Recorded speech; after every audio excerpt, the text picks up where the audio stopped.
Having liberated the hourglass and become keeper of time, my next task was to restart history. Not beholden to past events, I was free to craft a new era. Hey. It was with humility and restraint that I approached this blank canvas. After careful preparation, I began work, painting over the darkness. After eons passed, I sketched out the realms. After eons more, I brushed them in with life. In my new era, all beings will have the opportunity to find peace. Whether or not they do will be their responsibility. For my power only permits me to begin this endeavor. It is the duty of mortals to finish it.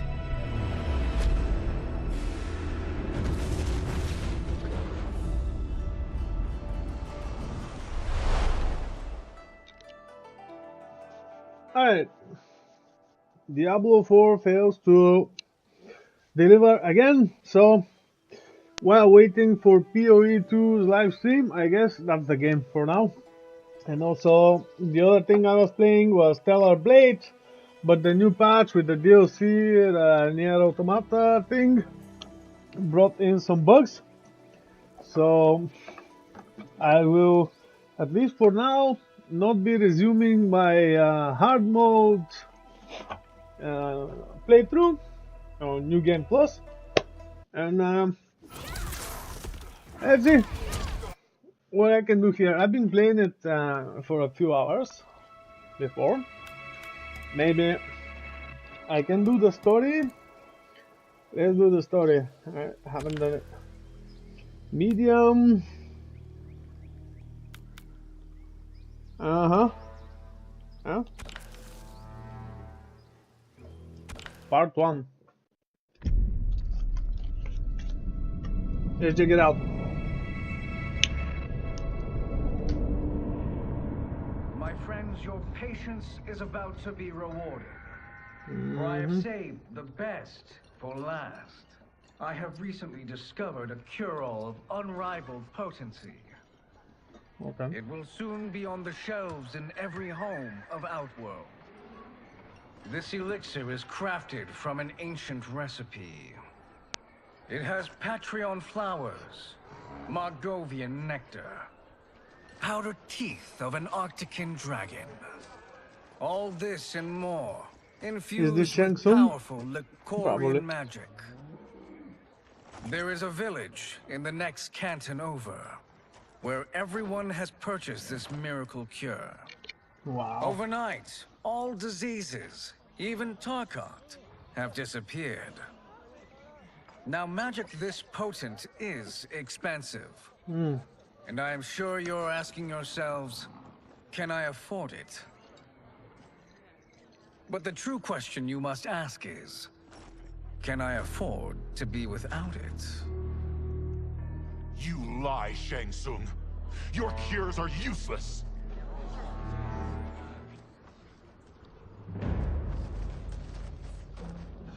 Who is this? I'm sorry. You are? Someone fool enough to have believed you. My daughter was dying when you came to my farm. You promised a miracle, and I gave you all I had. Wow. But only days later, she was dead. That is impossible. My magic could not have failed her. There was no magic! I took your elixir to an Imperial mage, and you know what she said? It's nothing! Just Bourgeois tea! The mage is mistaken, kind sir. My elixirs are of superior quality. Their efficacy is guaranteed. Kind sir.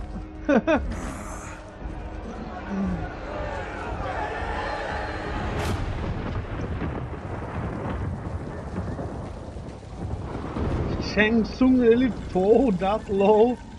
Wow.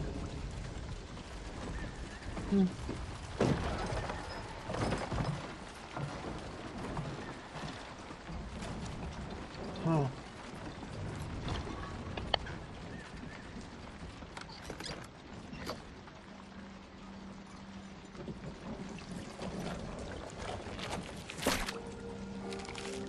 Maybe it's not Shang Tsung. No, it is.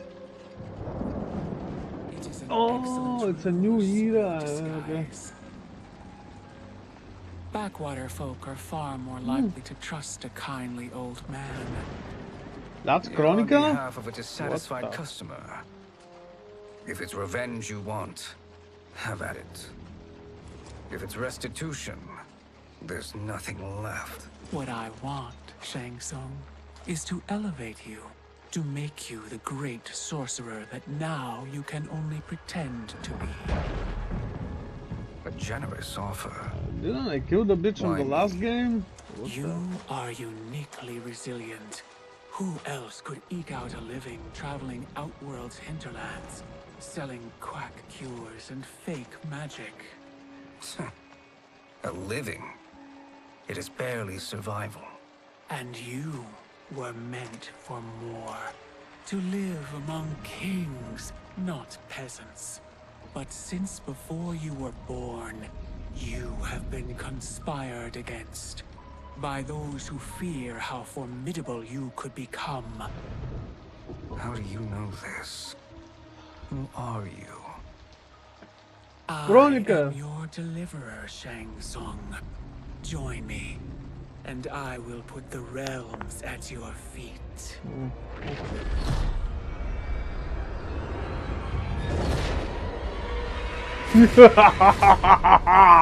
They forgot this name again?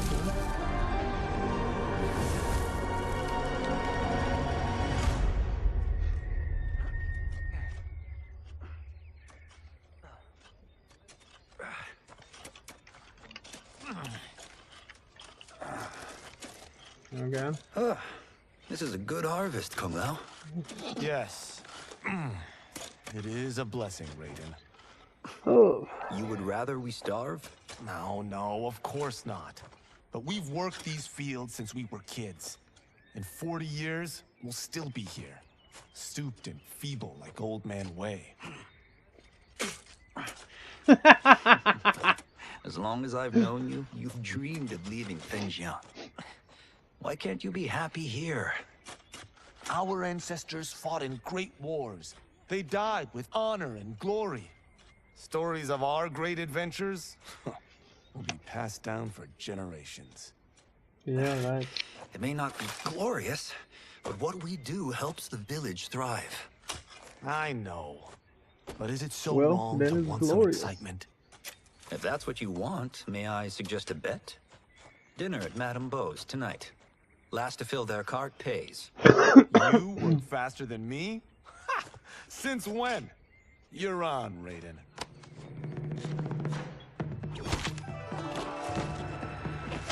Really now?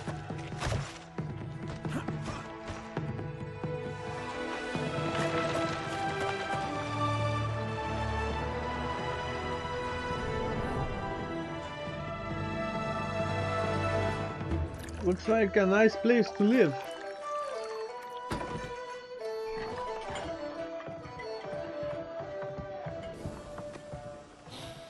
That is amazing. I am starving. I wonder what Madame Beau is making tonight. For you two, whatever you want. Yeah. Thank you, Madame Beau. You spoil us. Like the sons I never had. I knew it. We're gonna watch a movie, guys. Have you two been practicing my lessons? As we can. The harvest leaves us little time for martial arts. Since your first words, Kung Lao, you've mouthed nothing but excuses. If you fail to prepare... Your preparations will fail you. Good. You haven't forgotten. But we'll see if I make you anything special tonight. I'm glad you're paying. Madame Beau might just pad the bill with her anger. I am paying? You finished work last. But I delivered my cart first. Delivered? Huh. The bet was filled. That's not what I remember. So that's how it is, eh? What do you say we settle this man to man? Hmm?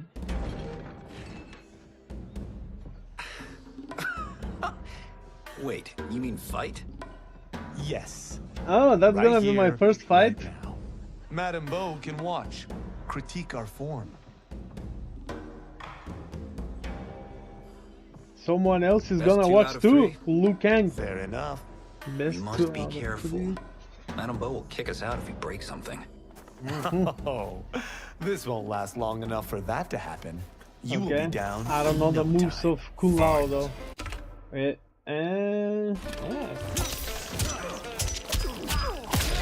I guess they're pretty standard, huh? Ooh.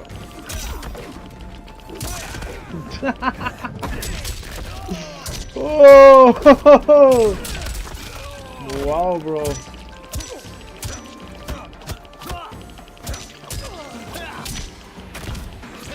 Oh. Really?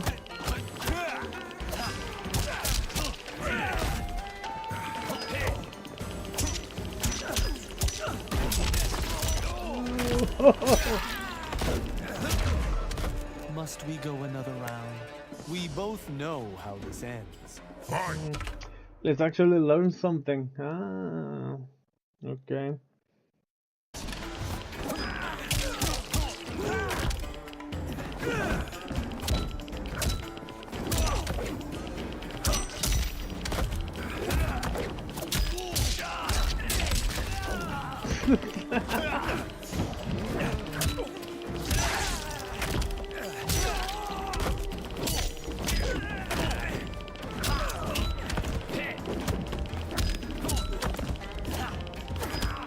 Brutality?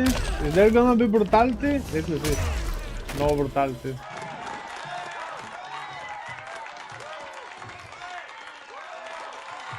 Ah, good. We didn't break anything. Haven't beaten me yet. The day's coming, Kung Lao. Keep telling yourself that.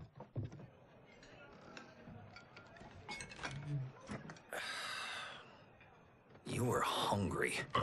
Oh, Everything was delicious, Madame Bo. Thank you, Raiden. You boys are always a pleasure to cook for.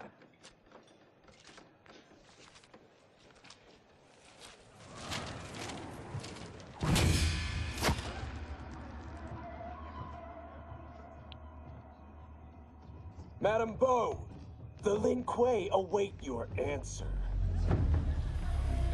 Oh, Lin Kuei. I have been busy, Smoke. Oh, Smoke is an asshole here. Okay. Lin Kuei? Who are they? don't know. But I don't like where this is going. What do we do? Stay I guess right. we fight the Lin Madame Kuei. Bo, Too bad. I there's a like the Lin simple Kuei. choice. Pay for our protection, or risk harm to this fine And should I to you as well? You'll get nothing from me. That, Madame Bo, is unfortunate. I don't like fighting Smoke though.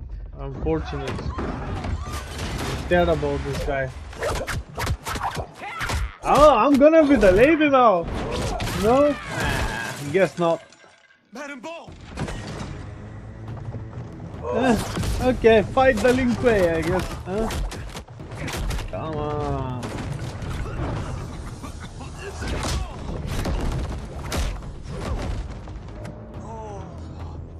You two are brave, but against us, you are in over your head. We don't care who you are or who you are with.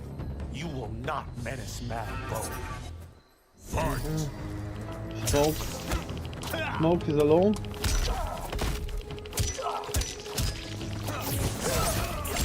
How? I was blocking. Hey. Fucking Kung Lao, bro. I don't like him. How? Ah, maybe he has more agility? No, I don't think so.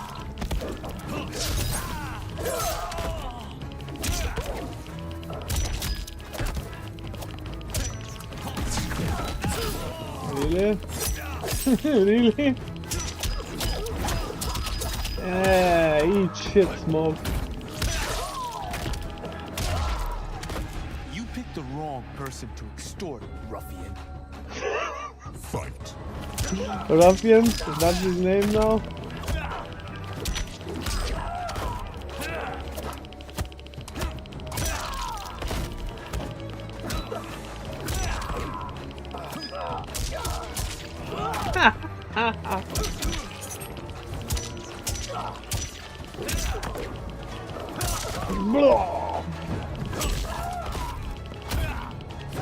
Brutality.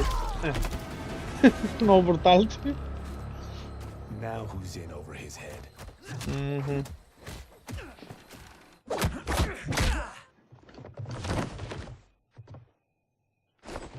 This was you?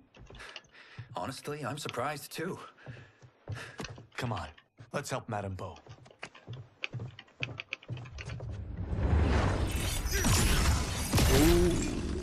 Sub-Zero.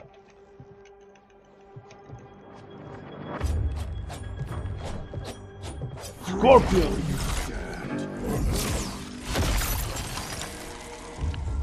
How does he do that? I have no idea. You interfere with Lin Kuei business. Leave or face our wrath. Abandon Madame Beau. Not happening.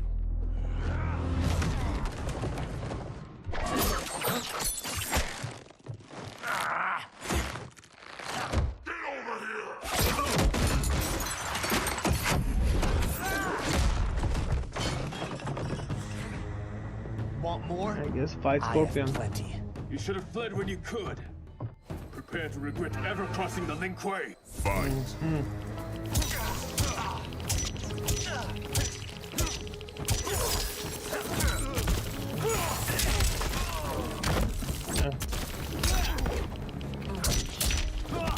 Oh. Sticks. Hey, calm down, dude.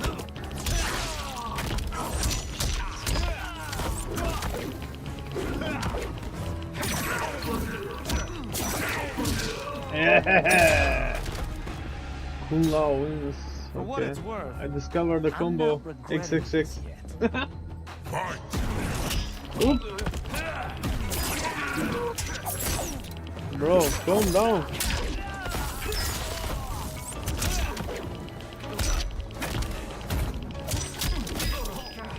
Yeah! Nice!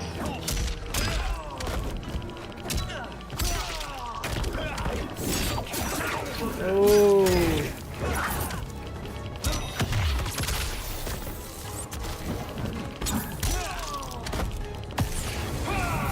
Ah!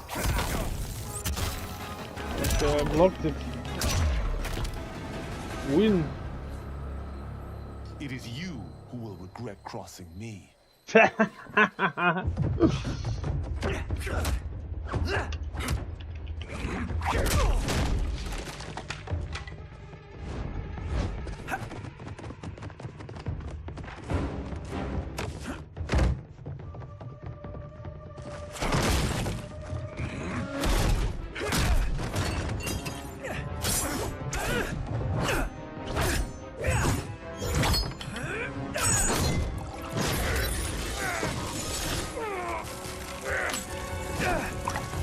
I see.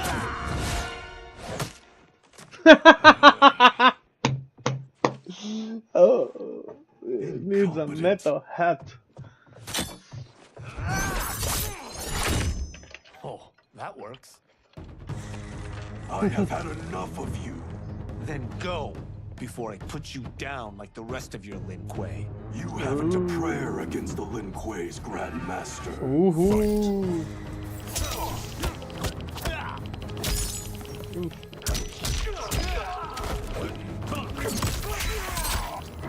Hey, okay.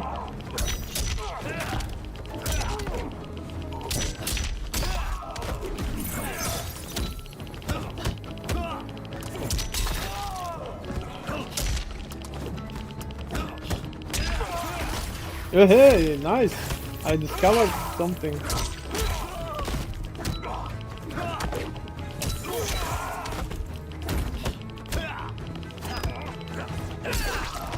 Yeah.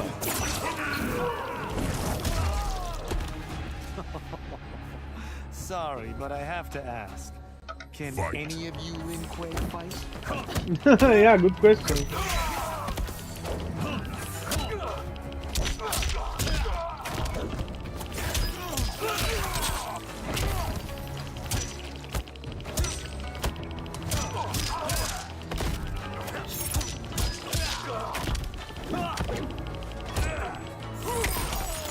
Oof.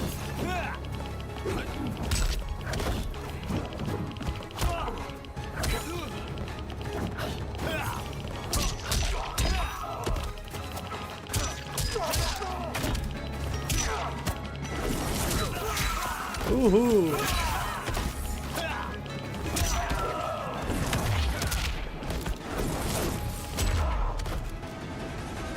Are you sure you're a grandmaster?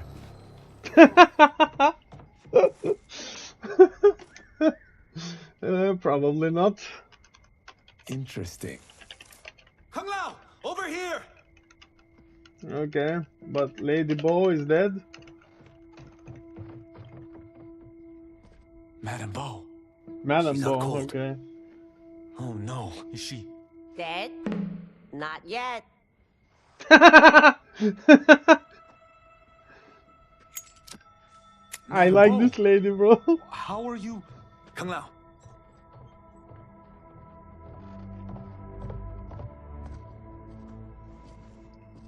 Liu Kang. So, Madame Bo, are they ready? A bit thick in the head, perhaps. But they are ready. His eyes are glowing. I am Lord Liu Kang, God of Fire and Protector of Earthrealm. And also of lighting, no? Earthrealm? Madame Bo has been preparing you for this moment since you were boys. Today, you have proven worthy of joining my champions. This fight was a test. Of your ability and character, yes. Poor Lin Kuei. Bihan, Kuai Liang. Bihan?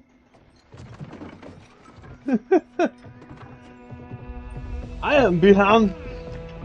My favorite one is Bihan.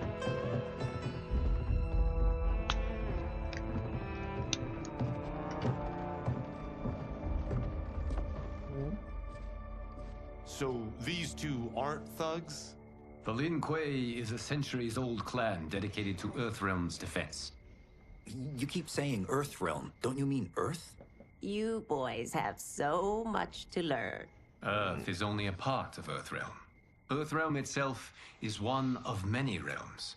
Together, they comprise the whole of the universe. The realms can be fierce, bitter rivals. That's why we need champions to defend ours. The time draws near for the grand martial arts tournament between Earthrealm and the realm of Outworld. Held once each century, it allows each realm to demonstrate its strength. While our realms are at peace, there are Outworlders who would prefer us to be at war. Our victory in the tournament will temper their zeal. I've taught you everything I can. You must finish your training with Lord Liu Kang. More training? These two couldn't defeat us. What?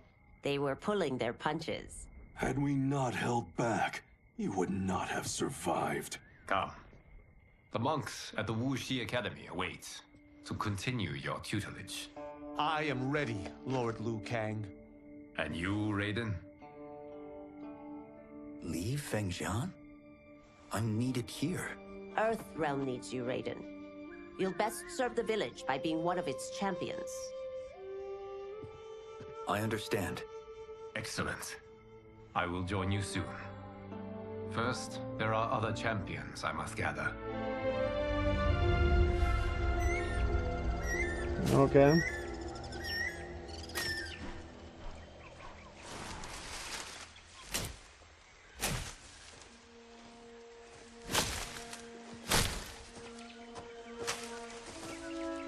We're off the map. We should go back, recheck the route. It's this way. Ooh.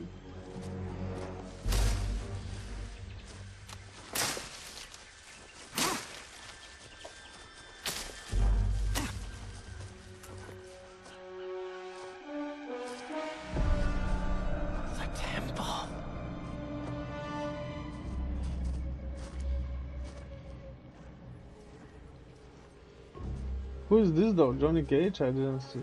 Probably.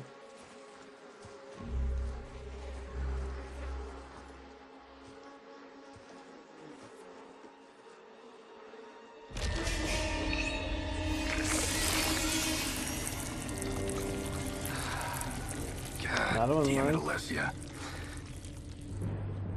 Oh. The darts came from here.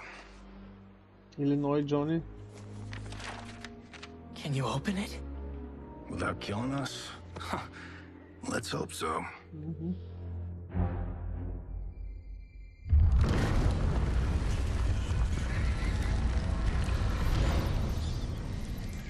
It opens by itself. What?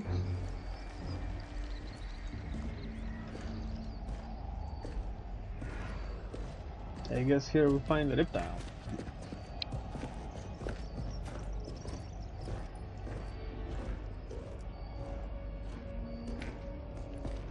Turn them off. And we're definitely getting warmer.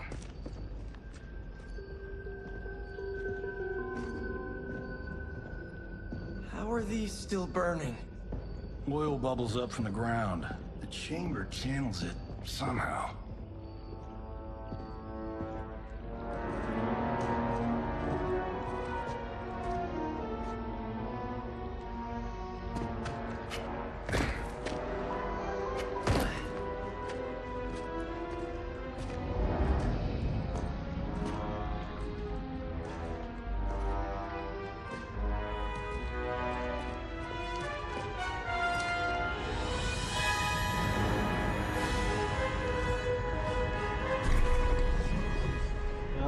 Ravala and his shield. What?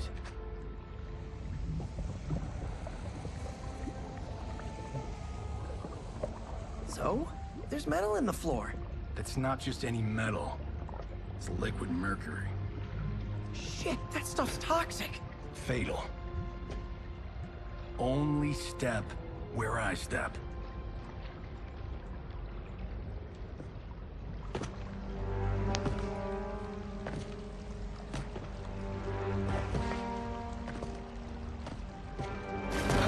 What did I say?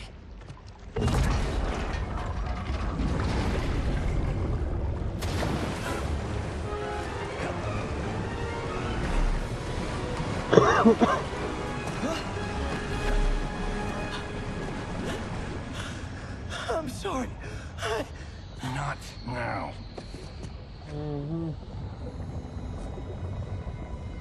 I guess that's gonna be long. Get out the explosives. That's our bridge? Do this right, it'll fall across.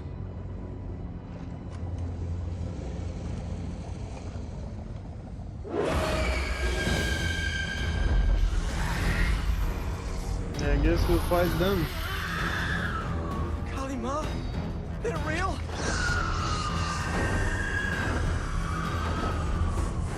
Keep working. I'll take care of the she-beasts. You disturb Cataravalla's slumber. For your sin, you die. Okay, Kalima.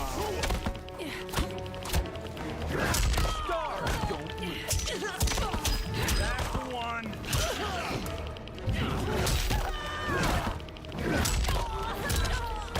Here we go.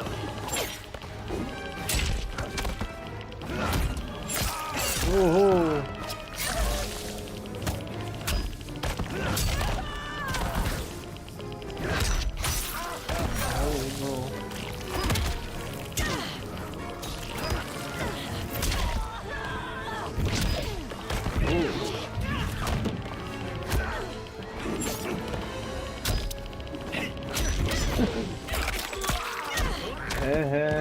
Okay.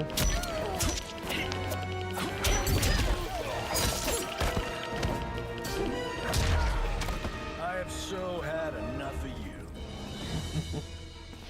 Fight. Yeah.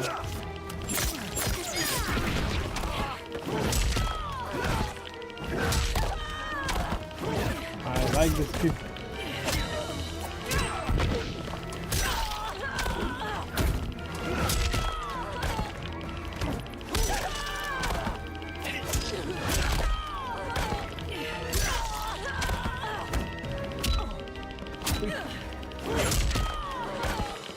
Brutality? No brutality. Got no time to die, crazy lady. Yeah. You okay? Yes, we ready?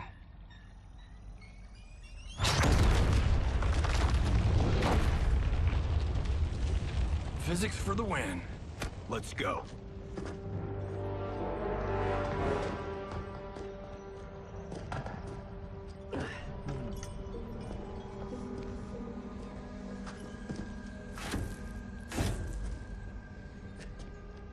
This'll be worth millions.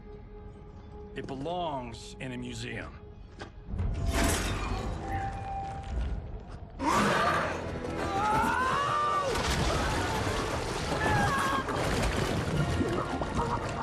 What the hell?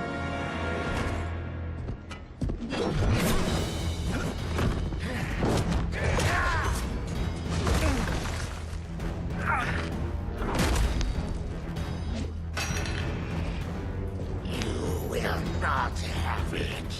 You don't need it. You're dead. Speaking of which, you just killed my best friend. And I'm not one to forgive and forget. Fight! Oh, fight. Wait, wait.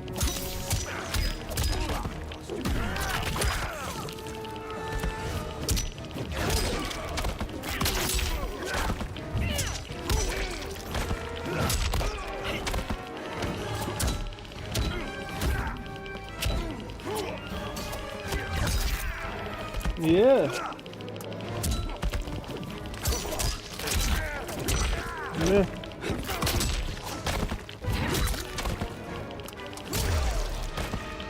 This one's for you, Adam. Fight!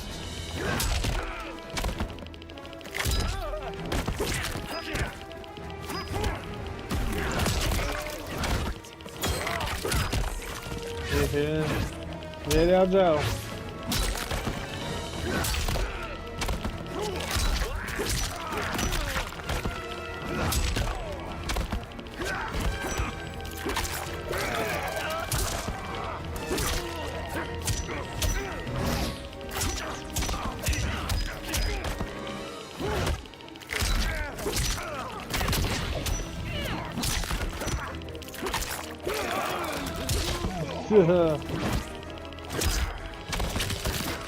Yeah, calm down. I need it. Now where's that shield? I'm not yet defeated. Oh. Yes, you are.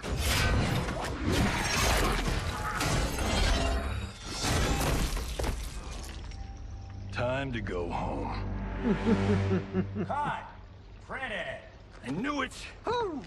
I felt that one. You felt it too, right? Temple of Kataravala, take 39, tails played. That's a wrap.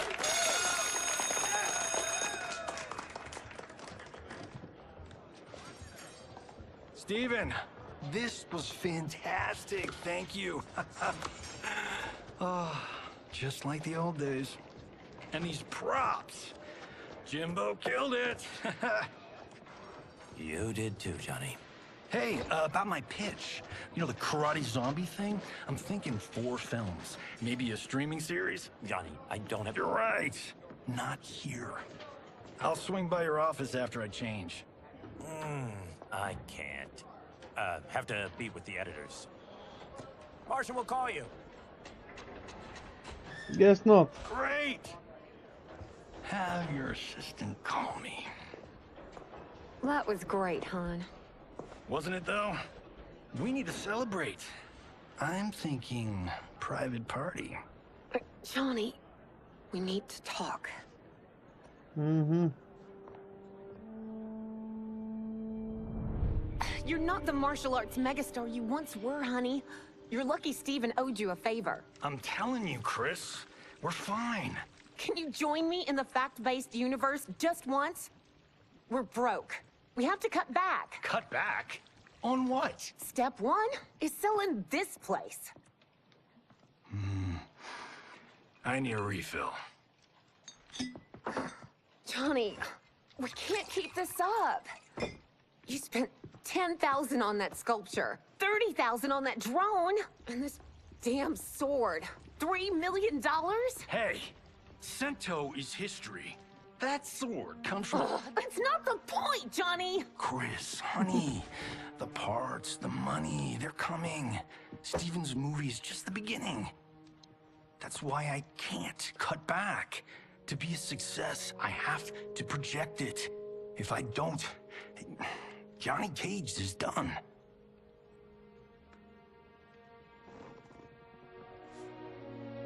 I didn't marry Johnny Cage. I married John Carlton.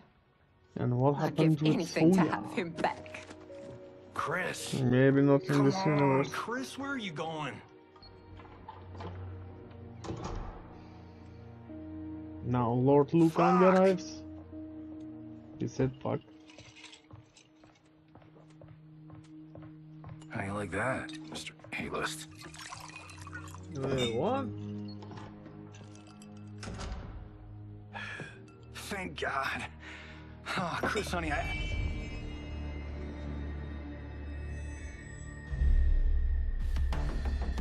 Where's my wife? What did I your guess wife we fight. left? She's fine. You will be too if you cooperate. What do you want? Sento. You some kind of hired gun? Or do you know Sento's history? I know it. It's my family blade. No. No way you're Tyra clan. They've been dead for centuries. Not dead. Hiding. With Sento in my hands, I'll lead us out of the shadows. That's a great plan, stranger. Except for one thing. Sento's mine. And I won't give it up without a fight. Okay.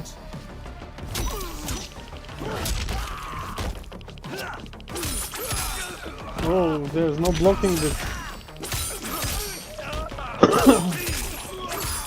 Wow, bro.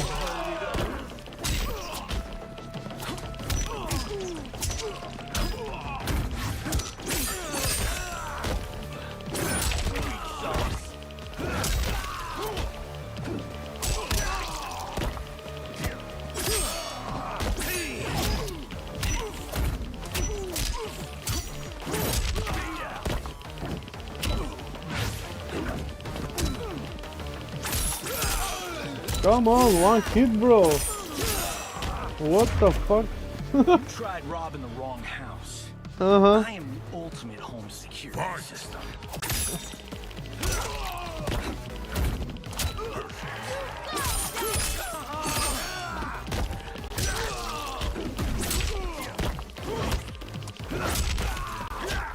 Yeah. There's no blocking this, bro.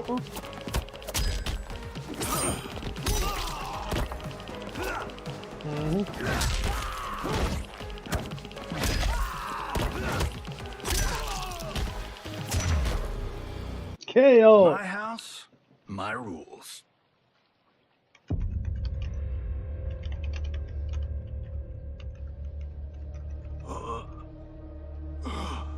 So, you have a name or what? Kenshi Takahashi. I knew you weren't Tyra clan. You know nothing, Cage. 400 years ago, the Tyra clan were one of Japan's first families. They lost Sento after getting slaughtered at the siege of Aomori. There were survivors. They hid themselves by shedding the name Tyra for Takahashi. They joined the Bakuto for its protection. The Yakuza's predecessors. From first family to crime family. I will break us free of the Yakuza's corruption. Reclaim our name and our position. But my clan won't follow me unless I prove that I can lead.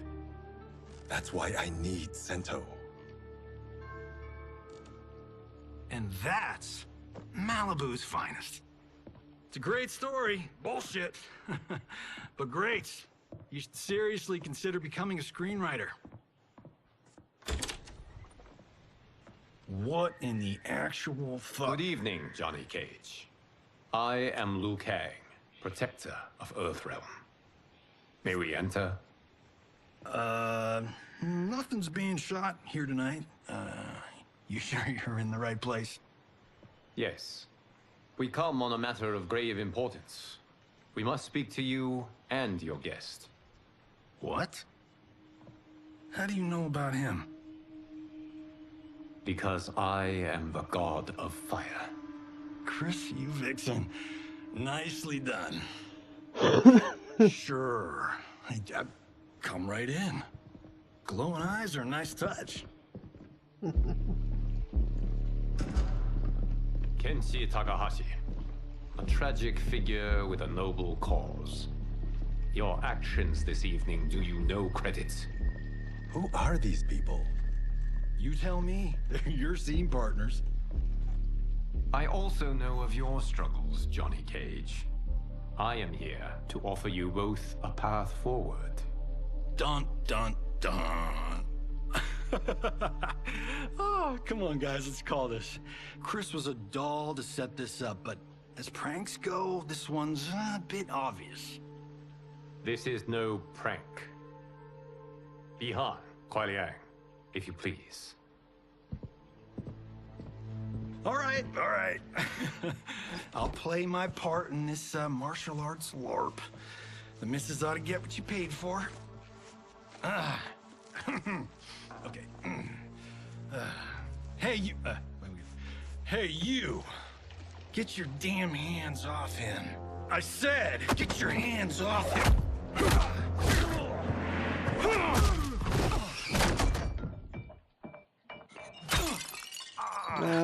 Was that 30 necessary, grand. brother? To put him in his place. That was a Hichuli. One of a kind. All right, I don't care if this is a damn prank. You crossed the line. Fight!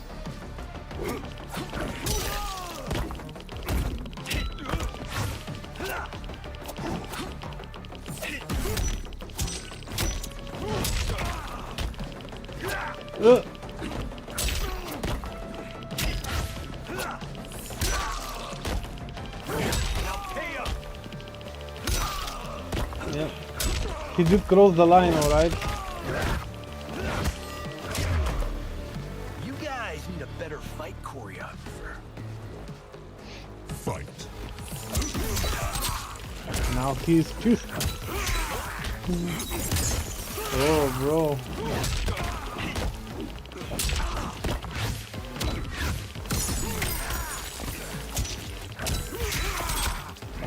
What the fuck is he doing?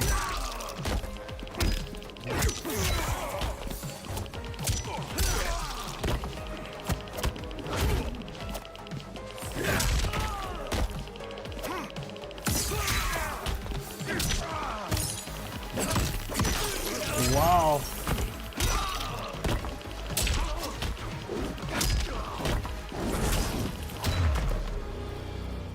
And scene. I hope you're insured, because you're paying for my Hichuli. Imbecile! You have no idea with whom you're dealing. Enough!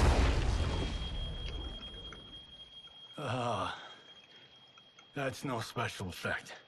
Indeed, Johnny Cage. Kuai Liang. Okay, let's go back to one here. Who are you again? Lord Liu Kang, protector of Earthrealm, god of fire. Well, that last one tracks. But what's an Earthrealm? All will be explained, Johnny Cage. For now, what is important is that you both have been chosen to join its champions. Why him? Or me, for that matter. Because I have faith that you will rise to the challenge. And because your service will change the arcs of your lives.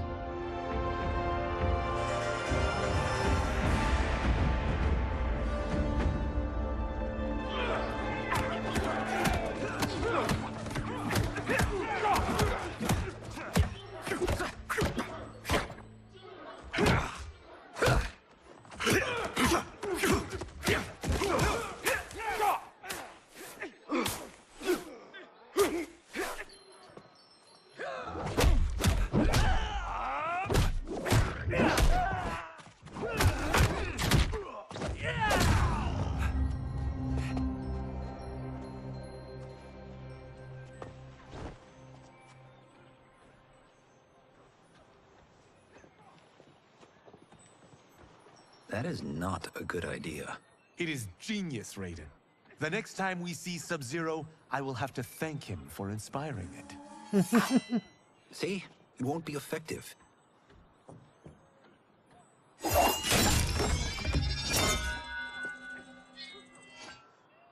Maybe it's too effective.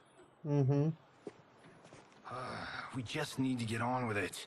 I've been cooped up here for months. I can't base a cinematic universe on Outworld's monsters and magic if I don't ever see them. That's why you're here? Liu Kang said this gig would change the arc of my life. That's how it gets done. My ex will rue the day she gave up on me. So selfless. Oh, please, Tattoo. You're just here to get your sword back. We all have our reasons for being here. Some better than others. But we are not here to fight among ourselves. We are here to fight for Earthrealm. It's about damn time. So that's my team. And today, one of you will be chosen to fight for it at the tournament.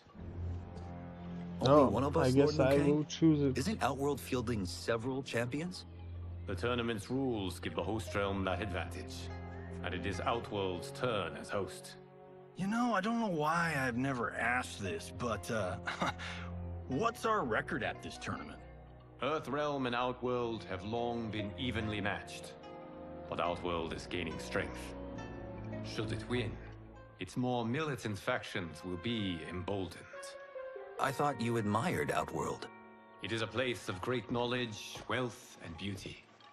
But our realms do not share goals and beliefs. We coexist peacefully, because Outworld respects our strength.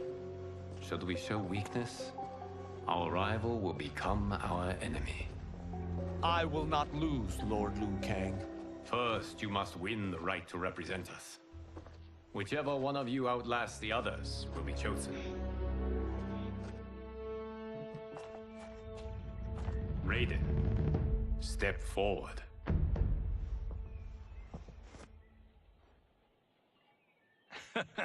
Good call. Cole the weak first. You shall face him, Johnny Cage. Ready for your close-up? All right, let's do this. But remember, farm boy, I'm a global martial arts icon. I don't think you can handle this much boom. I am ready, Johnny Cage. My mind and spirit fight as one. Fight! Ooh.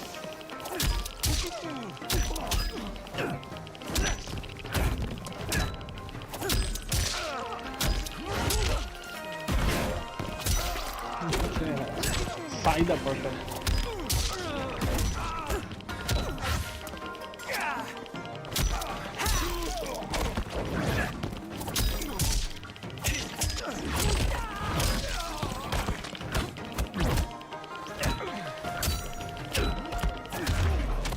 And that's why I don't need stunt doubles.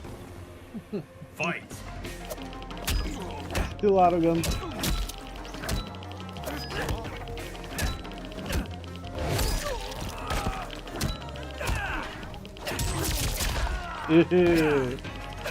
What did I just discover?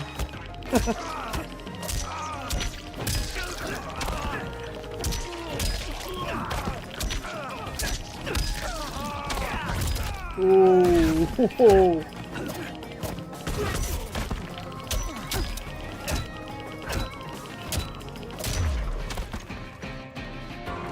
Dun, dun, da, da, da, This da. fight was an honor.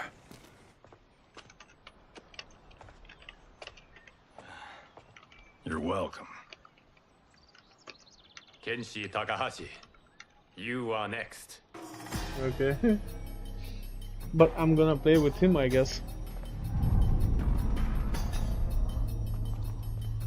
You have skills, Raiden, but you're inexperienced.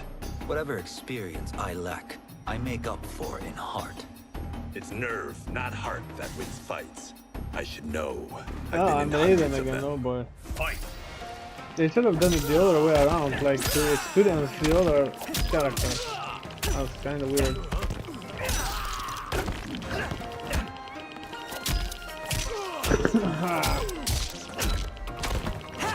Yeah.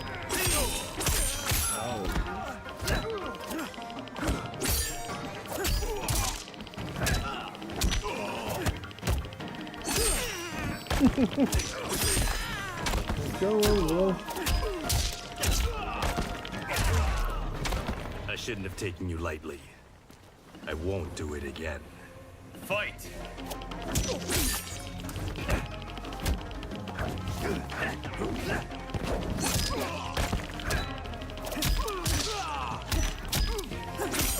Ow.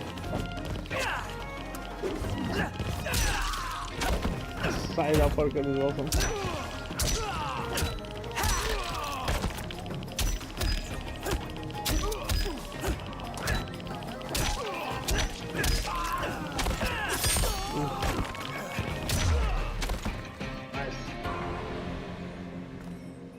Do you still question my nerve? I do not. Yours was a well-earned victory. Okay, so what is it? Johnny Cage and You may Raiden? rest, Raiden. This evening, you will face your final opponent. Kung Lao.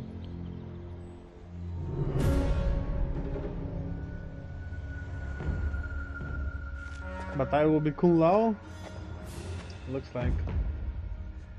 $50 says Kung Lao wins. Make it interesting. Bet me Cento. Not on your life. Raiden, Kung Lao. The winner of this match will represent Earthrealm against Outworld. It is a grave duty, not to be undertaken lightly. You may step back now and suffer no dishonor. I choose to fight, Lord Liu Kang. As do I. Then may the best person win.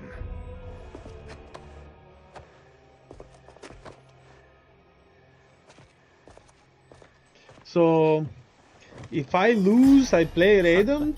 Concede, Raiden. You have never beaten me. That won't change today. No. If the monks have taught us one thing, it's that the only constant in the universe is change. Okay, so if I lose now, I will play the tournament with Kung Lao, I guess. Which might be a better choice. I don't like Raiden.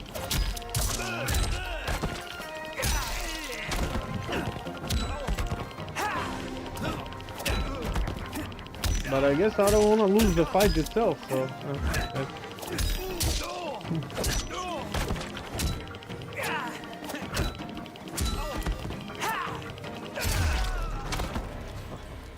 That was pure luck. Like lightning. Fight! You aren't struck twice.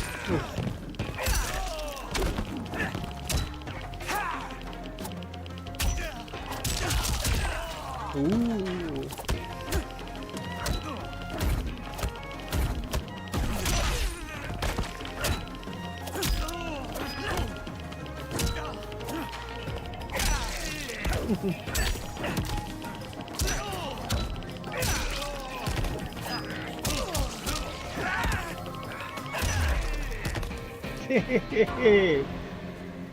I guess I'll play on the tournament with the Raiden. Everything, Kung Lao.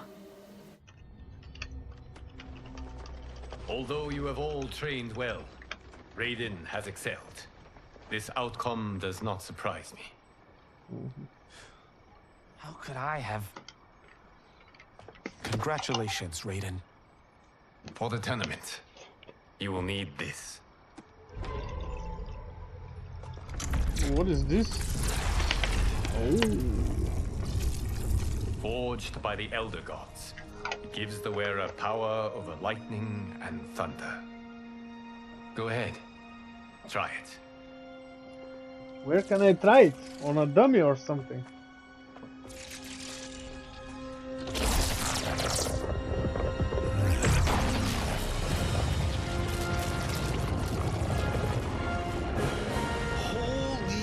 Of the Covenant. It is incredible. But is it necessary? In addition to possessing great might, the Outworlders you will face also wield great magic. The amulet levels the playing field. You must be careful, Raiden. You could get hurt. Even killed. No tournament participant has ever been grievously injured or killed. I would never send my champions unwittingly into mortal combat. We leave in 7 days for Outworld's capital, Sundo. The tournament will be held at the palace of Empress Sindel. Ooh.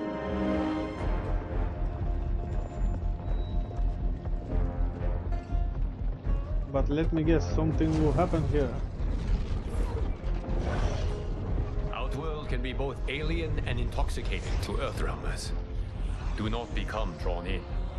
You must focus on the task at hand.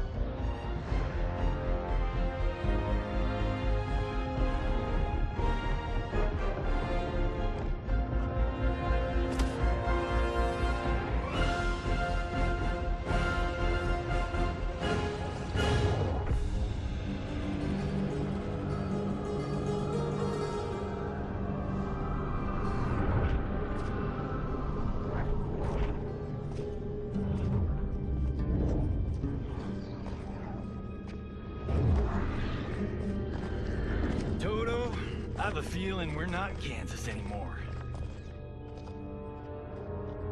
Oh my. Are those? Empress Sindel's daughters. Yes. They do not disappoint. We are Earthrealm's ambassadors, Johnny. Like... We'll show them respect, not unwanted attention.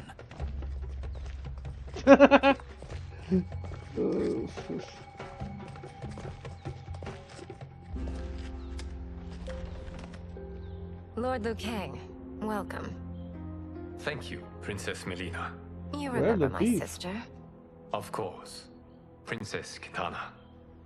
May I introduce Johnny Cage, Kung Lao, Kenshi Takahashi, and Earthrealm's champion, Raiden.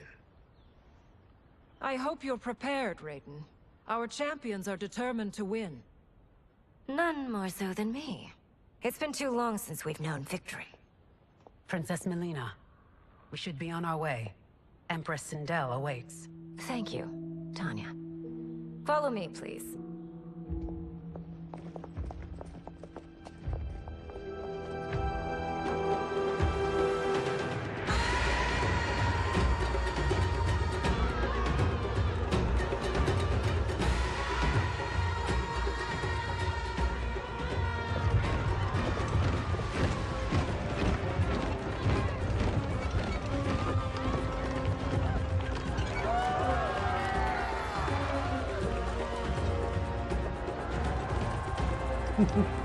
Looks cool. Those are Centaurians. And Shokan. The six-armed beings are not Nodens. The monks described them, but seeing them in person? I see that Her Majesty once again spares no expense on the festival. Should she not? It commemorates my late father. I admire, Princess. I do not judge.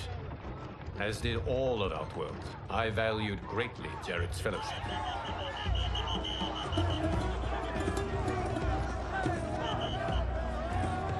What?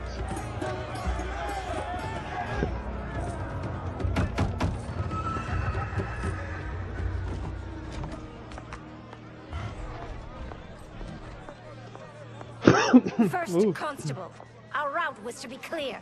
This couldn't wait? Should I allow Tarkatans to infect the city, Your Highness? Those arrested were harboring some here, rather than report them for quarantine. The Earthrealmers cannot be privy to our secrets, Li Mei. As Sundo's first constable, you must show better judgment. Perhaps that's too much to expect. Oh. Princess Melina doesn't seem to like her very much. Li Mei used to lead the Umgadi, the palace guard. It was on her watch that the princess's father was murdered.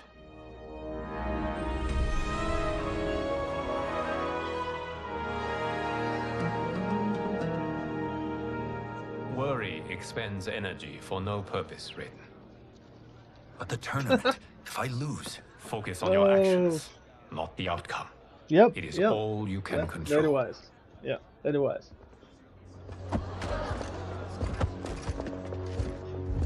Who the fuck are you? Alert. Incoming stock villain. General Shah. Do not let him goad you.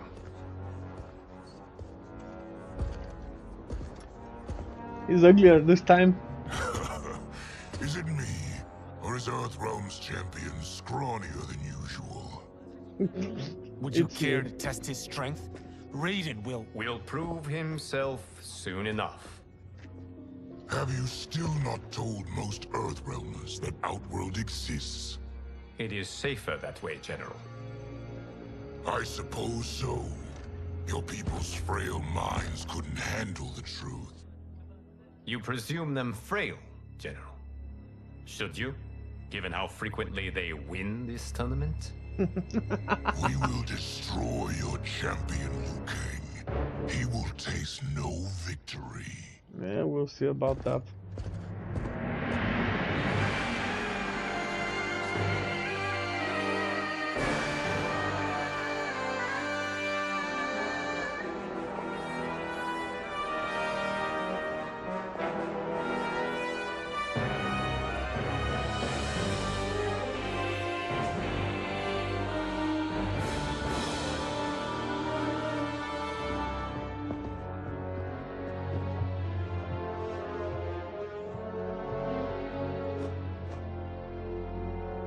Welcome, members of the Royal House. Oh. Welcome, our esteemed Earthrealm guests. We gather once again to honor my late husband's legacy, to continue the tournament that he founded with Lord Liu Kang, in hopes that it would foster peace among realms. May Jared's soul watch over us with pride from its resting place in the living forest. Lord Liu Kang. Empress Sindel, it pleases me to once again be your guest. Here, you are always welcome. Now, let us meet your champion. Earthrealm's champion is Raiden, Your Majesty. He has earned his place by embodying the very best qualities of Earthrealm's people. You seem nervous, young man. I'm a stranger in an unfamiliar land, here to compete against its greatest fighters. Yes, I am nervous. As you should be. You have a difficult path ahead. We'll see.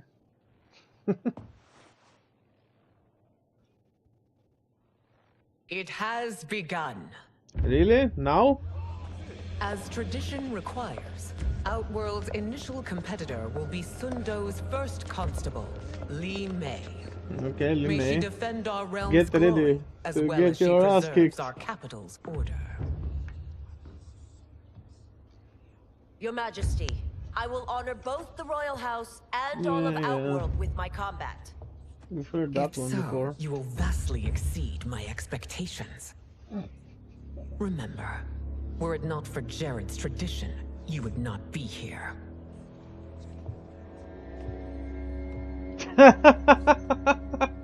All you need do. Yeah, she was on duty when he died, no? Rest will take care of itself. Everybody hates her now. Yes, Lord Liu Kang. No wonder she's the first to die. See what you can do. Hopefully, this will be the first of many victories. I will prevail, Earthrealmer. Yeah. This fight is more important to me than you can ever know.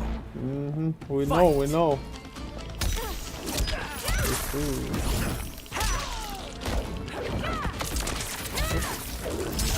Yeah.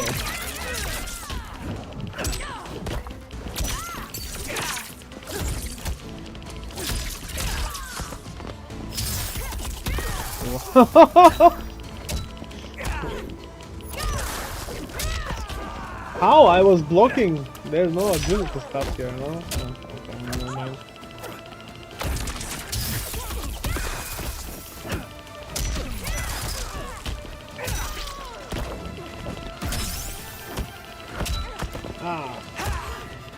Wow, really? Come on, bro! On one hit! Oh. Nearly well enough. Fight.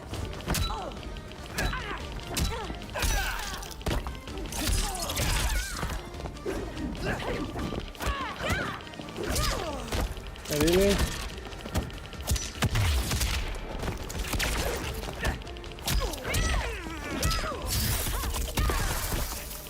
Yeah, you know combos, I don't.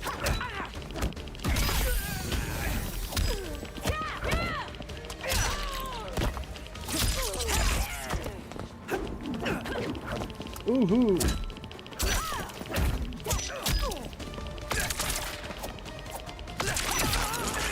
Lightning strikes.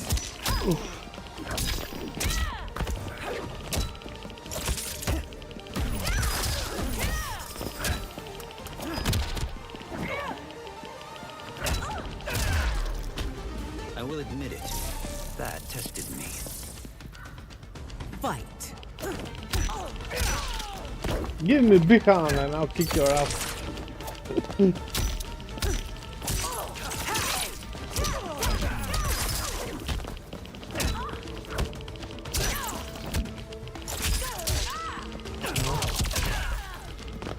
Found out. Fuck around and find out.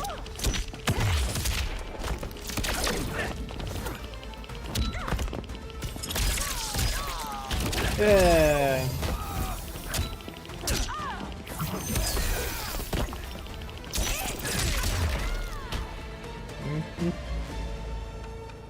Zeiss wins. Thank you for the match, First Constable.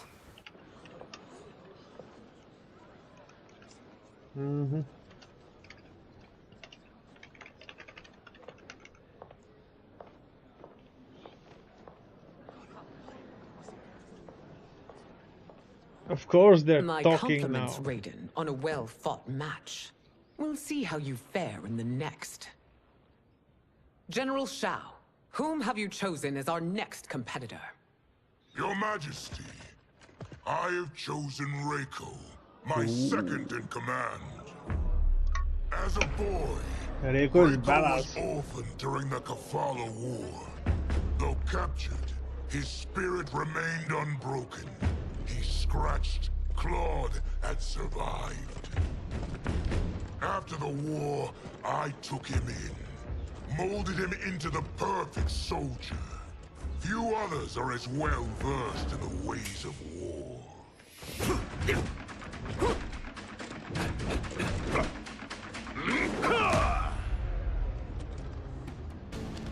Slow. In whose army have you served? In what wars have you fought? I have done neither. Then you are woefully unprepared, Earthrealmer. Yeah, I was harvesting crops all my life, so yeah, okay. I guess we're even.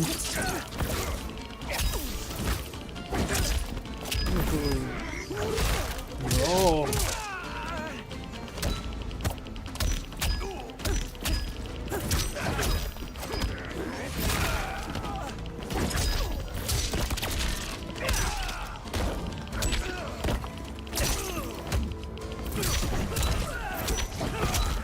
Wow, I guess it's time to learn the combo type of this guy.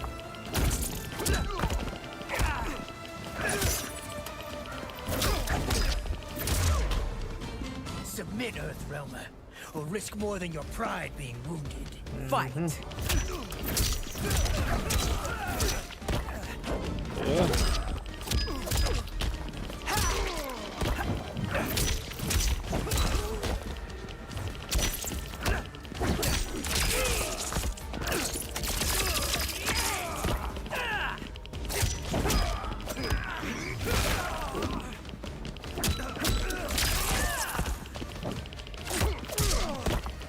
How?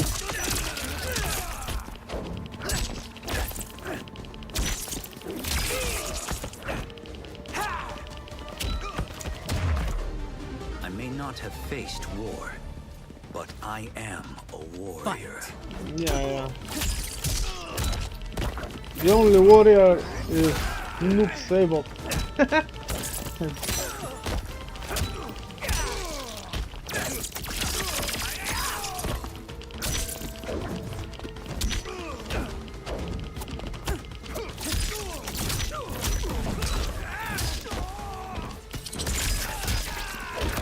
Yeah.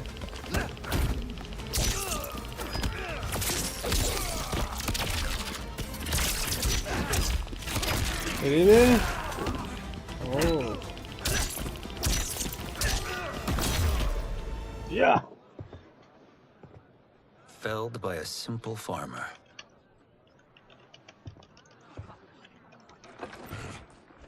I am ready for my next opponent, Your Majesty. Not today, Whom I shall guess. I face?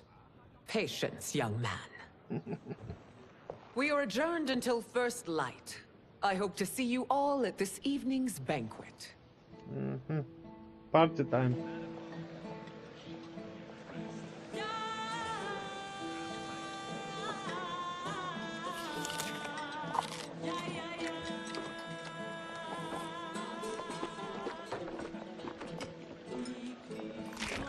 Awesome, I'm getting hungry too.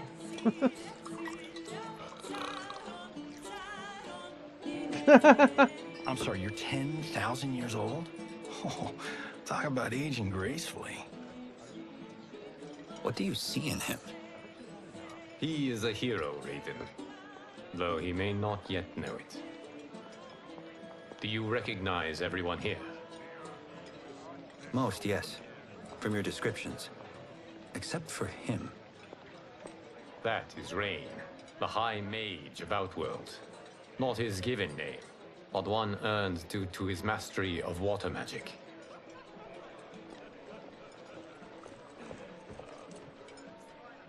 Are you unwell, Princess? I am fine, Tanya. I know I'm to fight Melina, but will I also face Tanya?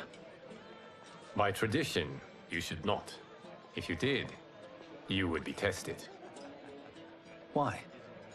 Umgadi, like Tanya, are warrior priestesses, selected from the firstborn daughters of Outworld. From infancy, they are trained to defend the royal family. Outworld must see much conflict if the Empress needs such protection. Its past has been difficult. Though the last 1,000 years of Empress Sindel's reign have been a true golden age, the memories of that strife still linger.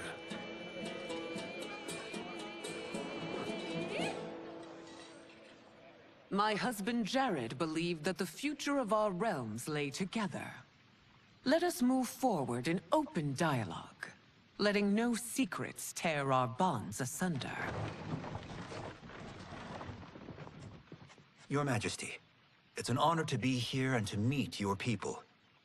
I can already see there's more that joins us than divides us. Our peoples could not be more different, champion. Excuse me? You heard me. Earthrealmers are devoid of all... That's enough, General.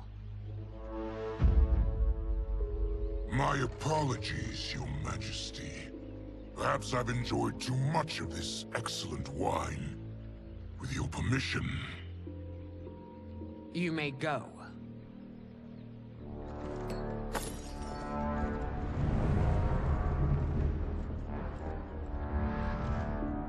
It is bad enough we may lose to the Earthrealmers, but then you go and drunkenly insult them? You needlessly stain my honor and your family's proud military tradition. Yeah, stupid guy. May I speak freely, Your Majesty? No. Again with this? If you must. We must act on the Sorcerer's prophecy. He warns that Liu Kang will conquer Outworld. And his predictions are usually impeccable. But I've no proof of Liu Kang's ill intent. His interventions have kept Outworld at peace for centuries. He herds us into compromises, shackles our independence. If we could meet our enemies in battle, we'll take... You would consign us to endless war! Better that than be Liu Kang's lapdog. If I see evidence of the prophecy's accuracy, we will act. But only then, and only at my command. Did not your illustrious father teach you that war is the last resort, not the first? He did, Your Majesty. And he died, I guess. Do not forget that, General.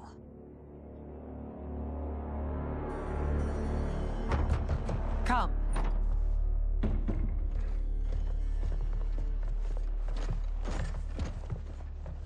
You asked to see us? I saw what happened this evening. That was nothing. Something I ate. Was it? I can't chance it, can I? If you fight tomorrow, the symptoms of your disease could manifest. Kitana will take your place. What? There are already whispers she should replace me as your heir. This will make them screams. Your illness is your fault. Why you left the palace that night unattended is still beyond me. I just needed time alone, away from all this. I never thought that... That's your problem, Melina. You never think. A mother is only trying to protect you, sister. If your disease becomes known, you will be banished to the wastes. For you to hold the throne, we must keep your secret.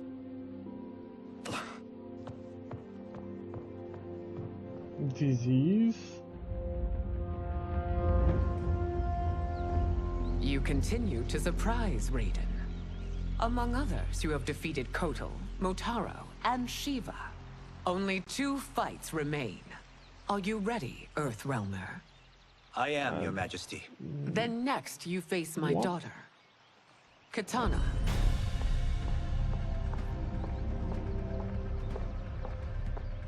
Your Majesty, this is unprecedented. Raiden's next opponent should be your heir. Melina is unavailable. She's away on pressing Imperial business. But I have not prepared him to battle Kitana. He's already demonstrated great skill. Can he not improvise? Do not worry. I can do this. Very well.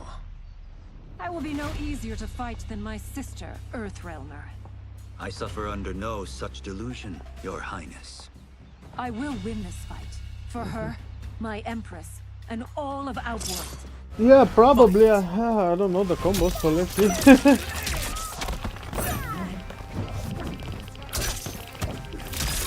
Ooh.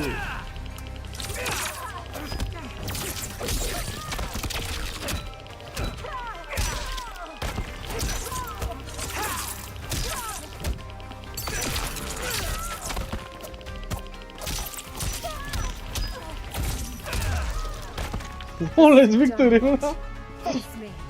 Probably she's gonna be very angry now.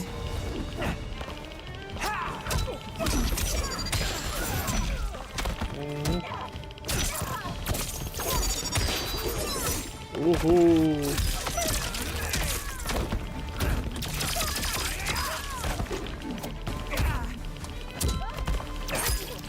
Oh! Can I do aerial attacks? Yeah, nice.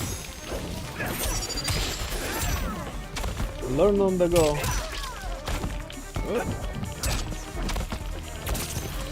Great music here. I almost like it. Haha! Zeiss wins. Fight well, Princess. As do you, Earthrealmer. Surprisingly so. I hope we meet again. Under different circumstances. It's time for the final match. Final match? So quick? It's a testament to your abilities that you've made it thus far. But now you must face General Shao. Oh, the angry one! Victor of the Tavarian War. Conqueror of the Quatan Plains. Defender of the Navala Coast. As has his family for generations, General Shao defends us with zeal and tenacity.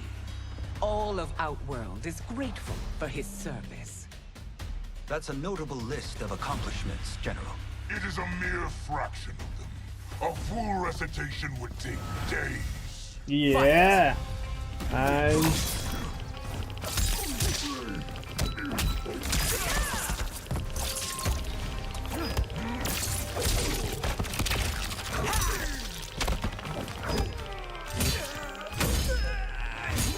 I don't know how to counter those. I have to look it up. There should be a way. I mean, if it's not agility related. I discovered the combo! Oh boy. Eat shit, Shao Kahn. Or, yeah, Shao. Not Kahn yet. He's not a Kahn here.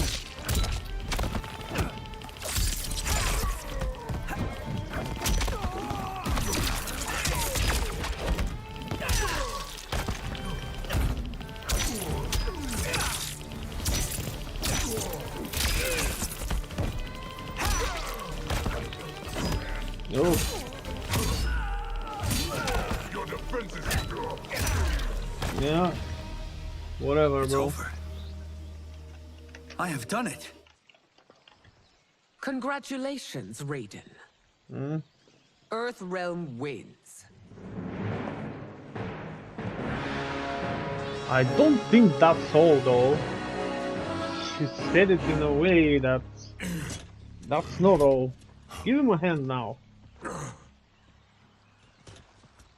May I assist you? Stay away, Yeah. Realmer. Expect it. Well done. You have exceeded my greatest expectations. Thank you, Lord Liu Kang. Because of you, the Outworlders who would disturb the peace will once again be held at bay. Come, let us bid our hosts farewell and return to Earthrealm. I don't think that's gonna be all. Something bad is gonna happen. That was great. Very impressive. What is it, just 15 fights and the game ends? I don't think so.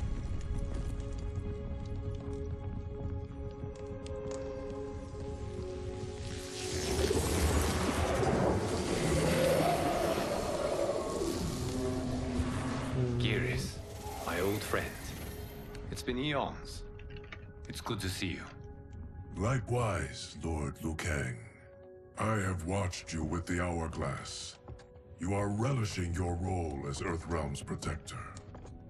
It suits me far better than being Keeper of Time ever did. I never wanted to replace Kronika.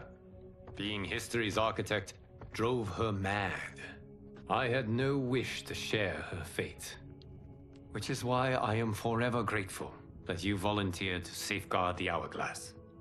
Despite my having relinquished its power, the new era has unfolded as it should. You created me in your own image. Duty is my highest calling.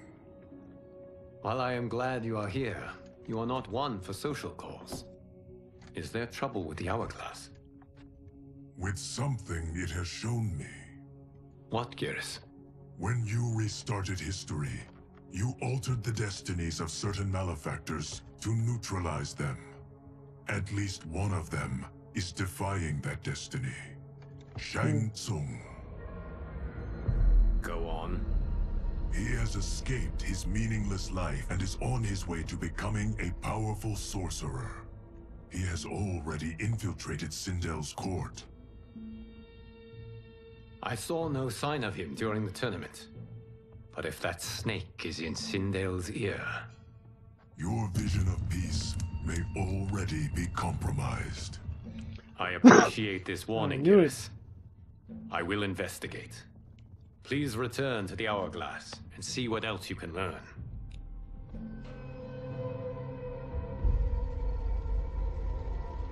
So we find him in Outworld and bring him here for questioning?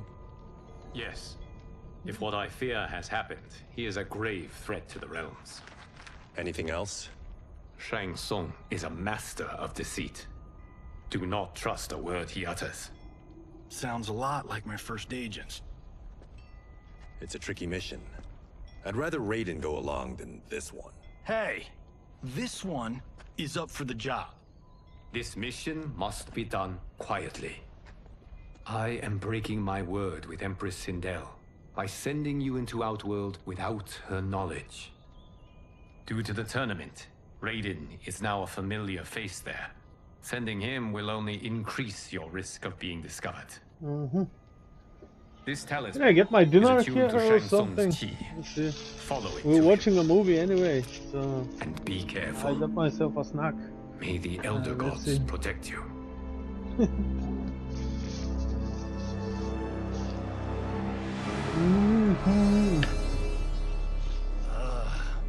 Are we there yet? Again? How old are you? 5? What can I say? These boots weren't made for walking. If that is the most pain you feel today, consider yourself lucky. Oh, I'm already lucky. I've got Sento strapped to my back. I will reclaim it, Cage. Got 3 million? It's yours. You know I don't have it. I bet your Yakuza pals could come up with it. Oh, that's right. You blew him off. If there's one lesson Hollywood's taught me, it's never burn bridges. You never know who can help. Yeah. The Yakuza are leeches, bleeding out those too weak to resist. I grew up in that life, and I never understood it. Why my gain required others' pain. I got out. I need my clan out too. We can't be part of their crimes any longer.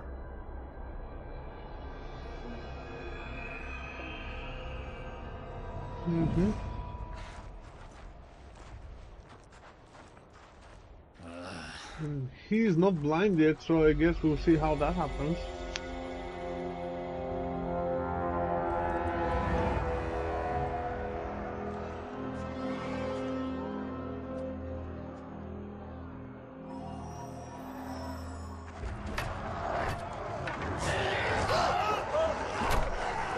What's your precious say? That Shang Tsung is among those... things. Oh, my fans are gonna go nuts cosplaying them a Cage Gun.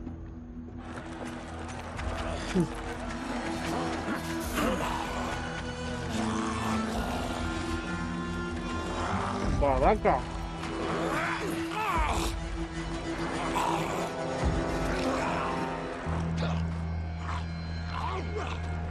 Hold him still. If he squirms, I cannot extract marrow. That's Shang Tsung. Let's jump him after he's done. Oh, in Fists of Iron, we did this thing where like We're not basing strategy on your movies, Cage. Why not? Go! You can't do this! The No, wound they're will not heal in supposed to. time. It is a small price to pay for progress.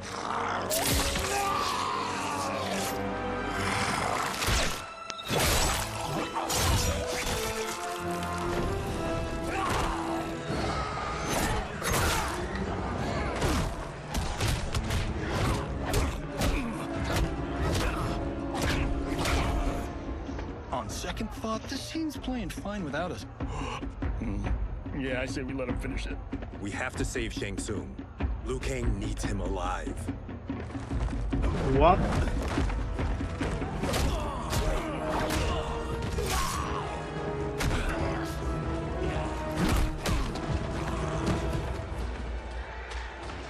I guess we fight Baraka.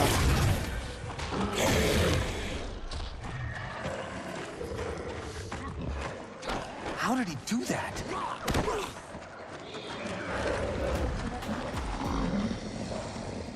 I would have killed him but for you. I get why you'd want to, but you can't. You're one of his minions. You'll die in his place. Fight. Fight!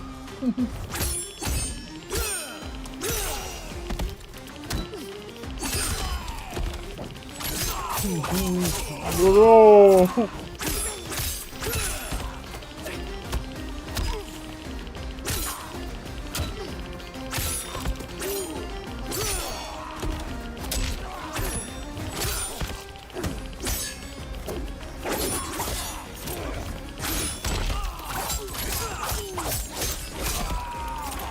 I was blocking the entire time, even before the hit, even now. You haven't stopped him. Can't Just you made leave, him bro? Fight.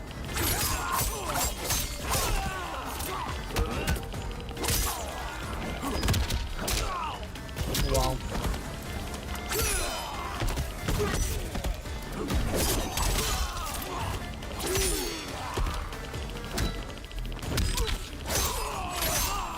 Wow.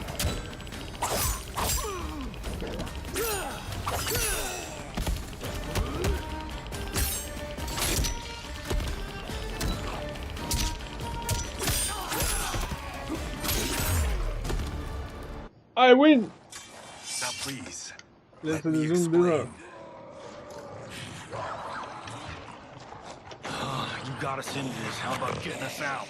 I know what this looks like, but we don't work for Shang Tsung. If not, why save him? Because Liu Kang, Earthrealm's protector, wants to question him. He thinks Shang Tsung may be a threat to both our realms.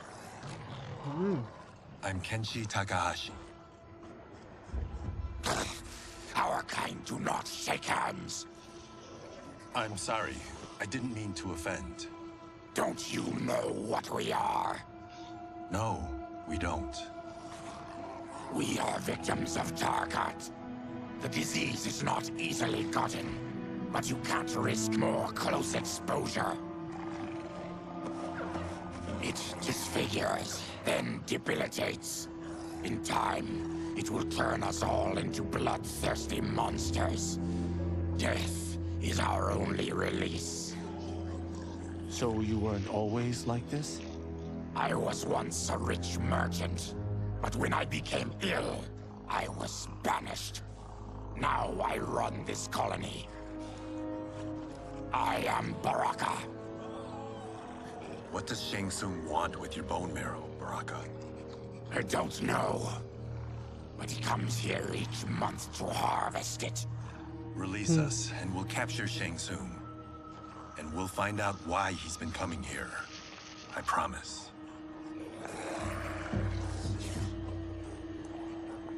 Let them go. Thank you. We won't let you down. Damn. This was guiding us to Shang Tsung. Now we can't find him. His laboratory is near. I'll take you. Nice ally to have, I guess, Baraka. Any idea what to expect? No. I've never been inside. Stay here. We'll check it out.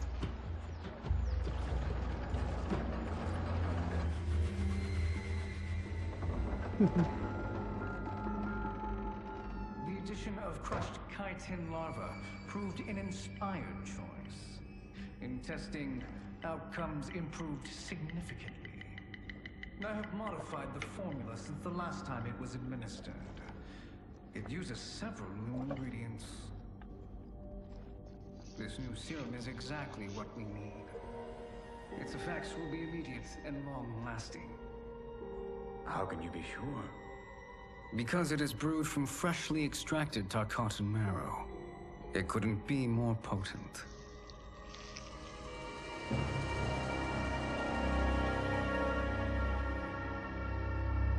He is infecting Melina with Tarkat. And he's got two of Sindel's top dogs in on it. No wonder Liu Kang is worried about this guy. We need to stop him. Save a distressed damsel? Sure thing.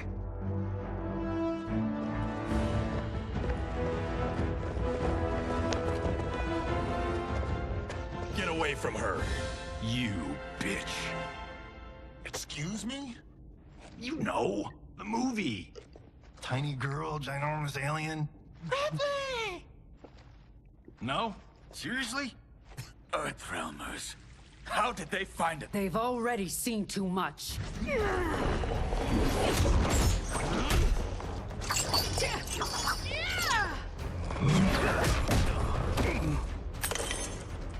I need time. Buy it for me. Liu Kang sent you, didn't he? Sent you to learn our secrets. He sent us here for Shang Tsung, but it looks like he's just part of the problem. I guess we'll fight.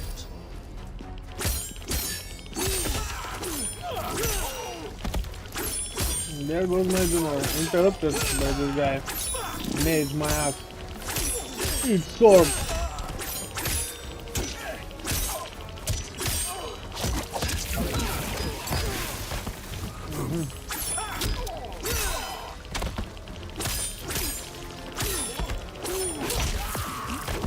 Hey, hey! He still has this hit, which sends you off the screen. We are just getting started. Fight! It was the same in Mortal Kombat 3, for example.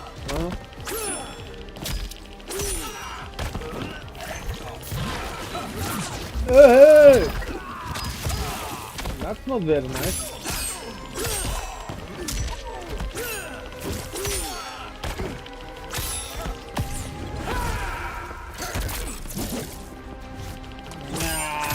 sword protect? The High guess Mage I won. is brought low.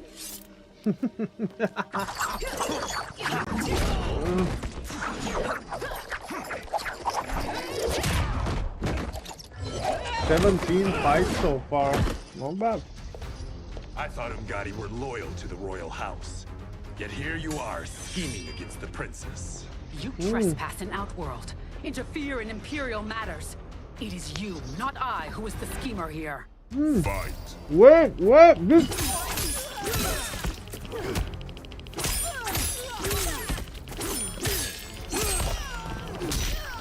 My dinner got interrupted again.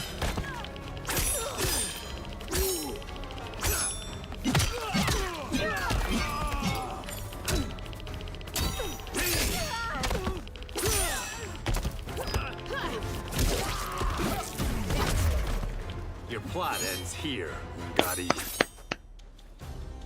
Fight.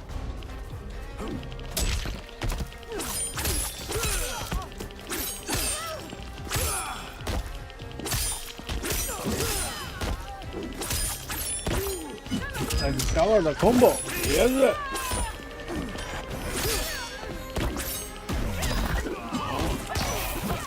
Alright, manga.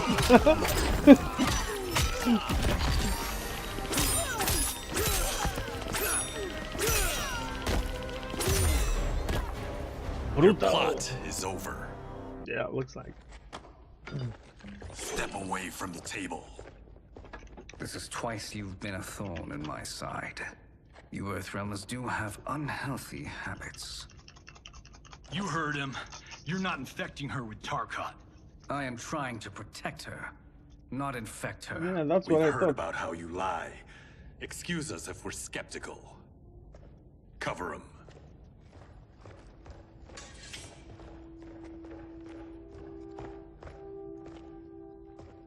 Princess, are you all right? Is it over? Yes, you're safe. We've stopped Shang Tsung. No, we just... Stopped him. Why?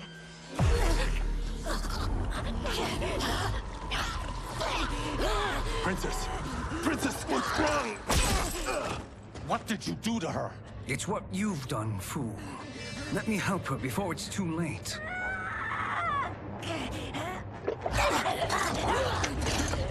Looks like it is too late.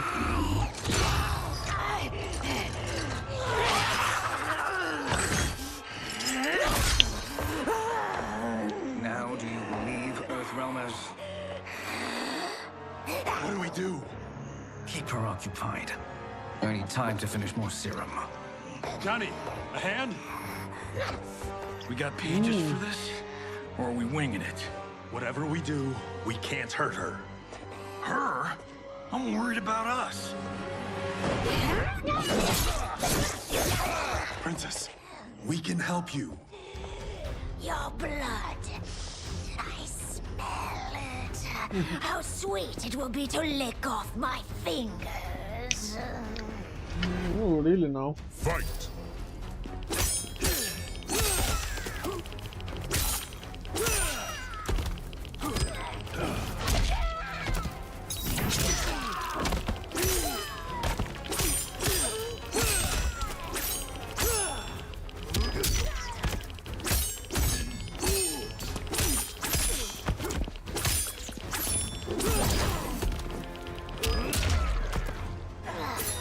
Don't deny me your flesh. I must Fight.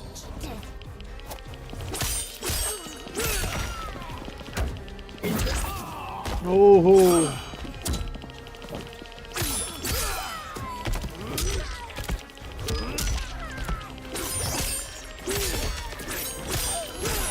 Yeah!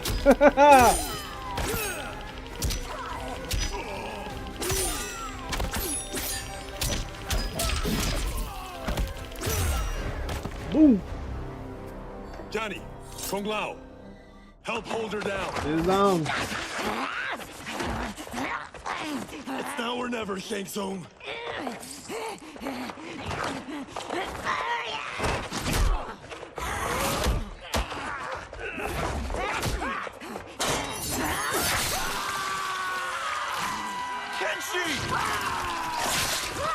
That's how he gets blind. Ah.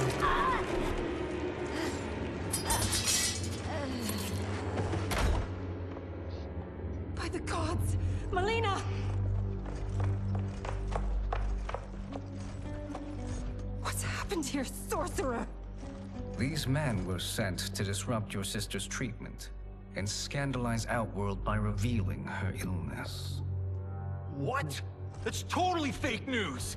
Princess, we were...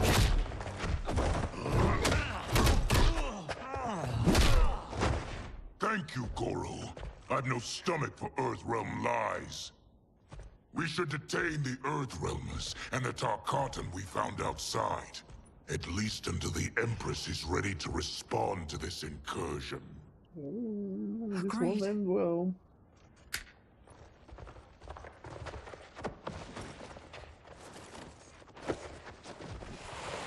But she must realize that this incident proves Earthrealm's bad faith. We must strike them now to protect ourselves. No. They would not do this. There must be a misunderstanding. At least someone is smart here. Yes! No. It's stupid Quan Chi. It is no misunderstanding, Princess. It is a confirmation of my prophecy. Left unchecked, Liu Kang will conquer Outworld. I apologize for not arriving sooner to defend your sister. I am glad she received her treatment. The princess is safe, but the threat from Earthrealm remains. Yes. Quan Chi, when do you anticipate they will strike? Soon. Today's events were foretold in the final quatrains of the prophecy. Then I am right. We must act now, Princess. I will take your concerns to the Empress. It is for her to decide. Rain, Tanya, assist me.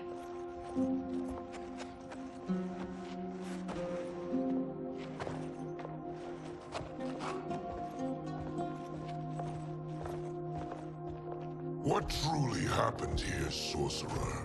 That the Earthrealmers interrupted the princess's treatment was happenstance. They were here to capture me for Liu Kang. You? Why? That I must investigate. For now, let us revel in our good fortune. The Earthrealm's serendipitous arrival has given us ample evidence to convince the Empress of the truth of Quan Chi's prophecy. Conflict with Earthrealm is now inevitable. Not necessarily. The Empress has never been eager for conflict. If she resists, she will be replaced. Outworld needs a steadfast leader. A leader like you, perhaps. If my realm requires it of me. Kill the Earthrealmers. They cannot report back to Liu Kang.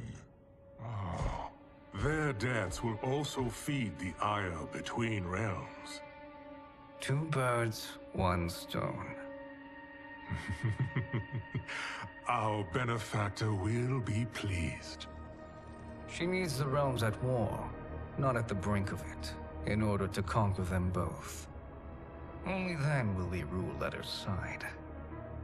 Before she found me languishing in the mines, I would not have thought such a thing possible. But soon, she'll have transformed us from serfs into scions. Okay.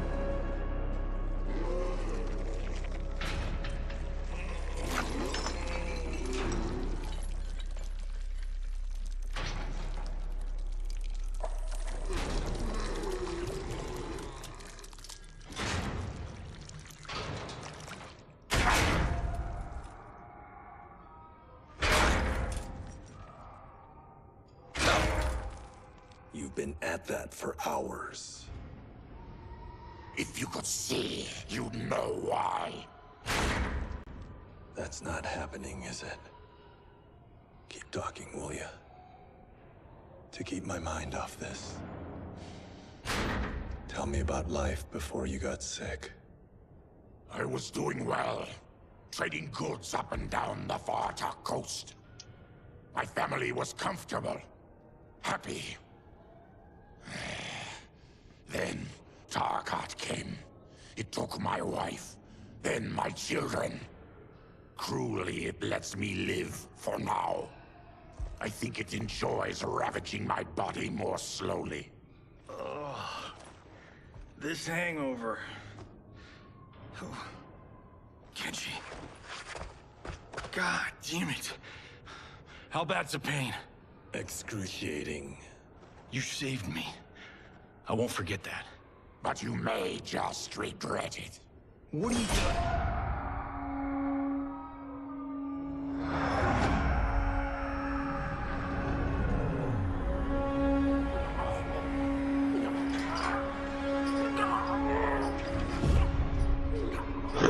We're in a bad place, guys. When did we take the left turn into survival horror? This is Shang Tsung's real laboratory. We're beneath where we were before. That was a false front. Reminds me of this cheap-ass film I did in my early days. Flesh Pits. God, that was trash.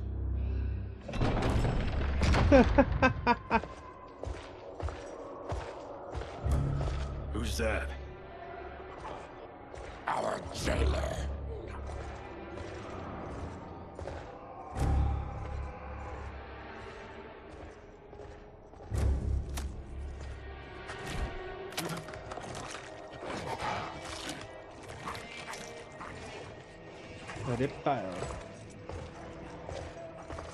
How is he? His eyes are gouged out. Guess. That will dull the pain.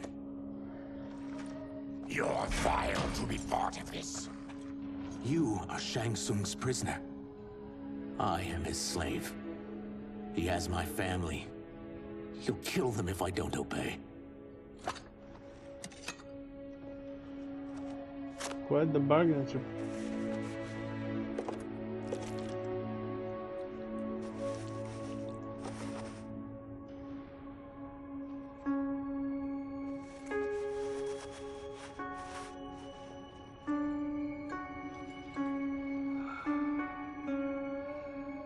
Why did he pick you? So he could learn how I shapeshift. He learned that from you? We saw him do that. It was unreal. So how does it work? You just shapeshift into anything you want? I can shift only between this and my natural form. You're Zaterran. Your race can shapeshift. None can except me.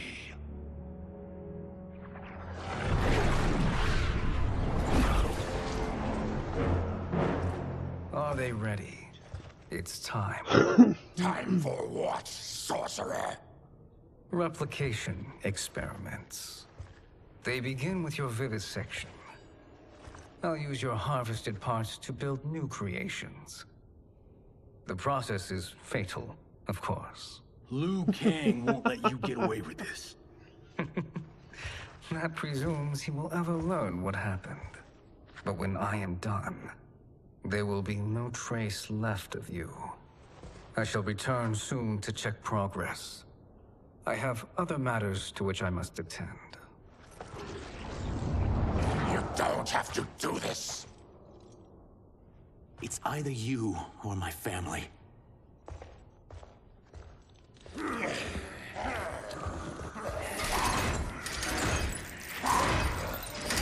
them in the chambers.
Oh, fight!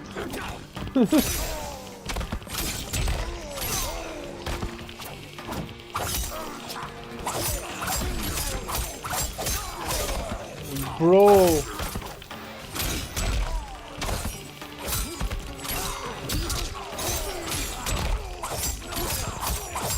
What the hell?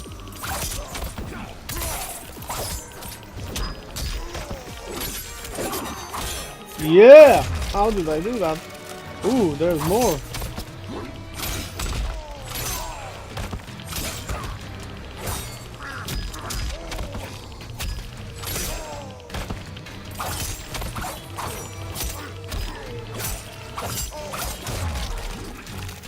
Bro.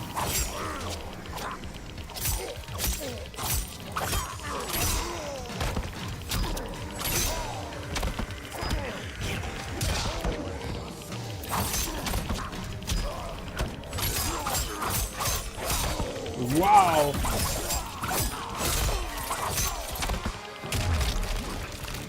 There's more? Yeah, how many?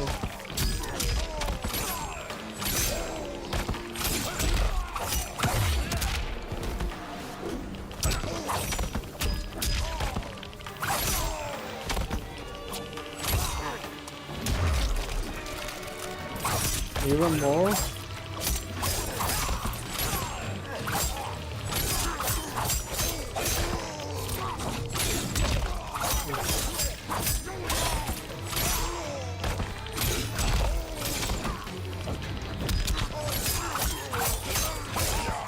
Nice combo, only XXX. Yeah, I win. There is nothing more foul.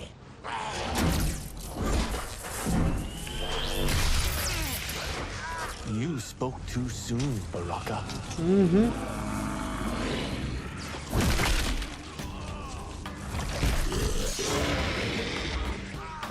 What the hell? Fight. Super easily. Bro!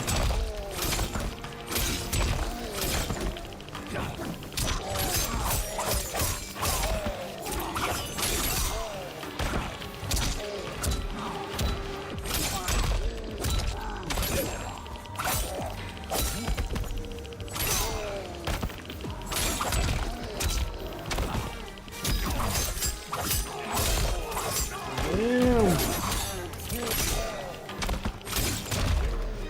Baraka wins! Glimpse of my future. Fight.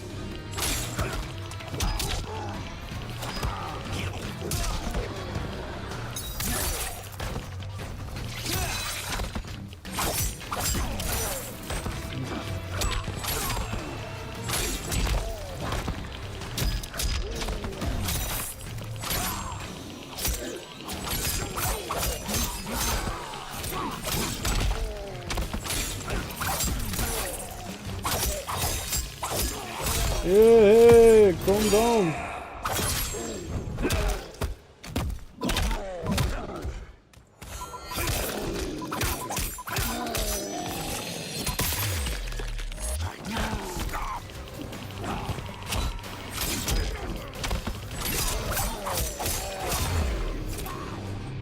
Nice. Baraka wins.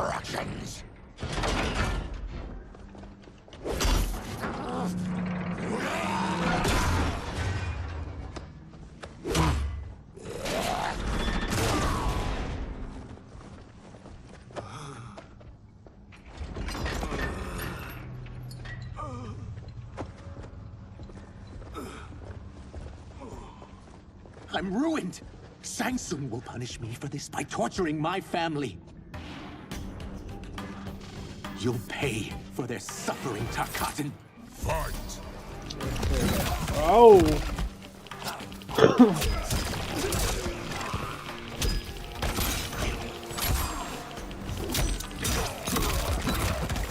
Oh, the Tao is badass.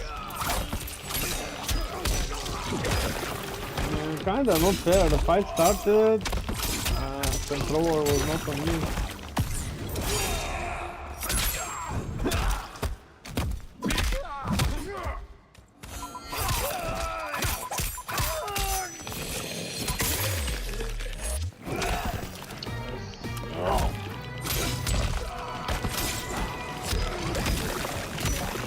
Really? Bro is terrible. Wow. I'm sorry you may suffer, but you won't make us victims. Fight!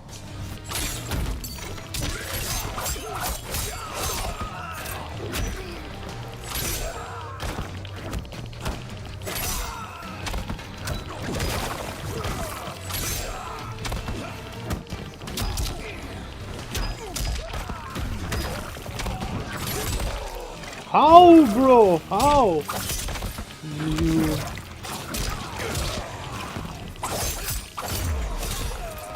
No. I won't let you. Fight.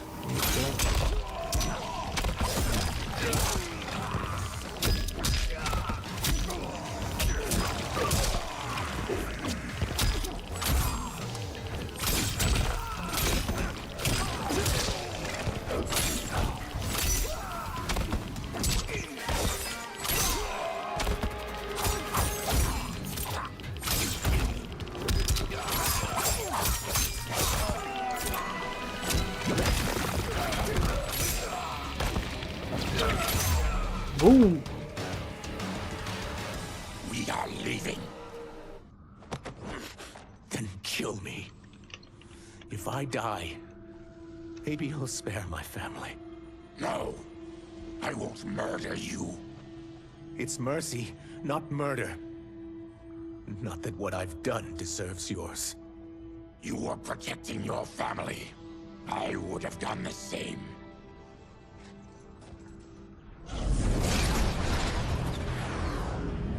Oh. What has happened here?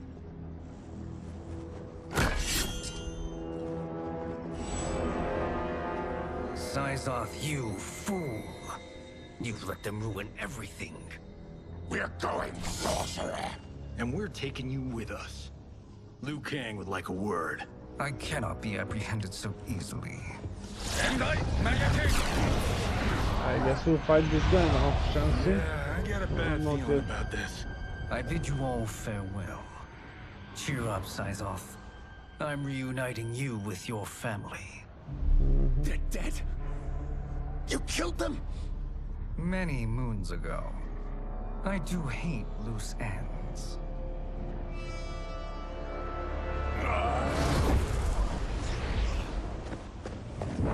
We gotta get out of here. What's wrong? The door must have sealed when the gas was released.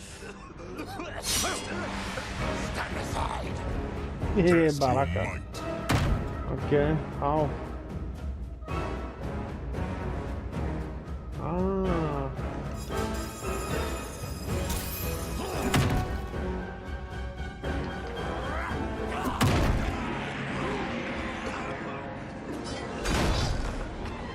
Wait, what? We died? But I did hit it hard, maybe I need to hit it more times.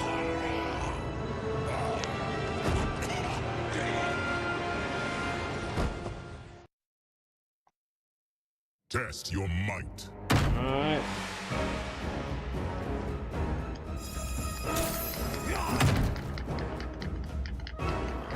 Oh!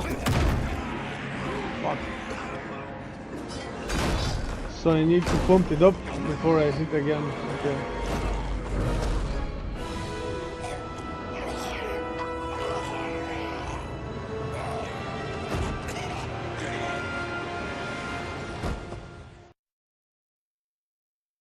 Test your might. Alright, let's push buttons.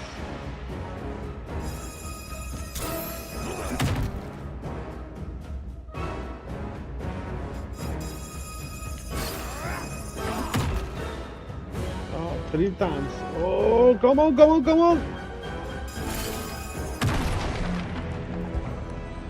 Harry! Phew! Follow me. This way. Leave me. I'll just slow you down. What? Shang Tsung finds you, he'll kill you. Look at me, Cage. I'm useless.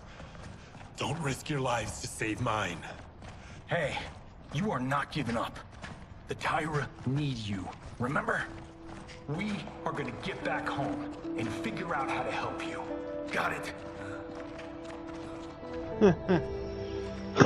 Just give him the sword, I guess. We can't linger. We'll be captured.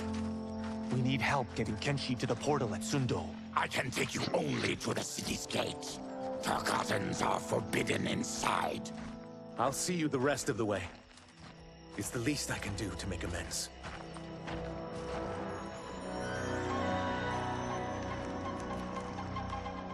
God, this reminds me of Wicked Planet.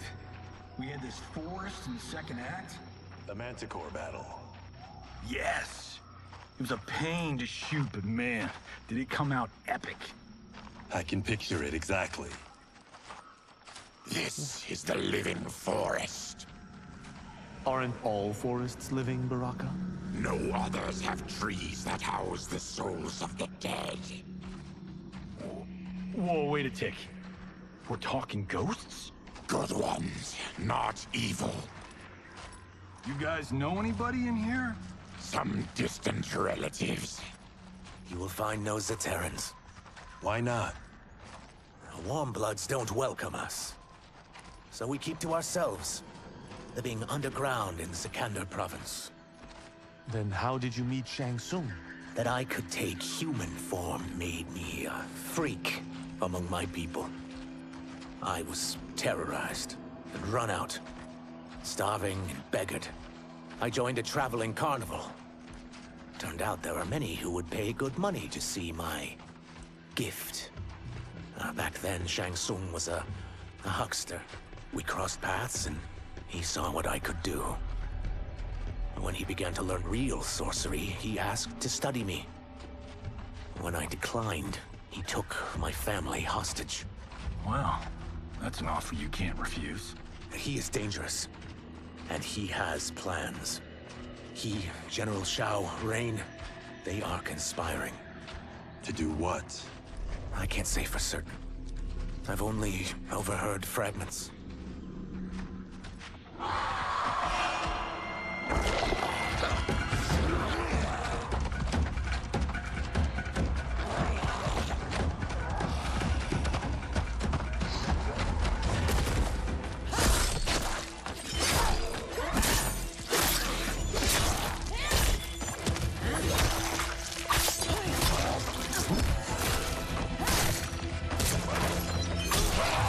Looks like she doesn't need any help. Quan Chi sends more demons? Wait, we're not.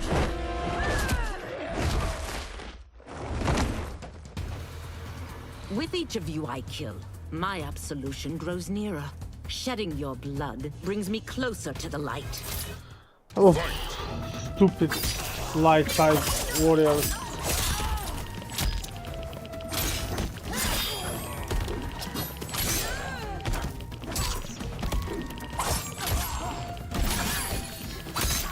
At least I'm enjoying fighting white adepts here.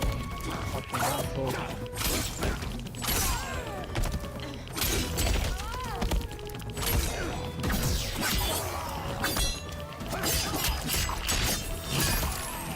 Really? Eat shit, bitch. Stop this! Killing me won't absolve your sins. Fight.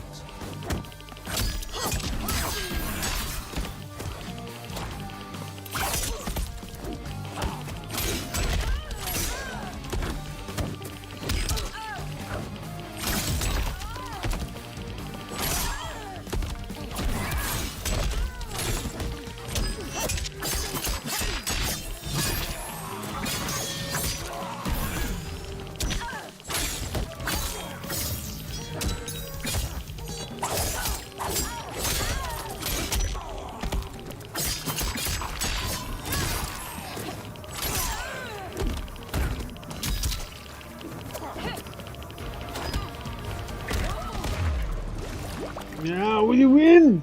Whoever you are, we are not demons. If not demons, what are you? He's a Terran.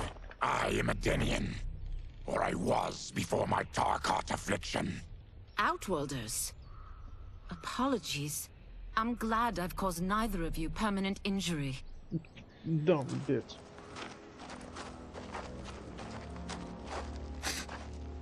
What is that? Just keep swimming. So, who's our femme fatale? I am Ashra, demon of the Netherrealm. Demon? You look human, mostly. And what's a Netherrealm? The monks covered that with us. Did you sleep through every lesson? That one, apparently. Netherrealm's hell, but real. No shit. I appear nearly human because I've purged most evil from my soul. When I'm done, the last vestiges of my demonic form will fade away. Wow. Why were the demons after you? They were sent by Quan Chi, my former master. I was part of his Sisterhood of Shadow. He wanted... He ran a sisterhood? Dominion over the realms. I renounced him when I realized that I could not help him defile them. And now he wants you dead. Precisely. I followed Quan Chi from the Netherrealm here. He's building devices that steal souls on a mass scale. He's testing the first on the dead that reside in the forest. Why steal souls, Ashra? To harness their power. To what end, I don't know. But I do know that it's to aid the designs of another sorcerer. Shang Tsung. Damn it. That guy's everywhere. You're sure Quan Chi is here? My Chris senses him. He's nearby. Nope, no. We're getting you home. We have a job to do. Quan Chi could lead us to Shang Tsung. Your Liu Kang is right. Shang Tsung's a danger that must be dealt with. I will aid you. As will I. Well, I guess the eyes have it. Motion carries. Ashra, lead the way. Alright. And something will happen now. No, not now. Quan Chi is close. The emanations of his evil grow stronger. That is a powerful weapon. And my perfect ally. As I smite the evil it finds, I am further purified. Now I've done steps, so I'm all for self-help. But since when does a demoness want to be less evil? I had spent eternity damned to the Netherrealm. I had assumed that's all there was to existence. But then I saw Earthrealm, saw Outworld, saw there was a better way to live, and that to have it, I needed to cleanse my soul. My sister demons were furious at my change of heart. Kia and Jataka were the first to hunt me. Quan Chi is also a demon? Actually, he's an Outworlder. But he mastered the dark magic needed for unfettered travel to my realm.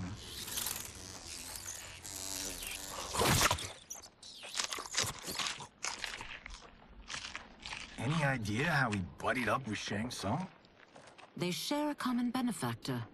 She plucked them both from obscurity, taught them everything they know. I've never met her, but there's no question that she is a sorceress beyond compare. Yeah, Chronica, probably. Quan Chi is near.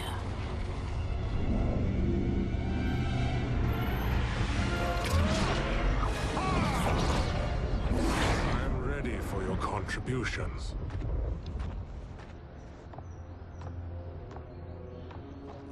Oh, Megan Fox. Tara. Yeah, I mean, I Tara. need yours as well.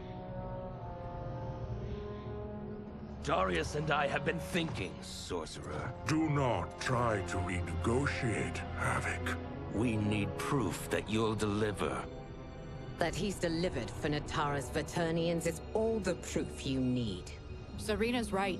Because of Quan Chi's magic, my realm's people are no longer poisoned by sunlight. We've finally escaped the shadows. Hello, Megan Fox. The spells you will receive will bring down Order Realm's government. When will we have them, Quan Chi? After the attack on Earthrealm. which could be called off if the Soul Stealer's efficacy isn't demonstrated promptly.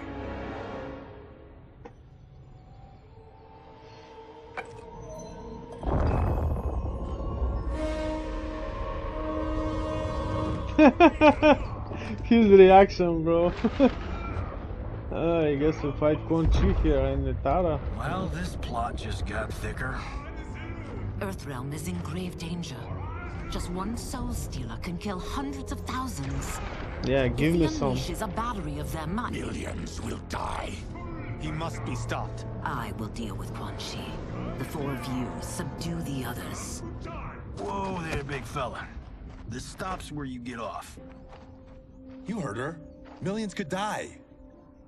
Which is why we don't want you tripping us up out there. Now, give me your sword. Why? Just give it. That is dumb.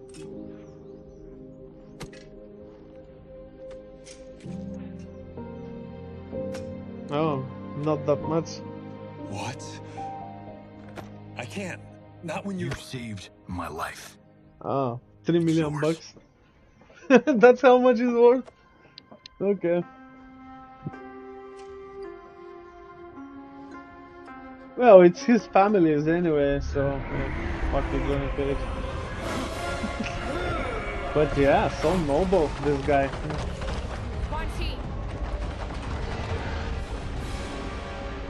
Yet again, you evade capture, Ashra. Okay, I guess I'm Ashra now. You found allies. We are joined against you, sorcerer. You won't be stealing any souls.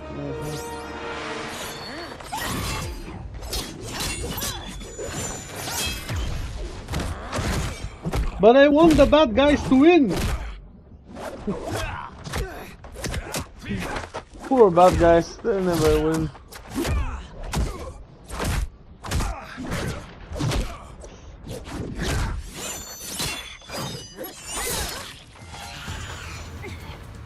That blade's enchanted. It was forged to destroy evil. It's slain many of your vampire kind. I guess We fight. can't help what we are. That we feed on blood doesn't make us evil. Just a little bit.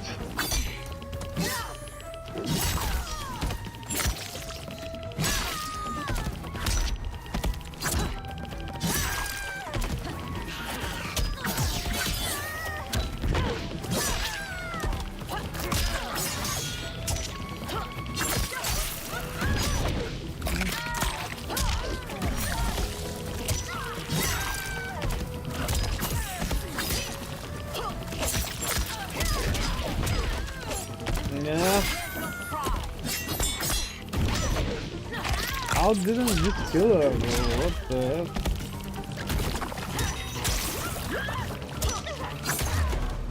Is that your best, demon? You'll need much more.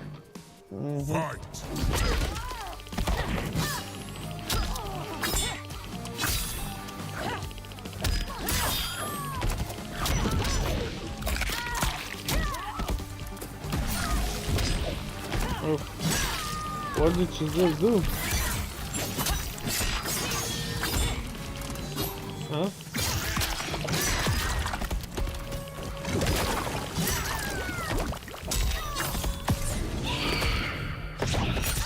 Oh shit, I forgot to block it.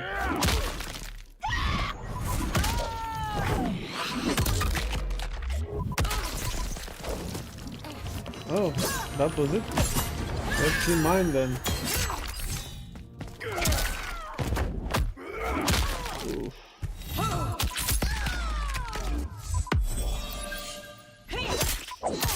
Boy oh boy oh. You're so dead. I am one step closer to redemption.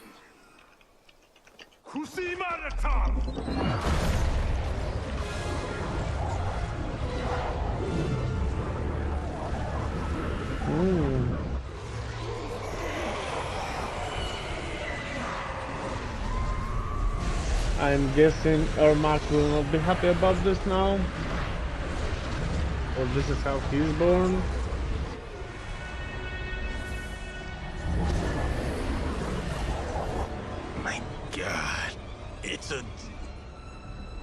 So NATO. Wow. So NATO.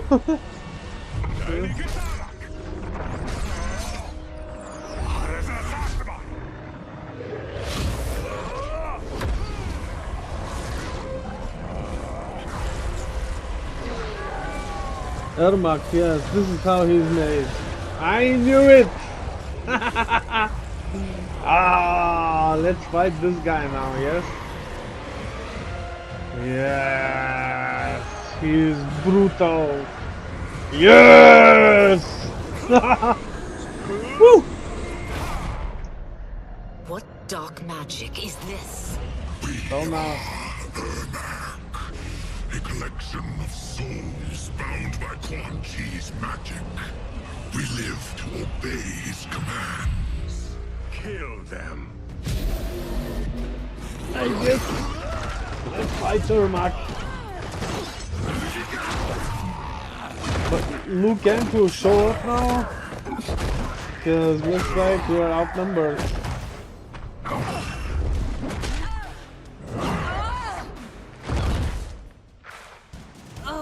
Quan Chi must succeed if Yeah, I'm to nice liberate sense. Order Realm.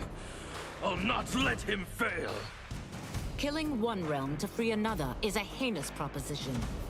One I won't let you fulfill. Yeah, okay, Havoc.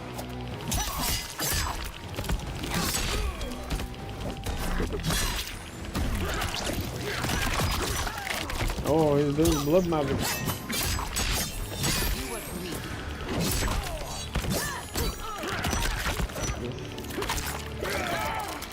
Ah, brutal. Wow, I discovered the combo.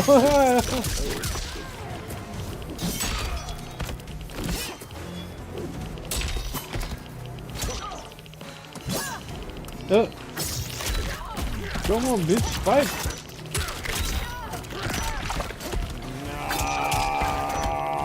No! No!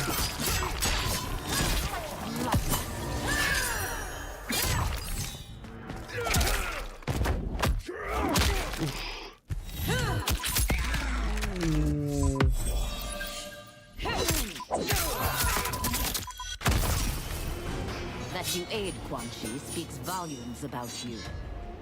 Fight.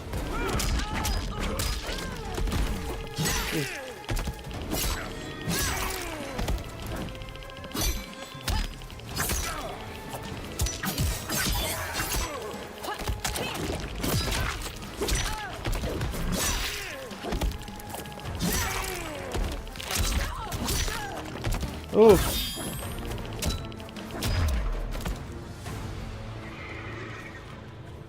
Take your chaos elsewhere.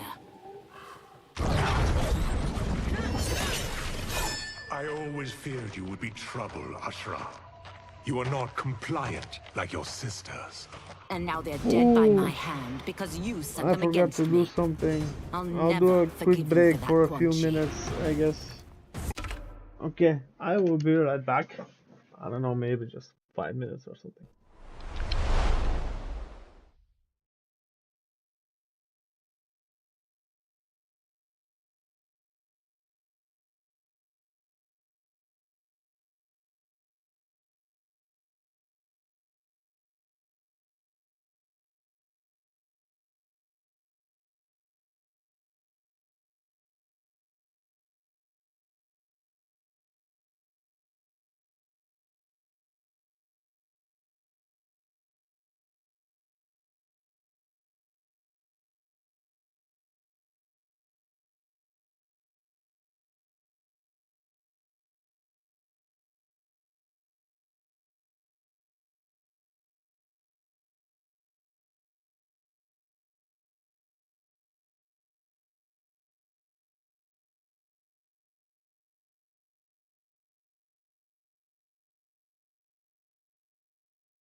Okay. Let's move. Oh. No.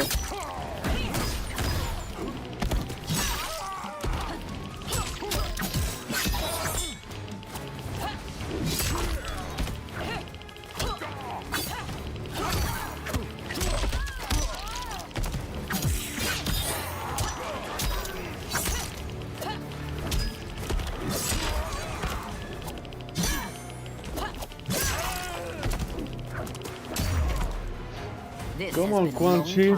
You're not even trying. Fight.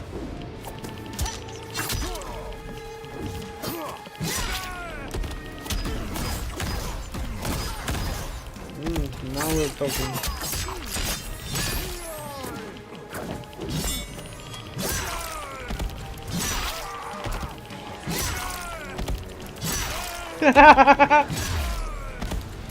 Double boom. When I'm finished here, I will finish you.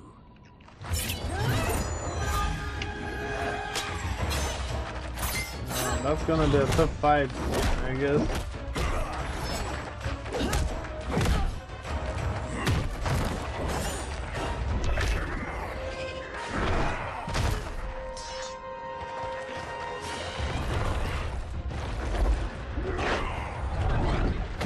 Move up. Come on, Liu Kang. It's time for you to appear. It's like the champions are just not good enough. I can't let them die.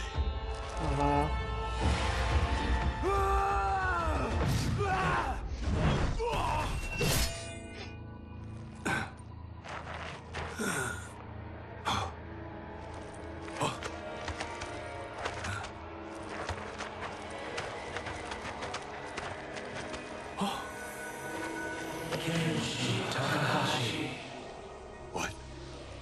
Who is that? Your ancestors come to us.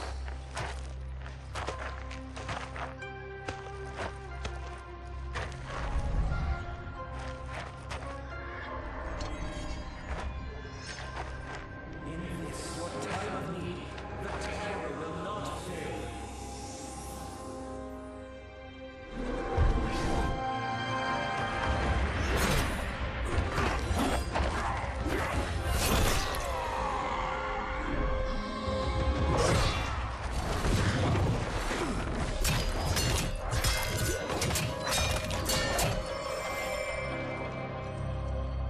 It siphoned his souls. It now has his power. That was unexpected. You're telling me. Shall we finish this? Let's. This fight's not over. I'll defeat all of Quan Chi's minions. We are many. You are one. You're mistaken, we're two. Yeah, okay.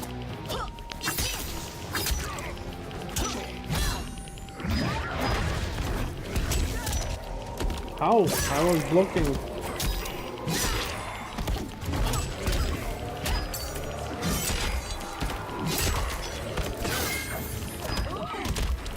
Wow!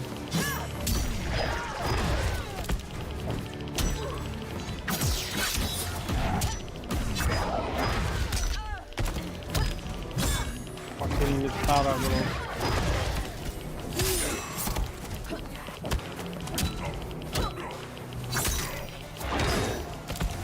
Yeah!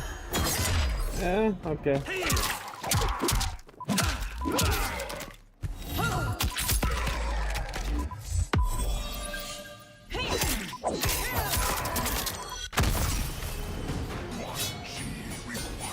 Your death. His demand will be satisfied. I don't think so.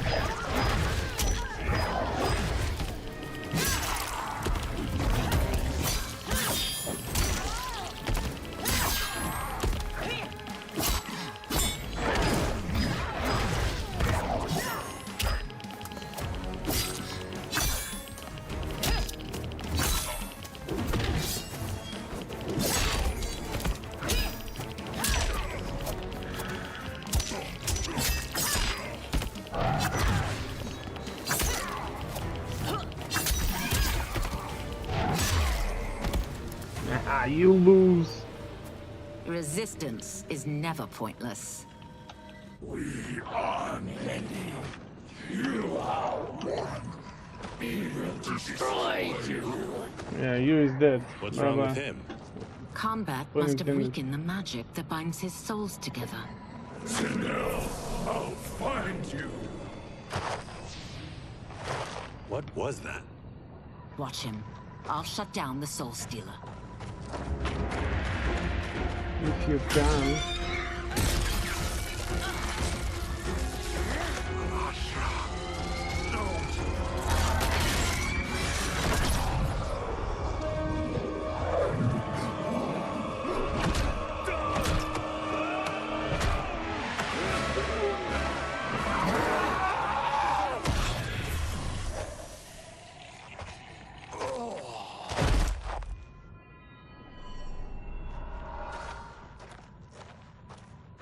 Since that didn't kill you, I will.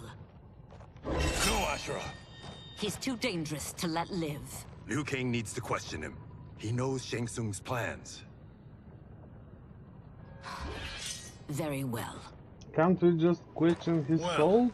Clearly I underpaid for that. Did you know what it could do? The legends never mentioned mystical powers. The souls of my ancestors live within it. They intend to guide me. Nice. Just don't forget who gave it to you, Takahashi. I won't, Cage. Now, let's get him to Earthrealm. I know home's here for you, Baraka. Let's size off, Ashura. You can come with if you want. I'm sure Liu Kang will welcome you. I've never had a home. That would be wonderful. Nice. Sendai, Neloibuno!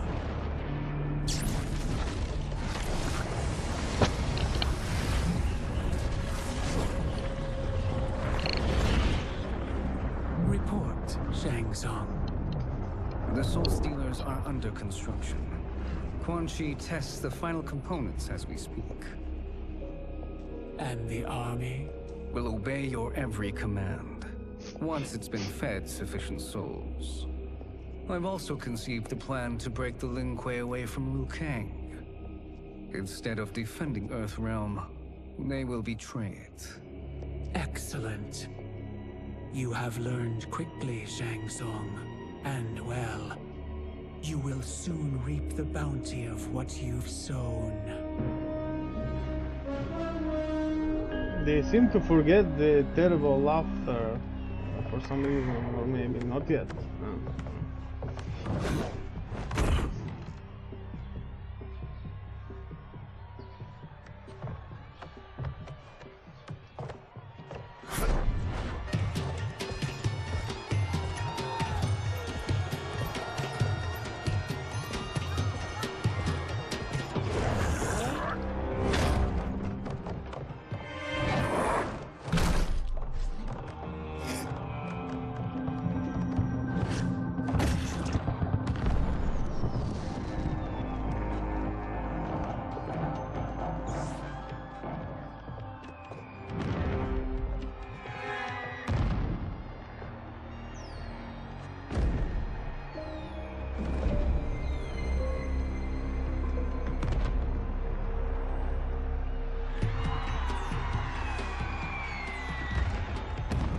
Who are these Earthrealmers we're looking for? You have their descriptions. You can at least tell me why they're here. What they've done. State secrets. Not for your ears.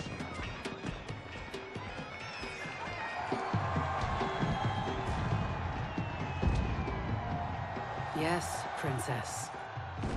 Fetch us water, please.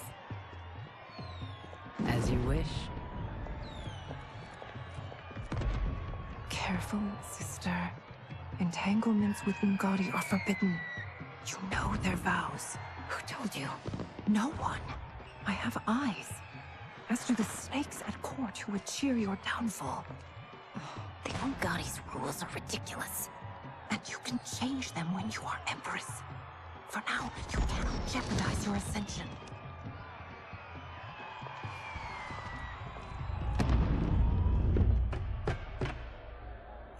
Wise again. Night, night, sweet Prince of Darkness.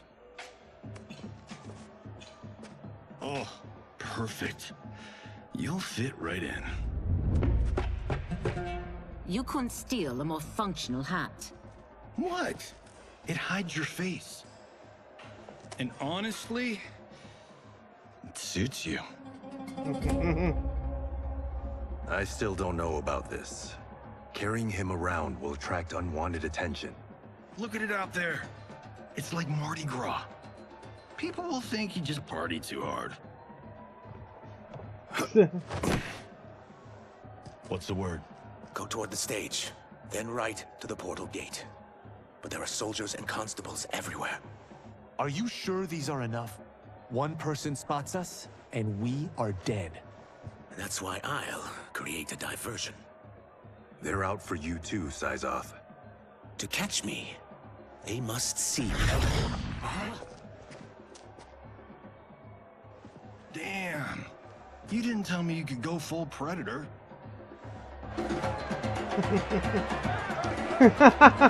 Yeah, that was good.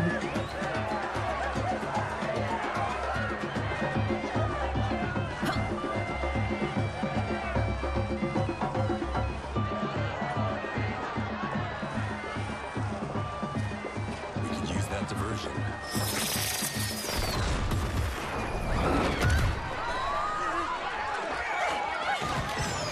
Good work, Zeiss.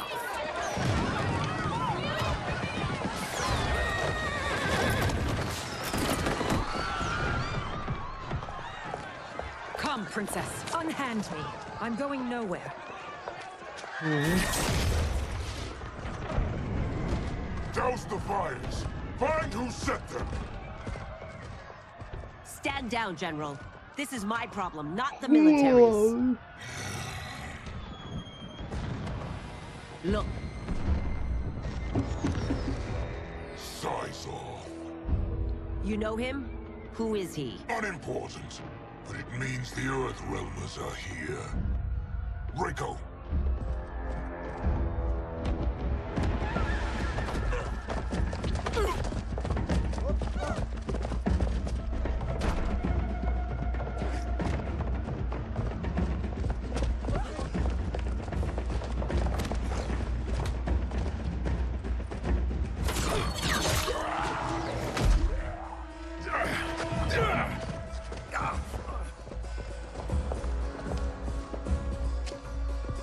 I'll get him.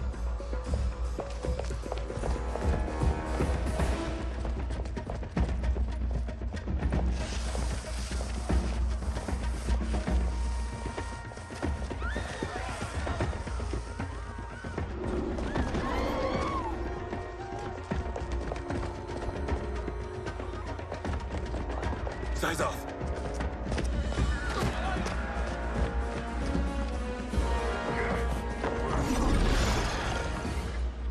Green blood? Yours a terror. How can you... There is much you don't know. Like what the General is truly up to. Surrender and I'll hear you out. I can't if you resist arrest. You arrest me, he'll execute me.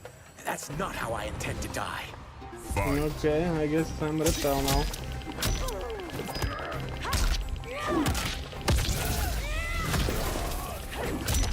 Oh, she got new skills.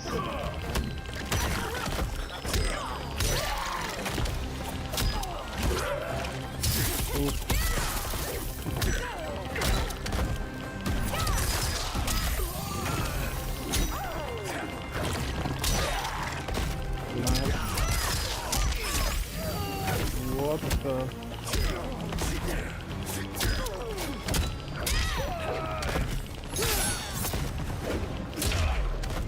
My quarrel's not with you. Let me pass. Fight. She didn't reply.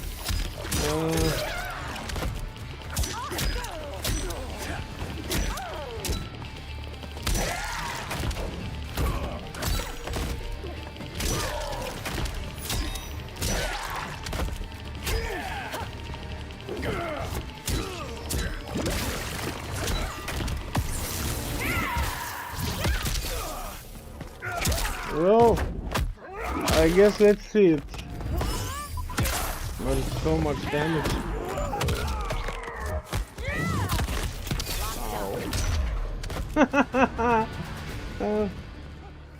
Know that I am sorry for disturbing Sundo's peace. Ludicrous. Princess, no. You could be hurt.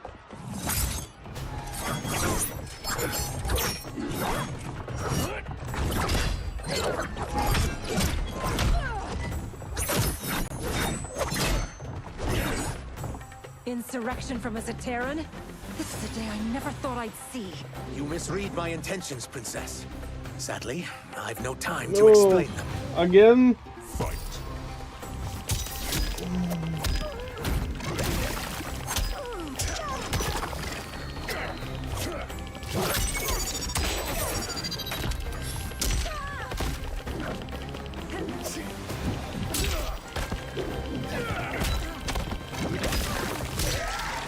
Nice.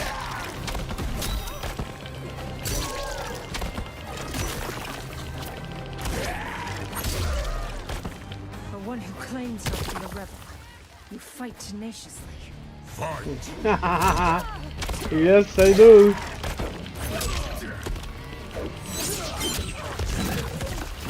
Wow. Ooh, that was good. Oh, I can do that too, man. Wow. Yeah, I should have used the uppercut.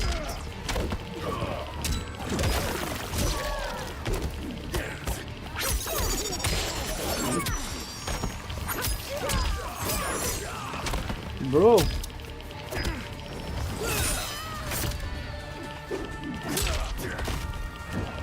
Bye bye, princess. Oh, come on, give me a break, bro. I missed.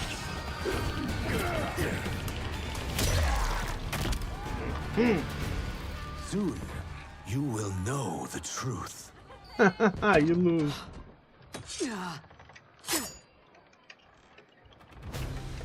Take the princess and go. My fight's not with her, or you. It is now that you've laid your hands on her. I will take your life as punishment. Wow, I'm so scared. Or maybe I should be, huh? I don't think so. Tanya is a dumb bitch. I never liked her, I don't know. Protecting the crown, you know that. No fragile bastard. Okay, bye bye Tanya.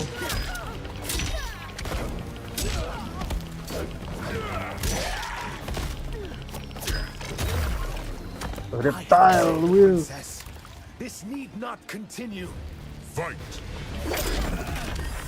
Yeah, but they don't listen until you kick their butts really hard.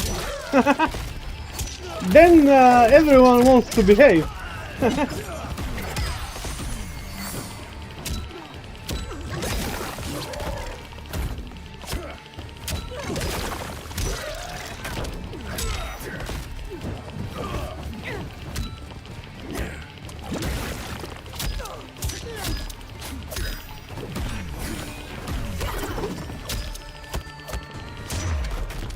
No, behave, bitch. My sentence is suspended, Umgadi. 29 fights so far.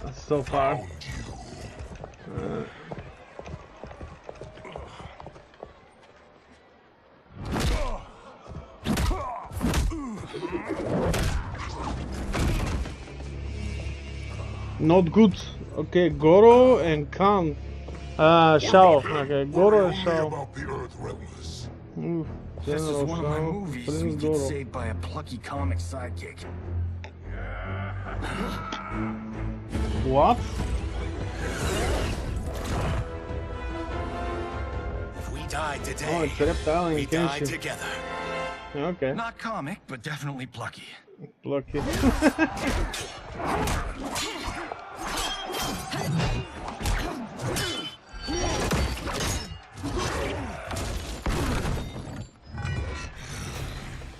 It's unlike Shang Tsung to leave loose ends. Now that I'm free of him, I'll reveal your conspiracy to all of Outworld. You'll do nothing of the kind. Dead men tell no tales. Really? Then shut up. Whatever.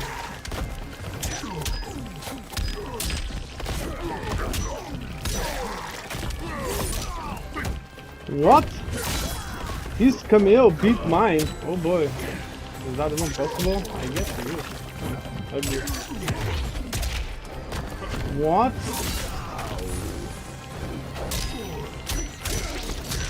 Yeah!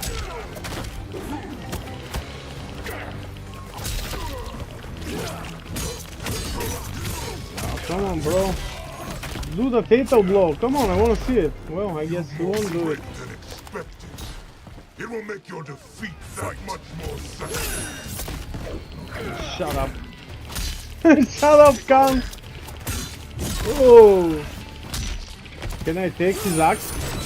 No, I guess not. But he can control it from distance, so that's bad. Now I need to know the combos, but I guess I can. Yeah, please do it, please do it! Do it, I wanna see it. Come on! Wow, I guess I don't wanna see it anymore. You won't silence me, General.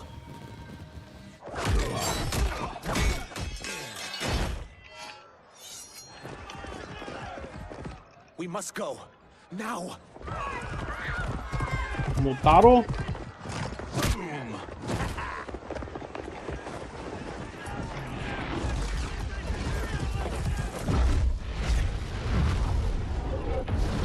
Whoosh.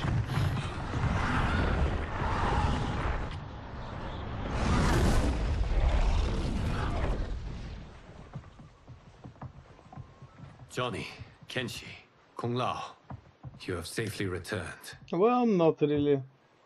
By the Elder Gods. We had a run-in with Princess Melina's inner demons. She took my sight, but Sento, in its own way, restored it. I am glad that Sento bonded with you. Though my hope was that the means would be different this time. Mm-hmm. This time? Forgive me, Kenshi. I misspoke. He has no The monks will idea attend to about your the wounds. creation of the We universe found Shang Tsung, and the timelines. but he got away. I can see why In you're the twitchy realms. about him. He's neck deep in some serious shit. Rest, eat, then we will discuss. Can I also get a martini? Shaken, not stirred? I'm sorry. Meet the newest members of the Earthrealm players. We wouldn't have made it back without them. Astra and Sizos. You know us? As Earthrealm's protector, there is much I know. Do you also know of my former master, Quan Chi? He colludes with Shang Tsung. A new deadly alliance? Come, all of you. You must tell me all you know. Well, maybe he doesn't know many things. He might have created it all, but not all wise, all knowing, you know that. Shang Tsung and Quan Chi again Not as conspire advertised. against Earthrealm? What Johnny and Kenshi report should not be possible. Oof. You witnessed how I rewrote history. I gave the sorcerers meaningless lives. They should have never gained power, let alone join forces. And your work was flawless. Such would their lives have been, had someone not interfered. Yes, Interfered? it's her, What do you it's mean? Chronica again, Liu Kang. I guess we'll have to fight her again. Oh shit, she was terrible in Mortal Kombat 11. Both sorcerers were visited by this person. It is her intervention that bent the arcs of their lives. Oh, come on, get us! Who is she? You served her last Her time. identity has been obscured from the hourglass. Yes, because she created Who could it. have that power? Chronica. Somehow resurrected? Yeah. Impossible. Titans once destroyed, cannot be It looks revived. like Titans, even when destroyed, Someone can be else revived. must have survived the previous timeline. Someone with a vendetta against me. Shinnok, probably. It is the only plausible theory. You must determine its validity, Geras. The fate of the realms may depend on it. Yeah, it already does, actually.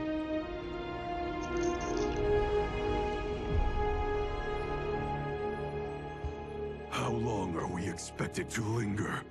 Patience, Bihan. Oh, There are many demands on Liu Kang's Sub-Zero, I attention. guess now we'll learn how Were he he becomes Father would advise us to Cyborg. wait without protest. But now he is gone, and I am Grand Master. Wow. His teachings did not pass with him. They should I still guess guide us. because of his arrogance, Guide he us, dies yes. and becomes Shackle Noob us, Cyborg. no. We can't abandon tradition. Mind your place, Tomas. Father may have taken you in, made you one of us. I like him better as a Chaos Mage anyway, compared to Water Elemental Mage, because he's an asshole. Lord Liu Kang I mean, he being a Grandmaster doesn't give him the right to, like, project his ego so much. I know he's strong, but Shang doesn't Tsung suit is here, a at the Grandmaster to do ruins such of things Yin in the first Fortress. place. His soul stealers are already under construction. He gets must wiser as a Chaos Mage, capture he Shang grows Tsung as a Chaos before Mage. either can inflict harm upon Earthrealm. We will leave immediately. And we will join you. You are not Lin Kuei. You would only hinder the effort. Raiden and I are more than... We're trained differently. It takes years to master Yeah, our at least ways. Scorpion is not so arrogant You and and Raiden stupid. have my full confidence, but you are needed Shiraiya, you were always Go very to wise. the Wuxi. The monks must prepare you for war. Oh, I guess he knows now. Even Liu Kang knows. Okay. The only way in is over the walls. We must find a less guarded section before attempting an ascent. Finally, we face a worthy foe. Somehow Victory will it bring us feels glory. that Glory? the good guys We will fight for fail duty. this time, but Does our maybe not in father's the ghost expansion. possess you? All I hear is his voice. We must honor his vision, Bihan. Vision is what he lacked. He was blind to Wow. our superiority. That's not We Sub-Zero, I settled for know. defending He's too Earth arrogant and when we stupid. could help lead it. Our clan doesn't govern. It serves. Exactly. That is our past. It won't be our future. Whoa, what the fuck is wrong with this guy?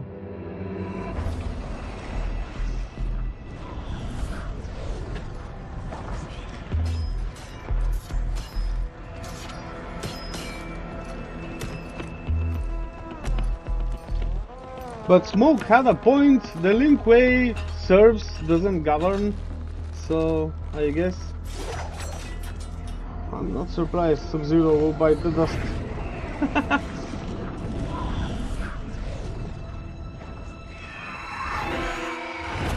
Oh, hello, Megan Fox. She's voiced by Megan Fox, yeah. Nitara, yeah.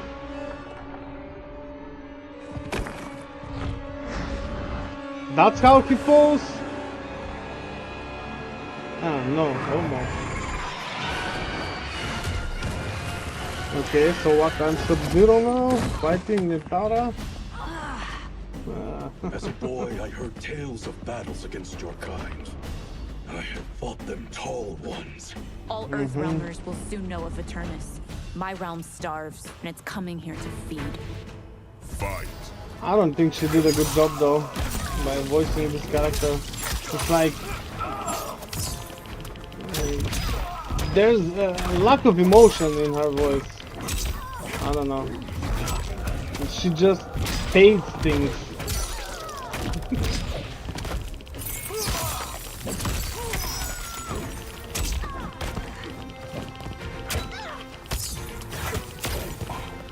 Nah, not so stupid, huh?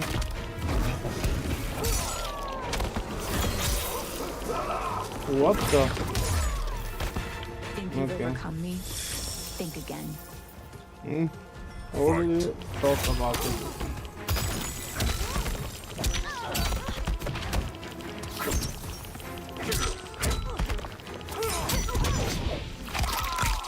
Move.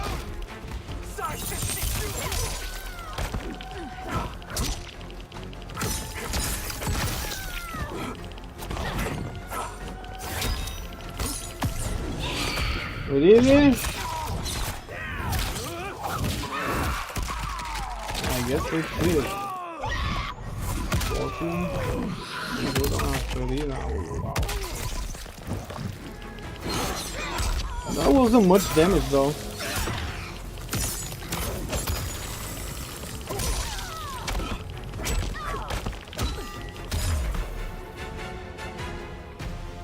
You will end this day. I win.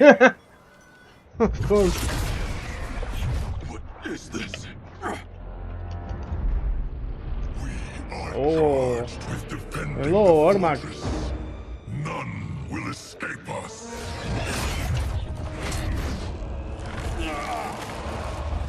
Test your might. Ah, button smashing again.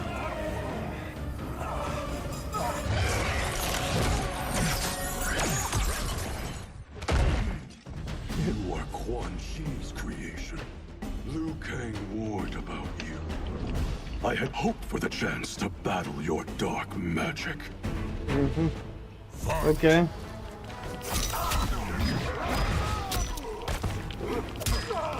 Wow, really?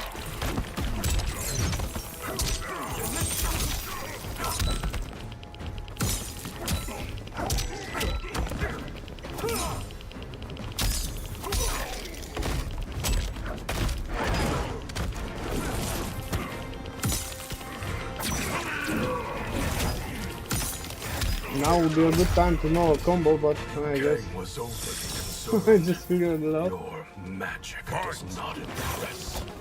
Yeah, your magic does not impress. It only looks good, right?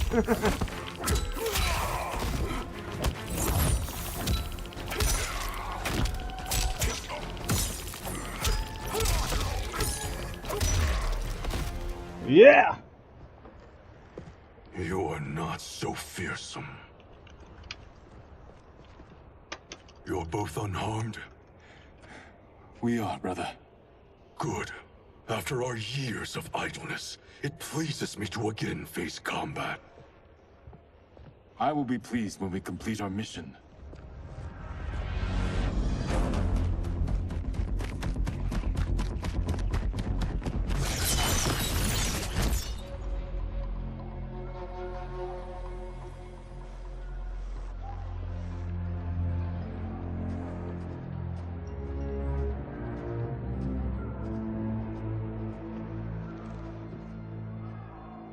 Be careful with what you're handling. We have no time for mistakes.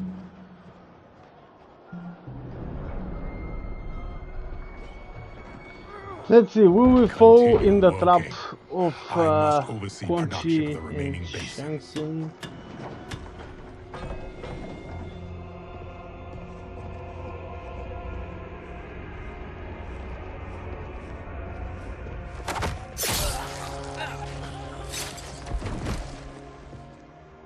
That's Quan Chi. The other sorcerer Liu Kang described. Kuai Liang and I will capture him. Stay here. Do not let them activate the Soul Stealers.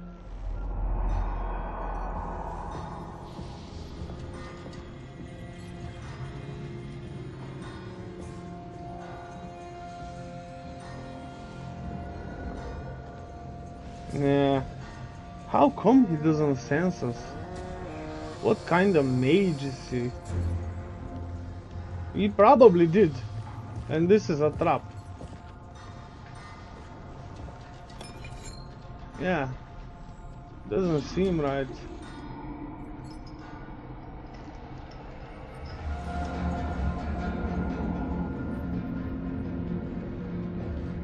Why does he need all this coin?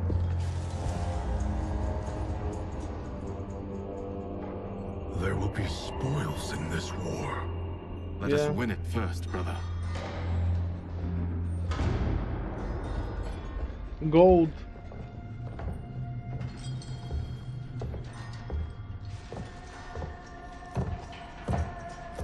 Who is this? Shang Tsung. Yeah, Shang Tsung. Will the Soul Stealers be completed on time, Quan Chi? Yes. Our benefactor's guidance has proven most helpful.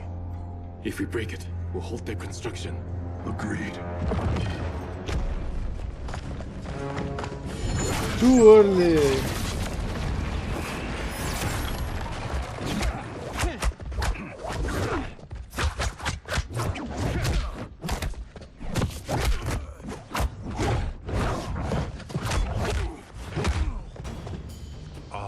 The Lin Kuei. We have been expecting you. Were you told also to expect defeat? This ends Probably no not. other way. Yeah, at least he's right on that part.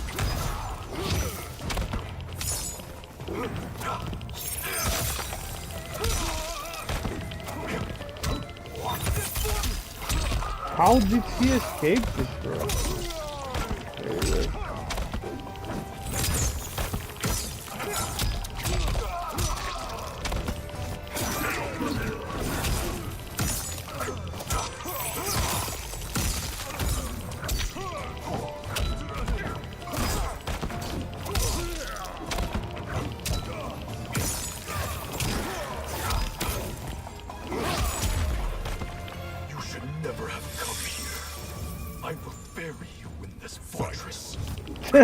Sounds fair.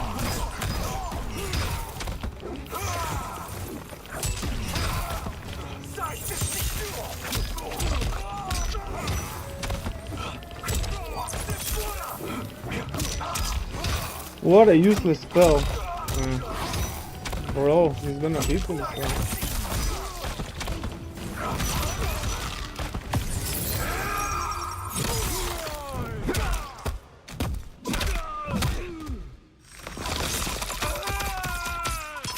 Yeah. Yeah, but I'm on one hit, so don't have big expectations. Yeah. Fool. No one can survive the Netherrealm's magic. I don't think so, but okay, if you say so. We'll find out in a few seconds.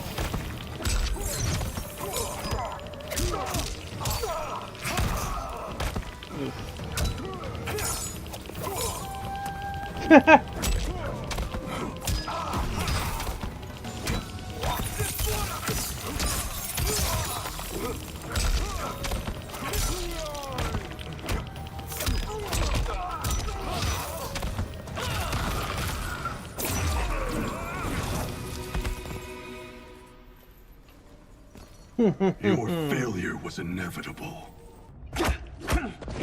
That is true.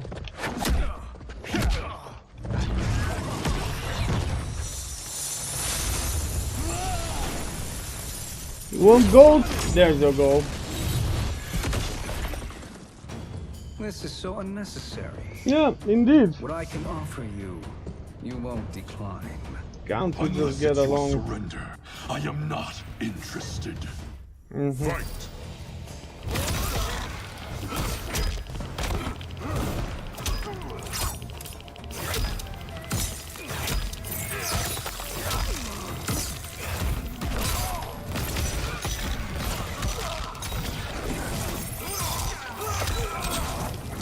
He turned into me?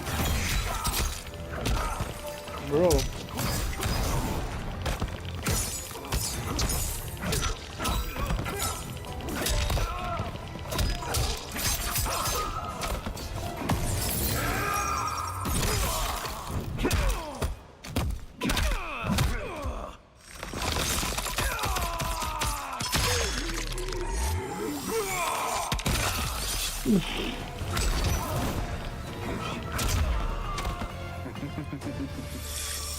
It is your choice. I can give you freedom. Or I can take your life. He didn't say it.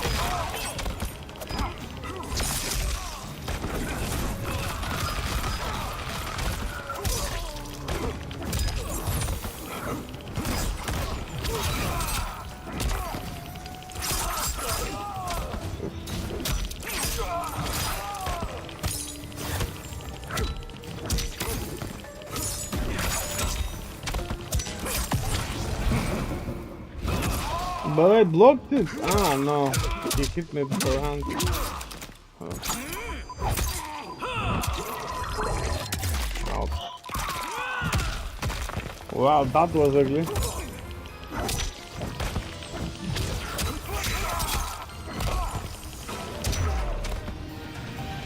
But yeah, I guess I win. I had hoped for a worthier enemy.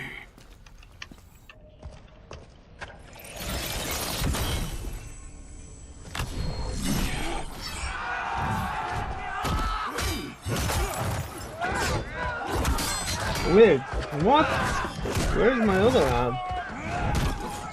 Oh.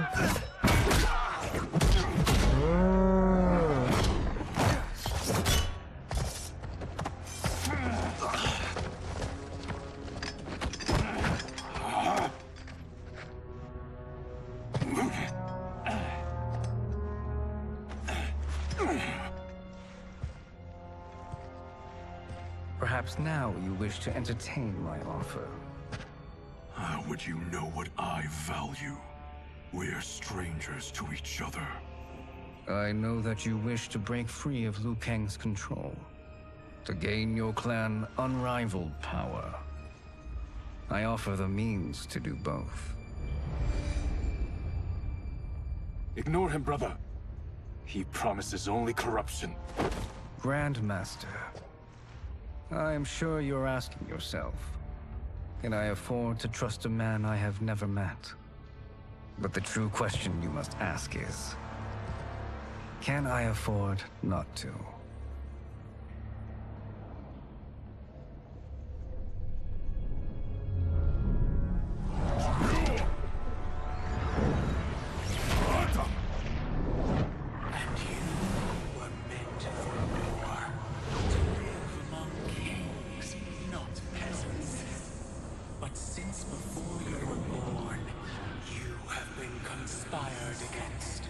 By those who fear how formidable you could become.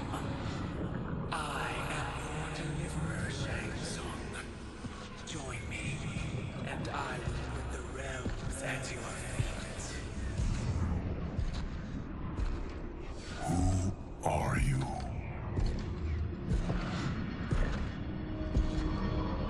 Impossible. It's her. My realm and your clan have much in common. We both feel the pull of Liu Kang's leash. Once Outworld rules Earthrealm, you will be free to remake the Lin Kuei in any manner you see fit. Bihan, don't listen! We must stop them, not— Silence, Kuai Liang. But brother— Obey your Grandmaster. Can you win this war? Soul Stealers are deadly, but they're not enough. You only think so because you don't understand their true purpose. Explain. Emperor Ying built this fortress during one of Earthrealm's most turbulent periods. Enemies beset him on all sides. He built a great army to protect his empire. He built a second one to protect him in the afterlife. This is Emperor Ying's Dragon Army.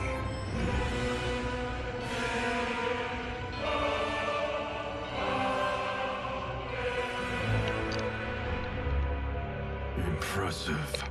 But does this history lesson have a point? These statues were constructed and enchanted by the great mages in the Emperor's court.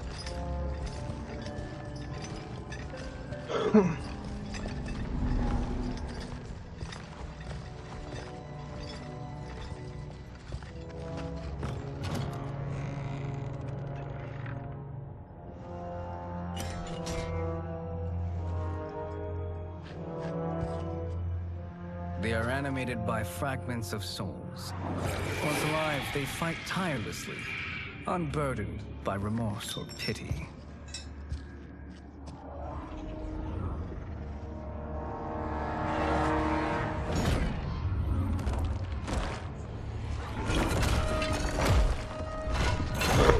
Ooh, nice.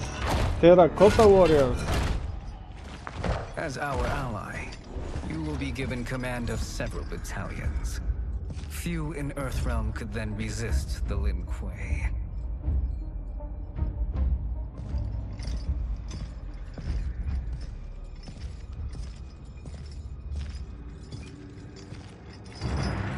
Behind!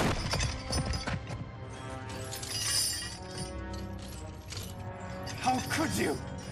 Father Yes, would he's turn in his stupid. grave if he saw this. He was a doddering old fool. He did us a favor having that accident. And I was right to let him die.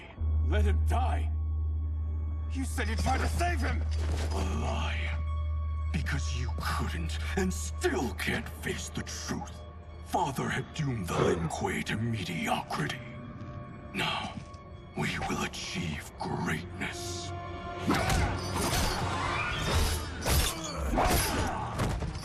You will achieve no such thing. But at least you become the guy I like.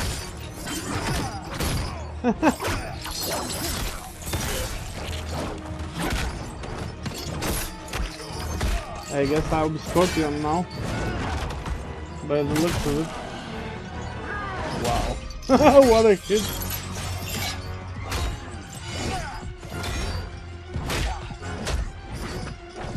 Scorpion is pissed. Kill this guy, bro.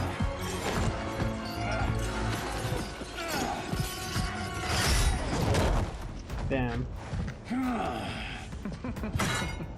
He's a feisty one. Are you going to blather or make yourself useful? This Earthrealmer must be neutralized. I don't think so.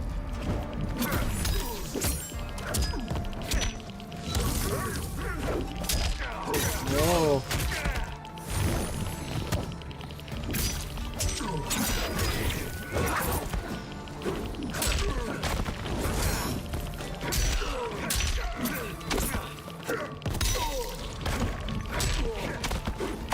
Ah, I guess I'll see it now. Ah, I blocked it. Oh well, maybe next time. You may corrupt Bihan, but you won't corrupt me. Fight. So Scorpion is the good guy this time. Not Sub-Zero. Okay.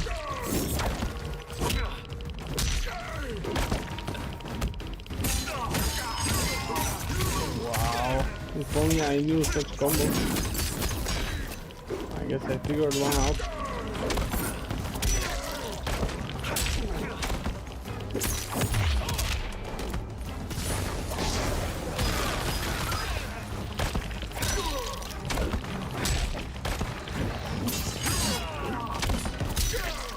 We won't get to see it. Yeah. Neither of you Oh, are a up to trophy, the new task. timeline. Okay. Do not let Kuai Liang escape.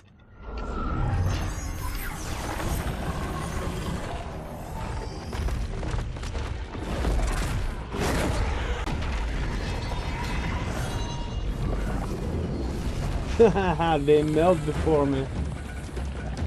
Nice skill. So what are they made of? Not terracotta, some metal. Looks like.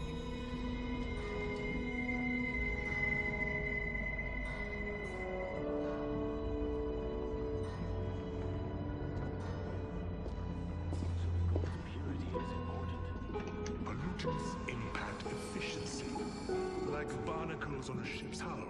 They create drag and reduce speed. I see.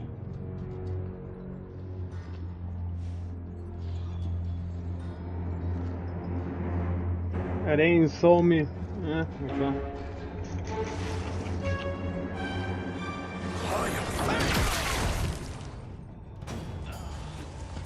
So you've declined Shang Tsung's offer. I assume your brother has not. The sorcerer tempted him into forsaking his oath. He can be convincing, can't he? Spurning him is a grave mistake. Fight. I don't think so. He's an asshole. Never liked him. Except maybe in the movie. The actor was really good. Your soul is mine!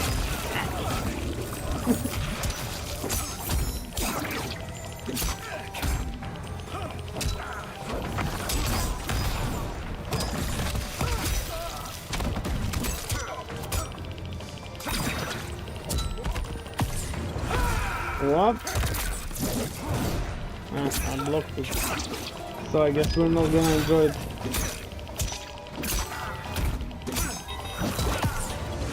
Now maybe? Ah, okay. We will after all. Woohoo! Awesome. Ouch. That's a lot of damage, bro. Your scheme will fail. I'll see to it. Fight! Wait, I was drinking coffee.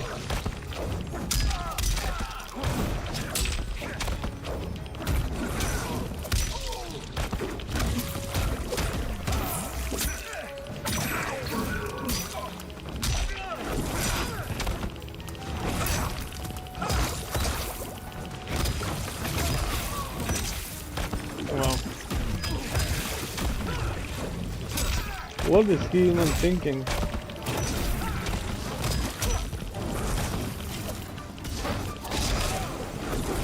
Burn! Water, mate! The mistake is yours, Outworlder. What have you done?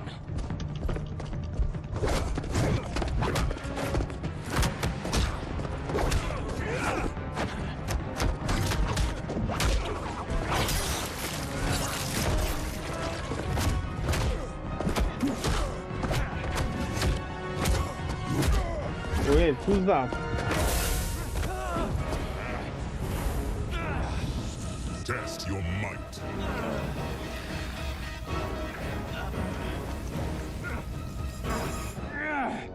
Ooh.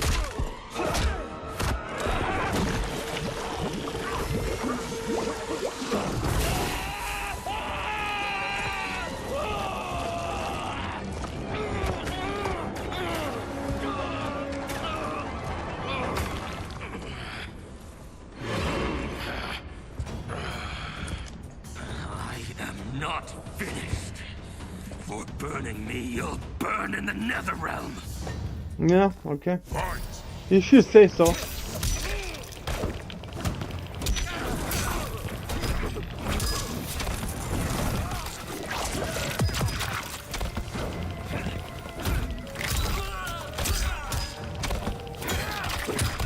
Ooh.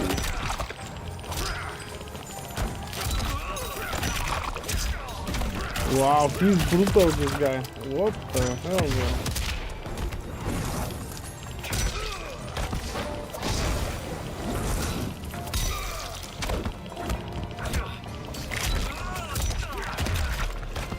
I have had enough. You will die. Fight. Who the fuck are you? But okay, Darius, I get it, but... Panic.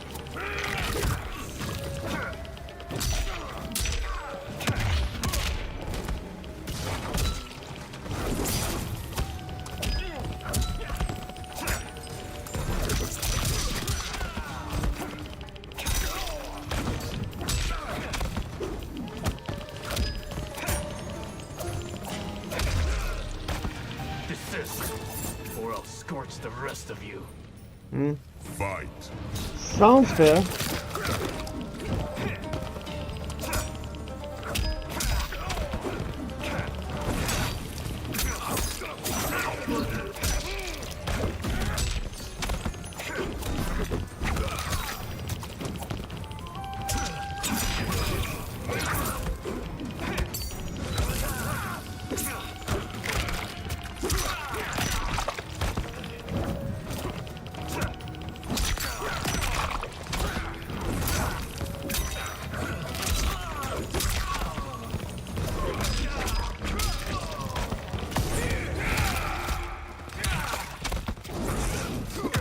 I was blocking it, bro. Ow. Damn. I guess I'm dead.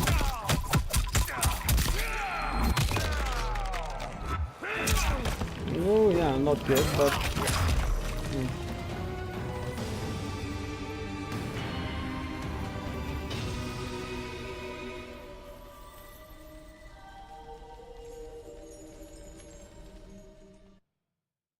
Burn in the Netherrealm.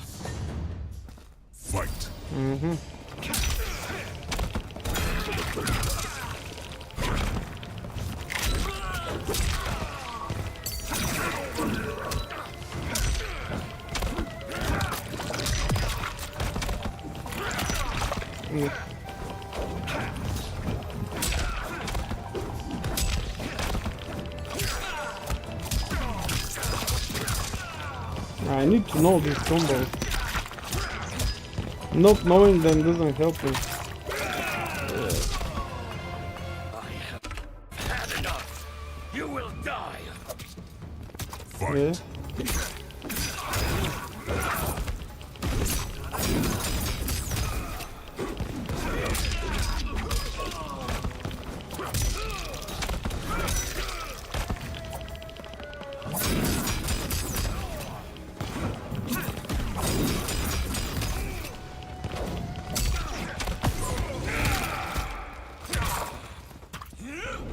How? I was blocking it. That's weird.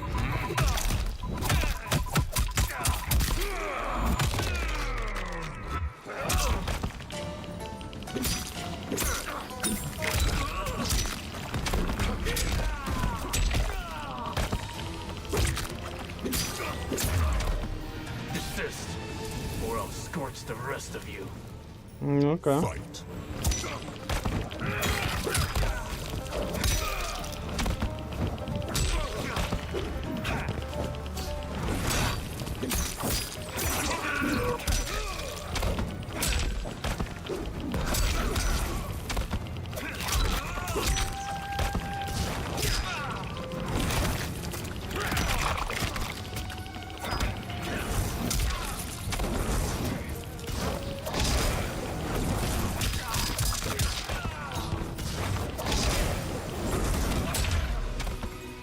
A Lin Kuei's flame is not easily smothered. Split up! We must find him!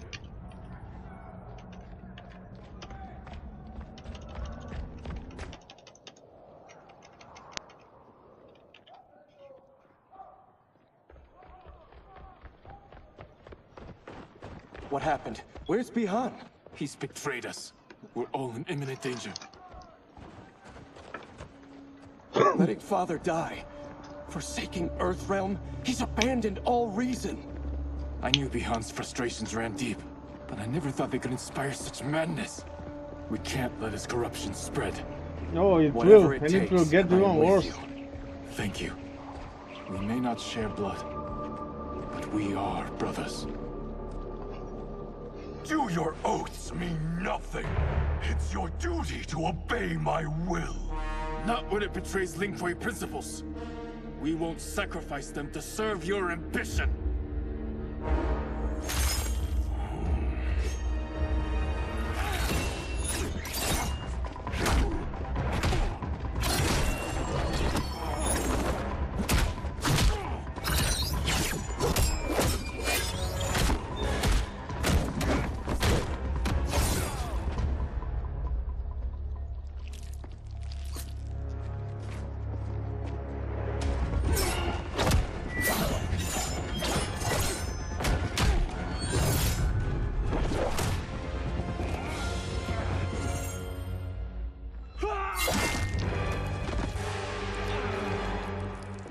Kuei Liang!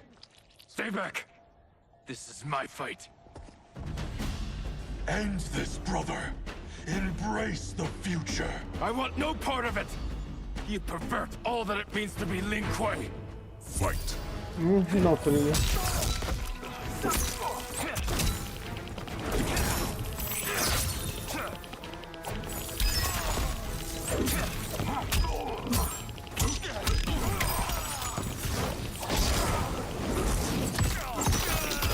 Wow. He can't reach me there, I was too high.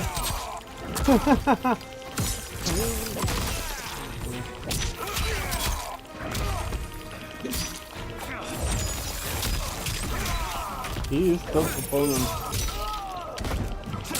I guess he will win this round. Looks like. Wow. That was stupid. You have defied me for the last time, brother. Fight.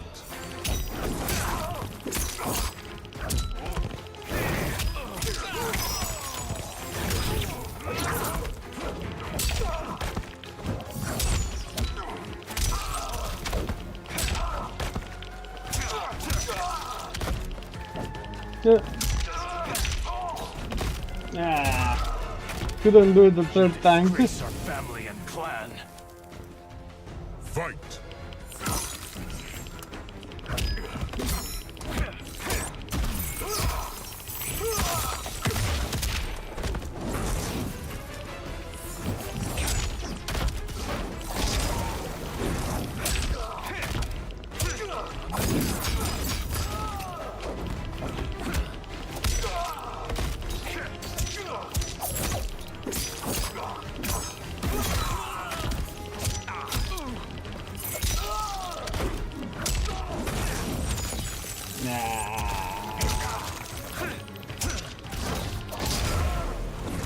We win.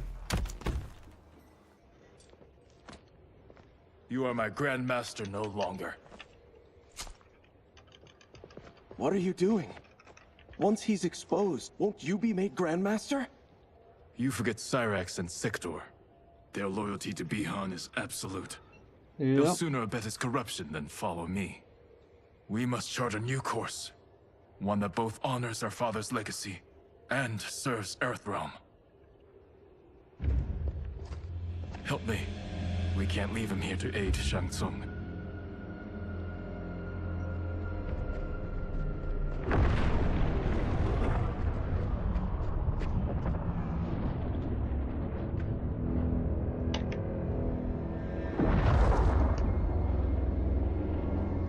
How did you achieve this, sorcerer?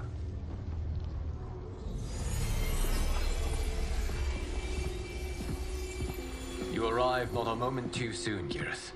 What have you learned? In scrutinizing Shang Tsung's first meeting with his benefactor, I made an important discovery. Her life essence, the very time crystals that make up her being, are not of this timeline.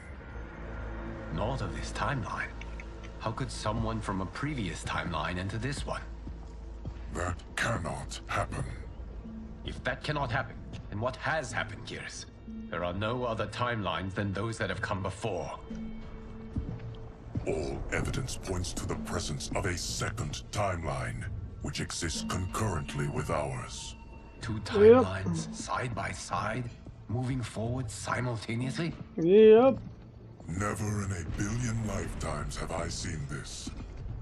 But that does not make the other timeline any less real. There can be no doubt that Shang Tsung's benefactor hails from it.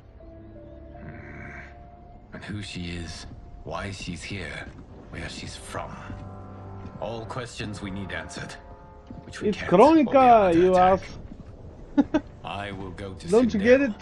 Convince Probably her they to will. withdraw from Earthrealm by showing her how history is being manipulated. That will require revealing to her your prior role as Keeper of Time. The situation gives me no choice. Mm-hmm. I will need your help, Geras, to prove my claims to the Empress.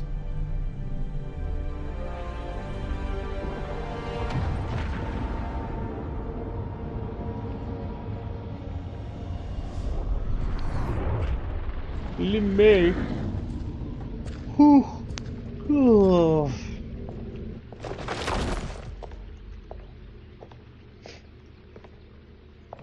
Return home, Lord Liu Kang. I am to let no one pass. I must see Her Majesty. She must call off her attack on Earthrealm. Her decision was unwise, but she no longer seeks my counsel, and I doubt she's interested in yours. The Empress has been deceived. Shang Tsung and General Shao have fomented this crisis as a means to steal her throne. General Shao? I knew he was hiding his true intentions. But join Shang Tsung? I knew he couldn't be trusted. Well, Were I still Umgadi, he what do would you never expect? have breathed the same air as the Empress. My palace sources told me he arrived out of nowhere, and immediately had the Empress's ear. He gained her trust by treating Princess Melina's condition. Mm-hmm. Tragically, she is afflicted with Tarkat disease. Tarkat? The Empress must be beside herself. If Shang Tsung found a treatment, no wonder she embraced him. Yeah. I have shared this with no one. I trust that you, of all people, will keep this secret. Of course. Were it made public, it would bring down the royal family. Yep. Li Mei, Empress Sindel needs our help. Will you join me? Emperor Jared's death, the pain it caused Empress Sindel, has always haunted me. I failed the royal family once. I won't do so again. Hope so. And she's pissed because of this.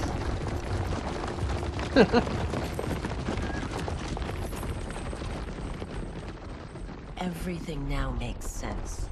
My Umgadi contacts had said the general's soldiers had been encroaching. But still, I can't fathom it.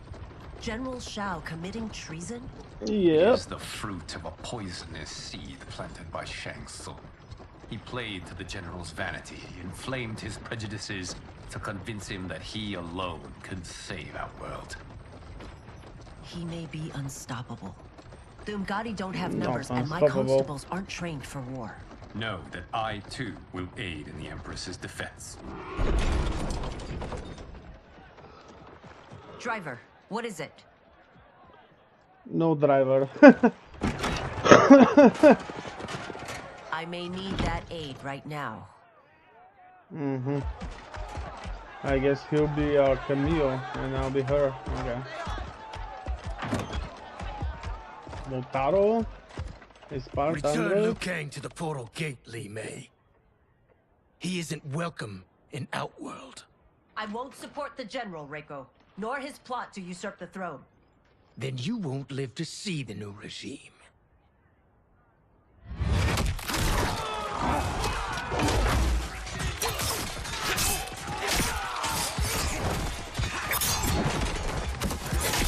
We fight Reiko again? They have us surrounded. I am Earthrealm's protector, Li Mei. I am no stranger to combat. Then let's get out there. Yeah, he invented it anyway.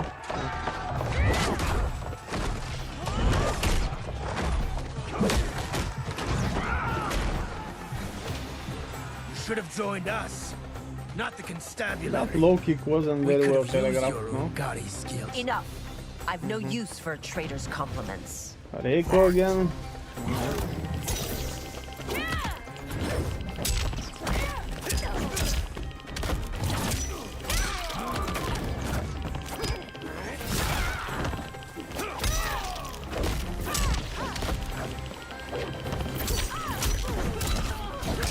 Oh boy. My fighter is very weak and the combos are not very intuitive.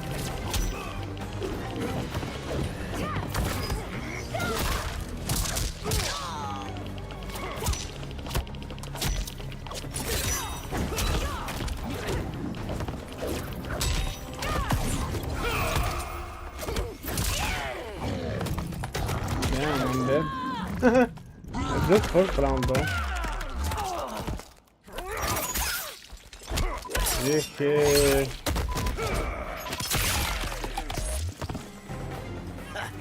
Maybe I thought too highly of you. Maybe. I don't like her either.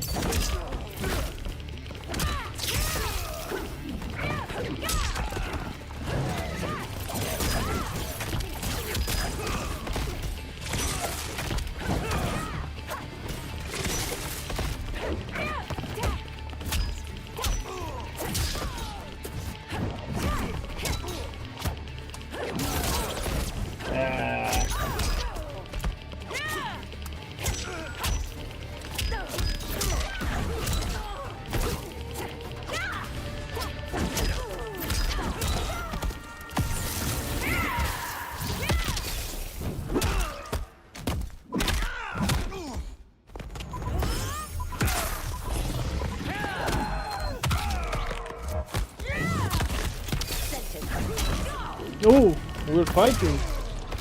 I thought Shao's soldiers were better trained. Fight.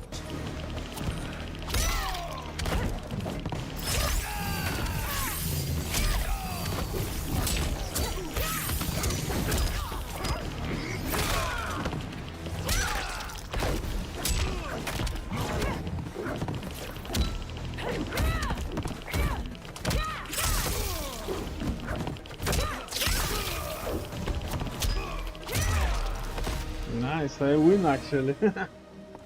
You and your accomplices will face judgment, Reiko.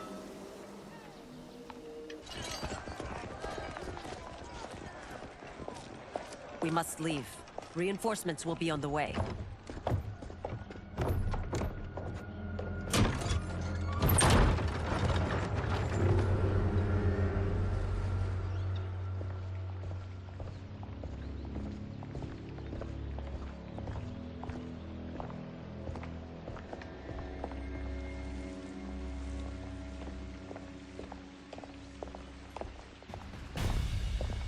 Word of his arrival precedes you. Surrender if you wish to remain unharmed. Let us pass, Tanya. The Empress and her family are in danger. He brings word that Shang Tsung and General Shao plot against them. The General? Are you so easily taken in by lies? Once again, you prove incapable of protecting the royal house. Oh, you dumb bitch.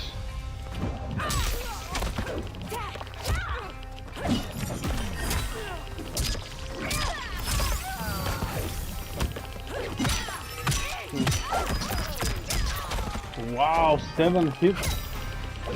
I only know like 2 or 3 hits.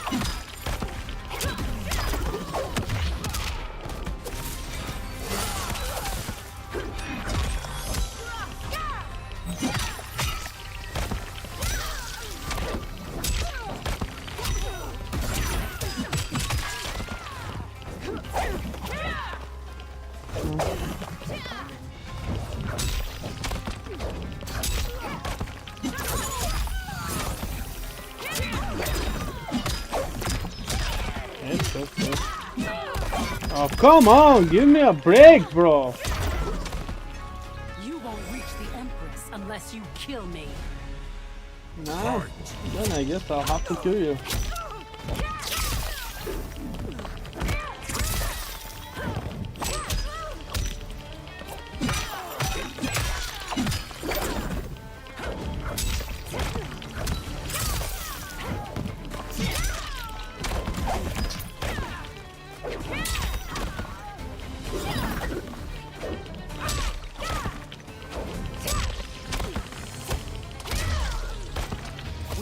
Precious time, Tanya. Let's finish this. Fight. How did I do that? Wow, that was good. And discoloring. Whoa. I'm sorry you made that necessary. 45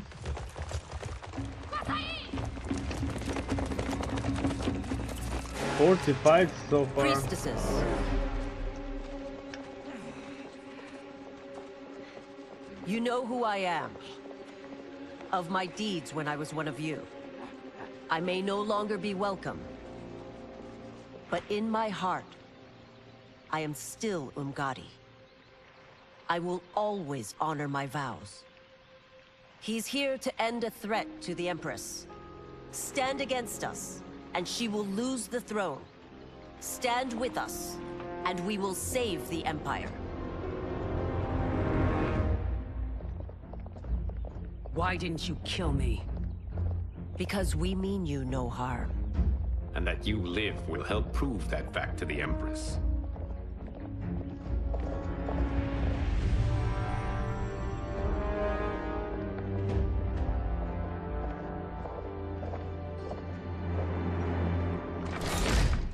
How dare you, Li Mei? It's not enough that you let Jared be murdered. You let Liu Kang destroy the rest of my family? No. My heart broke when your husband died. I lost not only my emperor, but you, my closest friend. I know you may never forgive me. But don't be blinded by anger and grief. We are here to help you. She finally said something wise.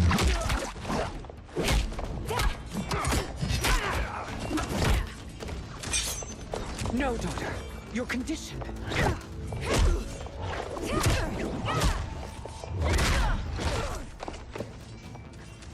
Your faithlessness astounds, Li Mei.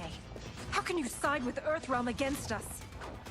I'm acting for your family's benefit and for Outworld's. I guess if you we'll took a have moment, to fight her, you'd so realize she realizes. Damn, I don't like this character, Li Mei. Wow, so much damage this katana, bro. What the fuck? Oh. And her combos are really insane.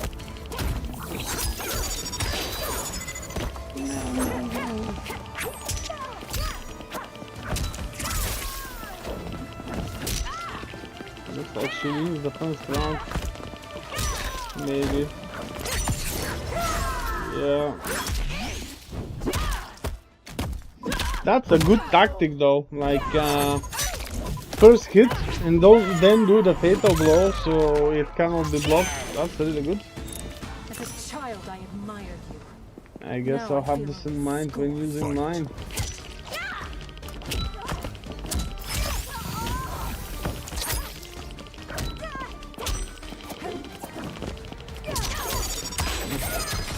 Damn.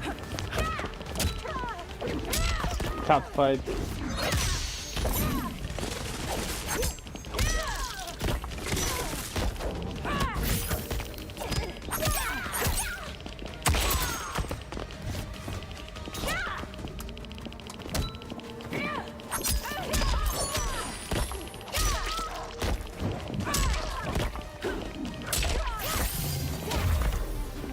Your Highness, please. You fight the wrong battle.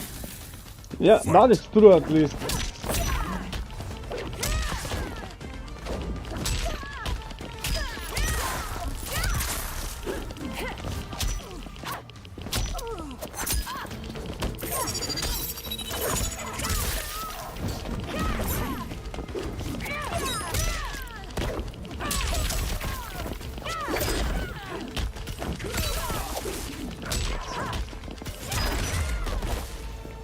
Yeah, we win. You must be smarter, Princess. No, Melina. I forbid it. I must. If I won't risk my life for the throne, I'm not worthy of it.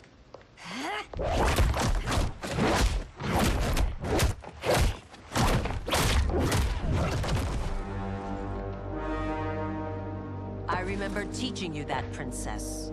You were but a girl. That was long ago. Much has changed. My loyalty to your family hasn't.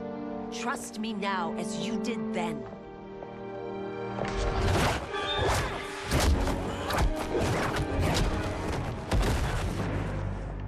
Please, Princess, just listen. We shouldn't fight.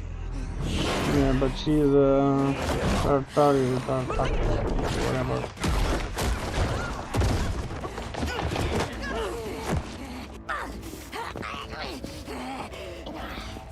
Forgive me, Princess, but I won't allow you to hurt yourself or anyone else. Fight.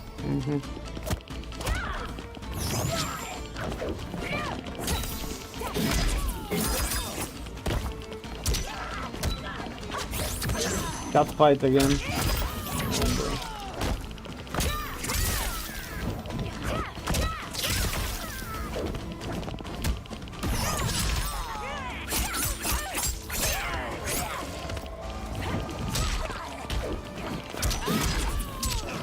Really?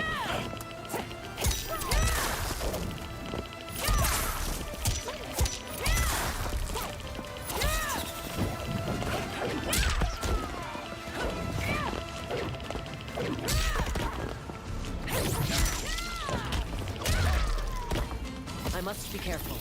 I cannot harm her. Just a little bit.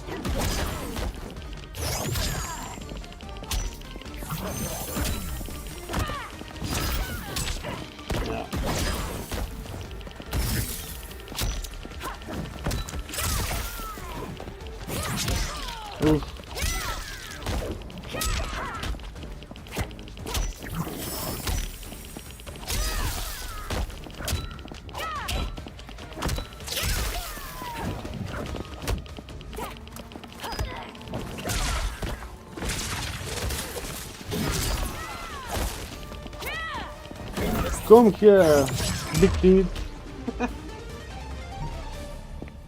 Tarkat makes victims of us all. No, Tarkat.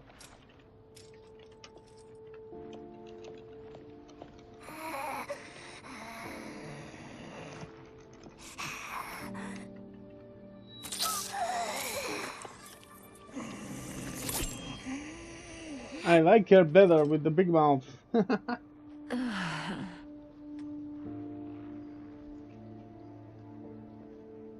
Praise Argus. Thank you. I am in your debt. No, Your Majesty. There can be no debt between friends. Yeah. I am glad she is nice. safe, and that our conflict has ended. Very wise It is indeed. paused, not ended. Well said. Li Mei has earned my goodwill. Whether you do remains to be seen. I seek only peace, Your Majesty. Is that why you send minions on secret missions into my empire? You've proved yourself the enemy I was long warned you would be. I understand your anger, but I had reason to believe that Shang Tsung posed a threat to both of us. Until I confirmed them, I did not want to burden you with my suspicions. And now? They have proven true. Shang Tsung, Quan Chi, the General. They conspire to conquer our realms. A serious charge. Where is your proof? At Shang Tsung's laboratory. If what you see there does not convince you, I will surrender Earthrealm without a fight.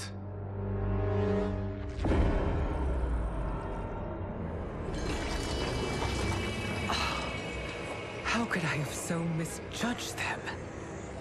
For Shang Tsung to indulge in such depravity, for General Shao to condone it, they are not the men I thought them.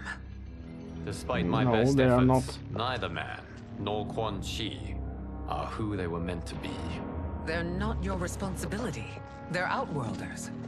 But it is I who crafted their destinies, along with those of all other beings, at the dawn of history. You created the realms. Is your mind addled, demigod? I am a mere demigod now. But eons ago, I was more powerful than all of the Elder Gods combined. I was a Titan, and the Keeper of Time.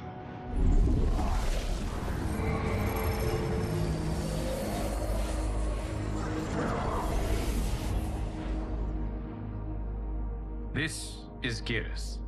Your Majesty, Your Highnesses.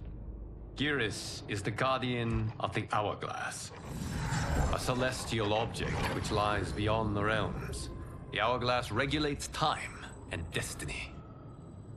When I wielded its power, it was upon me to craft all of existence, which I did when I restarted history. Restarted?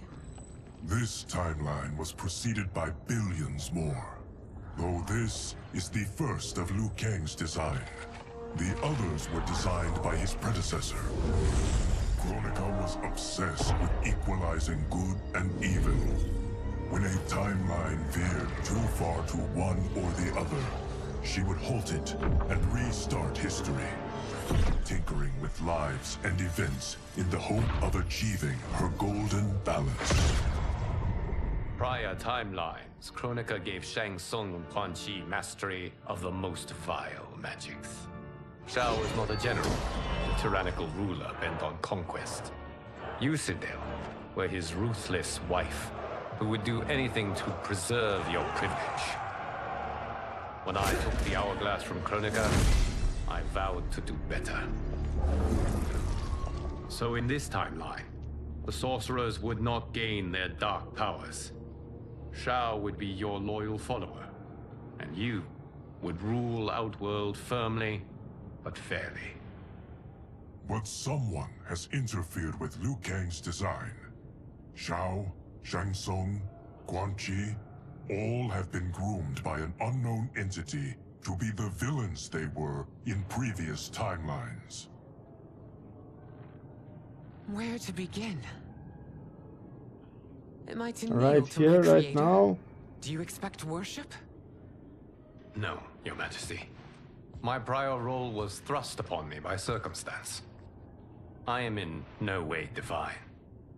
You had power over all of creation, yet you gave it up.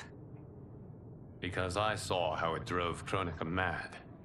I knew I would fare no better had I kept it.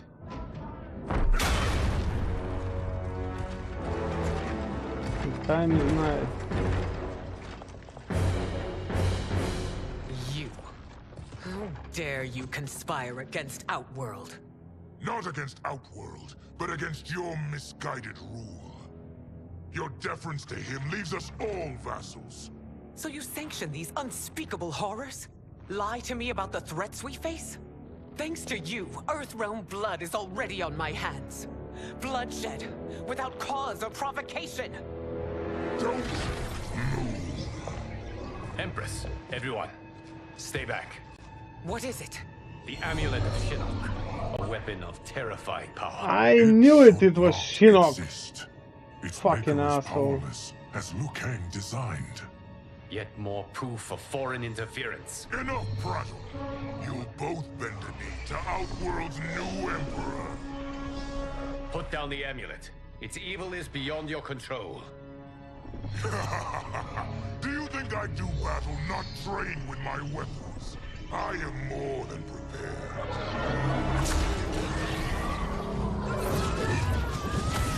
Now they will be corrupted, like with the red eyes and blue skin and shedding So General skin Shao and stuff. casts his lot with Outworld's enemies against me.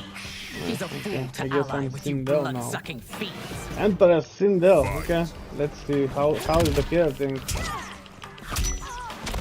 Or how is the screen? Okay. Nice, yeah. Ooh.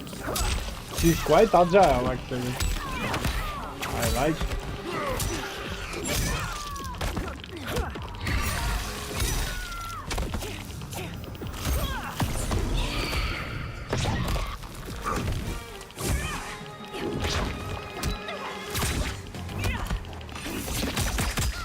Yeah.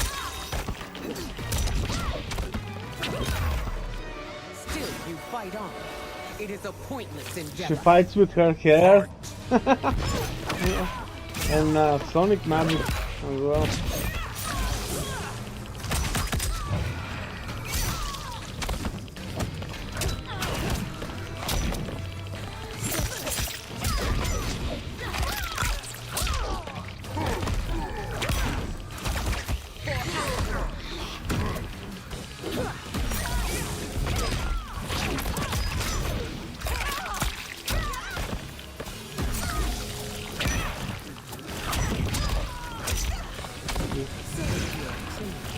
What was it?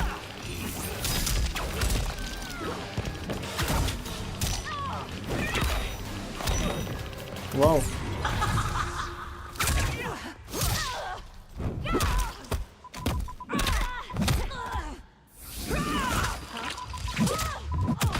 Ouch. Ouch. Okay, that was good. You know better than Shang Tsung's monstrosities.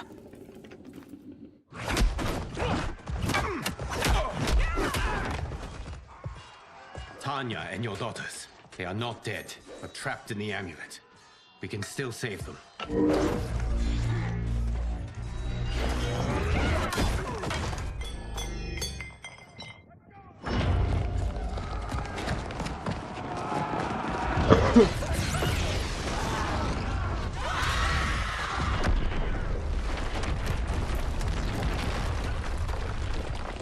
Detain me!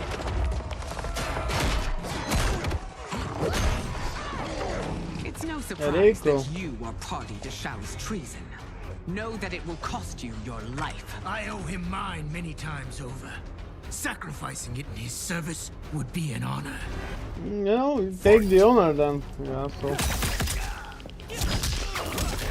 Wow, how did I do that?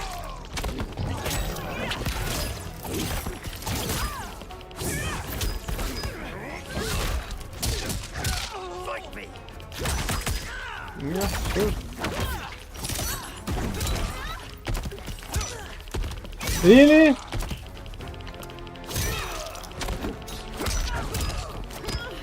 Don't save me, leave me.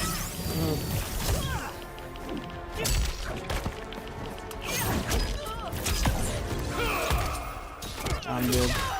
No, not yet, but Motaro.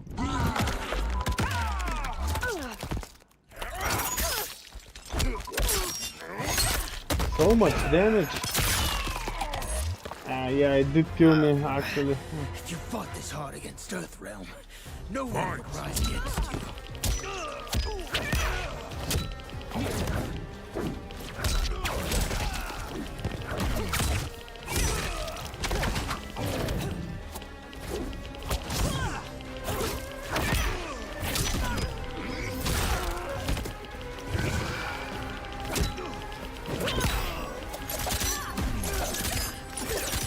Hey, shut up!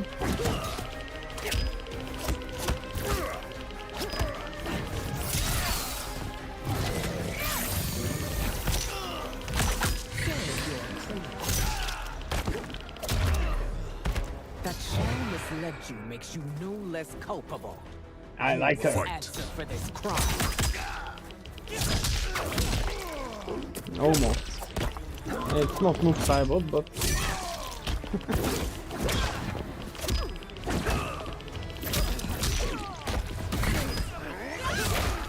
what does this thing even do?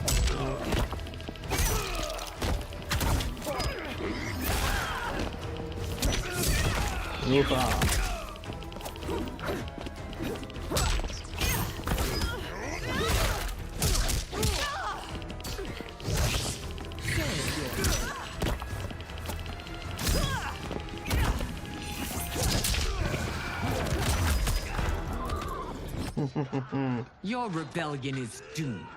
Yeah, looks like.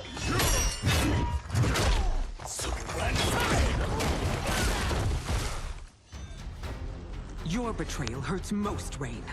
I thought of you as a son. I've outgrown you, Empress. Yeah, Shang right. Tsung's taught me that I've scratched just the surface of my power. To explore it, I can't be bound by your limits. Well, I guess now you will be.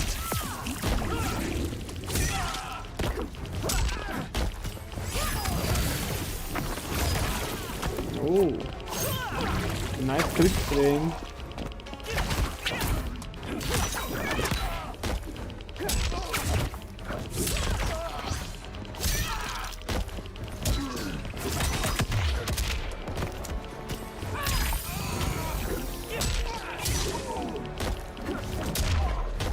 Shang Tsung's taught me more than you know. It's time I show you. Well, okay, show me, I guess.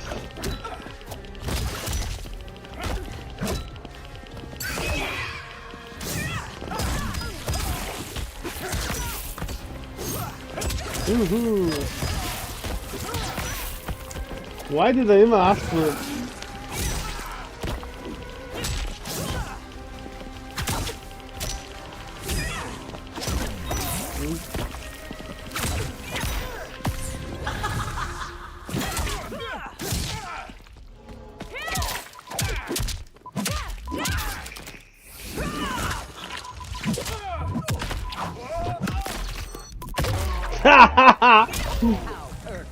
Oh, he's not finished yet. Oh. Damn! Shut up, bro! You've sacrificed your position. Really? Neither will you. He really did that? Oh boy.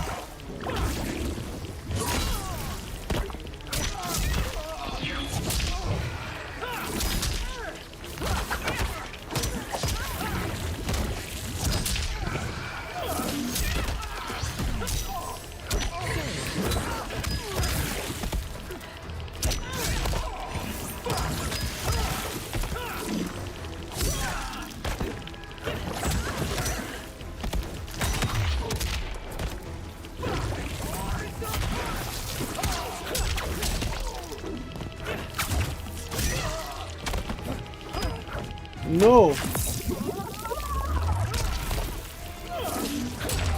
Boom. I guess I win. You are forever dead to me.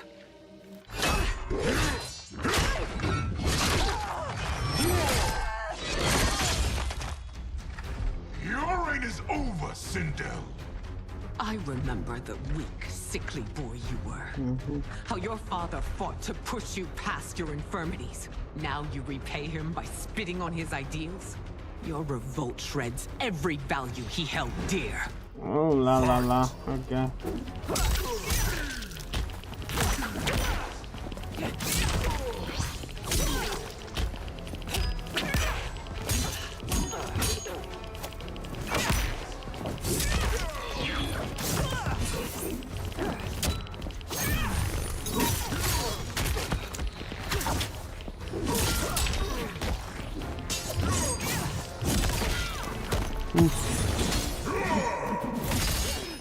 How? I was blocking it.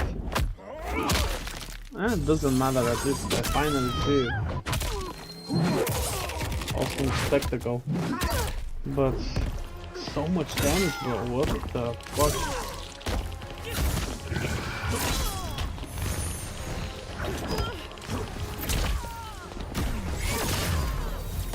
Really? These are your reign's final moments.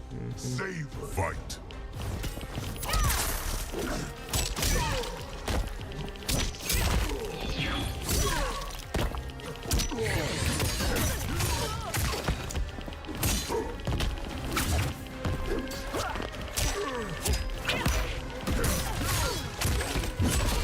Wow.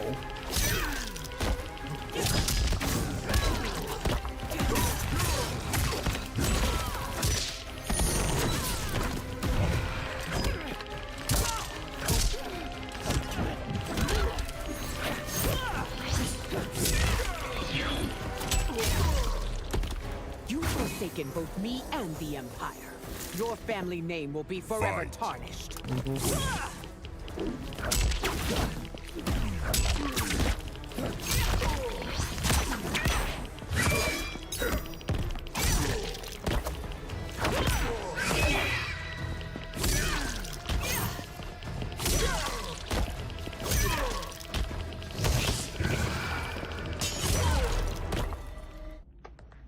Uppercut. You are relieved, General. The amulet, Your Majesty.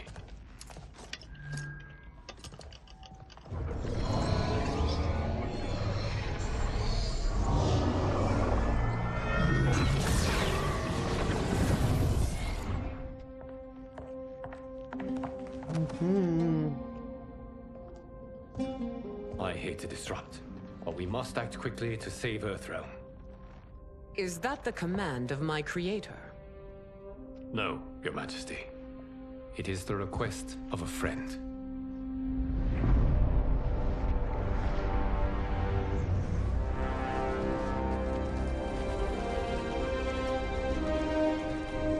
No, I'm melee now.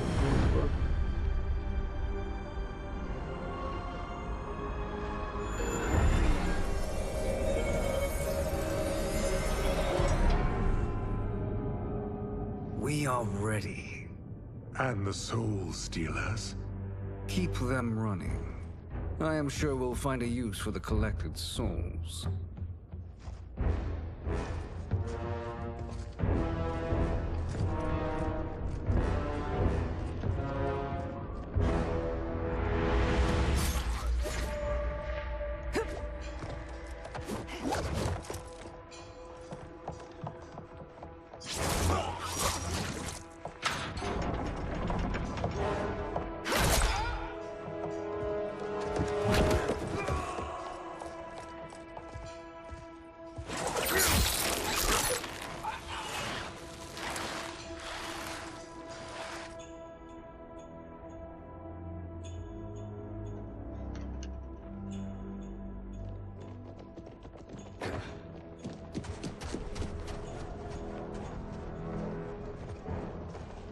Will they stand down, if ordered? No. Those are the General's most loyal lieutenants. They must be neutralized if we are to shut down the Soul Stealers. Yes, they do. We should split up.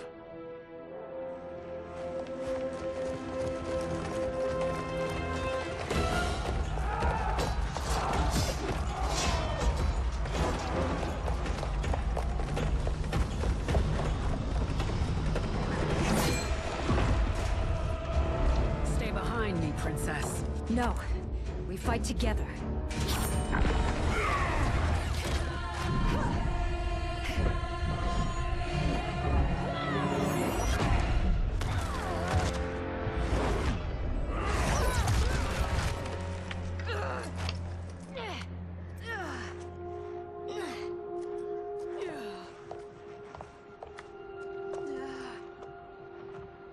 What's wrong? My ribs. They may be broken.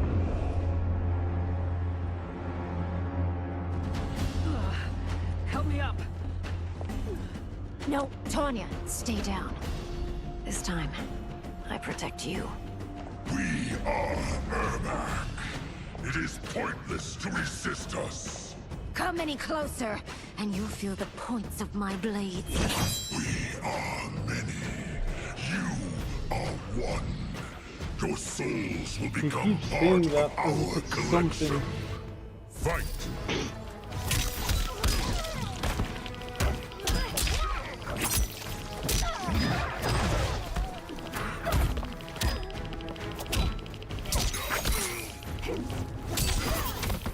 Oh! I discovered something.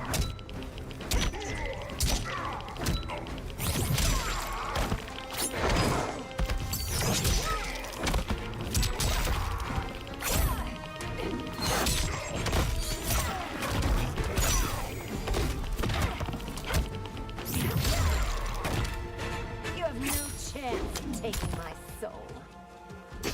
Fight! Yeah, that was done.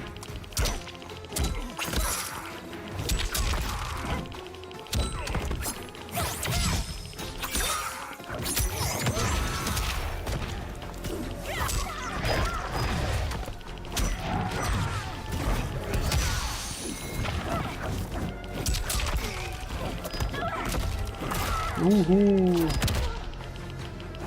How do they even do that? Oh, Tanya.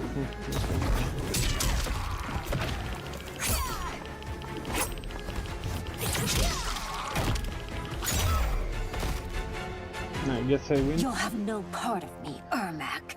Ooh. Amazing, Melina. In another life, you could have been Umgadi. I prefer this one, dearest Tanya.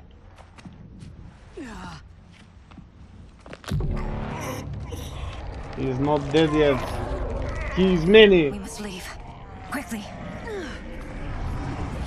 Melina, wait. What? Father?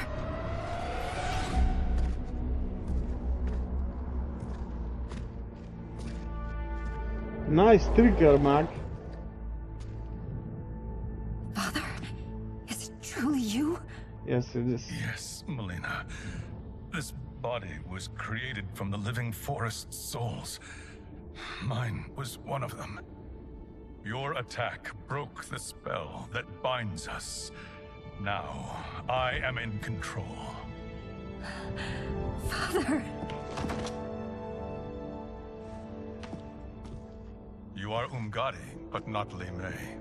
I replaced her after your death, Your Majesty. She left the Order rather than accept punishment. Punishment? It was not her fault. A discussion for another time, Father. We must Well, not really another time.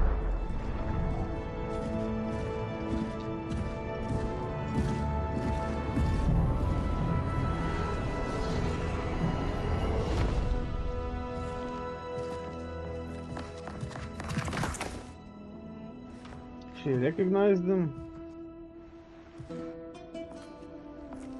Jared? Yes, Sindel. It's me. How I've missed you. Greetings, well, Jarrett. Yeah. Liu Kang, my friend. We meet again. It is good to have you back. We once again find ourselves in challenging circumstances. And once again, we will prevail. As always, Sindel, I am yours to command.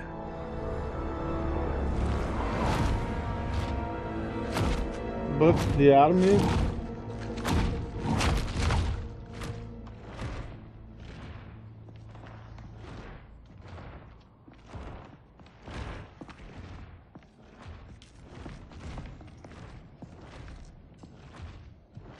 How is it they're unaware that the Soul Stealers are shut down?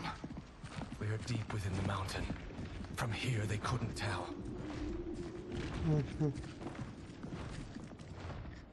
Look at them conspiring. It is history we should not be repeating. We must take the crown. Without it, he can't raise more warriors. Our odds will improve if we can surround them. I'll distract them while the rest of you get into position. Leave it to me, Mother. Shang Tsung. Princess Melina. I bring news from Outworld. Sindel is deposed. General Shao now rules. And yet you are still free. To succeed, the General needed help on the inside. I provided it. The heir to the throne gives it up willingly. It is a burden I've never wanted. The realm is better left in General... Emperor Shao's hands. A most mature perspective. Outworld benefits from your wisdom. Yes, Shang Tsung, it does. But not in the manner that you expect.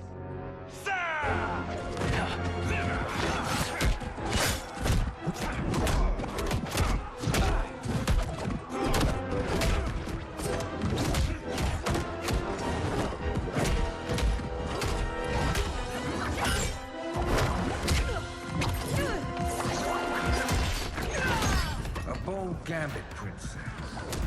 It is an impressive display of guile. Who knew she was so capable? You count yourselves among my doubters. I will count you among the dead. Yeah!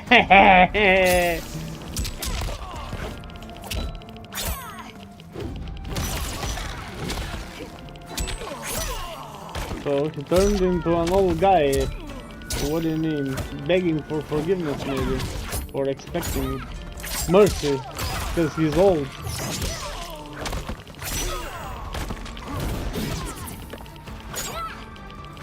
Yeah.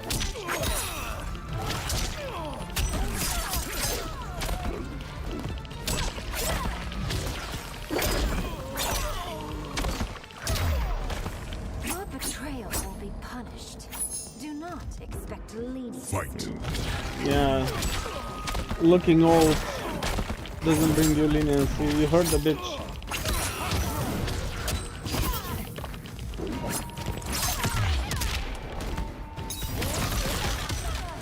Really?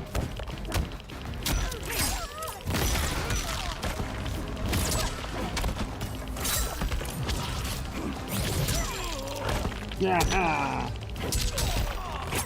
I wish I knew the combo. I'm not checking them.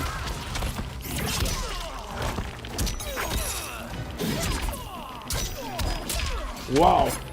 Ooh, that was almost good. There will be consequences for forsaking Outworld.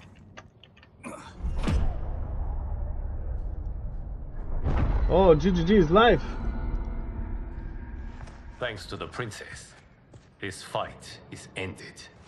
The fight, perhaps. Not the battle. True. Until your benefactor is caught, the realms remain threatened. Who is she, sorcerer?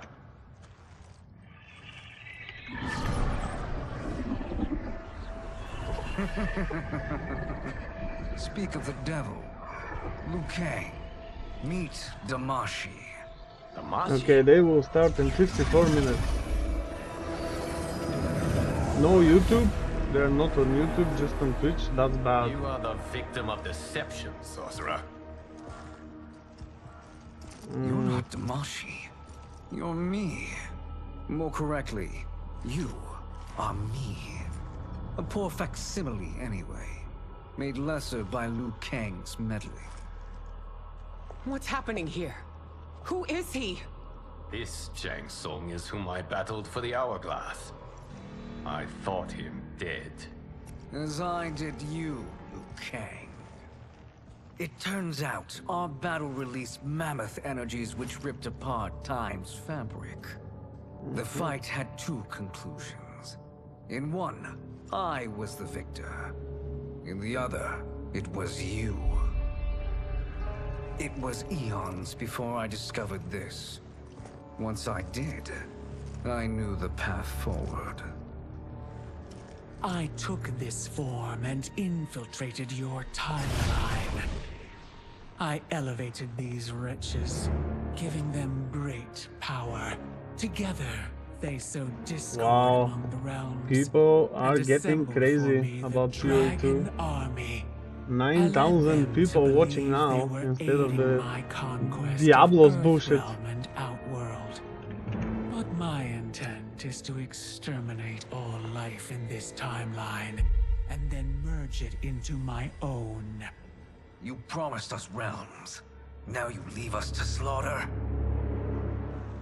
You were pawns, not partners. Your purpose served. You will be sacrificed. We served you loyally, built you the Dragon Crown. This? It is a toy. I do not need it to control the Dragon Army. Only the souls contained within.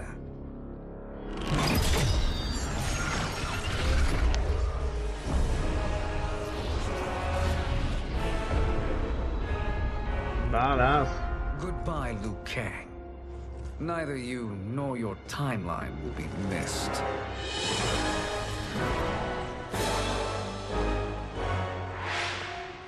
It appears our interests align. For now. Know that I trust neither of you. I will finish you both at the first hint of treachery.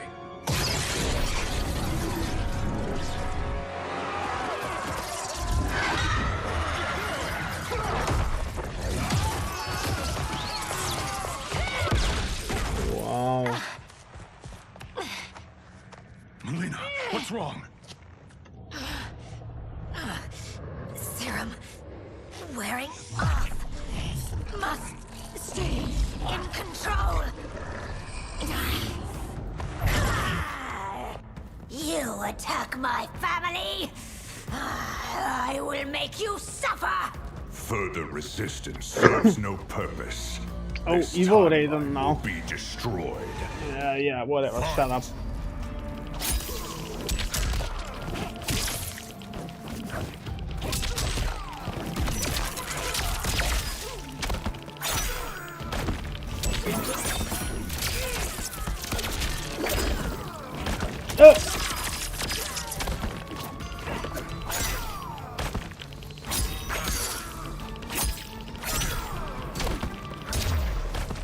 You haven't much fight left.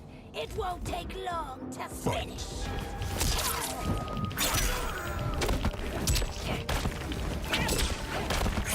Oh, it's evil Singo. With him.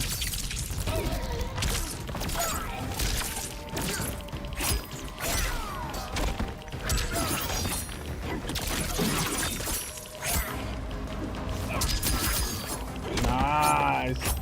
I found the spell. Huh?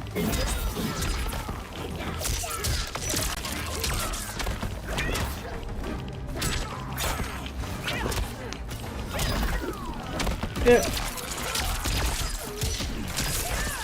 Wow. Oh, come on. This new Shang Tsung should have sent more minions.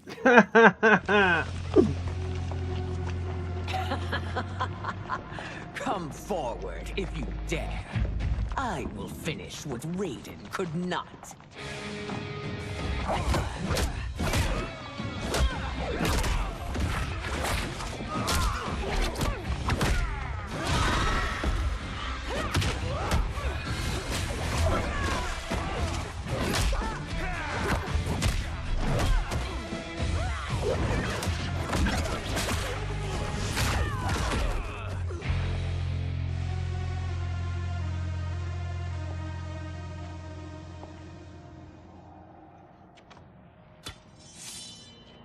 Wow. People are getting crazy Your about PoE right tenacity now. is to be admired. Until our last breaths are taken, as long as blood flows through our veins, we are not beaten. Noble sentiments, which in the end matter little. None of you will leave here alive.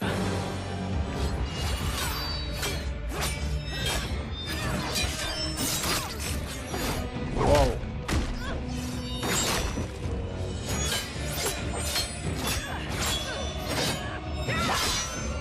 I guess the fight will be Sindel versus Sindel.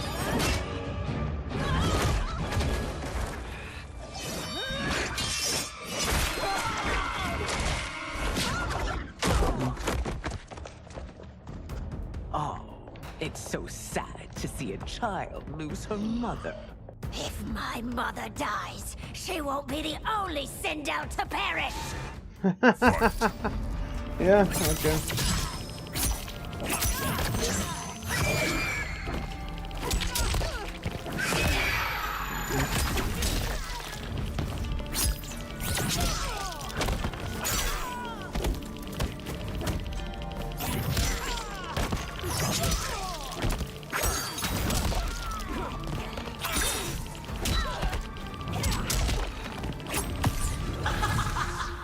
What? That's good. This ends when I rip out your heart with my hands! Fight!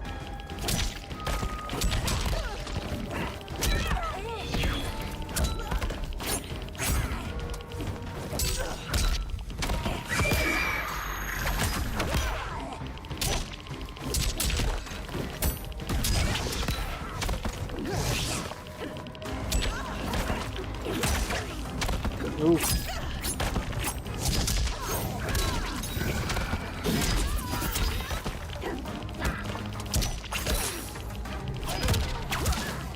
Wow, she countered it.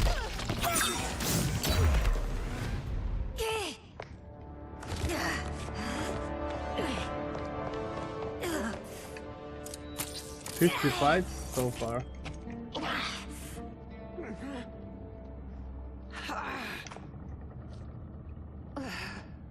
Mother, you can't go. Not yet. It's my time, dear. At least we had a few hours more. I will cherish them. Mother...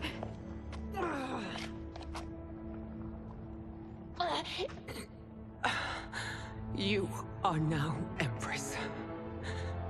Rule well. I will, Mother. Father and Katana will help me.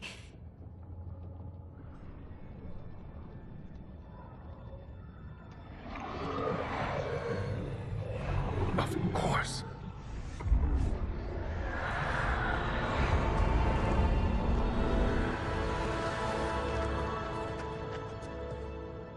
Father, what did you do? I collected your mother's soul. It resides within me. She is safe.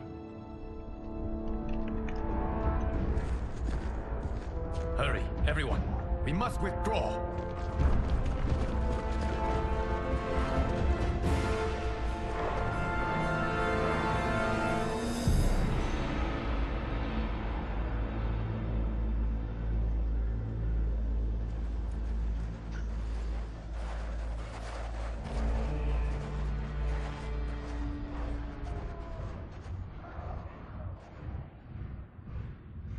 To move an army that large among realms, he'll need a portal, yes? More than one. You will need a nexus of portal gateways. It must be nearby. We follow them, they will lead us to it. Agreed. But we cannot strike until Raiden and Kung Lao arrive. That the Lin Kuei won't aid us is unforgivable. Bihan has corrupted them totally. When this crisis ends, we will deal with that one. This is but the opening battle in a longer war. Titan Shang Tsung has prepared his entire timeline for it. We cannot match its strength. My counterpart said that your battle with him ripped time's fabric. creating two timelines. But how do we know that it wasn't torn further? If there are two timelines, can't there be more? Why the thought experiment, sorcerer?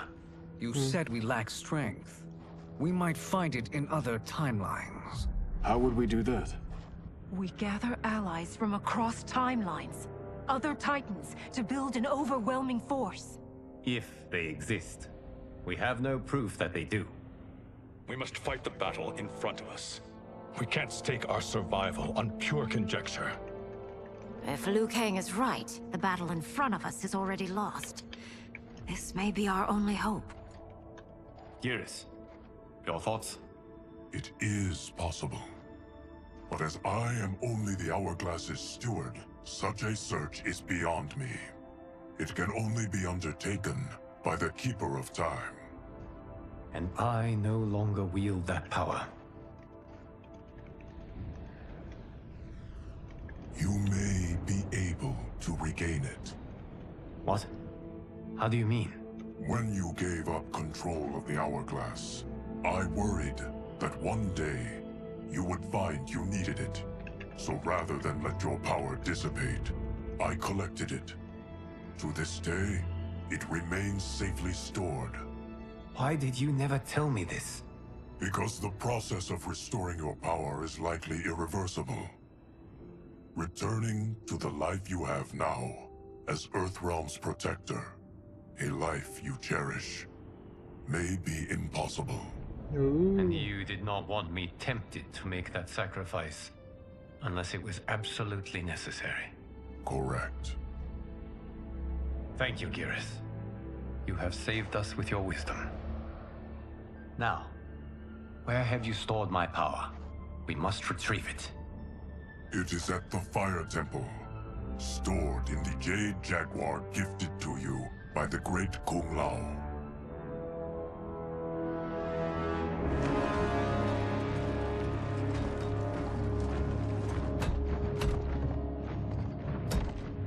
Yes, Geras. Liu Kang has proven more resilient than anticipated. He and his comrades have escaped the fortress. Forget the others. Find Liu Kang. He alone threatens my plans.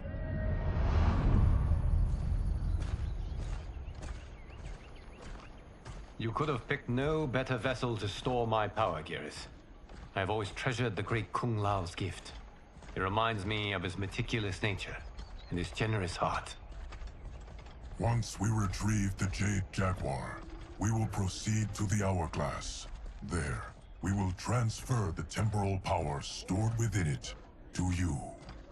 It now occurs to me that all along, you have had unfettered access to the power stored within. You could have taken it, become Keeper of Time, but chose not to. Why? Because I have faith in your vision for this new era. I am content to be its guardian. Thank you, Geras. Now, this process you propose, you are sure it will restore my power? As sure as I can be of one that has been neither tried nor tested. But even if successful, it is not guaranteed that you will find any other timelines or allies. They may not exist. I pray this is not a fool's errand. I hate leaving the others behind. Your champions will bolster their strength against the Dragon Army. It is sure to be the mother of all battles. May the Elder Gods protect them.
My ex was so wrong.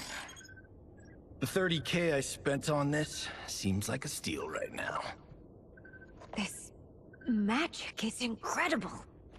Not magic, your loveliness. Technology. Either way, it's clear what must happen next. The gateways and the dragon army have to be destroyed. Scorpion, have you a plan? We must divide our forces. You, Shang Tsung, Quan Chi, will use your magic to attack the portals. As you do, Kenshi and Jared will grind down the dragon army. The rest of us will attack our dark doubles. If they're defeated, we will hopefully throw the dragon warriors into disarray. An astute strategy. Truly, I could not have devised a better one. Enough with the empty flattery. If you want our trust, give us actions, not words.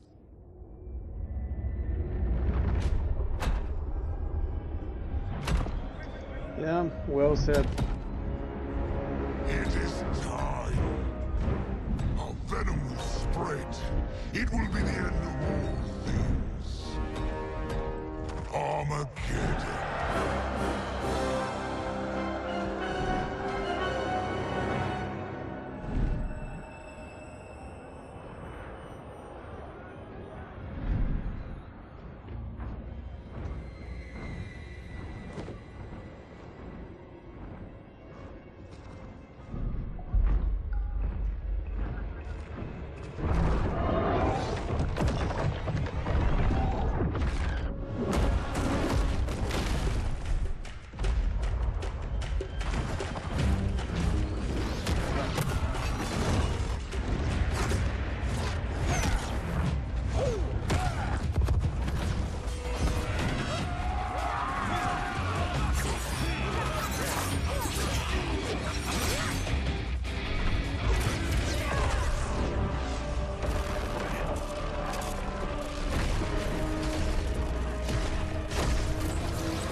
Havoc and That is unfortunate.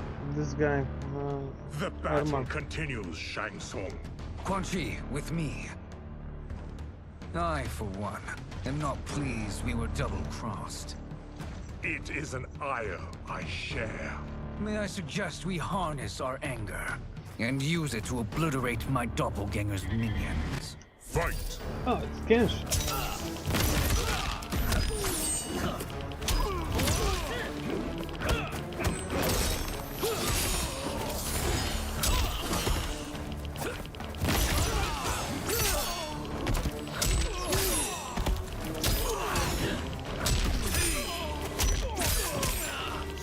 I was blocking the entire time, bro. What the fuck?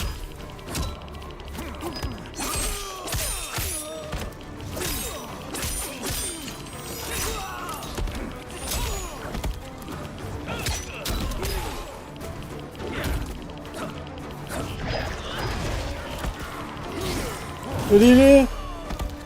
Make no mistake, you will die along with this timeline. Fight. Okay, okay, if you say so.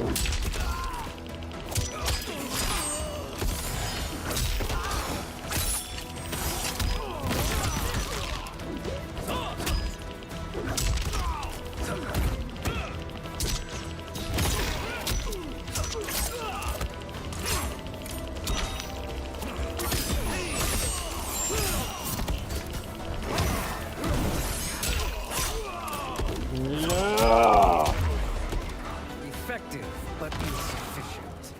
You cannot thwart me.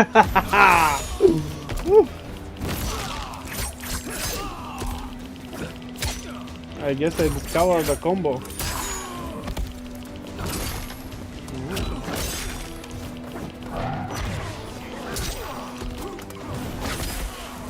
Really? Oh, finally he appeared 5 seconds later.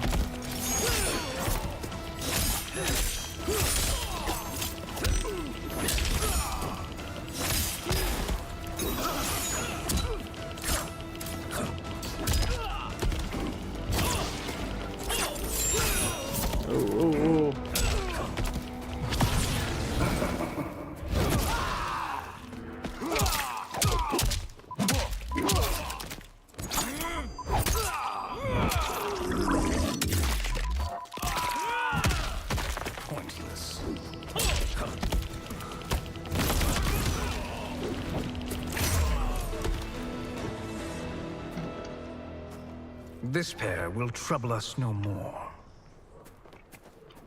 61.5. Can I pause this? Okay.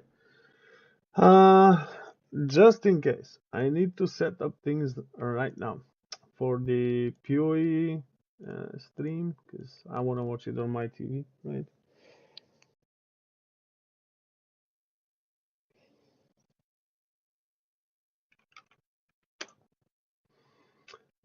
Okay, we have half an hour more, so.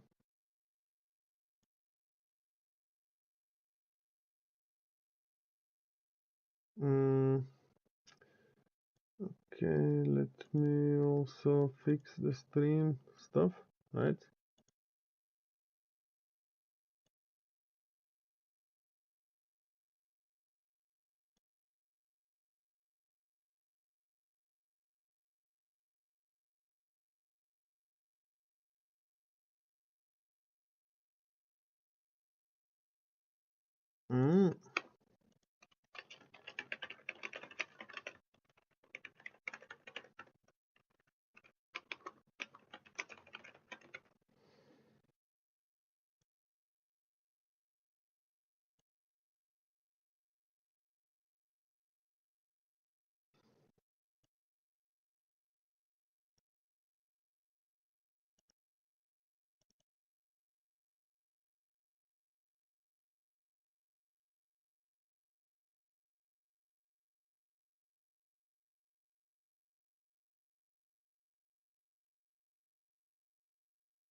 Great. Why is it not on the list? That's weird. Oh, it is. Okay.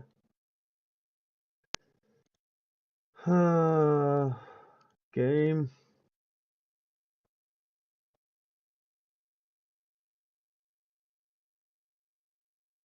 Okay. We have half an hour. Okay. In the meantime, more Mortal Kombat, I guess. What else? Alright.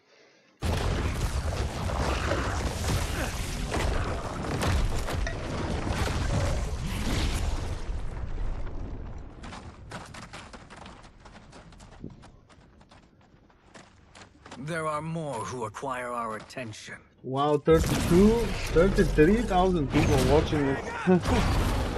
Just now. Didn't even start yet.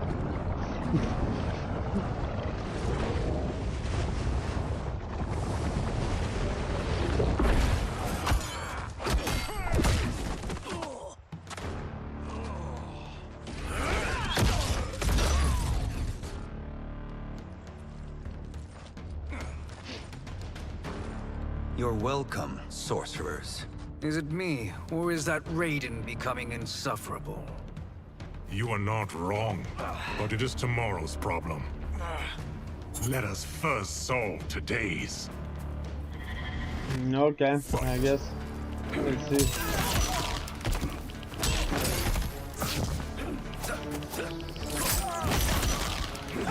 Yeah.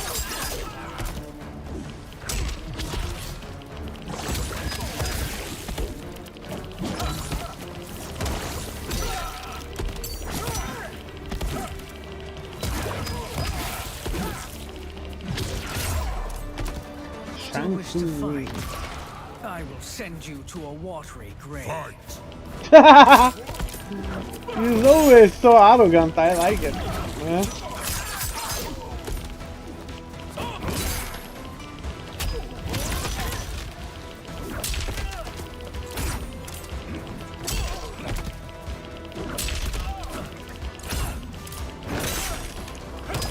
Ah, she hit me.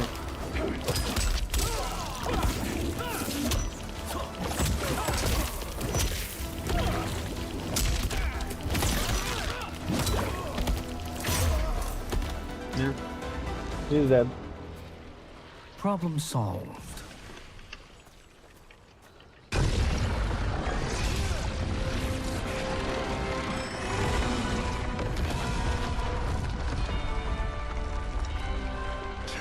Of 5.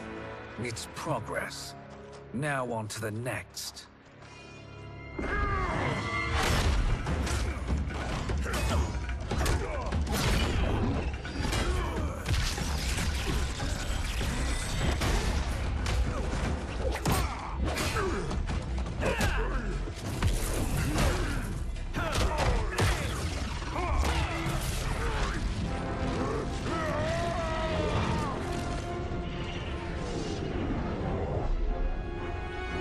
Did you see that? His life force is feeding the portal's energy.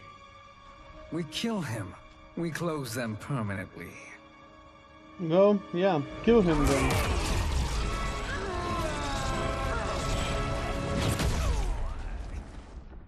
Huh? Who the fuck are These you? meddling minions grow tiresome. Let us finish them. Fight! Scorpion. What the hell, bro? What kind of scorpion are you?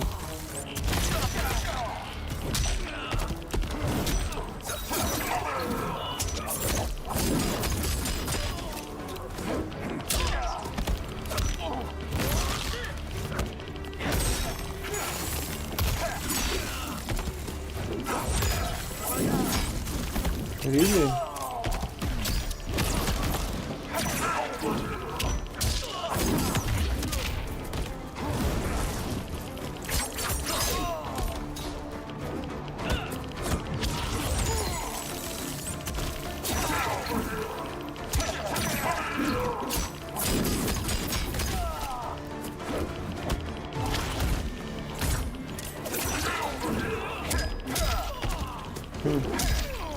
Really?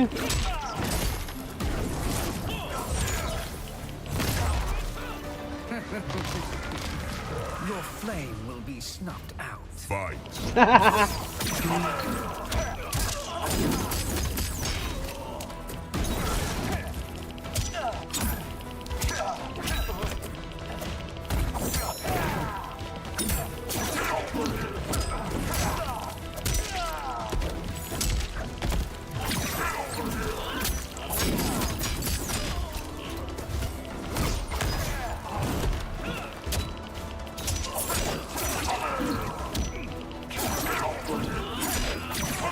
Well, he's doing just that then.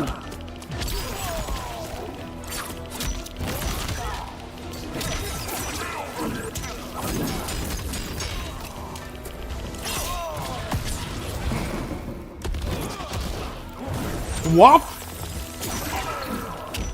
I'm dead.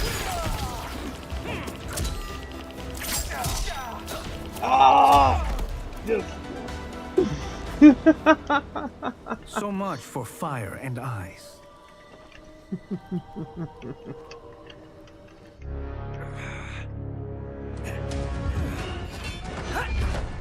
38K, bro.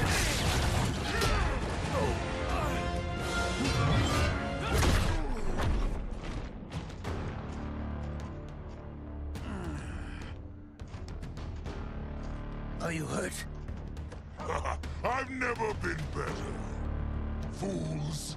Your spell worked before only because you surprised me. It won't happen again. Fight! Oh, fight!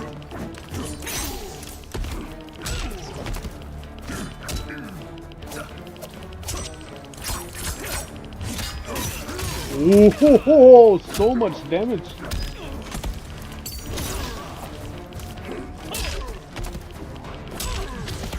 Ooh, I am you now.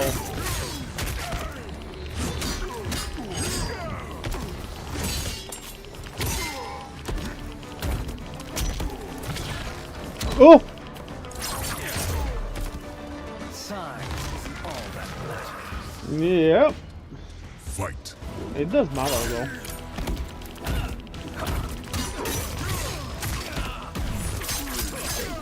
Yeah.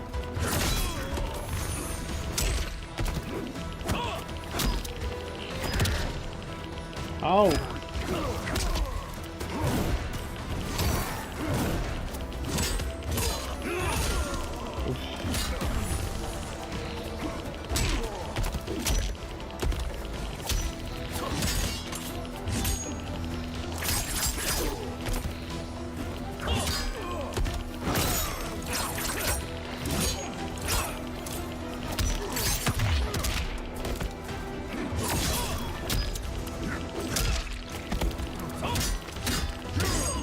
Come on, die already! Oh man!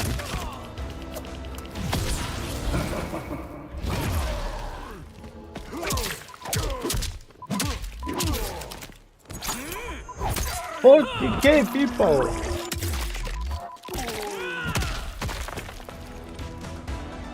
No, I win. Okay. Your soul is ours. He finally said it!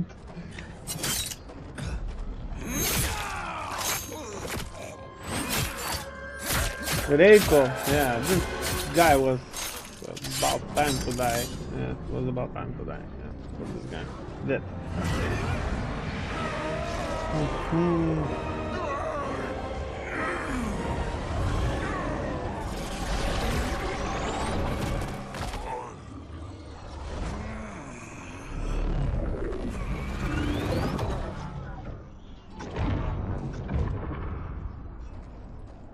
You've done it. The army's trapped. All of the other realms in this timeline are safe.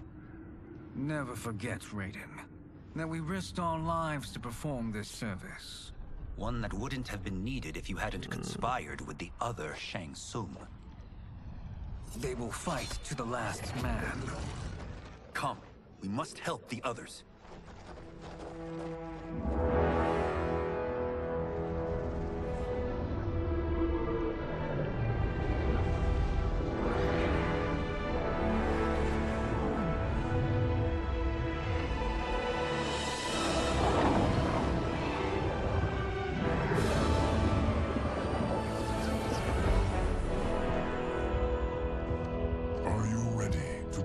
Search. Ready enough. May there be other timelines and titans to find.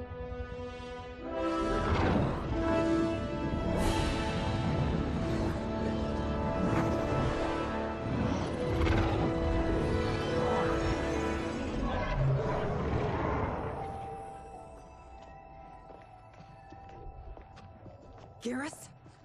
Liu Kang? Easy, Kitana. You are among friends. What's happened? Where am I? A long way from home. In a different timeline, to be precise. What? Are you also a keeper of time? Yes. both of us? How is that possible? The battle for Chronica's Hourglass ripped apart time's fabric. Where there once was one timeline, there are now many. Each new timeline represents a different possible outcome of that battle. In mine, I became Time's Keeper. In yours, it was you. In others, it could be Jade, Sindel, even Kano. The possibilities are endless. If many timelines sprung from one, and we were both part of it, then you are my Liu Kang. The same one who battled you in Shang Tsung's courtyard. Who fought at your side at the Colosseum. Who beamed with pride when you became Outworld's Khan. Yay! Nice. Wow, growing numbers, okay. I think Blizzard will finally realize what a good game is. Right now, for example, on PoE's review, 45 people, 46k people are watching, while Blizzard stream for the broken game, just maybe like 2k, okay. I know you well enough to know better. What duty beckons us? I will tell you. But first, we must gather more of our old friends. Shang Tsung, Titan, wielding the power of the Hourglass? Yes, Kung Lao. He is a threat to all timelines. He is not yet aware of any beyond his and Liu Kang's. For now, it is only a matter of time. I had hoped my victory over Kronika would end the endless cycle of combat. Sadly, it begins anew. We have no choice. We must stop Shang Tsung. The millions in my White Lotus Society will aid us, if needed. Thank you, my friends. He is here.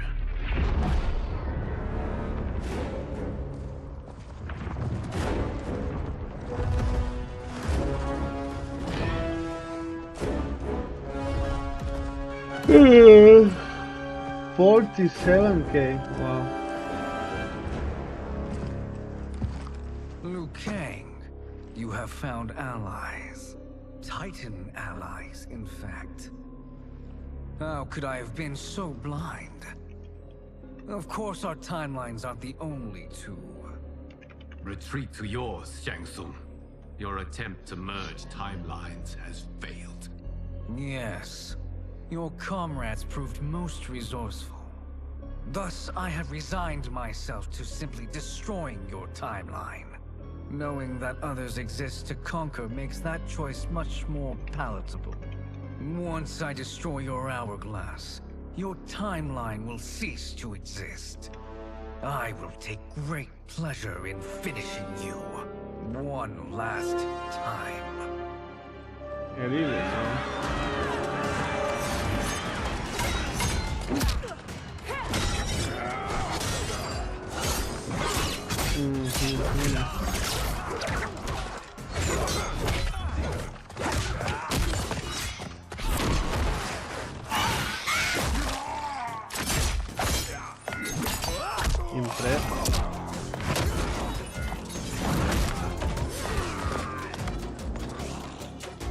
You fight how I remember. I know what you'll do before you do it. Likewise. Let's hope our advantage proves decisive. Okay. Let's.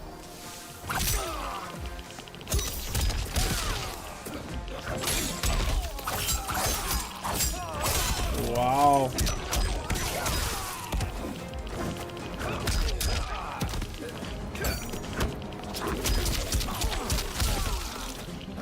What did I just do? No idea how I do it, but I guess it's just too easy to play Liu Kang. Very intuitive compared to like most of the other players. Characters, I mean. Why not slither back to your 15 minutes to the ground review! Come on!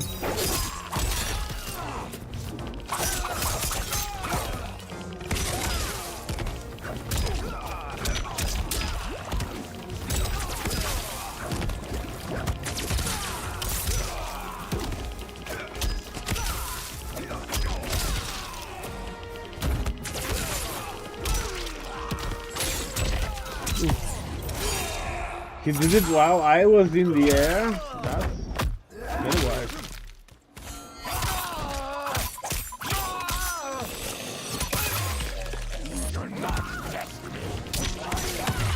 Yeah, but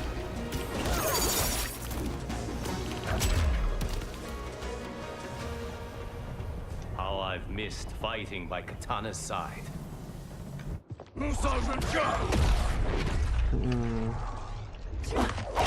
55 fights. 52k people, bro. 53k people. Let's rip the flesh from their bones. Are Tanya's of all timelines this evil? Mine is no better. You should meet mine. She's a vast improvement. I'd like that. Should we survive this battle? Fight. Alright, last battle. And then I'm gonna pause the game, do a short break, and switch to the stream of GGG. Because it will start in 12 minutes, right? And I don't wanna miss it.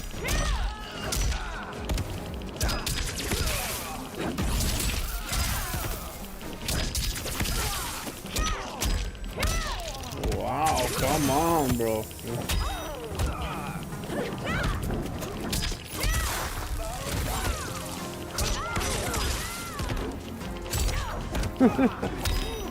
Ooh, almost. There is no question. 12 minutes to the grand reveal. Well, 55k people watching it. Bro.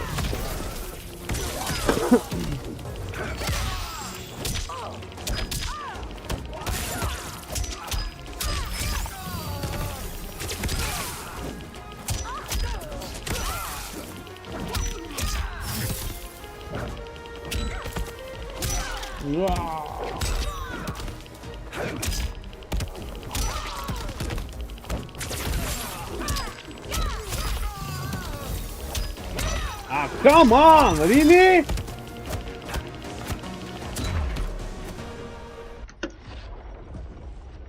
Are you the best Shang Tsung can do? It has begun.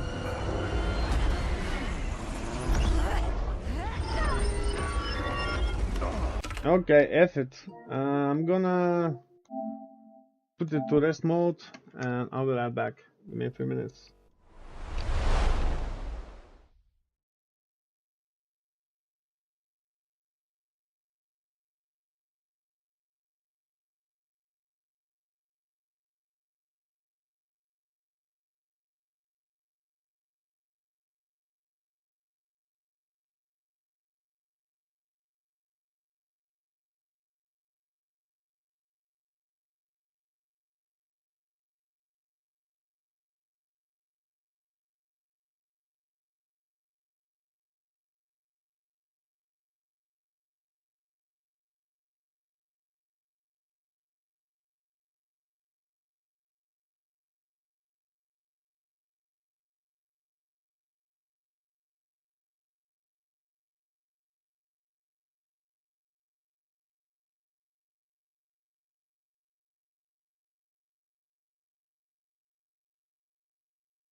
Okay, I'm back.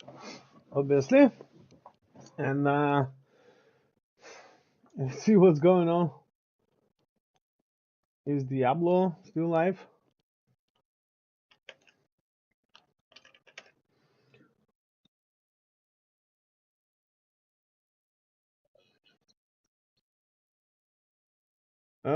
Really?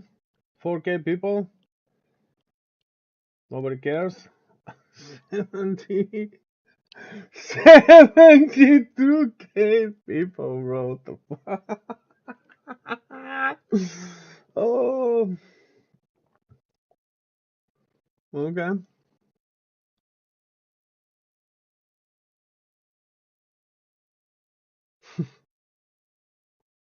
5 minutes.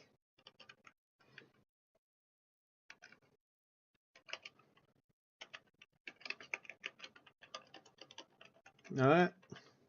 Is chat going crazy? Probably. Let's see. Login. Yeah, login. I brought some dinner. Just in case. 5 minutes. 5 minutes. Could have put some sauce on this thing, but yeah. Oh well. 5 minutes.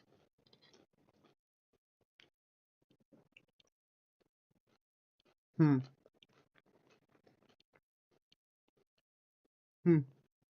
Okay.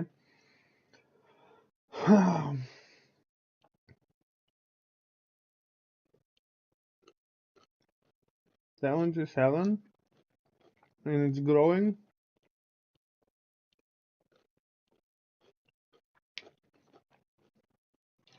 I guess I should have brought some sauce. Damn. Okay, I have something here. Not sauce, but voodoo.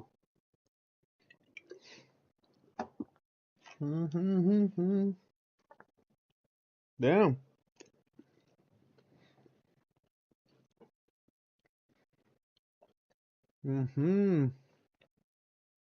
Not to ask to collaborate.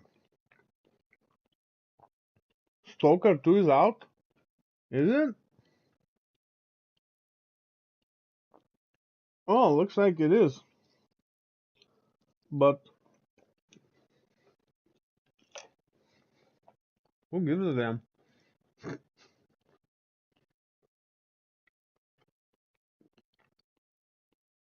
What? 80 people. Oh. I'm sorry, guys, but rot in pieces, Diablo 4. The real game is gonna be revealed in 3 minutes.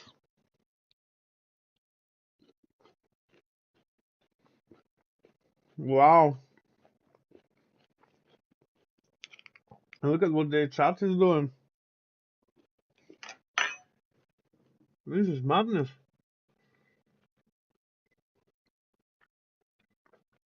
Okay, let's get rid of my timer, right? There's no need. Wow.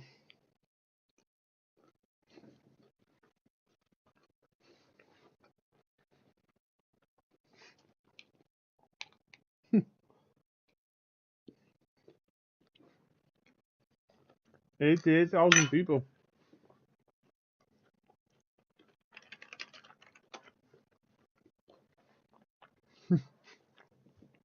Boy. They're gonna obliterate with this one. Yeah, I forgot the sounds, okay. There's the sound. But they don't have sound yet?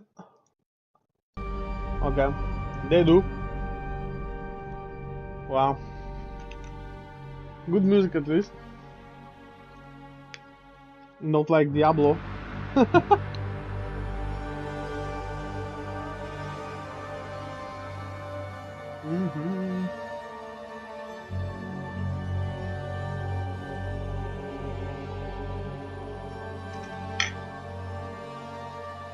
People are going crazy. 90K people watching right now. Do they have it on YouTube?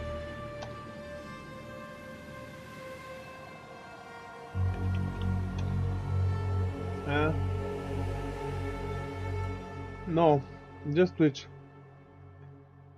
Which is kinda bad, because Twitch doesn't have like... Okay. It's only pause. There's no like going back and stuff like that. Yeah, damn.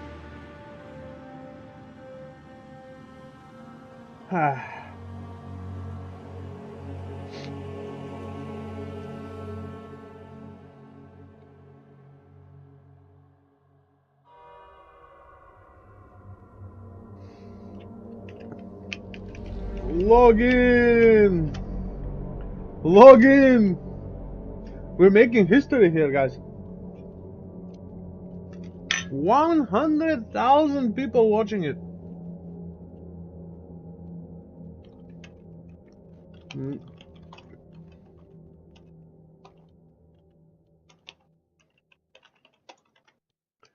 20 seconds. Diablo 4K. PoE 100K. 101K people. Wow.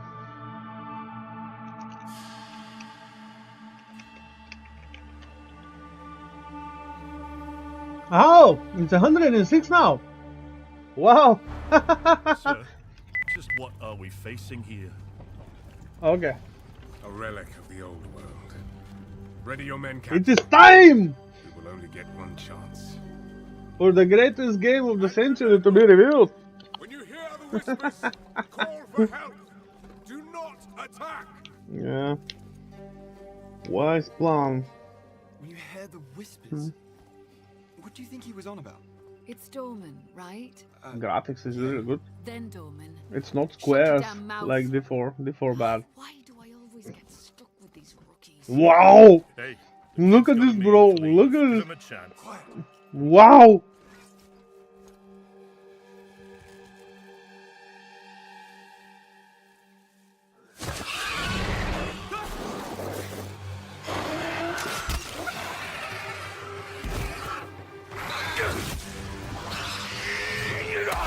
I'm sorry, my dinner is ruined. I like it too much. Wow. And the fire is actually really good. Wow.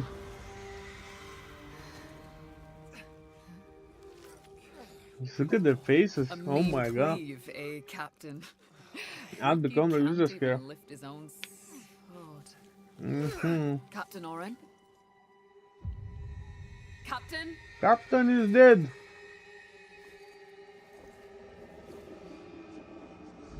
It's here. Rain! Send the signal! What the fuck? Rain! He's cursing, bro. He's cursing. On my back will be blade up! Come on! Blizzard's reaction right now. What the fuck? I mean, I feel sorry for them. For real. It's a man. No. It's not.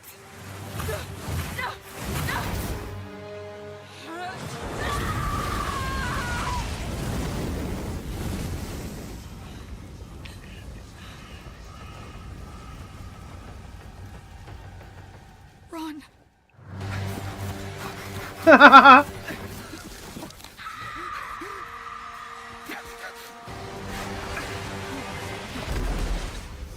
Wow.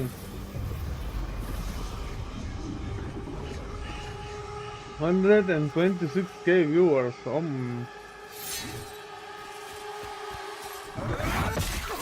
Wow.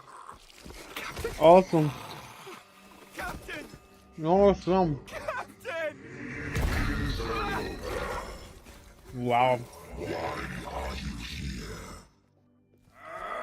Who are you?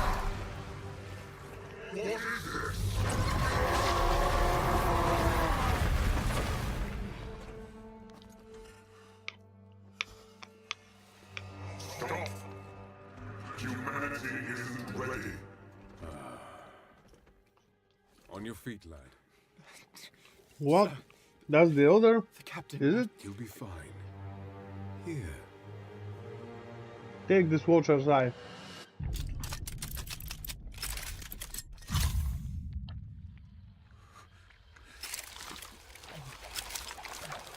Oh. What is it?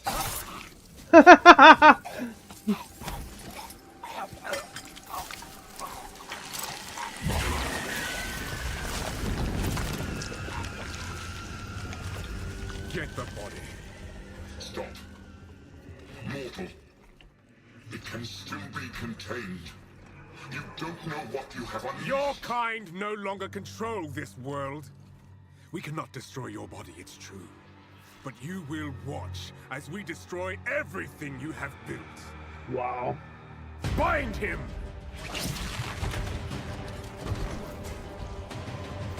Feed.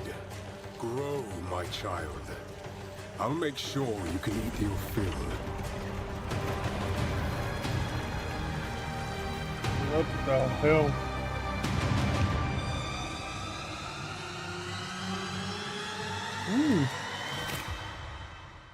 It woke up. Yes!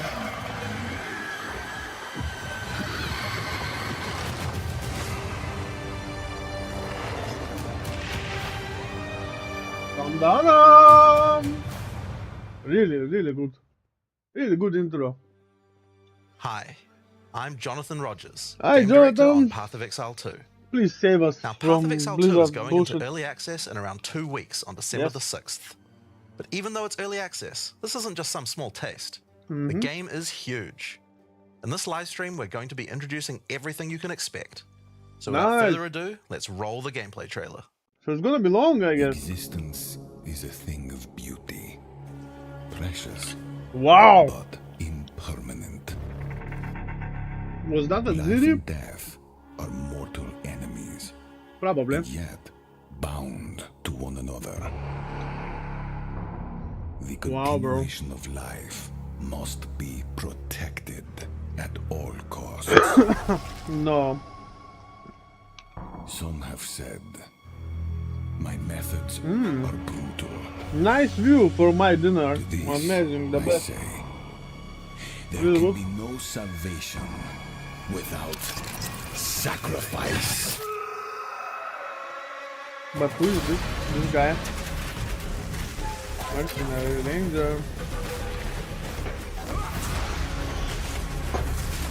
What's going on? Wow, Marauder. Awesome. Oops. Remember the build.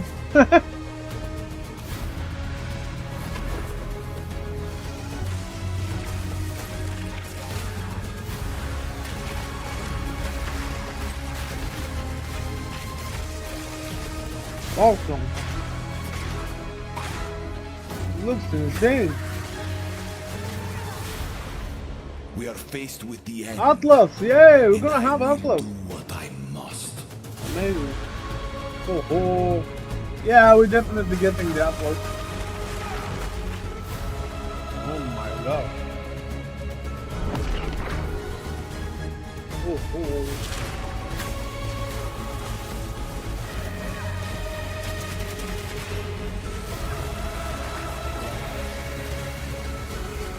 Did you see the projectile, the laser? It wasn't hitting Those who obsess if you were with underneath death, it, not like before. Before bad. let them soon be acquainted with it. Wow. Now, as you just saw, even in early access, Path of Exile 2 is a big game. Yeah. It's actually been 5 years since we announced PoE 2. Mhm. Over that time, we've revealed a lot, but it's been in bits and pieces. Not really It's a pretty lot. hard to keep track of it all. So today we're going to do a full rundown of all the content that will be available at the start of early access. Awesome. Classes, character progression systems, and for the first time, a full overview of the end game. This is going to be a big one, so get comfortable. So early access will include For the 20 endgame. years, Not like Rayclass before. has been free from any sources of corruption. Not like Diablo, bro. It Count doesn't of even Honor, have Diablo in tended the by game. promises of power, intends to harness it once more. The dead are rising, monsters are mutating, and madness is spreading. Under the dark Okay. influence of corruption, the Count doles out sentences of death to any who would question him. The witch escaped.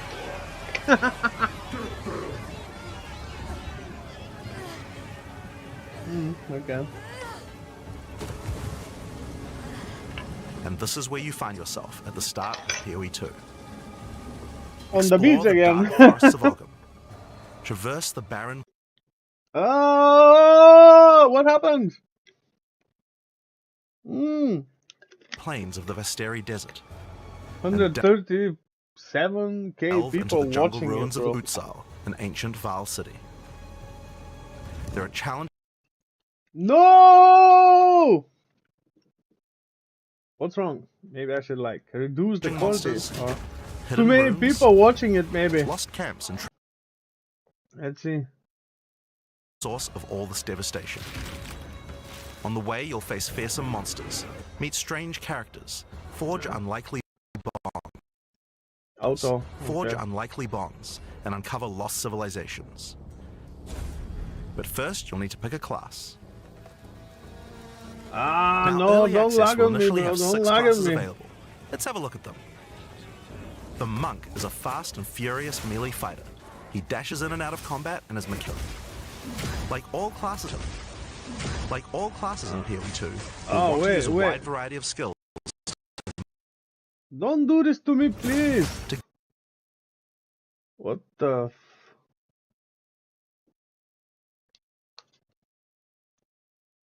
Get new skills, you will first need to find skill gems. Using a skill gem will open the gem cutting menu, which shows all the active skills available in PoE 2. You can choose an existing. Oh, technical difficulties. Oh. So the problem is on their end. Not a good start, GGG.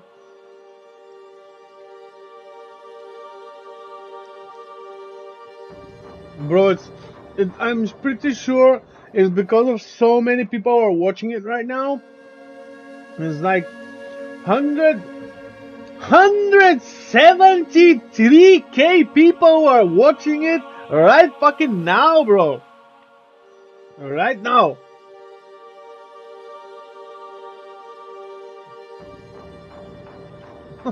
Wow. Let's see, 173k people are watching it right now. Imagine that. Wow.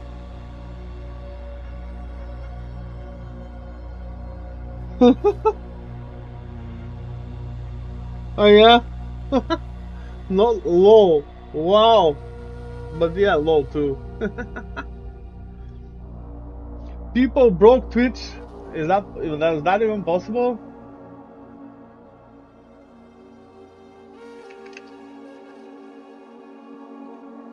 I can't even send messages. So many people wanna watch it? Oh boy. Let's reload it. Stop and reload. Oh boy.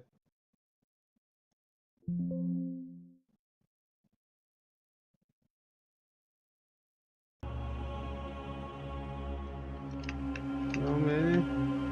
Two. Sir, just what are we facing here? Precious. We broke Twitch. Power and tends to harness. Yeah. There are 21 active skills for quarterstaves. Okay. So this just scratches the surface of the options that you have. By endgame, you'll be dashing from pack to pack, spewing where you find yourself at the start of PoE 2. Explore the dark forests of Ogham. Traverse the barren plains of the Vesteri Desert. Okay, yeah, delve leave into the it jungle here. ruins of Utsal, an ancient Val city. There are challenging monsters, hidden runes, lost camps and treasures, roaming merchants, and of course, unique bosses. No two areas are the same. Nice. It falls to you to Not track like down Diablo. the seed of corruption, the source of all this devastation. On the way, you'll face fearsome monsters, meet strange characters, forge unlikely bonds, and uncover lost civilizations. Wow. But first, you'll need to pick a class. Which? Now, early access will initially have 6 classes available. Let's have a look at them. The Monk is a fast and furious melee fighter. Nah. He dashes in and out of combat and his Maybe mechanics as an involve out. building up and keeping momentum. Like all classes in PoE 2, you'll want to use a wide variety of skills to mix and match different combos. To get new skills, you will first need to find skill gems. Using a skill gem will open the gem cutting menu, which shows all the active skills available in PoE 2. You can choose an existing skill to level up, or choose to engrave a new one. Since this is a level 7 skill gem, even if you pick a new skill, it will immediately be level 7, so there's no harm in trying out something new. The monk primarily uses the quarterstaff. There are 3 schools of martial arts: lightning, ice, and wind. But don't think you have to stick to just one. The best combos are going to involve mixing elements of all 3. Let's try killing Palm. Like many monk skills, this can be used to quickly take advantage of a specific situation. If there's an enemy on low life, you can use Killing Palm to dash to them and kill them instantly. This will provide a power charge. Then we can use a different skill to consume that power charge for a much more devastating attack. The monk also has powerful combo skills. Tempest Bell, for example, is a skill that places a giant resonating bell. Hitting the bell causes it to ring, dealing damage to all enemies around it. You can also do things like freeze or shock.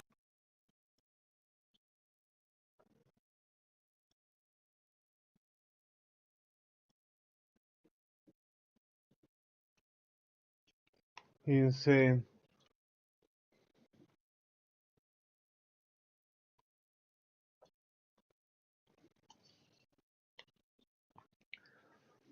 Nice.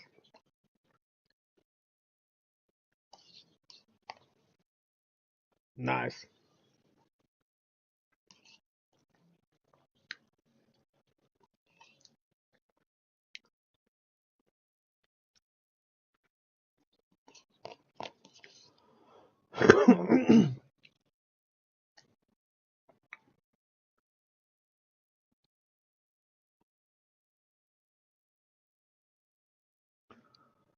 Haha, before bad, bro. Before bad.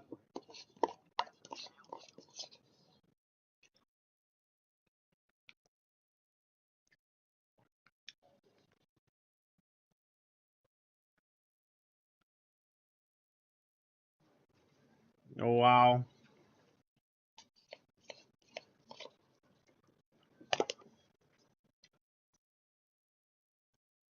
Huh?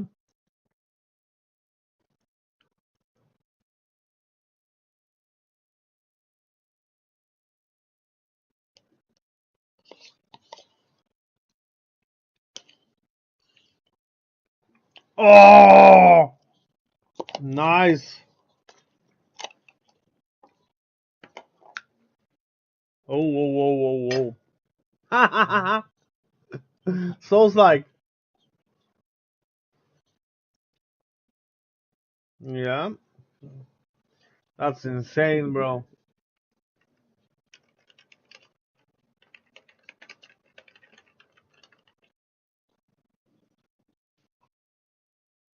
Wow.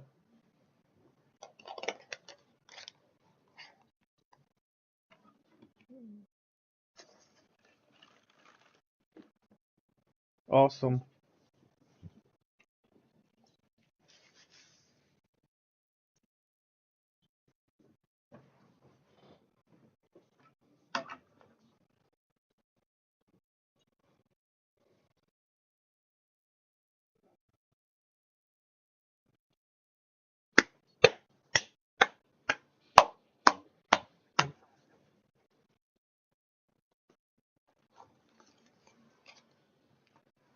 Very good.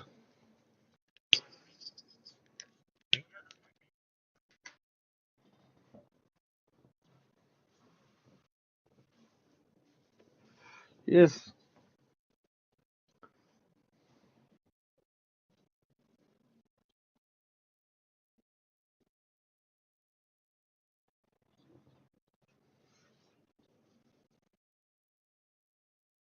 Wow, what a hit.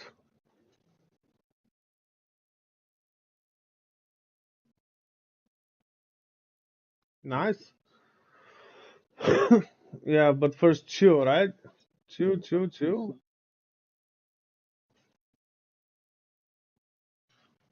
No, they explode.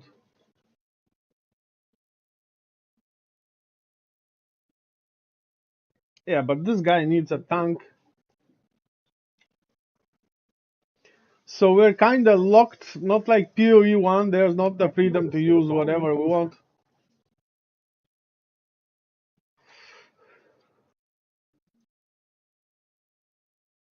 Okay.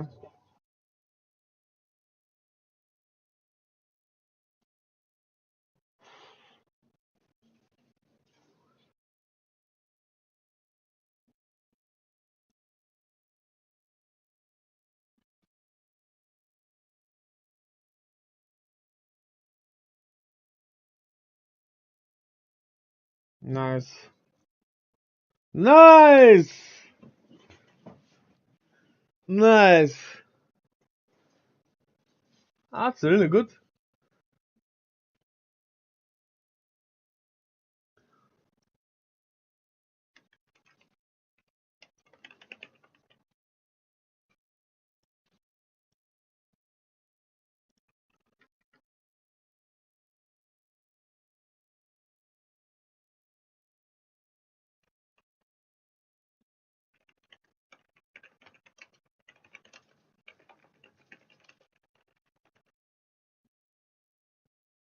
Nice.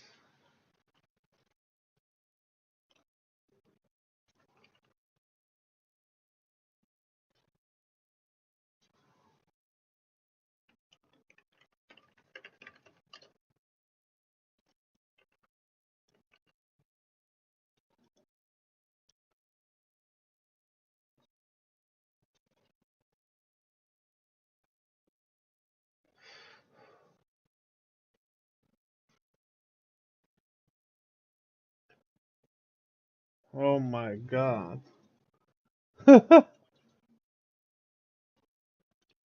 22. Wow. Nice. Just this puts Diablo 4 in his pocket. Nice. That's my thing.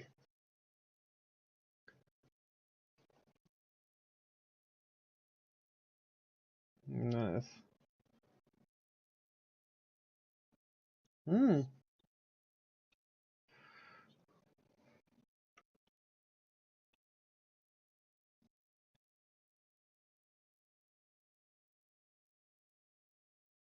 Oh, actually, we can use other skills. Nice.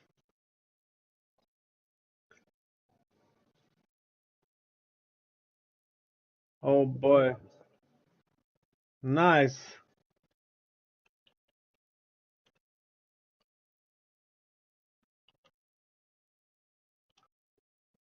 Hmm.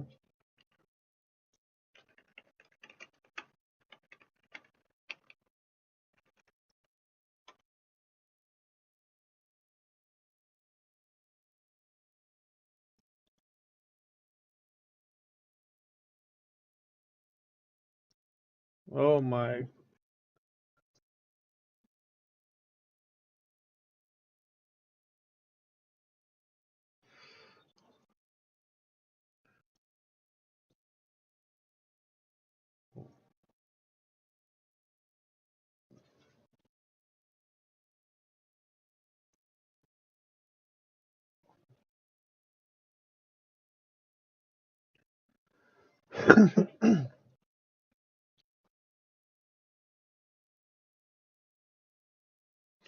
I would go for another build if possible. Like,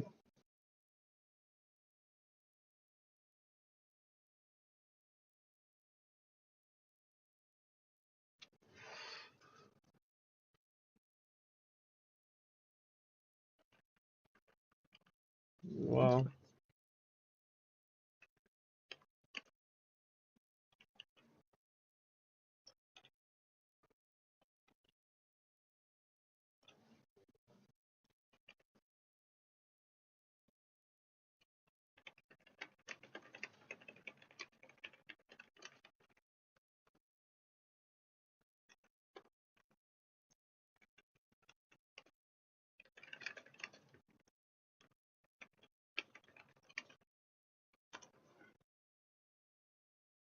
Trigger.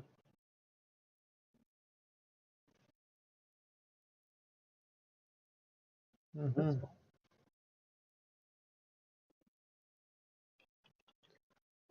Wow.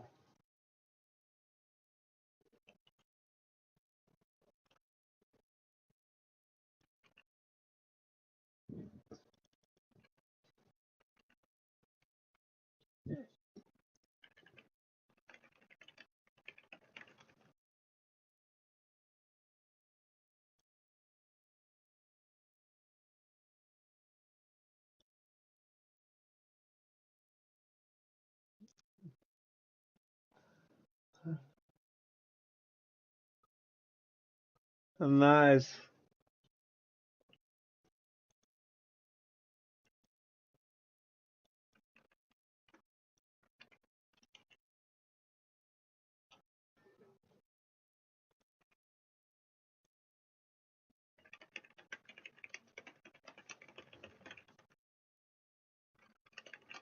Hmm.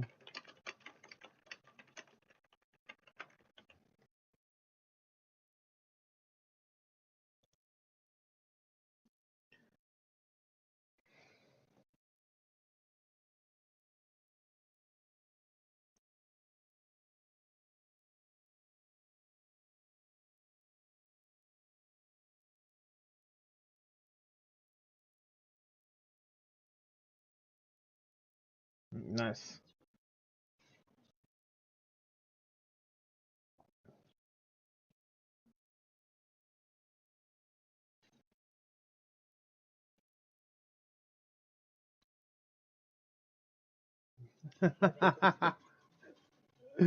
Oh.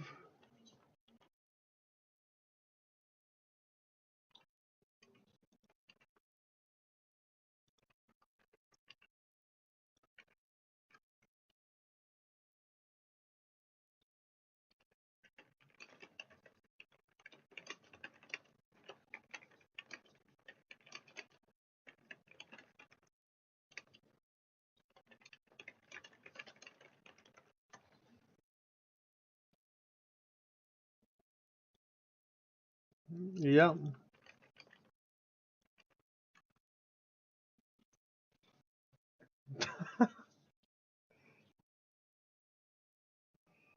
Wow.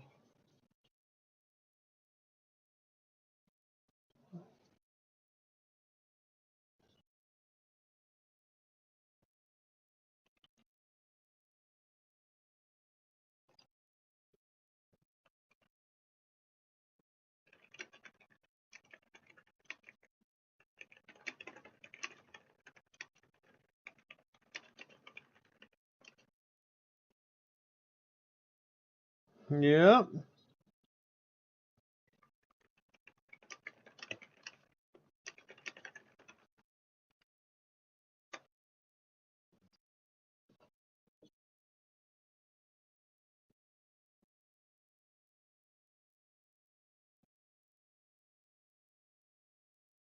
Nice.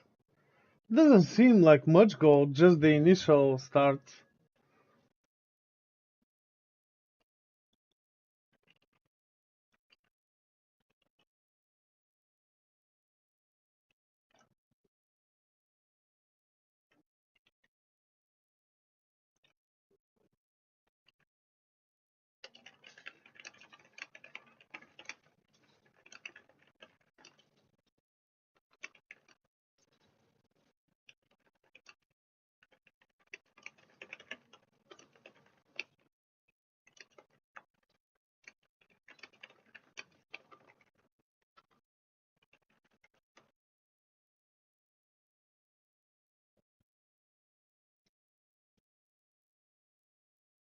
Nice.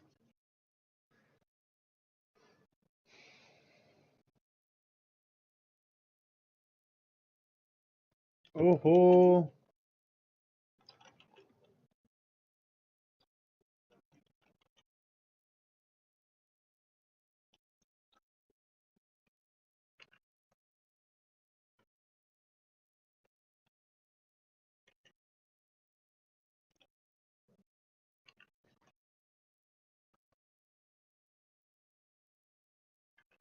Wow. Huge, bro. This is huge.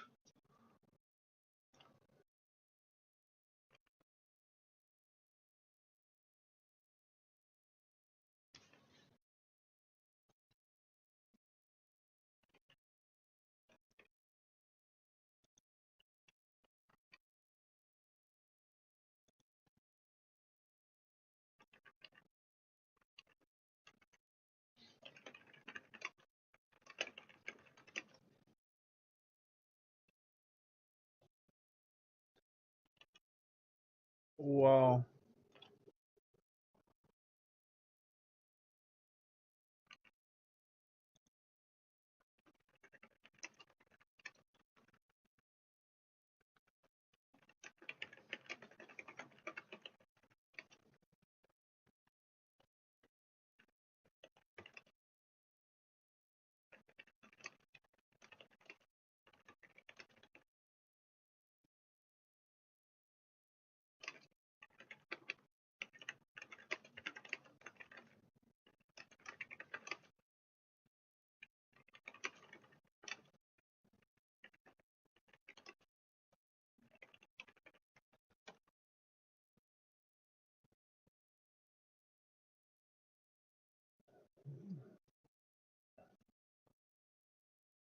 Ah,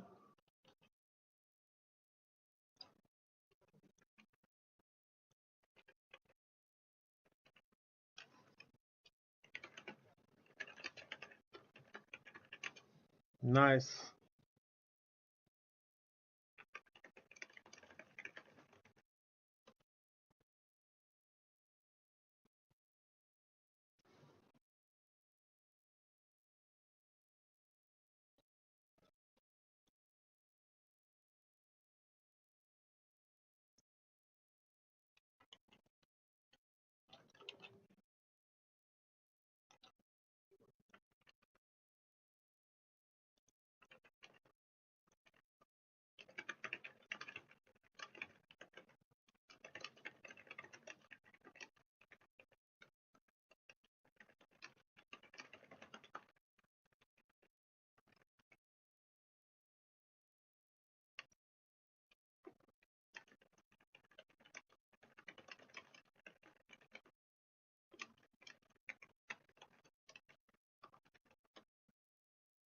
Nice.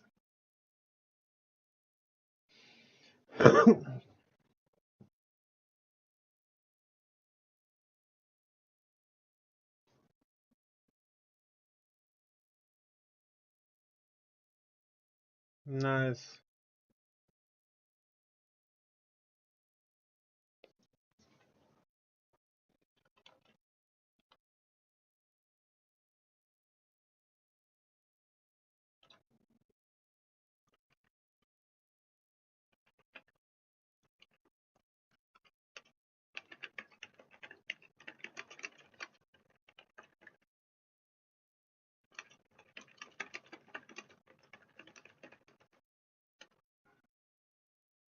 Mm-hmm.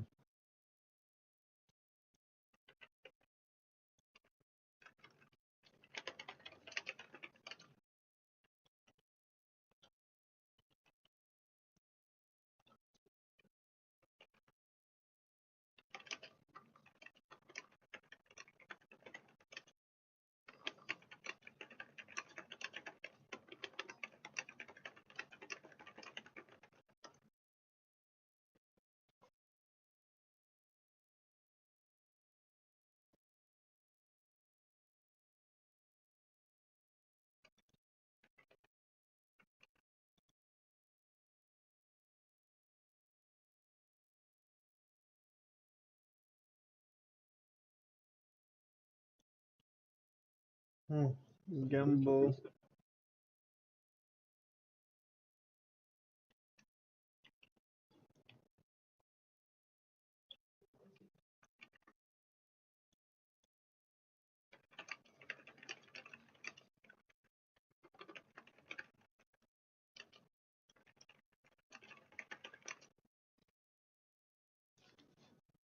Ah.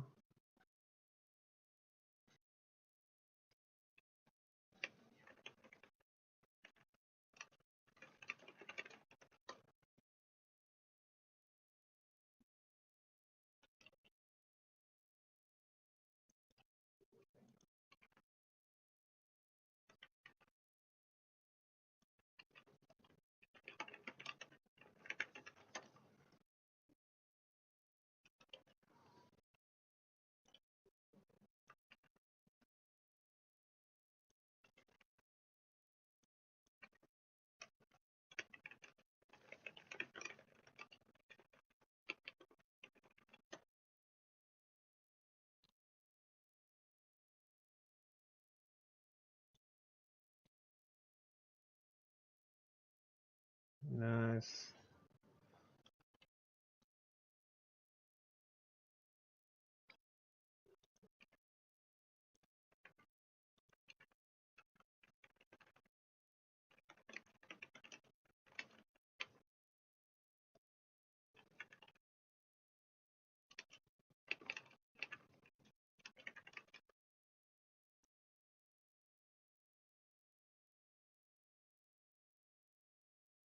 Nice.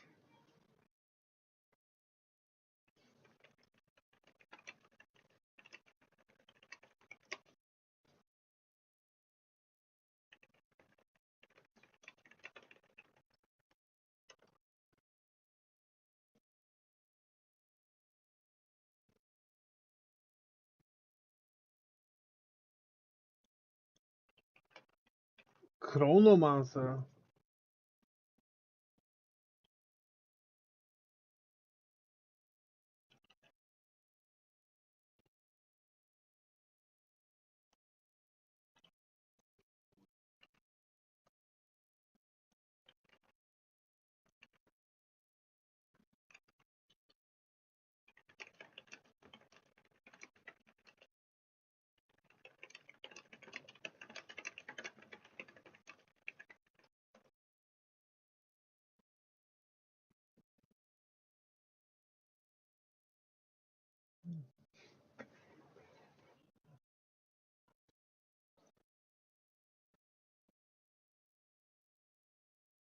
Wow.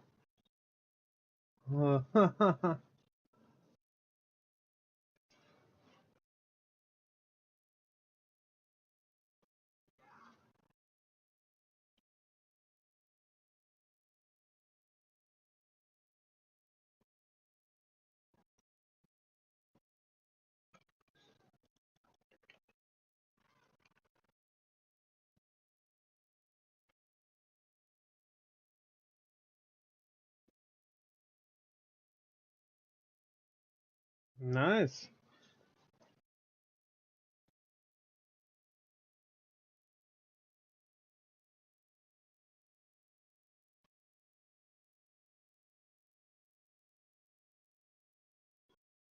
Awesome.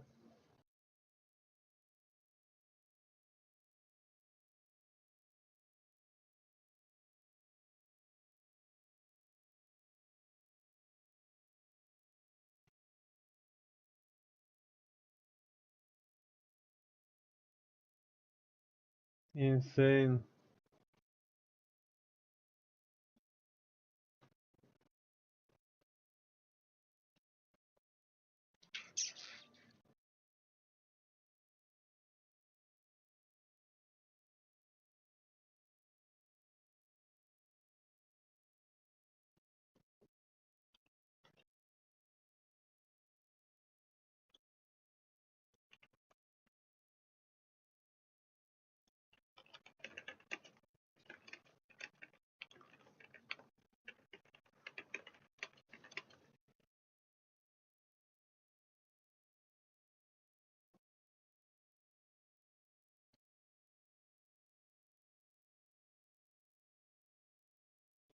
Fire build.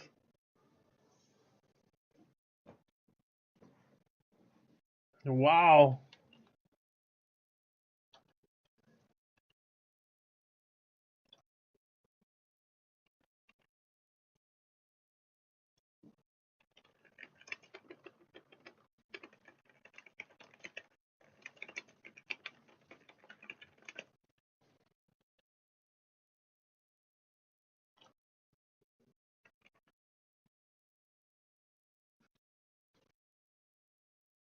Oh, Blood Mage. That's gonna be my thing. Nice.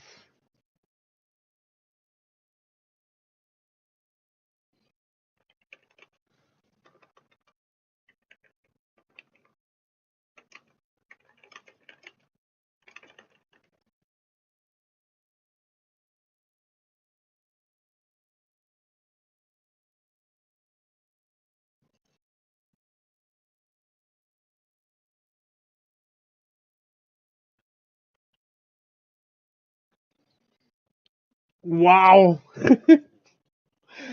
I mean, I can't wait for this. Real, no.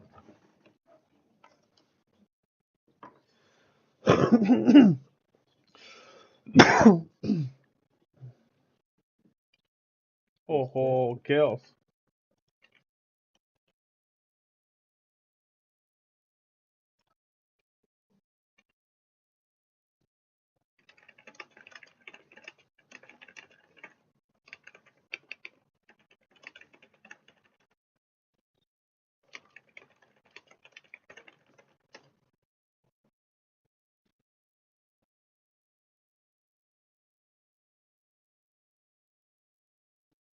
Wow.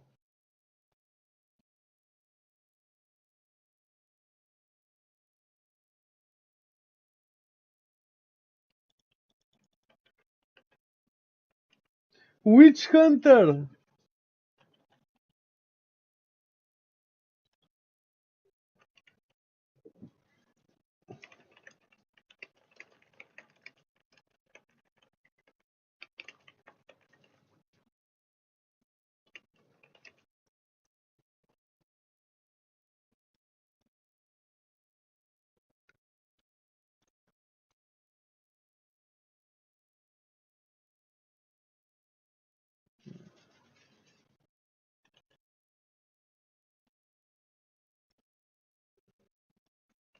Wow.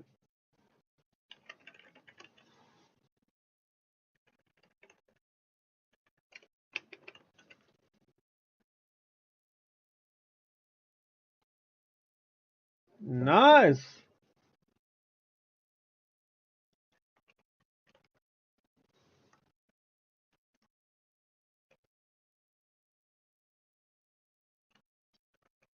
Yeah, how?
Mhm.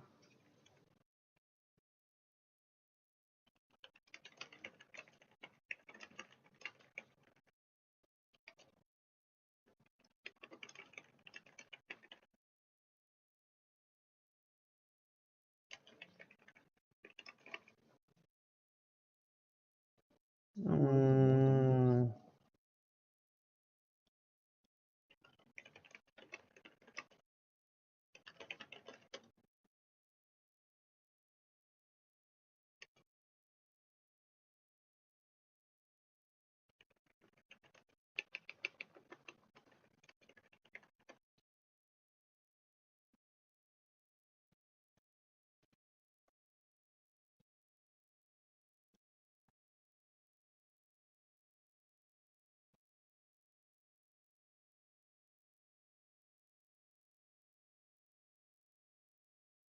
Mhm.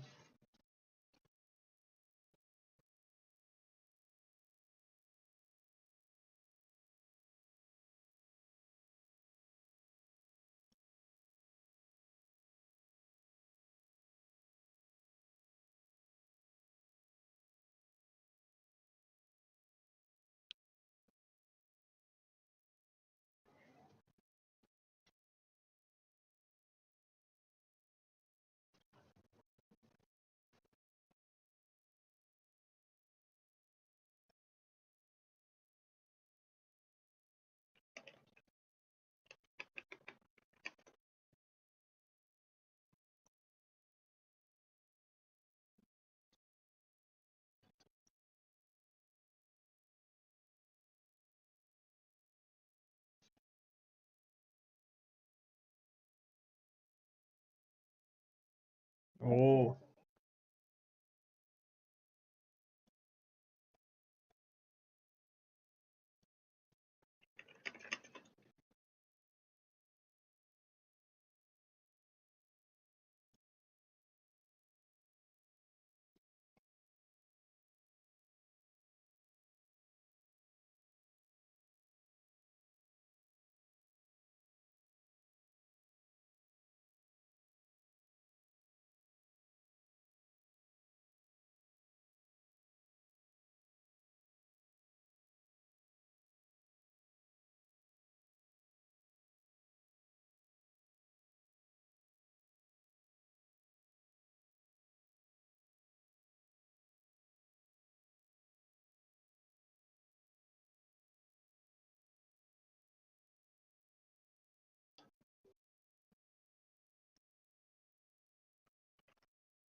Crazy.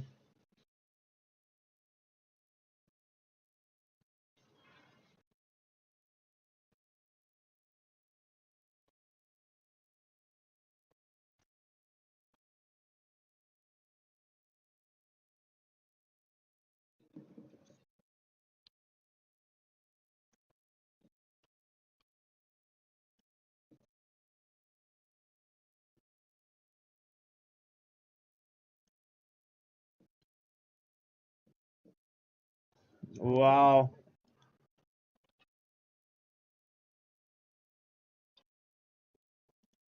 Wow. That was only the campaign? Oh man. Oof.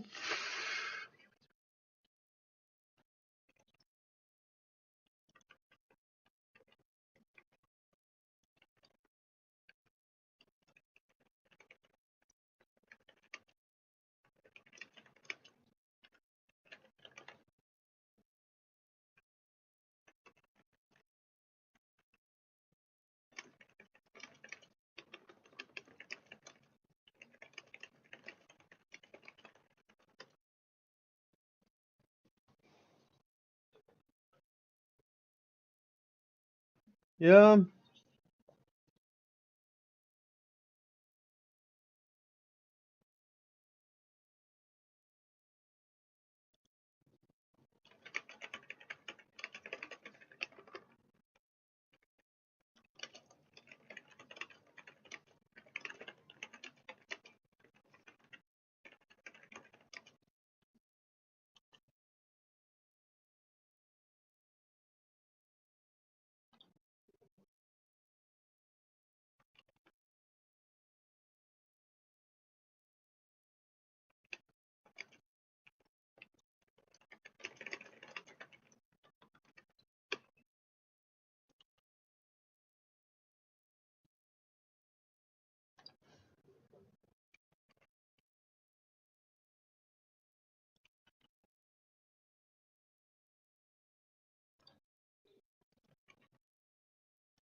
Yes!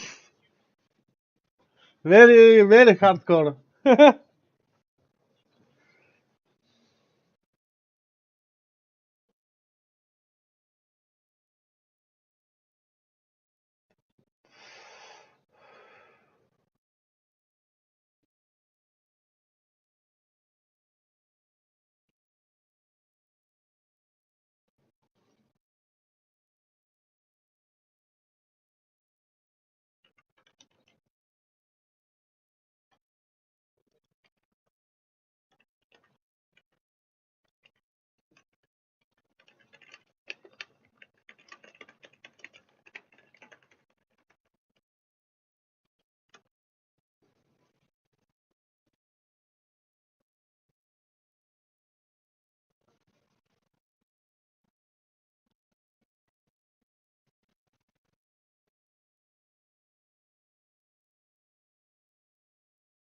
Essence.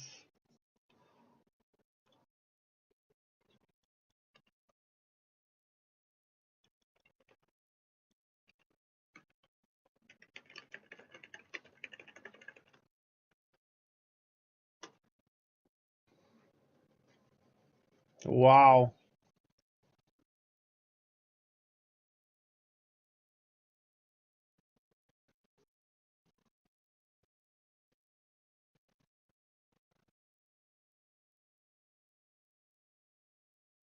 Omen.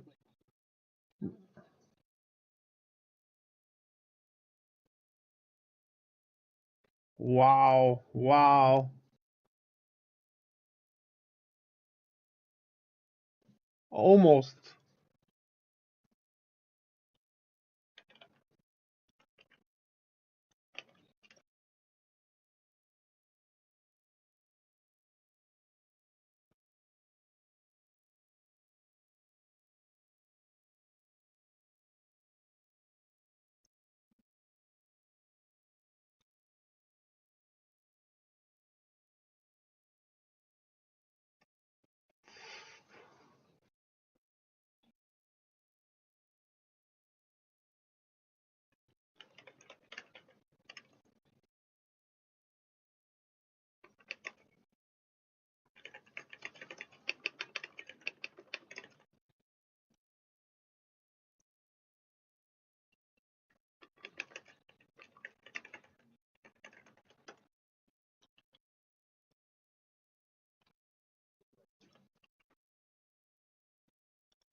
Nice.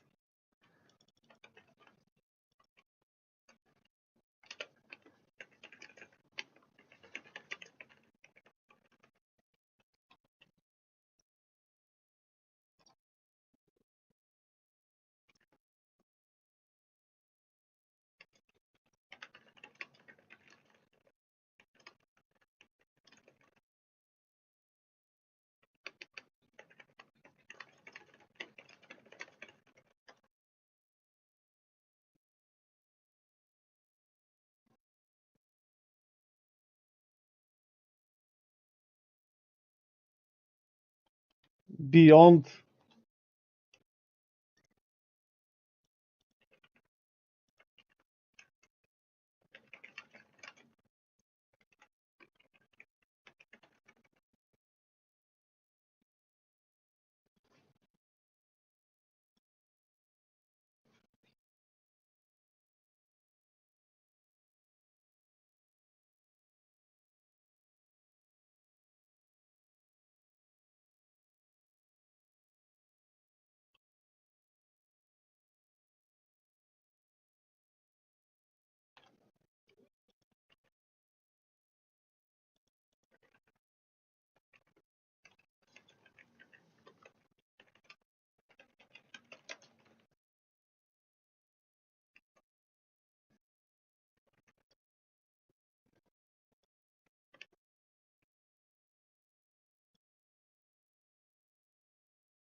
Nice.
Wow.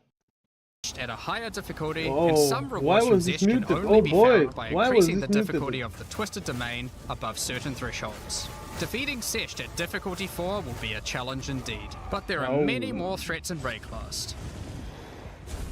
Wait, Ritual why was altars this are muted? I didn't sacrificial mute it. sites What the built by fuck? the mysterious King in the Mists. man. If you encounter this symbol on the atlas, then you know that the area contains ritual altars. Ritual altars demand tribute. Oh. Every monster you slaughter in the circle will feed the altar. After the sacrifice, touch it to begin the ritual. The monsters you just killed will be resurrected by the King of the Mist's dark magic, and you must fight to survive. The tribute you have offered to the altar can be spent to buy powerful items, but they can be expensive. To gain more tribute, you will want to find more altars. Each successive ritual you do within an area will spawn the monsters revived by the previous ones, in addition to the ones you sacrifice next to it. By the end of an area, you will be fighting a truly imposing number of foes, but will have a significant amount of tribute to spend. One of the rewards you can buy with tribute are omens. These are special items that allow for metacrafting. Crafting items that affect other crafting items. Have an item with good prefixes but bad suffixes? This omen will help you to remove the mod you don't want while keeping the ones you do. There are a bunch more of these with different effects, but we will leave them for you to discover. Now don't forget that Ritual will also drop tablets, which can be used to specialize into getting more rituals. If you want to get to the pinnacle boss of Ritual, then you will probably want to use them. They can also be crafted to grant mods, making your rituals more rewarding. The pinnacle encounter of Ritual is the King in the Mists. Feared by the Asmeri people, he is said to have brought eternal darkness to the Wildwood. We won't show the encounter, but just like Breach, there are a range of unique items you can get for defeating him, and you will gain points in the ritual section of the Atlas tree. Some maps have been touched by insanity. A mysterious entity has taken a special interest in you. Step through the looking glass and you will find your nightmares coming to life. When you touch a mirror, the mists of delirium will spread out across the area, infecting your mind. You must stay within the mist to maintain the nightmare, which is as profitable as it is terrifying. Everything you kill will increase the rewards that drop. However, the deeper into the mist you travel, the stronger the monsters are. Be careful not to overstay your welcome. Rare and unique enemies will become vessels for terrifying demons, who will manifest out of them to unleash powerful attacks on you. The mist also offers a strange crafting material, distilled emotions. By combining these emotions, you are able to instill your amulet with a notable from the passive skill tree. This is like gaining an extra passive point for free, attached to your gear. They are also particularly great because you don't have to traverse the tree to get them, allowing you to get off-class bonuses that would normally be much harder to get. Distilled emotions can also be used to instill your endgame maps, applying Delirious to them and adding additional difficulty and rewards, allowing you to further juice your endgame maps. The tablets you can find from Delirium can be used to further improve it, increase pack size, make the fog dissipate slower, or improve your progress towards the pinnacle encounter of Delirium. Speaking of which, every now and then you will find simulacrum splinters. The mysterious entity will create strange encounters based on warped versions of your own memories. Monsters and simulacrums come in waves that get progressively more difficult. You will receive loot at the end of each wave, and you will have to make the decision to leave now or continue on, facing up against even tougher foes from the mist. The bosses you will face as you get deeper into a simulacrum are truly terrifying. If you can complete a simulacrum, you will gain points for the Delirium section of the Atlas skill tree. Next up, we have Expedition. Occasionally, while clearing corruption, you will encounter these Kalguran settlers. The Kalgurans have discovered ancient burial sites with lost Verisium artifacts, and they want you to help dig them up with explosives. The Kalgurans have marked the locations where the relics can be found. Place explosives as best you can to dig up as many as possible. There is just one problem. Corruption has brought the corpses of their ancestors to life, so you might have to do a little cleanup before you can reclaim the artifacts.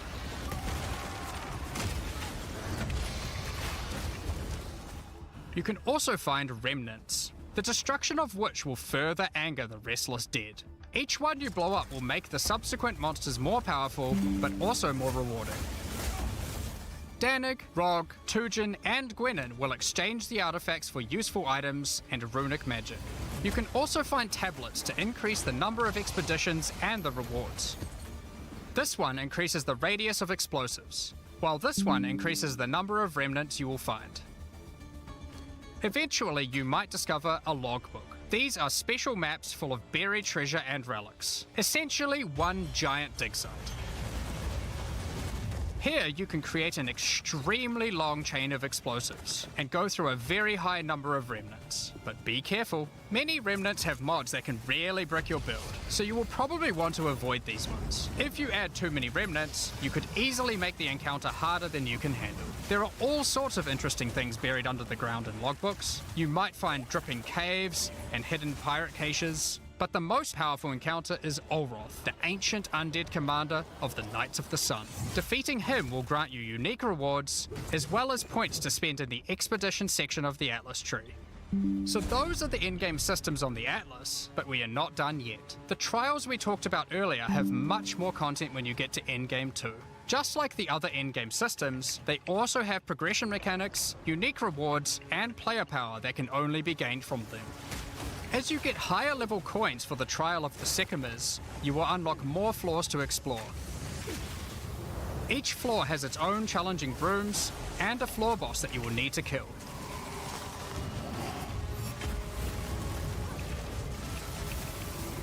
There are 4 floors in total, leading to another pinnacle boss at the end of the last floor, which can only be accessed at endgame. The Trial of the Sycamores is where you'll find jewels, which you can socket into your tree.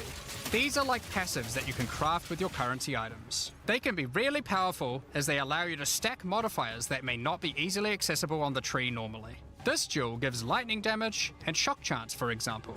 There are quite a few jewel sockets on the tree, so it's possible to gain a lot of power here. There are also other types of jewels that don't provide any bonuses themselves, but affect other Cluster passives surrounding jewels them. This are jewel back. increases the effect of small nodes and radius by 25%. With careful placement in the tree, you could get a significant amount of power from it. There are also unique jewels available with very interesting effects, but you will have to find those for yourself. In order to push further into the trial and uncover the secrets of the Maraketh, you will want to take advantage of its progression system, relics. Relics are items that can be placed in the relic altar as you start the trial. They give special bonuses that affect the trial, making it easier and increasing its rewards. Of course, you can craft these with your currency items, making them even stronger. If you can complete the entire trial overcoming all 4 floors, the final boss will reward you with one of many unique relics. These relics will be consumed when used on your next run, but can reward you with unique and powerful items. For example, this is the Last Flame. If you use it, you will have only 1 honor for the entire trial, so you will need to do a completely hitless run. The Trial of Chaos also extends into the endgame. As you gain inscribed ultimatums of higher and higher levels, the number of chambers that you can go through increases. In true Val style, this allows you to take even more risks for even more rewards. At endgame, you can progress through up to 10 chambers with 3 bosses on a single run. Stacking 10 tribulations on top of each other will make this a significant challenge, but it's worth it. The Trial Master will tempt you with items of the Val Empire, such as Val Orbs. Val Orbs are powerful crafting items that corrupt your gear with random, mysterious outcomes. Corruption prevents an item from being modified further, so it has to be the last step of your craft. But it's also the most impactful one. For example, if you use one on your body armor, it might add a new powerful enchantment, or it might reroll up to half of its modifiers. Might brick it. Val Orbs also have the ability to add a socket, allowing you to bypass the normal restriction of how many sockets an item can have. A body armor could get up to 3 sockets this way, allowing for a significant number of mods. Val Orbs can even modify uniques. Adding enchantments or sockets to uniques can make them incredibly powerful, but there is a good chance that you will break them as well. The Trial Master will also occasionally offer you soul cores.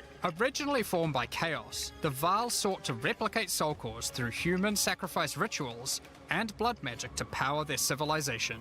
Soul cores are powerful socketable items, with mods that cannot be obtained from regular runes. Wow.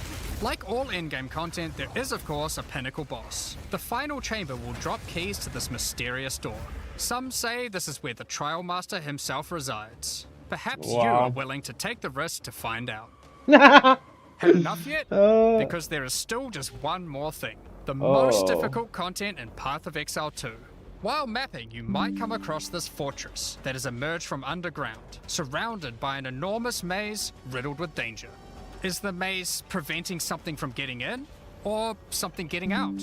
This fortress is of ancient origin, and its construction has similarities to the towers and tablets that you have been using on your journey through the endgame. It is clear from the entrance that there are 3 keys required to enter.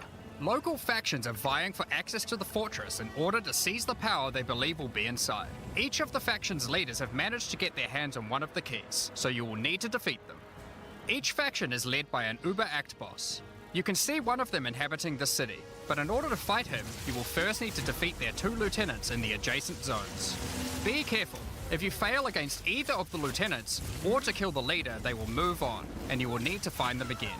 Kill all the Uber bosses and you will gain access to the fortress. We aren't going to spoil it as we can't wait to see you guys attempt it for the first time.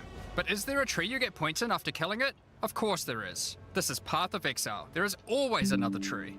So these are your challenges for PoE 2. As you can see, this project is crazy huge. Way bigger than even we expected when we started out. But how do you gain access? Well, during early access you'll need a key to get in. To thank our existing PoE supporters who have spent more than $480, we'll be giving you guys a key for the PC version for free. Anyone else who wants one can get one by purchasing one of the new early access supporter packs that have just been released to the store. If you just want early access to PoE 2, then you can get a key in the $30 early access pack. The pack also comes with $30 of points to spend in the MTX store. But we also have a variety of other supporter packs filled with exclusive microtransactions, points to spend in the store, and even physical items. The cosmetics can be used right now in PoE 1 and in Path of Exile 2 when early access starts. Most of this footage has been recorded in Path of Exile 1, since that's where you can use them immediately. The Lord of Ogham supporter pack contains a cosmetic armor set befitting of the Count of Ogham himself. There is also a matching back attachment which has an alternate variant depicting the influence of corruption. Also in this pack you can find a portal formed of the rusted armor of the fallen soldiers in the Red Vale of Ogham, and the offspring of a vicious Crowbell boss found in the hunting grounds. This one doesn't look so vicious though. Yeah, not much. On top of that you'll receive the Iron Count's Zweihander to apply to your one-handed or two-handed swords. For those who want to decorate your hideouts with fond memories and tales of Path of Exile's history, you will also get a series of hideout statues. This pack contains the statue of Hillock. For Path of Exile 1's closed beta, each pack contained a true New Zealand icon, the Kiwi. Following this tradition, all packs in this series will also contain a new themed Kiwi pet. The pet will loyally follow you into battle, but run away at the first sign of trouble. Become the ruler of the desert with the King of the Farad'n supporter pack. Show your mastery of traversing the sands of the Vasteri Plains. The body armor will allow you to glide along the ground with ancient sand magic. Now each armor set comes with body armor, boots, gloves, and helmet, but the boots are covered in sand. Bro, if you prefer to show them off, you can turn the gliding off if you want. The accompanying back attachment equips you with 2 powerful pillars that can control and manipulate lightning. They will periodically release their energy in a powerful blast while in town, and hover in a circle around you, arcing lightning between them, forming a barrier of energy. Replace the appearance of any bow with the Farad'n's Glory skin. Or replace the appearance of a spear with the Tyranny's End spear skin. This spear skin can be applied to staves and war staves in Path of Exile 1. If you want to truly show your worth as a King of the Farad'n, then you definitely need your trusty, moving, entire city fortress known as the Dreadnought to travel across the Vasteri Plains. In Path of Exile you can decorate your hideout however you like, and it's no exception here. It comes with a variety of thematic elements to use, or use decorations from elsewhere in the game. Additionally, you will get the Deshret's Blessing level up effect. The King of the Farad'n Kiwi pet. And last but not least, a statue depicting the Vaal Oversoul from Path of Exile 1. Nice. For those who don't know how supporter packs work, each pack comes with all of the cosmetics from the previous tier, so you'll get all the items from the Lord of Ogham supporter pack as well. The Thaumaturge of the Vaal supporter pack features an armor set and back attachment themed around the Vaal and their pursuit of science and progress. You can find the Soul Core weapon effect in this pack, which causes thaumaturgic energy harnessed from sacrifice to spill from your weapon. Nice. This pack also contains Doryani's Idol. It replaces the default appearance of any foci Doriani. to an ancient relic once used by Doriani, and this can be applied to shields in Path of Exile 1. That's not the only Vaal weapon you'll find. It also contains the Wand of the Thaumaturge skin, and the Royal Sacrifice Dagger skin. You wouldn't think to put sacrificial gems on a Kiwi, but the Vaal did. Thaumaturge of the Vaal supporters will receive the Thaumaturge of the Vaal Kiwi pet, funny. and the Statue of Dominus. This is also the first pack in the series with a physical item. When Nice. purchasing this pack, you'll receive a Path of Exile 2 logo t-shirt, but if you don't want one, you can opt out and return for additional points to spend in the store. Becoming a Warlord of the Karui supporter will grant you an armor set Karui, and back attachment super. adorned in jade carvings and iridescent feathers resembling Nice. power. Enough to even impress the ancestral gods, specifically Tukohama, the Karui god of war. Overkill, you say? I think the Karui people would disagree. Why not drop a gigantic totem on rare enemies you slay to crush them to a pulp? Replace your Yeah, why crafting bench not? in your hideout with the Ancestral Canoe crafting bench, where Ancestral Chief Mata will summon a giant canoe manned by Karui warriors to aid in your crafting desires. We must all start somewhere. You'll also get a pair of weapon skins. Equip Akoya's Felling Axe skin to your one-hand or two-handed axes, or Tukohama's Crusher to your one-handed or two-handed maces. A true Karui warlord is always accompanied by their trusty Kiwi. Equipped with armor and harnessing ancestral magic, they make the perfect sidekick. That's Once one totally of the New most feared Zealand beings stuff. in Rayclast, Malachi was slain by a powerful exile. May the statue commemorate the virtue of Yeah, exile's Malachi. past, present, and of the future. I fucking hated this guy. Of course, it's not all about dressing up in game.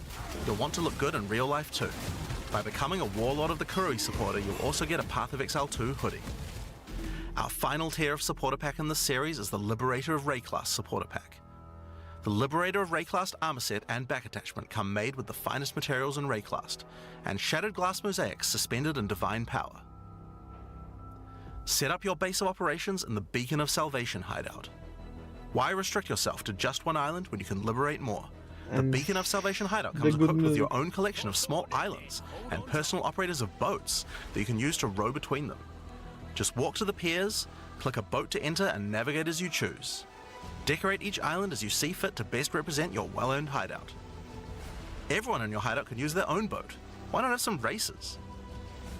You can also get the Wow. Window to Twilight portal effect, a beautiful mosaic piece of art that shatters and reveals a gateway to your desired destination as you approach it. As you walk away, the glass magically reforms back to its original form.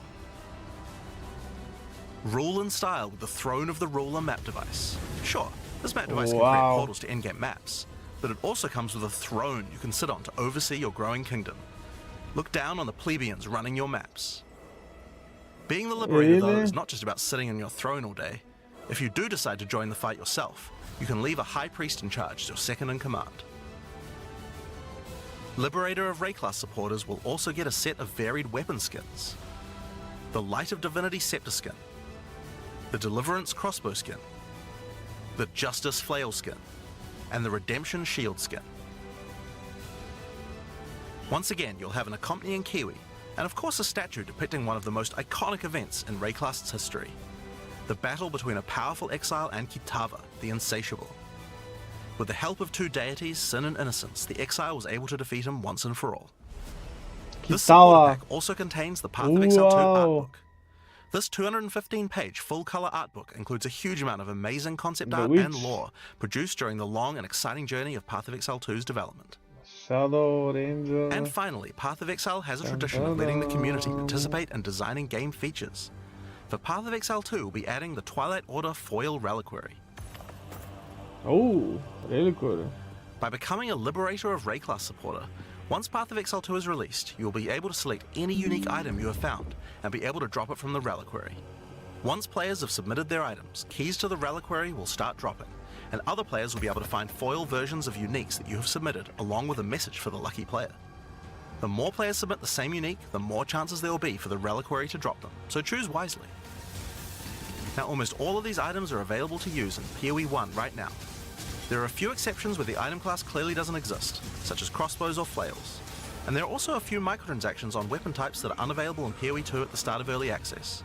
Once classes that use those weapon types are added, those microtransactions will be available to use. If you can't decide which supporter pack to choose yet, you can always start with the early access supporter pack that just includes a key and some points to spend in the store. Then you can upgrade to any of the following tiers at a later date. These supporter packs will be available for purchase throughout early access. We'd really like to thank you for your ongoing support. Without you guys, Path of Exile 2 could not have happened. Now, I'm sure you guys have a lot of questions. Stick around, because coming up next, we have a live Q&A with Ziggy D.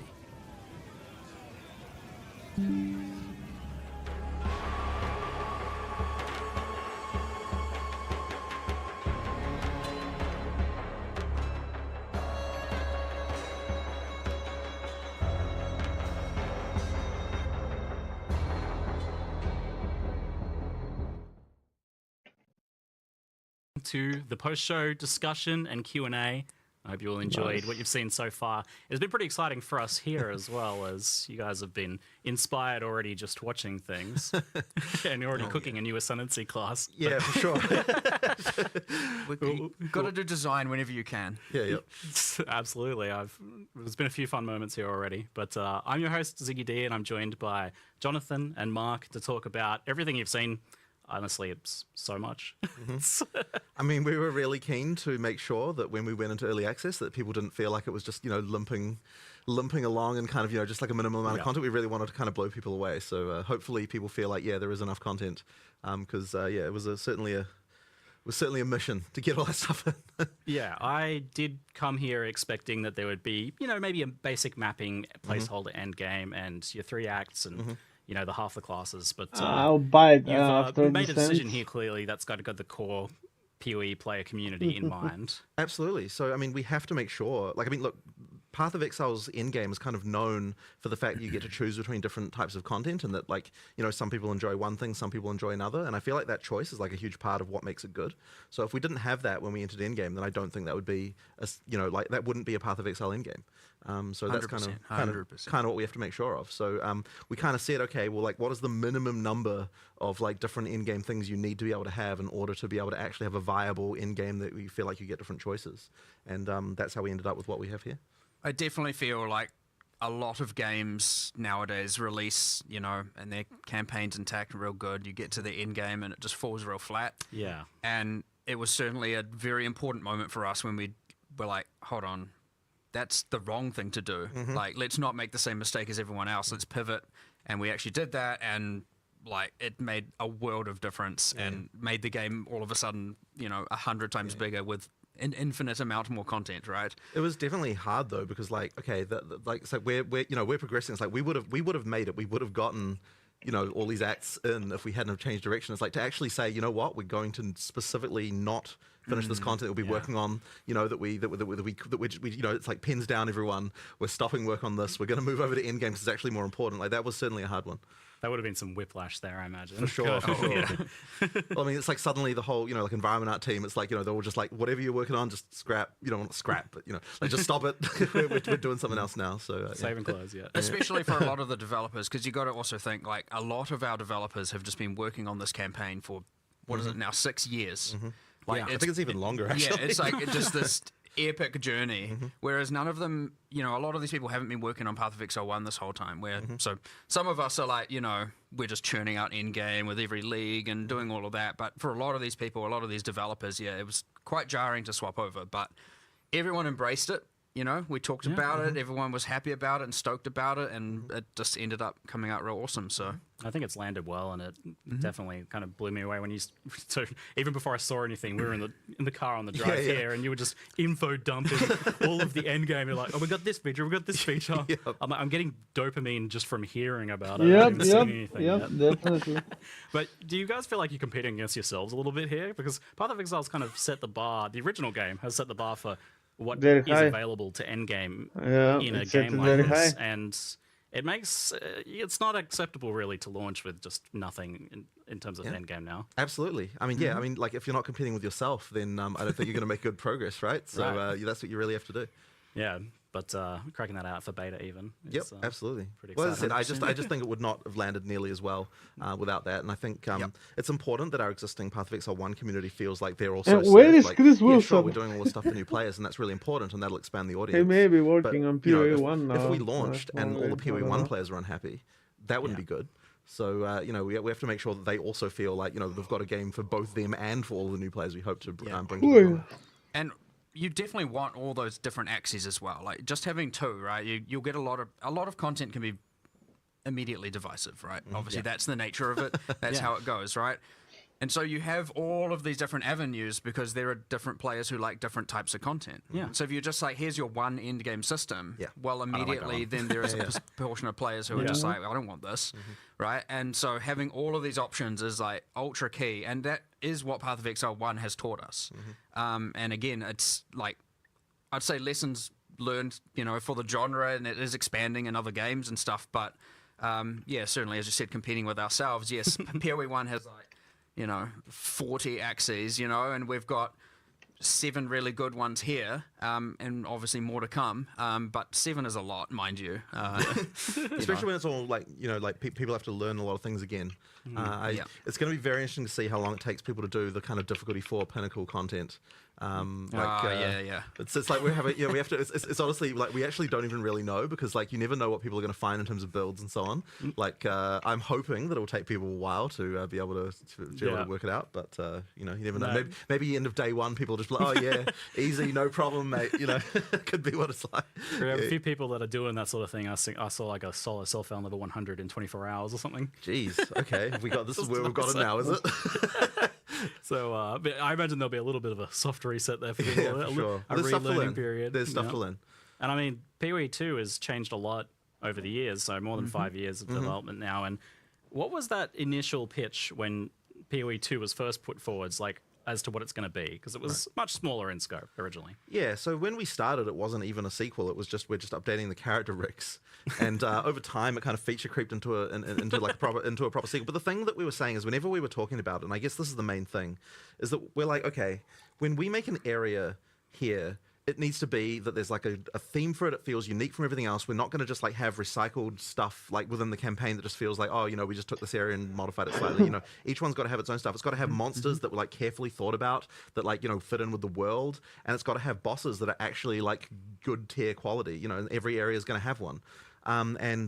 So those decisions have kind of been things that have meant that.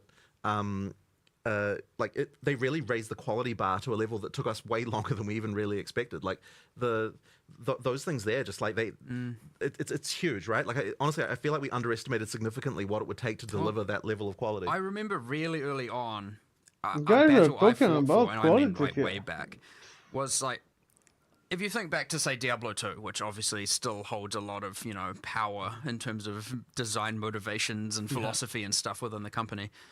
You get things like the super uniques, and PoE 1 did them, and it's just like, here's a boss with 1 or 2 skills.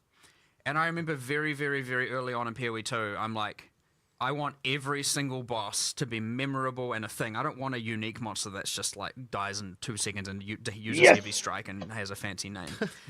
And I remember, I even got some pushback. Well, he said it. I remember getting some pushback at the time and thinking like, you know,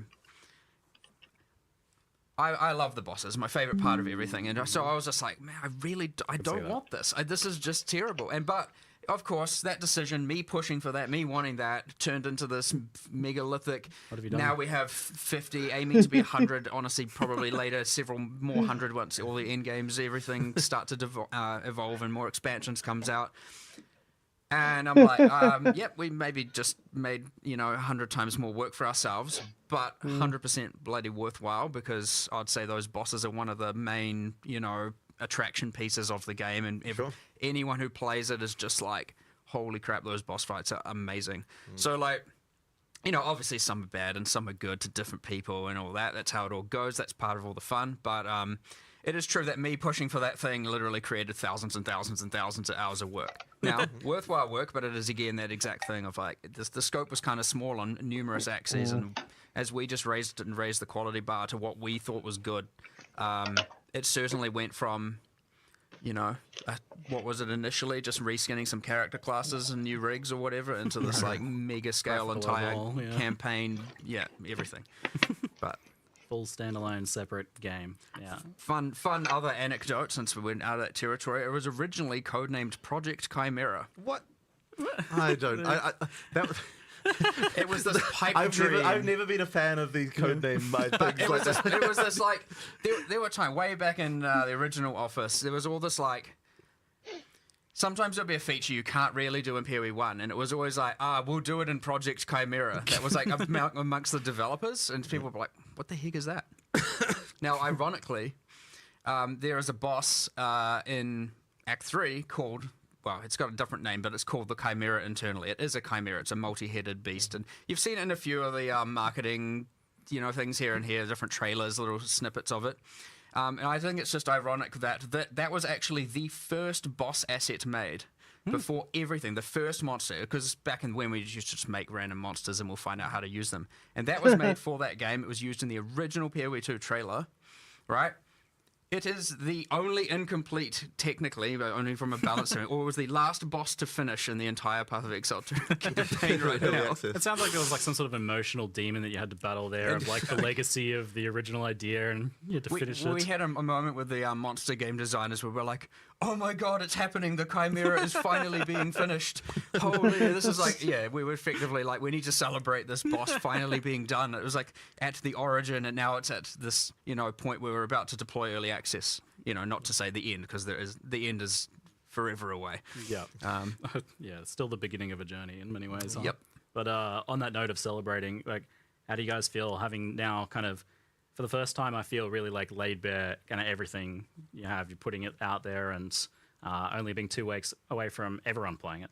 Well, it's always scary, coming into a release, and I think especially for there's like a bunch of people on the PoE 2 team who have who like they have this is their first game that they're going to be releasing, and that experience is something that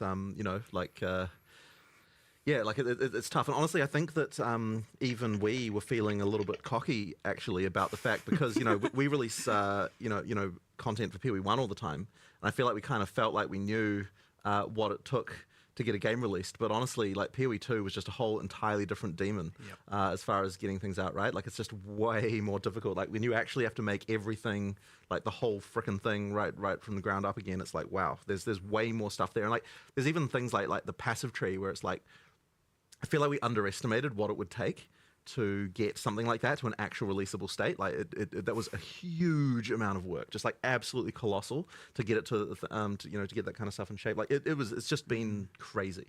Obviously it's nerve-wracking, coming up to a release day, but I think we do have something that players are going to really enjoy. And like, it's always comforting when we had a live event in LA recently. People, we got to the time limit and everyone's like, oh man, we don't want to stop. So like, I think people are going to really enjoy it. Mm-hmm.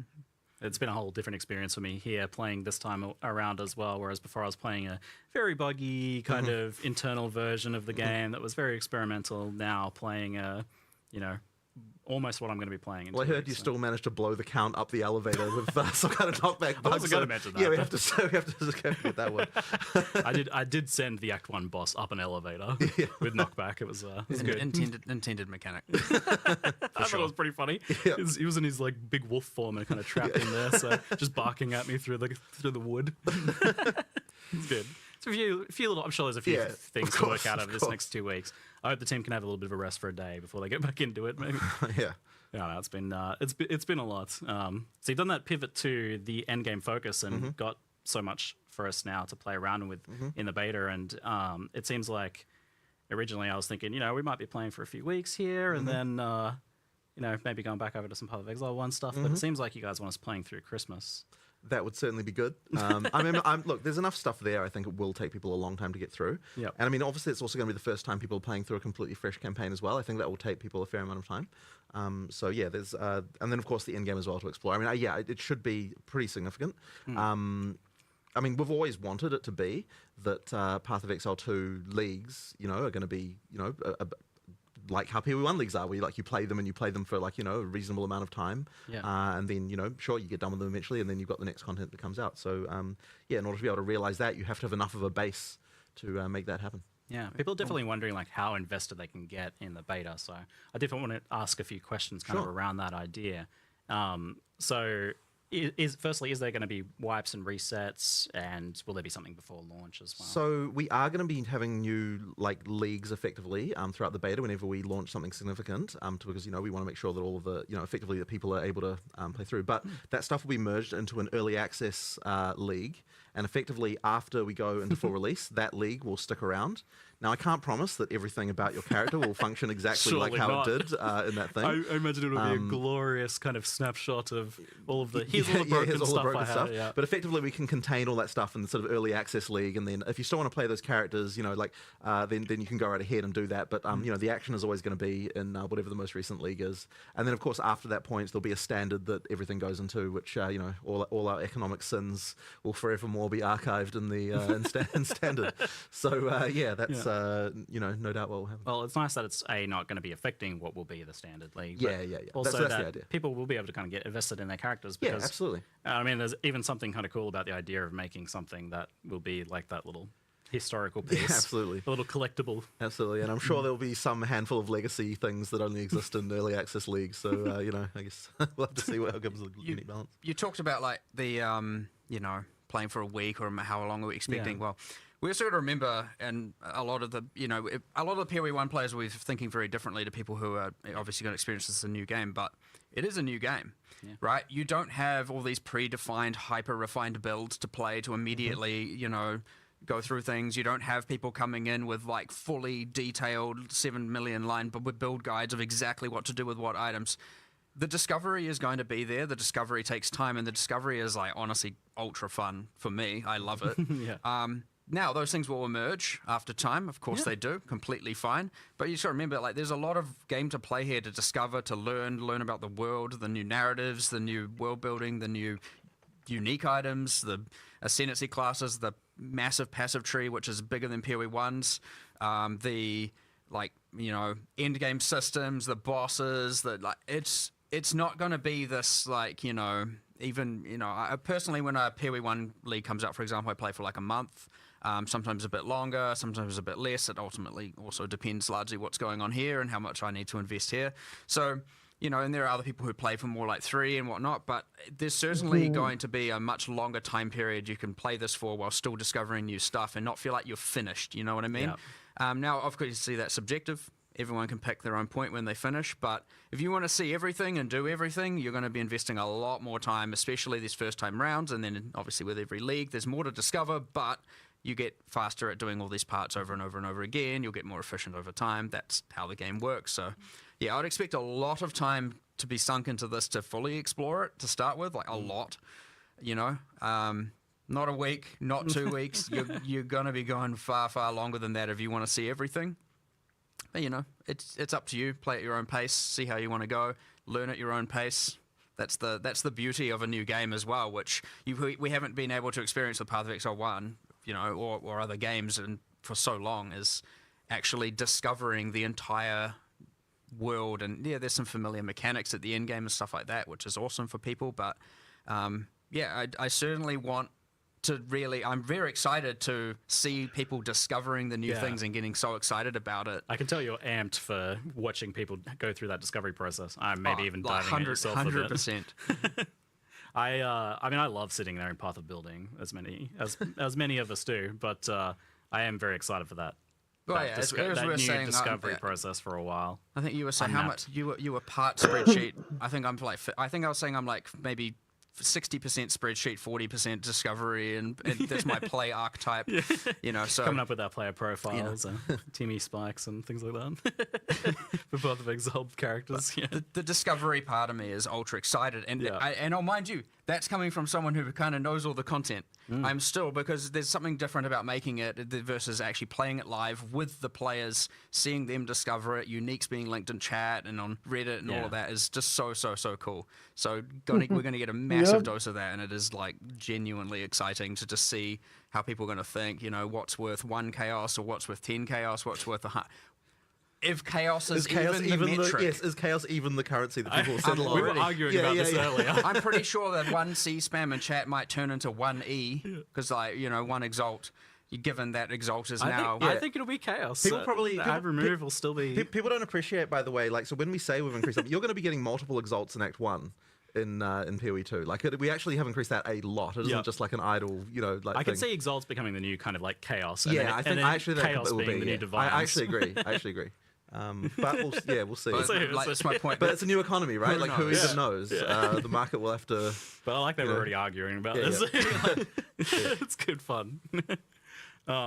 So, do you have some kind of like beta release roadmap for updates and things like that for people to look forward to? I mean, we certainly did have one 6 months ago when we were, but now that we're now that we're sort of getting to release, it's like, oh my god, like we have to look at it. So, I mean, look, I don't think it'll be any less than 6 months. I think it could easily end up being more. I certainly don't want to. I mean, look, 2025. I think really want to be full release in 2025. I don't really want to be spending more than a year. That would be pretty crazy. But I mean, honestly, like we have to get all the content finished and all that sort of stuff. We always feel like we underestimate these things, and of course we have to learn what we need to learn. We have to get the game to the point when it is really fun. We have to make sure that like all of the things like we've got the difficulty right for all the players, we've got the economy right, like all the stuff. I mean, there's a lot of things that we have to sort out. And so I kind of have a feeling that the first few weeks at least are going to just be scramble of like, oh crap, someone like worked this crazy thing out and we found this thing, and like that's always scary, because it's just when we add content to PoE 1, it's like at least the kind of base of stuff that we have is kind of well tested and people know kind of what's going on with it. But here it's like just complete new world, and we're the kind of game that has a lot of ability for players to do stuff that we wouldn't anticipate. We have just the way support gems work and everything like that. So there's certainly a lot of worry that like there's just going to be builds that are like completely ridiculous that we just never anticipated, combining certain things in different ways we don't expect. With hundreds of support gems, it can be like that. So that's going to be an interesting one. It will happen. Yeah, for sure. It is inevitable, right? Like there's nothing we can even do about it because you need hundreds and thousands of hours of testing to be able to do that with what can only be done with hundreds of thousands of players. But that's also the magic of it all, which is awesome. That's why I was asking you, like, are you literally really doing 12 classes and 36 ascendancies, like actually? Yeah, that's absolutely. We have we know what we want to do with it's all a bit that unhinged. Stuff. It is a bit, but we like a challenge. I mean, a studio that produces a passive skill tree like we do clearly has a bit of a glutton for punishment with regard to just like mixing. You totally could have done 6 and then like I don't know, added more later in an expansion or something. Yeah, I mean maybe we could have. I mean, look, this is the plan. This is the plan. I mean, like as people go through early access, it's going to feel like there's just expansion content coming up pretty frequently. Just because we have all the stuff that we kind of got a lot of the way through. So there's stuff to come. I mean, look, I'm pretty sure. Like I really want to get the Druid out. Like we announced it, we've talked about it. It's a lot of fun. I'm keen to get that out there as soon as we can. The Huntress we've talked a bunch about as well. There's like those kinds of things. I think we'll be able to move towards those pretty quick. But there's obviously more to do. The other thing you mentioned, talking roadmap like things, is we've always been. It's hard to predict because a lot of what will happen is, and what we leave space for is reacting to what the players want. And so if you plan everything for so long, you're going to have very, very, very slow reaction times to fixing, or adding certain content where there maybe the issue is like, the campaign needs more of this, or this class needs more of this, or something. So if you're planning, then you're going to be delivering on what they want solved like a year down the line or even longer. Right, and where we like to remain very, very dynamic and like, you want to be able to fix that stuff like, oh, well, this is the main problem. Like, sure, obviously you need more than a week sometimes, most of the time. But we want it generally to be that the next releases, expansions, updates, whatever, can alleviate as many of those problems as possible. So, yeah, you try not to get too strict with the planning has generally been our philosophy because especially when it comes to actually having the live service product out, because that is very, very important. Otherwise, you're never going to seem like you're doing what people want. And what are you doing if not that? So that actually is a good point. Like I was going to ask, what do the team want out of the beta? Because obviously it's like a good way to market the game, but it's also key to shaping the game in the future. Like the actual beta, it's not just early access. I think one of the most important things, I think it's going to be really good for the development team to get back into a live mindset and like get it back into the idea of like, okay, everything we make is shipping. People are soon, seeing you know, this. like get back into this. You know, people are seeing, you know, like actually getting back into that and like and like being able to sort of see directly like, okay, we make something, it goes in the game, people like it, don't like it, like that kind of stuff. Like, and that really like that has been our studio for like most of its lifetime. Obviously, we you know, before we released PoE 1, it wasn't, but after that point, I mean, we are a company like. We are a company that likes to think that we can do live service better than anyone else. Like that is our goal. And so, like, getting back into that again, you know, for everyone in the studio, so that everyone's working on things that are going to be releasing within, you know, certainly in less time than, than 3 months away. Is going to think be really, really good for us again. I look forward to just being able to do that because these long-term, like really long-term things like that span over years. It's like you go so long without proper feedback, like stuff kind of gets made and then like, you know, it's not really in a real game and so it doesn't get probably tested lose properly. perspective. And you absolutely lose perspective on this stuff. So I think that that's just going to be really great to get back to that again. Yeah.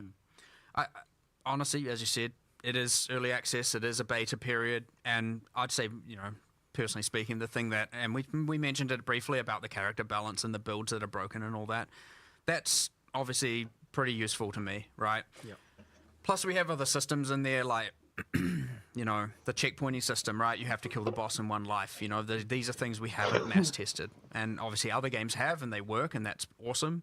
There are other things like, you know, the end game system is a little bit less forgiving in that if you die, you fail the map, right? These things are things that we obviously need to test and iterate on in the future by adjusting the difficulty and stuff like that. And you, especially as you get towards this point of, you know, the end game, like, okay, Act 1 has been tested like crazy. Yep.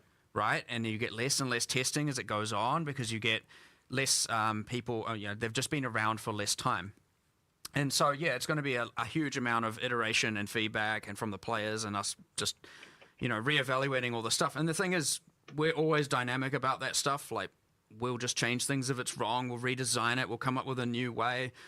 Jonathan's a firm believer of if A doesn't work and B doesn't work, then we'll find C, we'll find option C, we'll find option D, and we'll keep changing things and we'll make it work. So, yeah, it's going to be a lot of that iteration on our design decisions, how forgiving, because, like, the game is pretty hard. You know, it can be pretty hard. And so when you're on that fine line of, like, you know, if things are difficult, you know, it's not too easy to know if you've tilted one way or the other. So, you know, finding what everyone agrees should be the common corrected difficulty is something that I will obviously be paying very, very, very close attention to. It's a pretty hard thing to nail down when you are making the game. And so we've seen that a lot where you folks have been pretty willing to change and then rechange and rechange again. Some of the core features like flasks and the waypointing system and portals, and be keeping that kind of mindset going into the beta then. Of course. I mean, look, we're always willing to change stuff. Like that flask thing, like the most recent change to that was like ultra recent. Like, have we even had like a closed beta of that yet? Was it? No, I think we haven't. Yeah, but I mean, I think it's way better than it was. Like, it's things have improved a lot. And honestly, like that's one of those things we've been wanting to do, something to sort out flasks for ages. Yep. And it really came about because when actually looking at what new players were having trouble with when they were playing, Flask Piano was actually like, even from the very beginning of the game, actually ended up being one of those things that like people just had trouble with, just the manual dexterity required to like hit all your different flask keys, and then you have to know when one of your flasks run out so you can move to the next one, and like various things like that. Like all that stuff actually was like just a large amount of mechanical complexity right from the very beginning. And then even at endgame, I don't think it was really that satisfying either, because you ended up with like, you know, just like having to press all these buttons all the time, and obviously it's all utility flasks that people are using at endgame. And then we kind of tried to band-aid this in PoE 1 with the you know, some of the flask automation stuff that was added there, but there was still this idea that that you're still more powerful if you don't automate. So therefore, you know, like it's like there's that trade-off there. So you're just more powerful if you get mage blood. Really, sure. I guess. Sure. And then it's all automated, and you're very powerful. Yeah, sure, all right. But you know, so the point is effectively that the charm stuff that we're doing effectively means that you no longer, the game is making that decision of like, you know, that stuff will be automated. You no longer have to do that like crazy flask piano to get the best, you know, the best out of your character. And I think that is definitely a step in the right direction. And the other thing as well is it actually makes the crafting more meaningful, I think, on the flasks, because when you've got like 5 slots, then like the individual mods and the individual stuff like seems to tend to not matter as much. I mean, obviously, you know, people want instant recovery and things like that, but you know, like but like now it's like it's much more meaningful. like on your life flask, the choice between do I want instant or do I want way more life, like that kind of stuff actually can be a lot more meaningful once you've only got one. So yeah, I think it is a lot better personally. You have we'll jump ahead to floss since we're on the topic. You have locked in effectively the fact that there's a mana flask there now, so that there's always going to be a mana flask slot. And how does that tie into your design for mana? And are we always going to be using a mana flask slot, or if we solve another way, what does it do? You can absolutely solve another way, and then you'll just have a flask slot that isn't doing anything for sure. But I think it kind of has to work that way because we really don't want. Because like once you sort of start to get into changing that around. I feel like the system sort of starts to break with regard to like, you know, the feeling of like I know where mana is, I know where my health is, like that kind of stuff. That being said, you know, we've always got uniques and stuff like that. I believe there's already... there is a unique that allows you to equip two life flasks. But the thing is then that's a build choice that you're making, so it's a little bit different, and that's fine. But I think the system as it works now just, it's a lot easier. So it does sound like on the mana side of things then that there are going to be multiple angles of solving mana, Of course. So we've got Leech edition number 475 of how it works, and we've finally got it right this time. I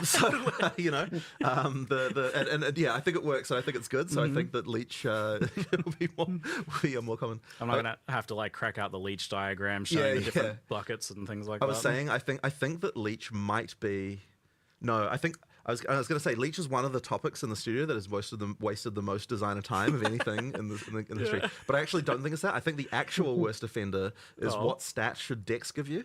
I think that is like that one has wasted there's so many arguments about that. I feel like that one's never come to the fore. Like we know about the Leech one, but no one is happy about it giving accuracy. But no one has a better idea than what accuracy that it can give. And then, like everyone's going to come up with like in chat a bit. I bet they'll be like saying, oh, you know, it can give this or this, whatever. But there's like seriously, there's been endless arguments about that topic. It's like it's outrageous.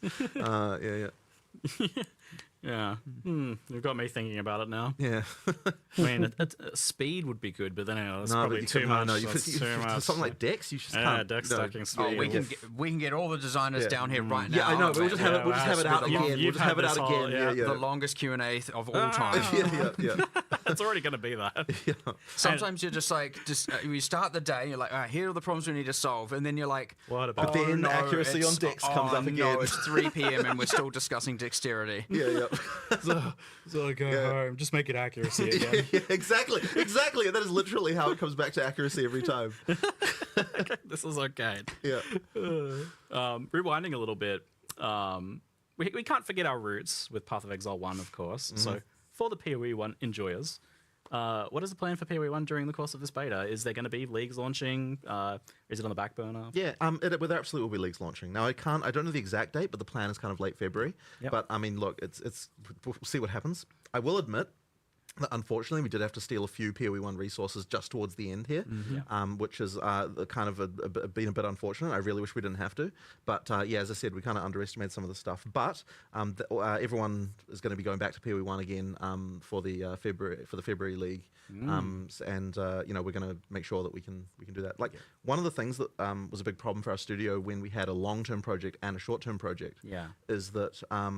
You've always had that thing of like you always want to work on the short-term thing. Yeah. So now that we've got 2 short-term things coming up, I actually think it's going to be a bit easier to prioritize in some respects because funnily enough, it's just like all that stuff is then is like coming up soon.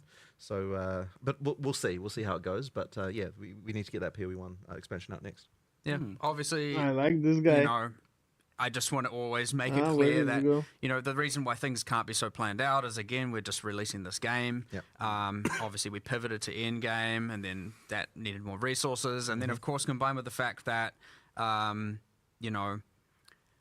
things obviously change. There are unpredictable things in the environment we can't necessarily guarantee. And then, of course, you have, Christmas coming up and all of that, right? There's so many variables to consider, but we also don't know how much time is going to be invested necessarily or need to be invested into live operations for post-release. How many problems are going to go wrong? How many builds how many of the uniques are broken? How many, and where do all these resources go? There are like just millions of variables here to consider, and so like it can get very, very difficult, especially at this time.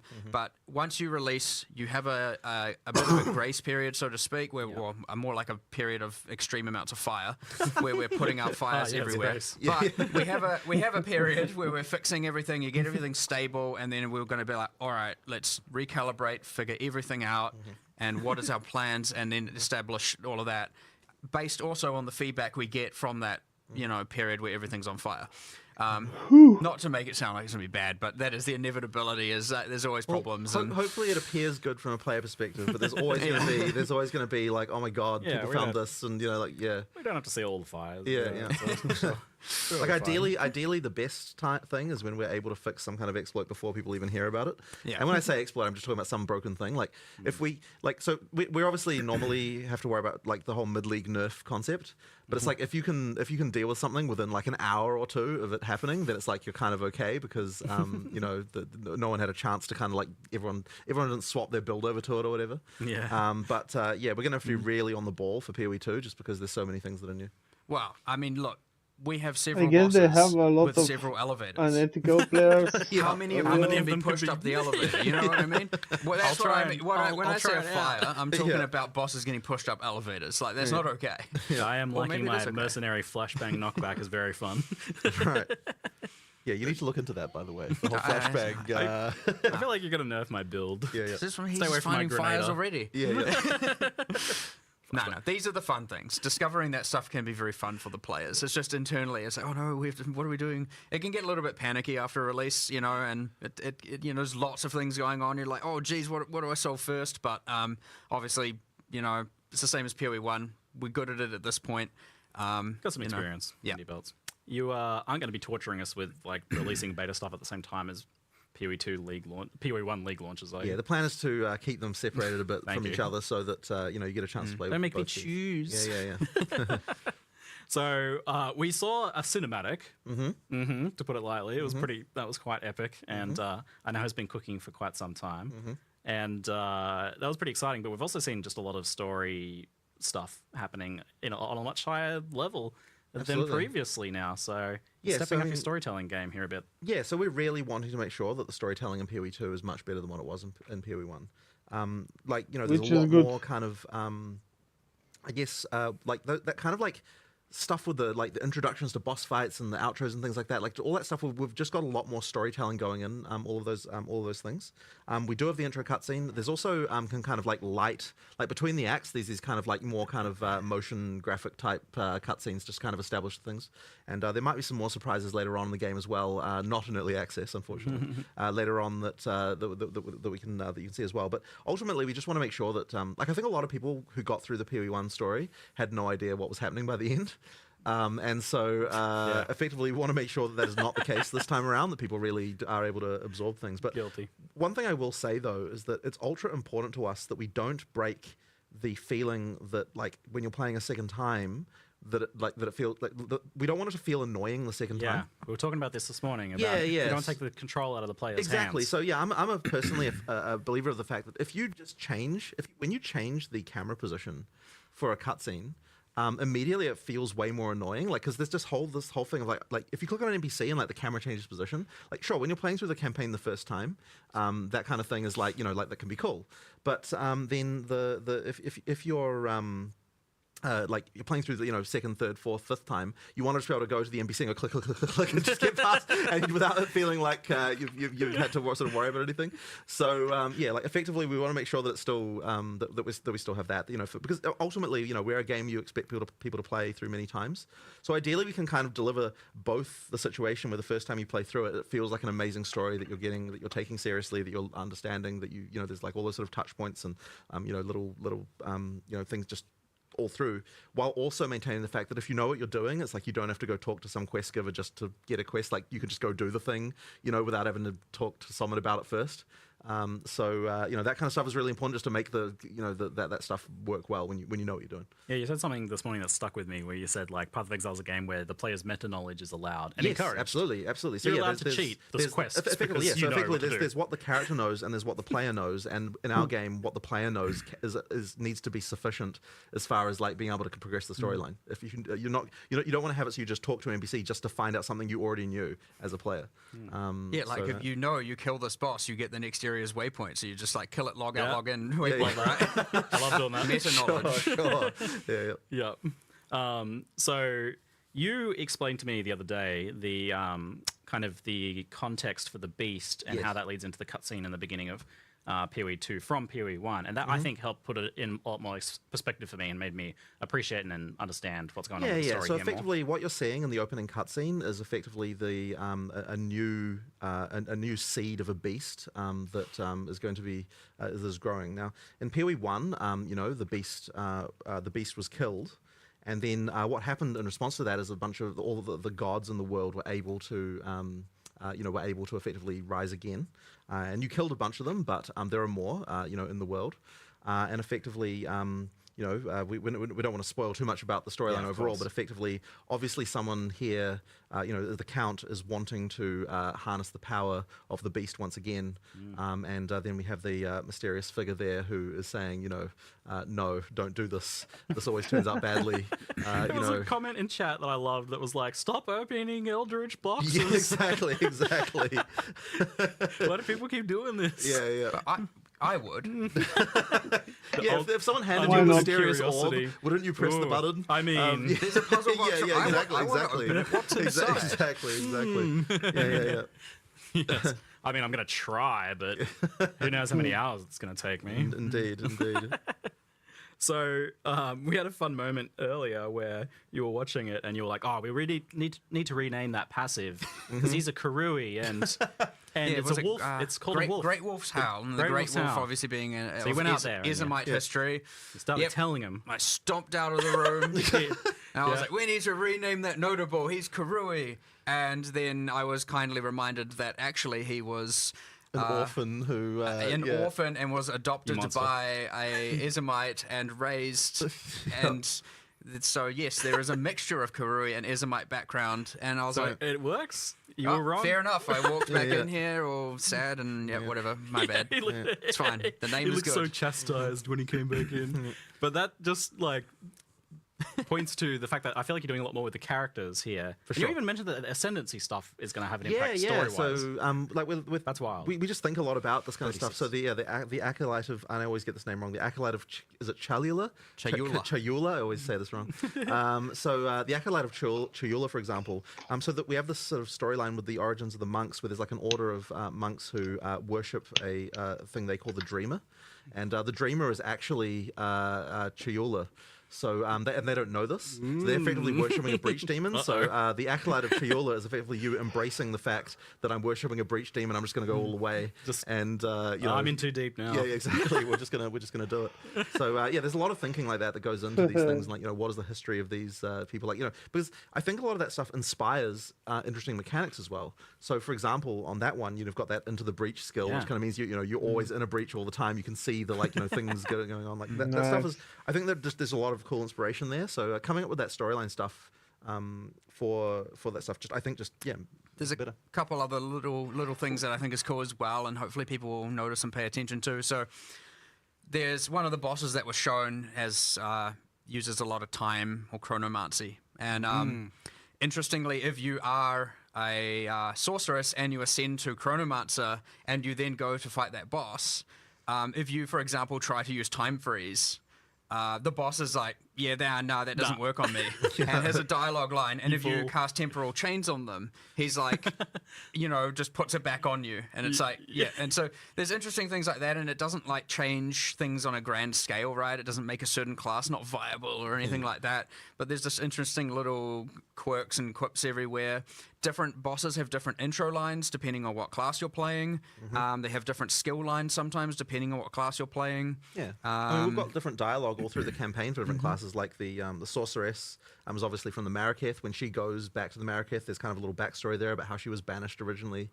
So she needs to find a way to she needs to be accepted back into their culture again. Like we've got things like the character we talked about earlier. So the warrior was an orphan.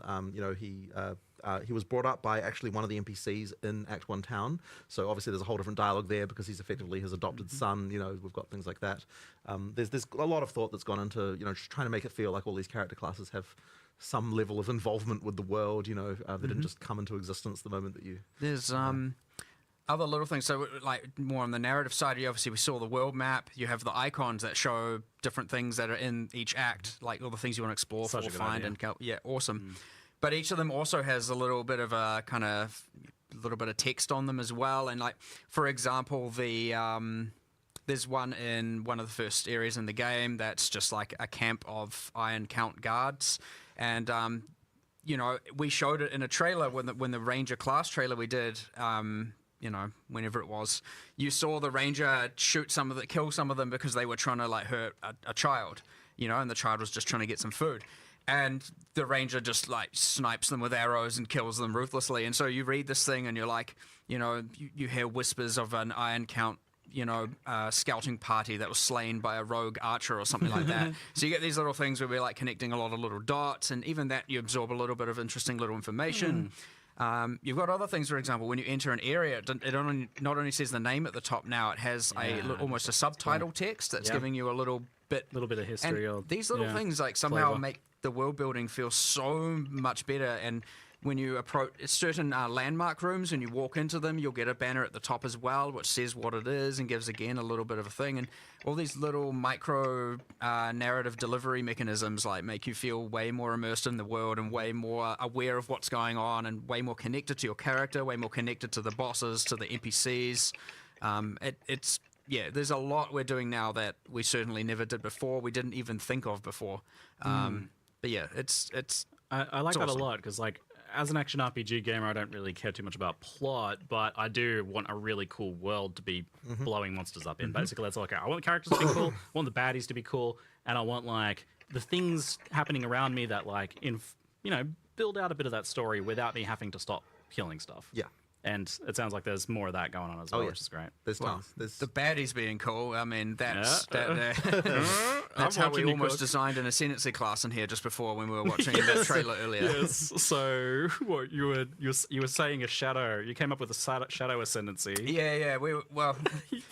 Internally we had some developers watching the trailer yesterday, getting excited about it, and then I was like, I want to play that. I want to play that character. I want to be that character. Yeah. That's awesome. That like. Kind of Val Thaumaturge type character, and so like all of a sudden it's like we should make that a class, and then we had another guy like suggest it should be a shadow, and so now I'm like, oh yeah, we're definitely we have to do a Val Thaumaturge like shadow ascendancy, like that's gonna be cool. And you can do awesome things now. Even I know it's hard to see because you hide it under all the armor, but you can do things like. With our character classes, just due to the upgrades and models, where all of a sudden now the character can have tattoos added to them and stuff like that is completely feasible in the future. And like, I want to do a lot more of that stuff. Like for the, there's little things like for the Warbringer, I think was the class name on the warrior. When you take that ancestral totem node, all your totems now have like an extra blue glow to them, kind of like they're enhanced by this ancestral magic. And what we also want to do is add tattoos as well that like glow blue when you're using certain skills and all that. So heaps of little things that again connect all the culture and all that stuff together and make you feel like it's believable and this is a character as opposed to this is just a mechanic and makes picking an ascendancy more epic. I know that there was a part in the trailer that was like not fully finished where you ascend and it doesn't really do anything, but I know you want it to be like a cool moment where some power goes into absolutely. you. We just hadn't finished the VFX yet. Even the another one, the Blood Mage, when you like play the Blood Mage, now you get an additive surge on your character whenever you cast spells. You're getting like almost blood bending kind of vibe going on, and like drawing it from their veins and sending blood bending. He's cool. an avatar. It's real cool. Yeah, you can have like the tattoos get tattooed on them as they ascend and things like that. I mean, that just makes taking ascendancy way more cool, which is it's already, I think, I almost feel like ascendancy is more important than the classes for players kind of like feeling the vibe of what they want to do with their character. Like. For sure, because the classes are pretty open. You can play whatever skills, whatever weapons. Sure, you're on a passive tree at a start point, but by high level, you kind of go wherever you want to go.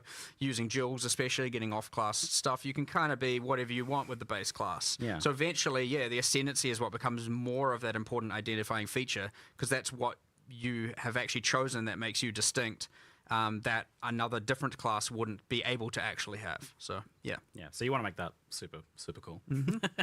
And on that note, I know I was definitely confused. I know people were definitely confused and a little worried about ascendancy and what's happening with that. And people were like watching the Sekima trial and being like, "Oh, what if I don't like this? Oh, is this another lab again?"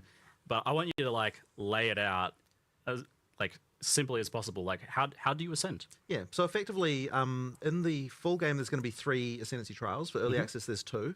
And effectively, you can use any of those ascendancy trials to be able to do your ascension. You choose. You choose which one. And effectively, if you as you get to higher level keys for those trials, that will unlock more points. Like if you do it at certain level breakpoints, that will allow you to get more points for those classes. So if you want to just play the entire, just only the Trial of the Chaos God with to get all your points, then you can just decide to do that. Just play it at higher and higher levels, and you get more points as you go through. If you want to do a mix, that's fine too.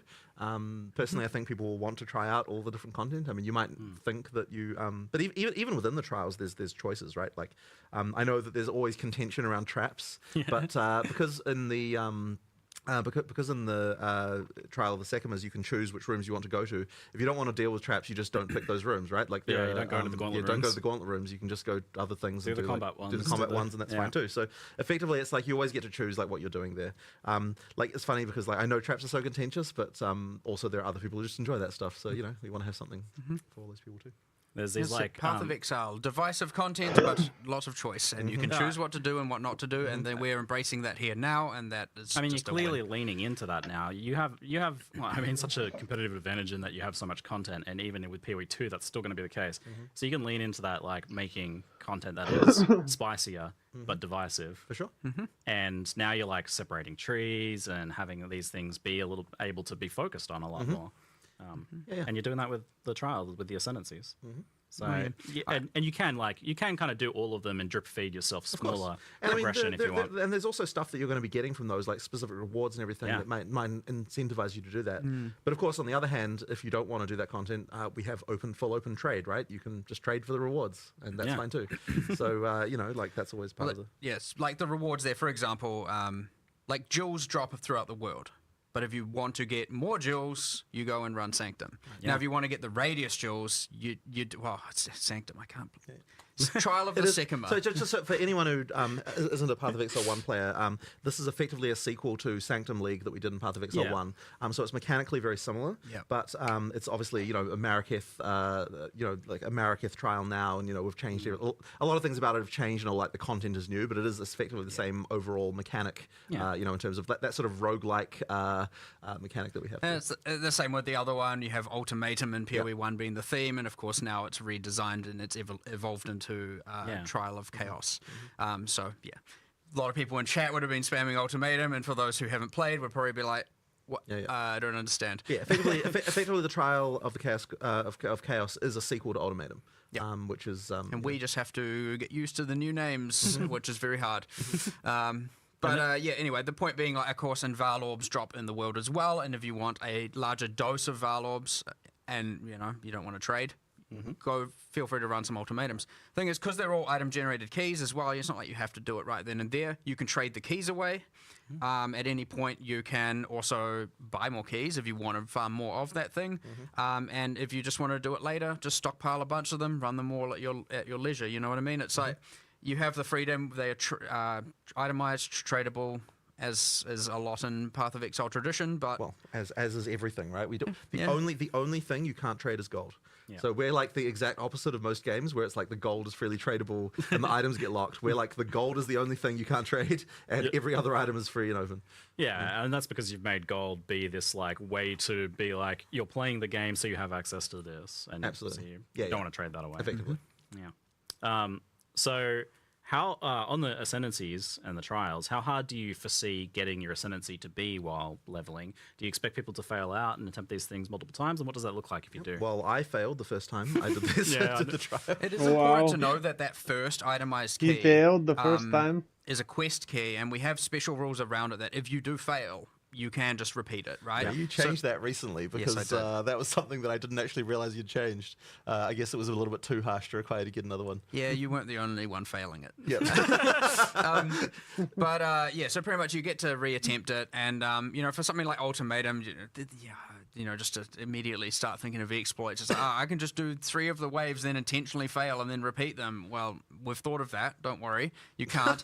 But the first ones are repeatable. You're not going to be like, oh, what the heck? Now I have to just play to the whims of random generation to ascend like that. Right. Yeah. So it is pretty hard though. Like it'll take. I definitely don't think you'll do it on your first attempt. I did. I did pass on. I was clenched though. Yeah. Okay. Yeah, especially in that boss fight. I was watching him do the boss fight. You came by right as I was doing the boss fight. But you had some kind of powerful boons there, to be perfectly honest. So. I got 60% move speed. But that was part of my strategic choice. I was watching you from. I'm like, how is he so fast? This isn't the PoE 2 design. I was like, what was dodge rolls going across half the arena? This game's supposed to be slow. No. Yeah, it was good. It was good fun. I quite liked it. I mostly like Sanctum. I don't want to do it all the time, but I did quite like the Trial of Sekima. But knowing that there's other choices, so I can do Ultimatum instead or something like that, is fun. 100%. So you've got these 2 roguelike dungeons that are going into the beta that launch, but they're done very differently. One's got the honor system, which is like a separate health, but it's based on and scaled by your health, which I noted as quite and your defenses now. It can be fully mitigated and everything. So fully scaled by your character. You go in a tanky character, you'll be tanky in the dungeon, which is really cool. So and then with Ultimatum, and just because people will ask, in Ultimatum there aren't any traps. Yes. So that's the no thing traps in Ultimatum and no honor system in Ultimatum. If you just want more of a pure combat experience, then that's your choice. And then there's going to be a third one as well, which will eventually. Is a secret for now. So once Act 4 goes in, then we'll have a third trial. So people sort of broadly know that the crew are in Act 4, so it's the question of how would the crew ascend is the question there. Yes, and if there's any other things that have been called trials associated with the crew at some point in the past, and how likely that is to be related. I'm just thinking now, we're just thinking of that Val Thaumaturge class with 4, and I'm already thinking it'd be so cool if you ascend in Ultimatum, we want the Trial Master to say different lines to you because you're choosing the way of the Val. I can't stop thinking about all this stuff. I did hear a few of his lines in some of the gameplay Jonathan was showing me. It was quite good. I love that he's back, the Trial Master. Yeah, he's cool. Good. A little salty sometimes that you're taking this power, it seems. So we have the unique rewards from each of them. We got like you said, the jewels are global, but there are unique jewels, and then there are unique socketables from the other one. Yep. And is there something planned to be unique from the final third trial that will be added later? Of course. Yes, there is already. Secret. I know what I'm not going to say it. Don't worry. Okay. Keep some secrets. Fine then. Yeah. Again, I value the discovery, right? I'm certainly if I accidentally say it, it is certainly by mistake. But yes, don't. And that Val orbs from the Ultimatum in particular they seem like they're a lot more important, a lot more powerful. I mean, I certainly think that some of the stuff is a lot better with how they work. So So one of the things that we wanted to change was that implicits on items are truly implicit. Like you can't get rid of them; they stay there. And so that means that when you do a Val orb, the mod that you get there now is an addition to whatever implicit already had. Yes. Which is obviously good. And then the next one being that's really good. plus 1 socket above the normal limit, which is also kind of powerful. So especially with the soul cores, so that in the Trial of Chaos, you get soul cores that you can't get from anywhere else, and those effectively are mods that are typically a bit beyond what you would normally get on regular items. Whereas runes, which kind of drop everywhere, those ones are just kind of normal everyday mods that you would expect to find on any Resists kind of item. And things just resists and damage and that kind of stuff. So effectively, the soul cores is is kind of the more end gamey socketables that you might want to be using. And obviously being able to get plus 1 socket. I mean, it's something that everyone will want. But on the other hand, there is that risk of just bricking your item. So that's the deadly gamble you have as your final crafting step there. It's they are Val orbs are more forgiving though. They are, yeah. But if you think about we talked about enchantment, so some slots you might value the enchantment over a rune or a socket slot, right? That probably, especially towards end game, I'd say that's probably going to tilt that way because maybe a soul core contests with it, but the whole point is that there's choice there involved. Yeah. you know, and then there's enchantment. We just talked about the socket. There's obviously always the case of doing nothing, which happens. But you know, for just say regular rare items, it will re-roll like 1 to 3 modifiers at random. Effectively, do a chaos orb on 1 to 3 modifiers, not all 6. And as much as that can often be a downside, because if you're using it on a very good item, obviously it's going to take away the good ones. Interesting. But if you're using it on a mid item, you can actually turn it very good. Now, I've had this happen. Like when I've been playing, I've got like, this is, you know, life, defense, double res, and something else that I don't want. And I'm like, I'll just start valing everything, because why not? You know, I've got my Val orbs, and I val it, and it re-rolls that bottom mod into a tri-res, and now I got a tri-res double defense life helmet, and I was like, yo, awesome. So even that, which can often be perceived as a bad outcome, now isn't going to completely brick your item. And so, for example, if you have a weapon, you know, you got your 3 damage mods, and you got some bad suffixes, it could even be an option, you know, like, or hopefully it doesn't just remove all 3 damage mods, you know, whereas before it's like if it bricked it, it often was almost always a brick, right? Like that item is now dead. So, and then you told me about a new unique result, which I don't know if you want to spoil or not. 100%. Yeah, it's cool. It's so cool. I'm surprised you even got that one past Rishi, honestly. I mean, he got it made. Okay, great. We discussed it. I agree. Yeah, I agree. I messaged it to him thinking he'll be like, no way, this is unacceptable. But just no, he was all for it. It didn't turn into a dexterity chat. Yeah. And so, what it effectively does is it just takes the mod values and it goes up to, I can't remember exactly the values, but let's just say it changes all the values to between 0.8 and 1.2 of what they were multiplied, but it doesn't care about the minimum and maximums. So, for example, if you had 1,000 life Helm's Heart, you can use this to get, again, this is me assuming it's 20% variance, but because I can't remember what we balanced it to, but you'll be able to get a 1,200 life Helm's Heart, for example. Now, that's obviously giving up the enchantment and a socket. Just thinking about sockets on Helm's Heart. I can't remember what we did, but whatever. I think you can actually do that, which is interesting. But ultimately, it's like, now I'm choosing, do I want the enchantment? Do I want an extra, 100 something, 200 life, whatever that ends up being, or do I want the socket? So it's quite an interesting choice and adds an extra axis of corruption to unique items. That is, I think, corrupted divining of uniques. Interesting.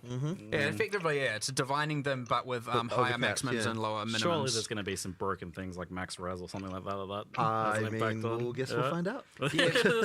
Cross that bridge when it comes to it. Yeah, it's fine. So that was all just talking about the trials, how you actually get your ascendancies. But what about the actual ascendancies themselves? How are they cooking?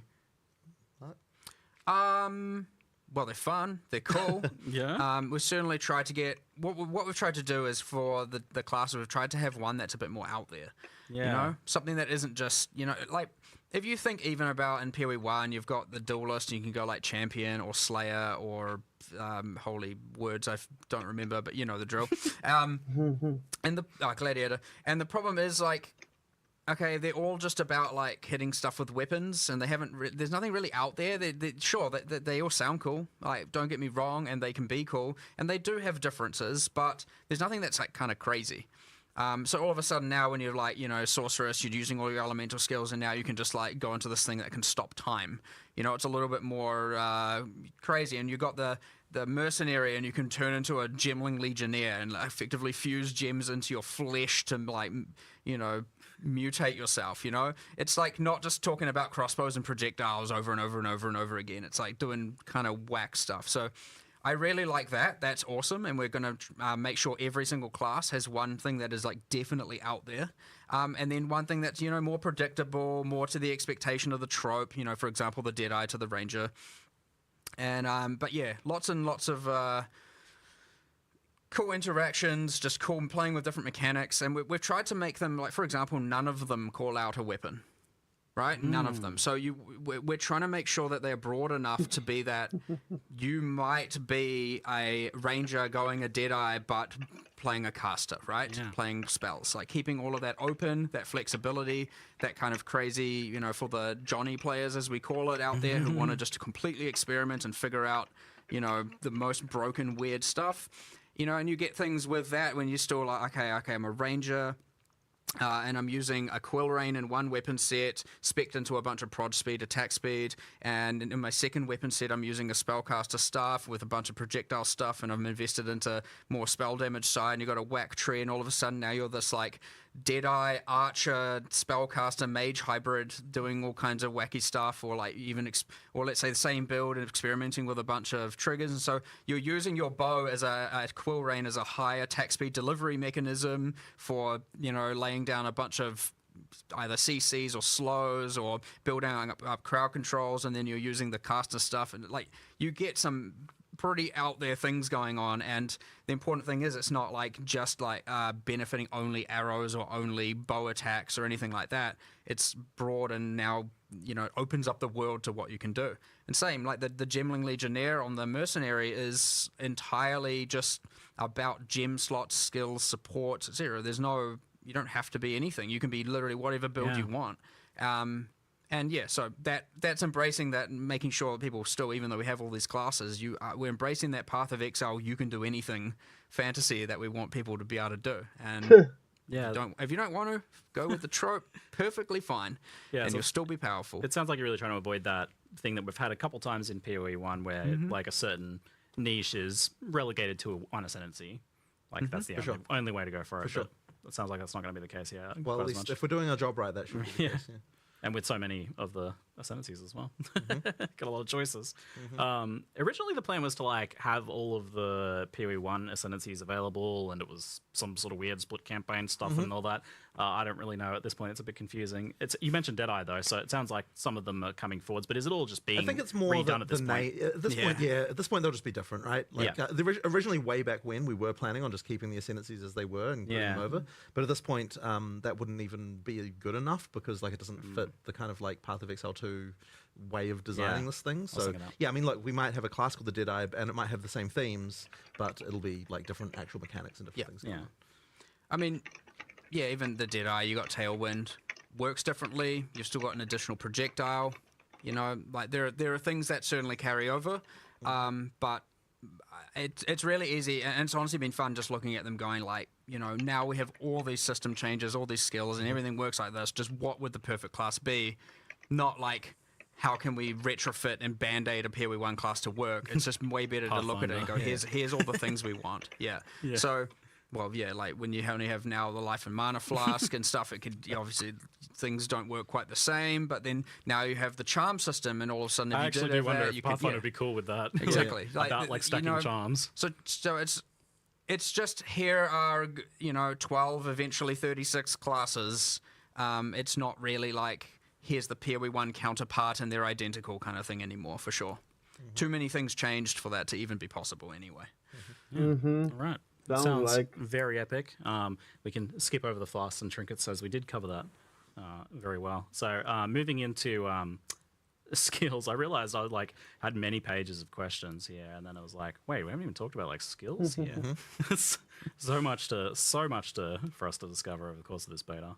How has the list of skills been shaping up overall? I mean, it's certainly getting there. I mean, look, there are even certain skills that won't even make it, even just within the classes we have. Like, there are still going to be some more skills coming later on as well for these classes. Because there are more skills that we got just about there, and just didn't quite make it. And like getting a class finished in terms of the skills you need, like it sort of seems very easy when you come with, okay, we need 22, 23, 24, number of skills, something like that. And it seems like that's not so many, and you kind of design them. But when you actually come up with all of the things, the way they interact together, the number of prototypes you have to do that kind of don't really work, and you end up not being fun. And then, of course, the support gem stuff, like you need to make sure that every skill has enough viable supports that you can actually even recommend people to be able to do. Then you need things like the passive tree support for all of them. You need to have all of the stuff with like the buff gems for each character class as well. You need to be thinking about uniques for the type of that can work with these things. It's just like there's so many different elements to actually make skills work, and once again, it's another area I think that was underestimated to some degree before, and it does take like to actually get that finished. It takes a lot. Yeah, that's been a total struggle, and we didn't think we would have to have only 6 character classes initially at the start of early access. We were thinking we would have 8 to begin with. But yeah, when it actually came down to actually getting to actually finish something, like it just ended up being too much. Now obviously we've got a bunch. I mean, we've got a bunch of work on more of the classes that we've done. There's things there, but it's that finishing work of like making sure that all the systems in the game come together to support, how that works. That requires a lot. Doing all of that as we're still discovering how we want those systems to work. Like the changes to support gems and all that. As we're also making support gems, as we're making character classes, just can cause things to slow down quite a bit, and then we have to recalibrate and all. Yeah, like it was an extreme amount of work that we certainly predicted poorly, but that was also because we are making all these cool systems to all these changes to all these systems, which are having like immense benefits as well. So, yeah, I would say it's pretty safe to expect that as much as you can't play them on day 0, some of those other classes that we have shown in the past, and some of the skills and stuff, there's a lot there, like just not to make it seem like it's shallow or anything, but we will be adding those classes in for sure. Yeah, the thing that keeps like surprising me is, when you click that all gems tab when you're doing an uncut, there's quite a lot of skills in there, but you initially kind of box yourself away where you think, okay, so I'm playing the mercenary, so I'm just looking at the crossbow skills. And then I was like, well, what if I go look at the elemental skills? And then I find flame wall, and I'm like, oh, I can shoot my projectiles through that. Okay, cool. I like that, but that's like surface level, because you also have the weapon swap thing, and that you can actually viably do with the automated weapon swapping. It's not like Toxic where you have to push the button a bunch of times, and you've got the trees that like customize whenever you do it automatically on the fly. So that's like all of a sudden I'm like, oh well, why can't I use a sword? On the other hand, you absolutely that's actually a very cool mercenary vibe, sword and crossbow. So yeah, I mean that stuff is like is crazy. I mean, like in the actually there was one in the community guys recorded where they were using a bell, the bell skill with the quarterstaff with the rapid shot mercenary skill. And when I saw it, I was like, oh man, that's like a whole other thing. Yeah, like that I didn't even know about that particular combo until I saw it in the some of the footage they recorded. I started thinking about that too with like multiplayer. And I was like, so I was throwing my gas grenades, which you can blow up with your explosive grenades. But then I was throwing it at a boss that was doing burning ground, and they were blowing up instantly. I'm like, oh wait, so it reacts to the environment. Well, it's obviously going to react to my friends doing burning ground then. Oh yes, so and my flame wall friend. And this is the reason. Like this conversation here is the reason why there's going to be crazy builds that we don't anticipate, because like some of the stuff that can happen between classes, I just have no doubt we will not have discovered. Like how much co-op have you really been able to test? I mean, we do test party play all the time. Like and Mark's like, but to find all those, I'm the support character player. Now I'm like freezing, armor breaking, putting down clouds, slow. I'm like, holy, there's just a lot going on all of a sudden. I'm not just standing there like I got buffs coming out of me. It's like you're like. I'm actually doing all this active support and like different conditions to synergize with the group, and how it's like, oh, okay, you're doing that skill. Okay, what I'm going to do is I'm going to just do this and enhance my armor breaking and go ballistic armor breaking, and you just spam your thing that consumes it. So you get a lot of that stuff going on for sure. Where but it's kind of honestly the terrifying part as well, where it's like. What do we have? We had the whole like vulnerability curse with gas cloud ticks or something, and it was like literally applying armor break like every frame, and so you have the monsters going tink tink tink tink tink. Armor explosion on there as well. Yeah, and then you have some other thing, and you have some other guy consuming it, and again, oh my god, Quill Rain! Just don't even how many bloody synergistic things with Quill Rain. You can do a lot with that. All the lightning arrows on the ground, and because they can, lightning things hit them and explode, and all of a sudden now everyone's running around with Quill Rain, spamming lightning rods everywhere, and. Yeah, and Frostwall. Somehow Frostwall had about 15 abuse cases, and I mean that's historically accurate. Yeah, true. Kinetic blast, Frostwalls, and all that. It returns. Sounds like it's coming back. It'll be fun. It's cool. Even finding all the stuff so far has been really fun. But yeah, I generally play multiplayer. Most of the alpha I've done is being in multiplayer. I play with other people. It's good to get a lot of that testing in there as well, because not a lot of others do it. That's really good. And then try and see what we can break, just for good fun. Honestly, the thing it's like hard is to then like, because you get this thing which is quite interesting where you have a staff is both a player and a developer, And I'm of the like, don't you better not keep that something that's I wouldn't say exploit, but something that's OP, a secret, right? You better bloody tell me, because it's the exact reaction you had earlier. You were saying people weren't telling you about their good like builds. you get a situation where someone doesn't want to tell you about their build, that's because they're like, oh, Mark will nerf it then. Like you're supposed to be making game, exactly. not hiding your good I builds. legitimately had a Monday meeting, and whatever. I was like, I swear, if I see any of you at the top of the ladder on day one, we're going to have a talk. Exactly. I know you've hidden something from me. Exactly. No, I did tell you about my flashbangs and how good. But maybe it's fine. I just wanted them to check. Well, that's the thing. No, that is the thing that is hard. No one knows if their thing is actually look, there's a line that gets crossed, yes. Yeah. But sometimes you don't know. Is it just I've found something cool and it's powerful, or have I found something cool and it's broken? Those things. I mean, we have to make those decisions, of course. And a lot of the time, what is reported is just fine. And it's like, yeah, you got a good weapon, and you got this combo. You're strong. If it's supported by items, then it's like fine to be very powerful. But if you're just like, I just pick these skills, and no matter what weapons I'm wearing, I'm just like completely ridiculous, then that's a different situation, because now it's just a thing that anyone can do at a moment's notice, rather than actually requiring like I have to find this combo of items and things like that. So that's a much different story. But no, we've had a lot of good testing, a lot of good feedback, a lot of good people reporting that stuff, especially in the last month. It's like coming in a lot because as the systems and everything's kind of stabilizing, you start to get a lot more of that, and people are understanding what the difficulties meant to be and what the power of characters is meant to be. As all of that came and started to stabilize, we got a lot more of this coming in, and we are kind of getting more understanding. But again, you'll never find them all. But it's fun, good fun journey. Support gems have changed a lot. How have you found the changes to them being now having no levels, and the restriction of having only one support gem on your character of a type, but having a lot more of them? I really like how this works. Like, I think that it adds so much more build diversity and interest to have to be making the decision of where is this going to go. And the thing that's been important though with that system is it requires a lot more support gems to exist, because you only have one on your character. You need tons of them, and you need a lot of different ways to increase damage and a lot of ways to support different mechanics. It's like if you're going to have something like freeze, if you're going to have a freezing skill, you need to be able to support that and augment that in many different ways. And there needs to be more options than what you can even there needs to be, in order to have choice. You can't just have here's your 5 freeze things and that's all you do, right? There has to be more than that in order to be able to have it so you actually have some choices as well. So that kind of stuff has meant that you just need a lot of things going on there. But I think that the choices that you end up with as a player of where do I put my model projectiles, where do I put my PS, where do I put I think that leads to a lot more interesting decisions with how you build.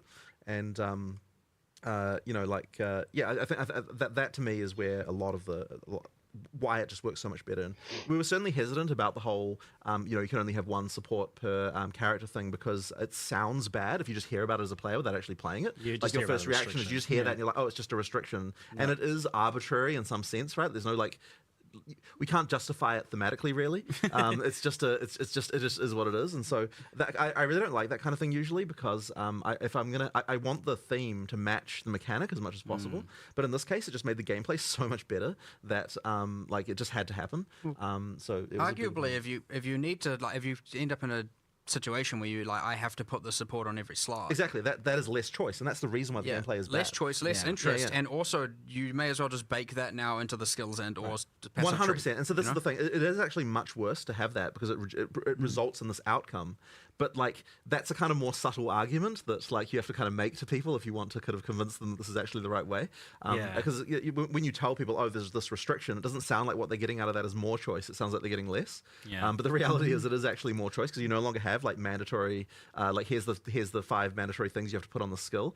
It's there's actually much more going on. I think it's much better helped realize my experience on the Mercenary, that your vision of having all of these skills available to you and them actually being worth using. For sure. Because if you had all the same support gems, I feel like you just pick 100%. The one that does the most damage and you make it do the most damage, and that's the only skill you use. Yeah, and I mean, the great thing is now it's completely reasonable to have a skill in your character that you just use occasionally, right? Every 5 minutes you might have a situation where you need to use that, and that's actually fine and completely reasonable. Yeah, so I'm playing a Grenader, and I would be like, okay, I should only use this grenade normally, is what I would be like in Path of Exile, because this is the best grenade, or maybe this one that does interacts with it in some way, the obvious combo. But now I'm actually like, well, there's a reason I could use those lightning ones to apply shock, because I have all these shock support gems that I'm not using anywhere else, because I'm using the damage and the LMP on my big damage dealers. I can put the shock things on there, and I can actually have a shock setup. I can incorporate that into my build. 100%. I can incorporate poison into my build to strip their armor and whatnot. And that maybe you only use that do. occasionally when you face something that's got heavy armor, you know. Yeah. But it's like exactly. it's like that kind of stuff I really want to be viable, and that situational stuff I think just makes the game way more interesting. It's really feeding into the flavor of the mercenary as like this like prepared kind of fighter who has all these tools at their disposal as well. Like you're like, oh, I have this grenade for if I get into this situation, and this grenade for this one. It's so good. Yeah, nice. I love it. I've a couple of questions here. People definitely have been asking about like Vile skills and transfigured gems and stuff and like that. I feel like this sort of thing doesn't make sense at launch exactly. Yeah, because ultimately, if we were going to add something like that, it would make sense to add it just as another skill. So at this point, there's no real reason to do that. Like that kind of stuff comes in when we want to have a specific reward system somewhere that wants to be able to do that, and so we don't really need to do it right now. But look, we might decide to bring that theme back, and in a reward system later. I think like for Vile skills especially, it's a cool flavor. Yeah, for sure. Like but I think the transfigured thing is also interesting. Like if you're looking to be able to like the reason why transfigured was nice is because it's like we got to sort of iterate on a bunch of different themes around the same skill. Which obviously at this point we don't need to do that because we're already just having to make still adding the skills. You know what I mean? So all the iterations of it are like less of a necessary thing. But I mean, I'm sure we'll be doing more stuff like that in the future. Like we absolutely will be. Do you know how many skills roughly you have / are going to end up with? I actually don't know the number off the top of my head. But what I will say is that we initially, I think, when we announced like what the full game would have, we said 240. And I'm pretty sure we're actually nearing that. I feel definitely it's going to be way higher than that. Yeah, because I think we're nearing that now when we've only added half the classes. So I think that means that there's going to be a lot more than that. I know 100 of them or whatever are like some little utility skill or whatever, but there's even if you discount for those, it's I know that's a lot. You got what because there's 20 to 25 for each of those for each class. So just with 6 of those, I'm terrible at math in my head. But I feel like that's 120. Well, let's say it's just a bit over 110 or something. End up around there, 120, something like that. I think probably 120. Around there, like that. But then you've also got all the buff gems as well, and like each character class has 9 of those. So that then sort of adds up. And so you've already reached probably 200 just by the time you've got to there. And then it doesn't even count things that really are skills, but like are not. You don't get them via a skill gem. So like we're talking about all the ascendancy little skills, and there's like uniques that have little skill things on them. All staffs, wands, and there's scepters have a skill exactly. baked Right? We're not even counting that, right? Like because the staffs, wands, and scepters have skills built in. Yeah. And then those are like how many of those? There's like 20 of those probably. I mean. Like if you add them all up, I don't know who remembers all these things. Yeah, I know, but there's no one has counted recently. But there's a bunch. Countless skills. Ascendancy classes with skills. Tons. Yeah, it's tons. Yeah. And those skills, by the way, ascendancy class skills are fully supportable. Yeah, that's wild because I remember you did the thing with default attack where you can support that now. Yep, you can support default attack, and you can support any skill that comes from something. That one caught me by surprise. I was like, oh wow, you can actually link those up. Yep, it's so that you're going to end up with quite a lot going on there. I was even surprised when I was like, oh, I can add additional accuracy to Herald of Ice, and it like provides a buff to my character. I can like add buffs through support gems. Well, you know why that is though, because those things like heralds are so hard to find like a good set of supports to recommend. So like, damn, we have to come up with like tons of these now. They're like really difficult. I like that idea though. You can like create a custom aura. Yeah, absolutely. Cool. So yeah, it's that actually means it's actually nice because part of the it means that you get the feeling of having more aura effects on your character without having to have the spam of actual auras that many characters had in PoE 1. Like you get to kind of have all that stuff as well. So that's been really nice. Thanks for the invisible aura MTX. Well, it does remind me though. So with all this is very off topic, but with all the very good teasers you've been doing for like new 3D art for uniques and stuff like that, have you had any thoughts about reworking the skin transfer MTX in some way, making it more permanent? Honestly, it's not in our thing about stuff we're thinking about. Like it'll work the same way it works for now, at least. But obviously, skin transfer in PoE 2, there's a lot more cool base art. That's going to make people actually want to use it now. So you'll probably be using that a lot more. So yeah, it'd be cool to see something for that in the future potentially. So onto the end game, which was I feel like a big bulk of the announcement for sure. Yeah. Just as like an overview, so we have the end game versions just for beta launch, by the way. Yeah. Because it's going to be a lot more later. Yeah. We have the end game pinnacle versions of the 2 trials. They started well, though. So as like fully farmable content. They don't have trees though. Those ones. They don't have trees, but they do have a progression system of some kind. So you've got the like relics, in the Sanctum sequel, and then for the Trial of Chaos, you have the ultimatum. The inscribed ultimatums have getting mods from the end. So when you kill the final the final boss of that, which is alleged to be the Trial Master, then you alleged, then he'll drop items that can then have mods on them to make the trial itself harder. And there's also some pretty interesting ones on there that we actually were going to put in the video, but it was starting to get a bit long. Which was that you've got the thing which where you've got the bets that you can make of put up 13 exalts, and then you might get double that back if you're able to complete the thing. So those are some of the mods that can spawn on there, and as well as mods that make the actual trial harder as well. So there's things like that as well. So yeah, those two have those kind of like different outside the Atlas tree, because they're not really part of the Atlas. Like you'll get keys for them while you're playing in game, but technically speaking, they're kind of like they scale to end game, but they're not like sort of part of the whole Atlas. You don't like play them there. Yeah, so they're their own distinct endgame exactly, too. Exactly. So there'll be 3 roguelike dungeon things that will be sure. Like Or I wouldn't say 3 roguelike dungeons. I will say there will be 3 trials that have various mechanics that can be different. Yeah. But then of course you've got the 4 kind of what I guess would say sort of I don't know. We actually need a name for what are we calling the things that are icons on the because they were called leagues, but they're not really leagues. It doesn't really make sense to call it a league exactly. That is what we call them internally. We just refer to them as like there are 4 leagues that you have that appear there. Doesn't really work anymore, does it? I don't have a good idea right now. Yeah, we need to come up with a name for probably that. have actually named it. I just don't remember what it is. Right. And then you've got the kind of boss hunting kind of element as well. And then the kind of, I guess what you would say is the pinnacle of the kind of boss hunting thing is then, you've got the cities with the lieutenants and then the Uber Act bosses. And then above that, you have the pinnacle boss who we don't want to spoil. Although I did show you a little bit about it just in private before. But that one's gonna be hard. Like I know you're cooking up some pretty difficult mechanics there. It's fun. That's the fun stuff. Yeah, because now you don't need to worry about if people can't progress through it. Oh, what happened? Blocker.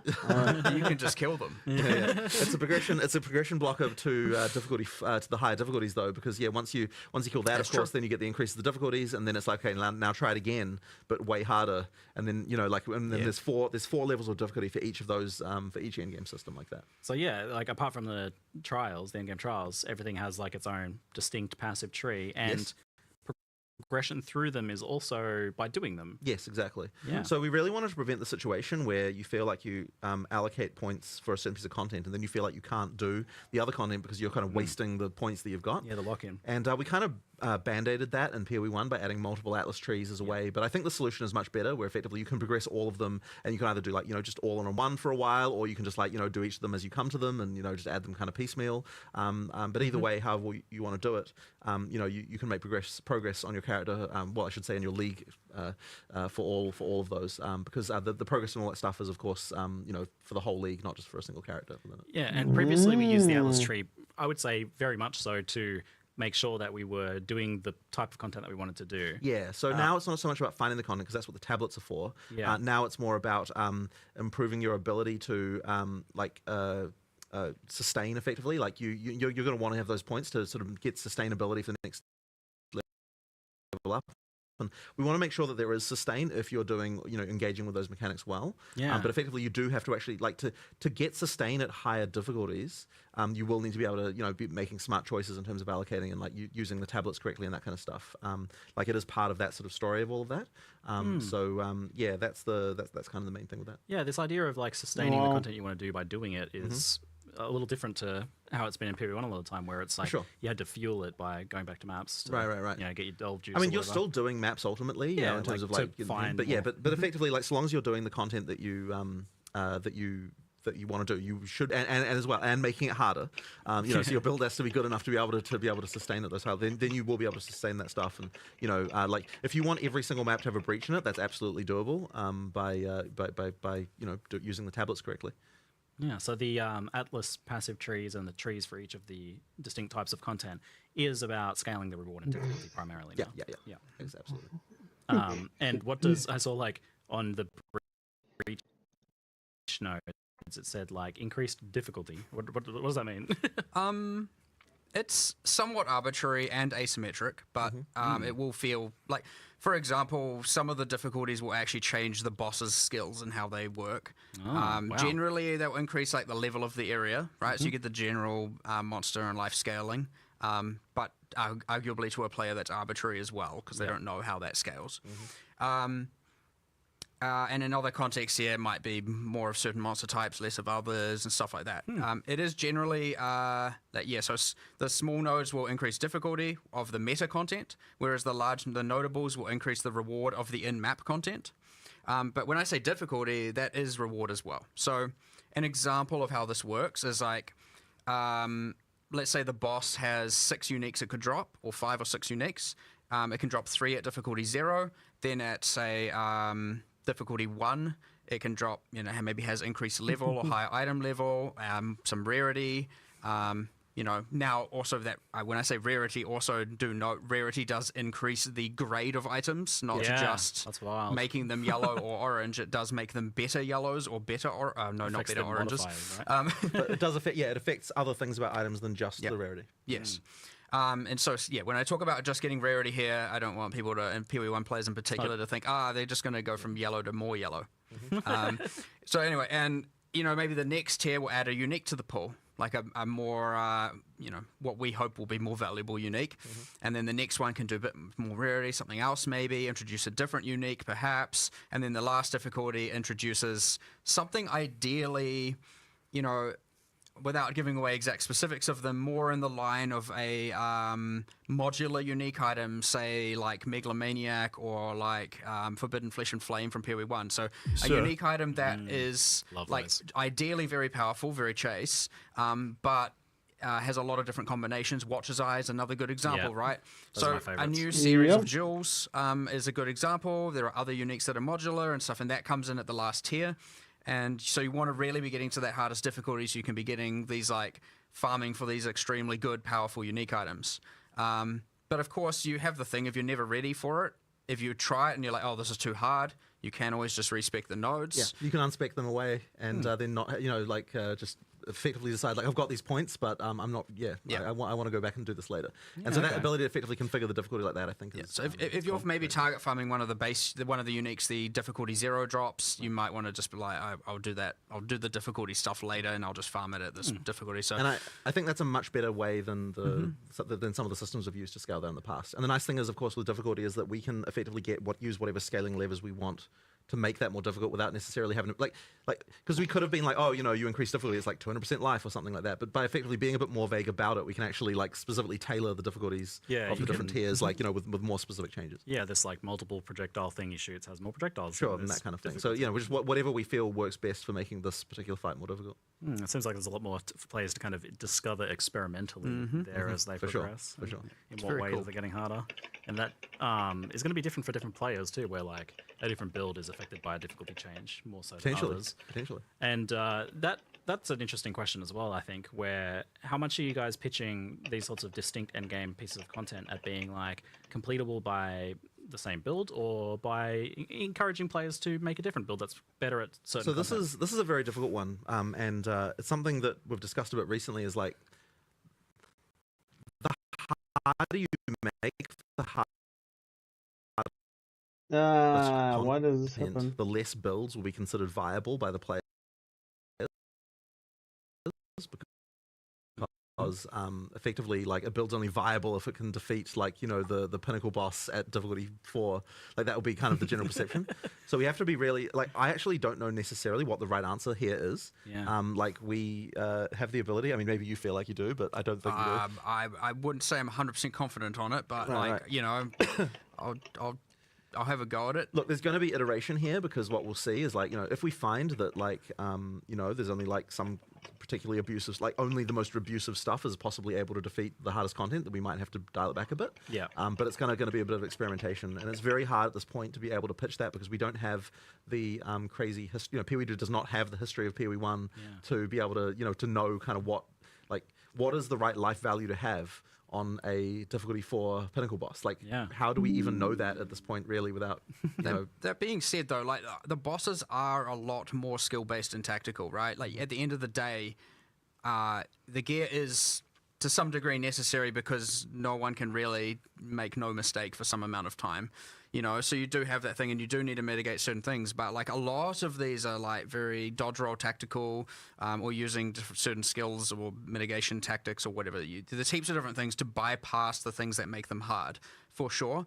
But I would say it is very much a lot of skill is involved, especially when it comes to some of these with dodge rolling. Like I'm trying to emphasize that quite a bit.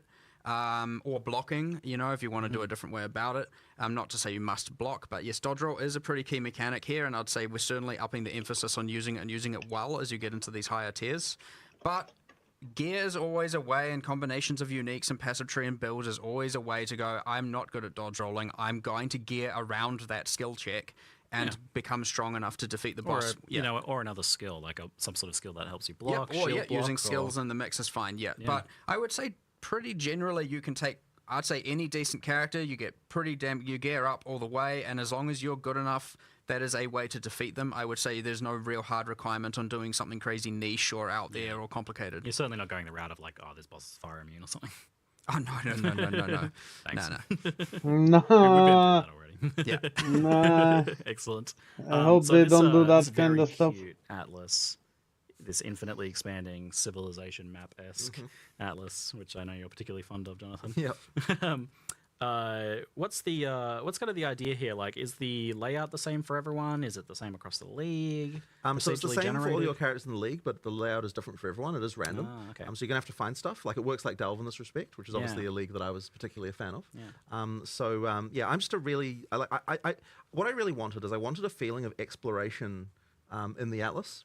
And it's something that we sort of tried to do with the Atlas and PoE 1, with that feeling of kind of, you know, having the connected areas and exploring, but it didn't feel like exploration in quite the same way that this does. That's a feeling I loved, and it's one of the reasons I love Delve. So that's, you know, kind of where this was coming from.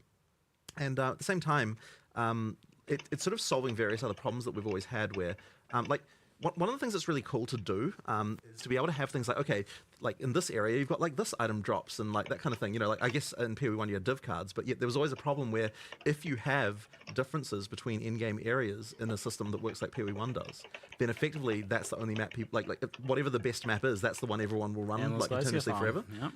So effectively, we wanted to try and make sure that you actually like had an experience that had more variety while still retaining the whole, like I get to play the content that I want. So ideally with the Atlas we kind of get that we've got in PoE 2, we get to kind of have the best of both worlds. We get to make sure that there is some variety, you know, you feel like you're exploring, but because once you've run a map, that's run, and now you have to, you know, move on and do it and find another one. It's not just like just play one map again and again and again. But yet the content, you know, can be added to it. You can do things if you like the, you know, particular maps, you know, because there are biomes and you can see them far away. You can be like, okay, I know there's a particular desert map that's great, so I'm going to go for deserts, and that's fine. You can do that kind of thing. So you know, like you've both got controllability, but also you know, the ability for us to kind of make more variants. You get a lot more very high satisfying spikes. Yeah. Where, like, for example, you get more variables where you just have, okay, there are like 4 towers, really. You got a good tower cluster, and you've got really good maps in that range. So, like, you know, there are maps. So, in Path of Exile 1, for example, you know, the range is effectively, say, how do I quantify this? Like, say, 350 monsters up to 700 monsters. Yeah. Whereas the range here is like 300 monsters up to like 1,500 monsters, you know, much more drastic range. Now, those numbers are arbitrary, but it is approximately the representation of the range. Obviously, you then modify it and add more to it and all of that. So you will have some maps that are like extremely good with Delirium, and some maps that are like way better with something more like Breach. Yeah. Because Delirium enhances the monsters of the map, whereas Breach entirely adds the monsters. And you will even have things where there are maps that are like way more magic monsters, way more rare monsters. And so you probably want that with, you know, pick your league of your choosing and whatnot. You have all these variables that are at play, and so you all of a sudden find a really good set of towers with some really good maps and radius, and then you'll get really good tablet modifiers, and then you'll get really good maps with really good prefixes, and you want to just combine all of this and you obviously instill them all, and you corrupt them all. And there's the corruption influence. We didn't show that, and so did we? then there's the corruption influence on them. And it's like, okay, like... It is possible for there on one map to be many, many mechanics stacked to the point of craziness. So it sounds like the juicing is definitely there. Well, yeah, I mean, that's important, right? I mean, like, that's part of the PoE experience. But, yeah, for 100%. But how much control do you have as a player, though, over min-maxing your just exploration of the Atlas map? Like, so effectively, can you do better in some way? So effectively, what you're going to want to do is the towers are where you go to like see areas around, and then there's the structure of the connections is quite open. So like you can beeline for things pretty well. Yeah. Like if you you can certainly see a lot more maps than what you play, if you know what I mean. Yeah. So because of that, like choosing what you want is easy to do. And you can kind of see the towers in the fog. Yeah, so you can see the towers in the fog from a distance, which means that like a lot of the time it's like go to a tower, you'll see some maps you want to play, you go play those, then it's like the next tower is just a few other maps away. Go to that tower, see the next area, and so on. I'm guessing that's like a certain range out you can see. Into the fog of war. The fog kind of in 3D kind of the fog's actually a 3D thing, and it rises slowly as you get away from where the thing is. So that's how you kind of get the towers to. Cool. So you might see a cluster of towers off somewhere. Right? Yeah, absolutely. You can see that. It sounds like this is like potentially an infinitely expanding map that is going to be, by the end of someone's league, quite big. Yes. So we actually need to add a search feature. I don't know if they've done it yet for finding specific maps that haven't been run yet. Yeah, we have a few things. Like there's a button you can press and it like goes to your last map round, one that goes back to a home base, and one that goes to some of the special, more iconic things you find. But we certainly need more. 100%. So that is something we will be working on. Hopefully it's there. Who knows? And so Waystones have a tier, but they don't have specific maps on them anymore, which obviously shrinks that whole map pool thing down substantially. What sort of impact does that have? It'll make the map stash tab a little easier to manage. That's good. Yeah, so have you thought about like what sort of, I don't know, economic consequences that have for like how players progress through maps? Let me go buy it. Do when you don't have to collect all of these individual maps to get the completion bonuses and stuff like we do currently? Like we have that whole...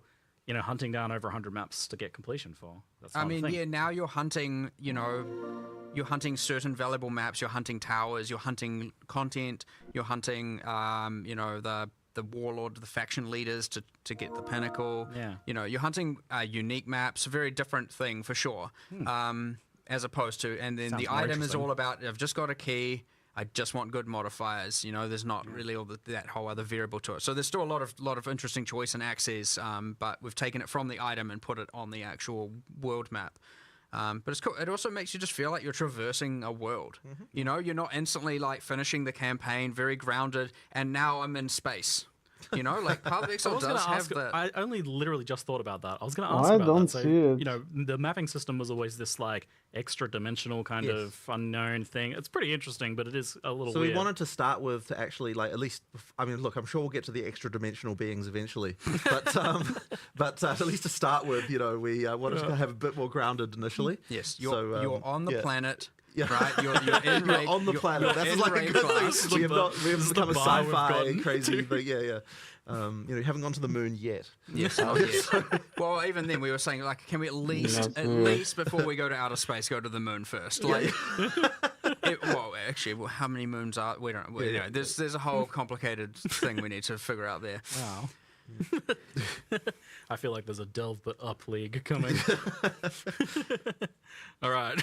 So we've got this 1 in 4 maps is boss maps, and then that means the other 3 are not boss maps. Yes. What does a non-boss map look like? How do you win it? So effectively what you need to do is kill the rares in the map to remove the corruption and finish it. Once you get down below 50 monsters, it will point out any rares that are remaining, the little marker, just so you know. I was worried about that. Honestly, I wouldn't expect that to even be necessary most of the time, because the layouts are kind of designed so that, if you, generally speaking, you want to clear the maps to find the rares anyway, because those are the one, those have good drops, and effectively, the only reason that you would need that marker thing is just occasionally you get some slightly weird degenerate layout where there's some side bit you didn't notice or something like that, and then that's where you have to go. So generally speaking, you'll be able to make your way around and kill them all. The goal of the player is you're cleansing corruption from the world, you're bringing order back, you know, stuff like that. So you even get the thing on the map where you're like, you know, if there's some corruption-y looking stuff around the map, when you complete the map, that gets purged away. You know, so you feel like you're reverse painting the map a little bit. And you're you're cleaning up. It can actually be quite satisfying as you're like changing all the nodes from one color to another, and you're like, yeah, this is fun. I'm like, you know. But ultimately, what we wanted to do is we wanted boss combat in PoE 2 to matter when we have it. Yeah. And so nice. Finally. if you have a map boss every area, then if we made it so the boss combat mattered enough, like in order to actually balance it that way, stressful. It's too much. Like it actually is like, you know, you spend too much of your time fighting bosses. Yeah. So effectively, if that's what you want to do now, you can do it because there's bosses there. You know, like when I say 1 in 4 maps is a map boss, that doesn't mean that 1 in 4 maps you play is one, because you know obviously you can pick what content you're doing by exploring around. You're picking your pathing and your path. Exactly. So effectively, if you want to hunt the bosses, then that is the thing you can do. If you want to just like do some mindless grinding for a while, you can do that too. And what it means is we can actually make the bosses way more rewarding. They can drop way more items than they were going to because of the fact that there's not one at the end of every area, right? Like we can actually, and the fight is substantial. You get a lot of drops. So that actually is something. And they get their own tree. And they what? Oh yeah, no, right. You mean the boss killing tree? Yes, there's a tree for boss hunting. Sorry, I thought you meant every boss had its own tree. And I was like, geez, did you do some design while I wasn't looking? Not yet. Josh was like, wait, no, wait, stop. It's too much. Jeez. That's like a year 3 feature. Yeah, okay. Okay, we'll keep that in mind. Yeah. Yeah, so there's actually like I do love that there's a boss hunting because I'm super into that. There's a boss hunting tree that you can fill out as well. So how do you get points on that? Like, yeah, so effectively, I mean, well, you can. You get a lot of points for the core tree. There's a core tree that affects all mapping. That all of things like pack size, core rarity, and you've got multiple keystones that all can work together, and all can. So I think there's 3 of them. One plays on like corrupted maps. One plays on like prefixes and suffixes, and I can't remember what the other one does right in this very moment. But you obviously get that core tree, and then you have a boss tree, and then obviously all the different league and pinnacle content trees. So you get those points by just completing maps. It just has you effectively get a quest, and effectively it's like you complete 10 maps, you get your first 2 points, and then like complete X maps and one, goes up the chain. But of certain tiers, like at least tier 1, at least tier 2, at least tier 3. This is the tier climb, effectively, where it's like as you get up the higher tiers and clear maps of certain tiers, that's when you start getting points for the Atlas. At like maybe say the 3rd one, I can't remember the exact specifics. It's like complete this and defeat a boss, and then later it's defeat at least 5 bosses at something, and so killing bosses generate. It sounds way better for fresh starts. I'm not having to like go and get that estuary map that I missed or something. It's yeah, for sure. I'm just doing content. But it is kind of the analog of that in a way, because like it's that feeling of like I've got a system to progress through. Like I need to meet these objectives, and definitely got a lot of progression. And from that you're getting the the Atlas passive points and so on. Cool. So yeah, that's kind of the idea. Yeah, so you can really like focus in on map blasting with the bossless maps, and or on bossing content if you want to, or on breaches, or on. And you can always put a breach on a map with a boss, right? You can do both. Yeah, like they can have you can have every type of content in one map if you want. Yeah, is like a boss map a kind of like a distinct thing from like a regular map in terms of like the layout or the thing you've done? Technically, they are separate, but generally speaking. Similar. Yeah, they're basically the same. They're pretty similar. They're pretty similar. So there'll be like a boss estuary and a non-boss estuary. Yeah, there are some cases at the moment where there are some maps that can't have a boss, and because we haven't done the one that would go here is not in early access yet, and that kind of thing. But effectively, as I said, generally speaking, it'll be 1 in 4 that you'll find. Okay, excellent. So I think that covers. Did I miss some things from? You've got like all the smaller contents, like the strong boxes and essences and things like that. So initially, we actually had a design where everything, like even all the smaller content, there was still going to be icons for it on the tree. On the Atlas. Yeah. But we actually found that it meant that when you were actually exploring, it felt like there was nothing random to find. So we wanted to make sure we also have kind of just completely random stuff that like doesn't have a progression system that you just run into randomly, because that's fun too. And we'll probably be adding more stuff like that as well over time. That's just like I randomly encountered this, and that was like not expected. So is that sort of stuff on the core Atlas tree at all? Yeah. So you can kind of like see more of that if you want to. Yeah. Yep. Great. And often mods on the items as well. On keep waystones. Yeah. Cool. Yep. Lots of different names. Maps, Waystone, same thing. Yes, I've had to keep kind of correcting myself about that. I was like, I don't know. I mean, guess look, these aren't really internally, called maps we definitely call them maps all the time. The thing is the only reason why it doesn't make sense thematically is because a map does imply it's of a specific location, whereas a waystone can take you to anywhere. Yes. So that's the reason why the name change had to happen. But I think that probably even players will probably just call them maps, I bet, just because, that's the PoE one connection. So we've got the Breach, Delirium, Ritual, Expedition, those like leagues that maybe need a new name. Yep. Is there another one that you're just both personally really keen to bring back in the future? Wow, is this only on Steam, I've always really, wanted to or have, like in the Delving, game? but I kind of got a bit of that wish with the system. Yeah. It's also a very like content heavy league to make because you need to make tons of encounters and doing it properly is a huge thing. But I mean, look, I love Incursion as well. It's one of my favorites. Like I'm keen for that. I don't know if there's anything other than that you're really keen for. There's a lot, especially because there's a lot we can do with all this new art, new monsters, right? Like, for example, if you just take Legion had all those 5 civilizations. We've now got an entire new array of Vile monsters, Vile bosses, etc. that we can use as a baseline. We've got way better consistent direction on what's going on there, heaps of stuff, new animation, and the capacities are just like out of control. But then you've got Incursion, we've got awesome Vile artwork we can use there and make that all awesome and nice. New corruption mechanics that we can extrapolate on. You don't want to have a roof as the boss anymore? Nah, we're not just going to have a floating roof. The Omnitex is just a small floating roof. Oh, you're keeping with the theme of vacuum cleaners. Look, standing and then mistakes the were made. Now we have minimum. That's a world where you had super uniques with 1 or 2 skills. Yeah. Right. There's only so much you can do with a floating roof. So anyway, and then I don't know, even like Bestiary coming back with something because we've got all these awesome bosses, way grander in scale, and you can do these more grand hunts for them as opposed to just like, I'm like in a city and there's a rare spider, You can just get way more epic and way more involved and with all the new art and so much stuff to like. A Bestiary 2 that's like hunting big beasts and preparing for them and tracking them. That'd be pretty cool. Exactly. Sounds like take some mercenary action into that. Be a good fit, I feel. All right. Well, there's lots for us to look forward to there. You have some kind of like penned already for adding to the beta. I mean, all plans can change, but there are absolutely. I mean, look, that we've done things like commissioning art assets and so on. Like we've got there's stuff coming along. It's just a question of like when we actually get there, committed. What's it going to look like? Yep. All right. Let's talk about crafting a little bit because you've done a lot there, and it's pretty fundamental to the game, I think. So, what's the core of what you're trying to do with crafting in Path of Exile 2 compared to Path of Exile 1? Kind of noting that you've really kind of stepped back from the idea of like reforging an item many times or scouring it. So we really want to make it so that you're finding crafting items all the time. You're using those crafting items way more often than you were in PoE 1. Yeah. That you like just the game of like picking something up, like seeing what I could modify it to, and then actually equipping those items is just happening way more often. And there's so many subtle changes around this, like in terms of just like the way that the base mods scale and items and the like things like that, like all the stuff to kind of make it so that as you find new base types and new things, like you've got a reason to craft them. Part of that is making sure that you've got enough of that currency.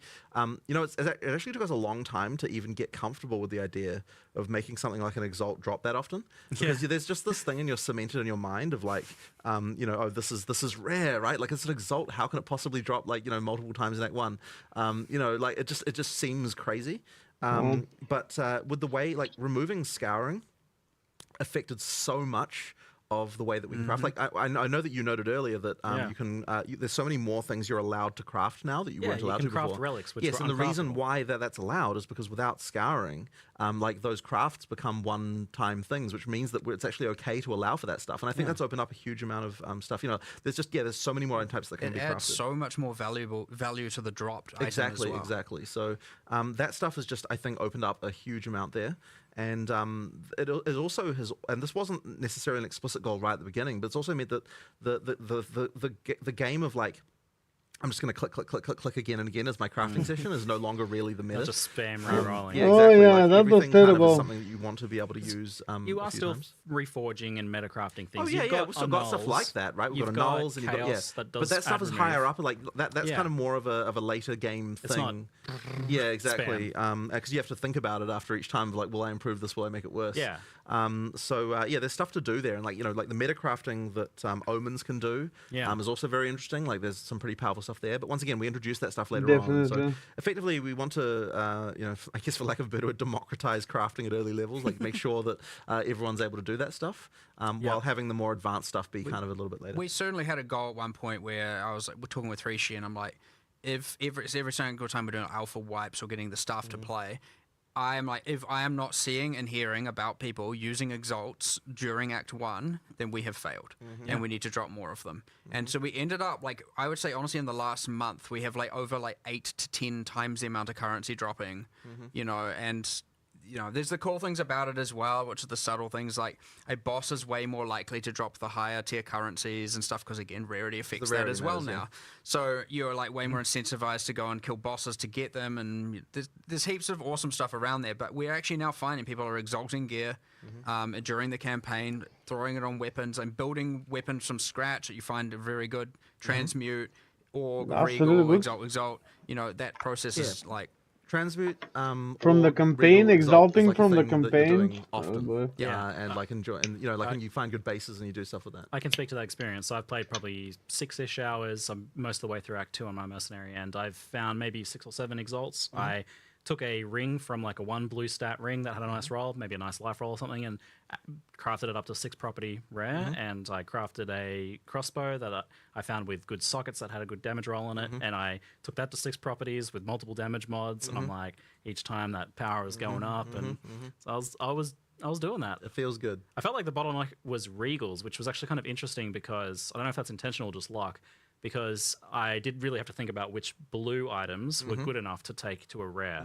so that I could then put my exalts on them. So you get more of those by disenchanting rares. Yeah, they are farmable. So they are farmable, which is completely intentional. We want to make sure that, like, if you don't have enough of those, so generally speaking, it's like you're going to want to keep, I feel like once you get like more than like 5 or 6 transmutes, then you stop disenchanting blues and start selling them instead. And the same thing can be true also for regals, where it's like, okay, once you've got more than a certain amount, then you're like, okay, I can stop having to disenchant the stuff and kind of switch over. But the nice thing is like when you don't have enough, there is a way to get them, which I think is really important. And the same is true with the socket currency as well, where it's like, when you don't have enough, you can start salvaging. I know you were telling me you were buying stuff from the vendor with sockets in order to salvage it. I surprised them with my my methods, my degenerate ways.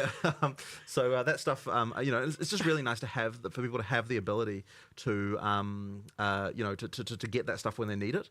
And so it's nice that like all that really basic stuff of just like getting items to better tiers and is now way easier to get. And that solved a problem that we had through quite a lot of the betas, where people were saying they didn't feel like they had enough control, like they didn't feel like they had a way to advance their character when they needed to be able to solve specific problems. And I think the socket thing really has helped a lot with that now, because now we have a way finally to be like, okay, if I need a bunch of fire resist, there is a way to get that, and I've got the tools to do it, and I've got items I can use to do this stuff. So that has helped a huge amount, I think, of solving those like issues that come up with your character. And this is to confirm how you've solved bench crafting. Exactly. So we went through so many iterations of bench stuff. It was like a huge thing. We implemented tons of UI. Like there was tons of wasted time there implementing crafting bench things. The problem that we had was that the systems that we were making, it's like we could balance them in the ways the players were happy with, and then the designers were very unhappy. Or we could balance them the way the designers were happy with and the players were unhappy. And it's like when you've got a system where like you're fighting the players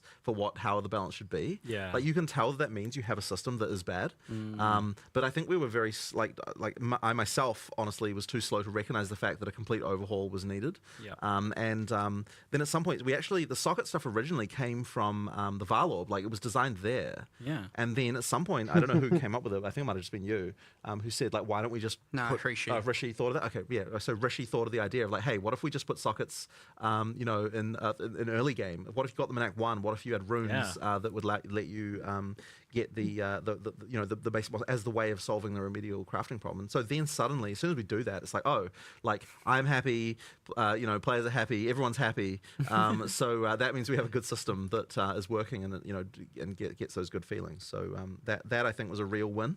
And you know, yeah, I love how that system is feeling at the moment. Yeah, so the bench was achieving two things kind of in its way, which was or maybe even three. Gear customization for one, like you take an item and you can do something more to it, firstly. And then you've got the problem fixing of like, oh, I need a bit more fire resistance. Yes. And then the third thing was like the meta crafts. Yeah. So you've handled those each in different ways. Exactly. You've got the runes, which do the first two things, the customization and the problem fixing. So early on, but I think for the customization, resistance it's the sorry, what do you call them? The soul cores.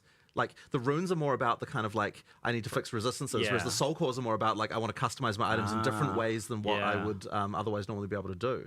And then of course you got the omens to solve the metacrafting problem. So we effectively moved all that stuff around. And essences, of course, yes, of course.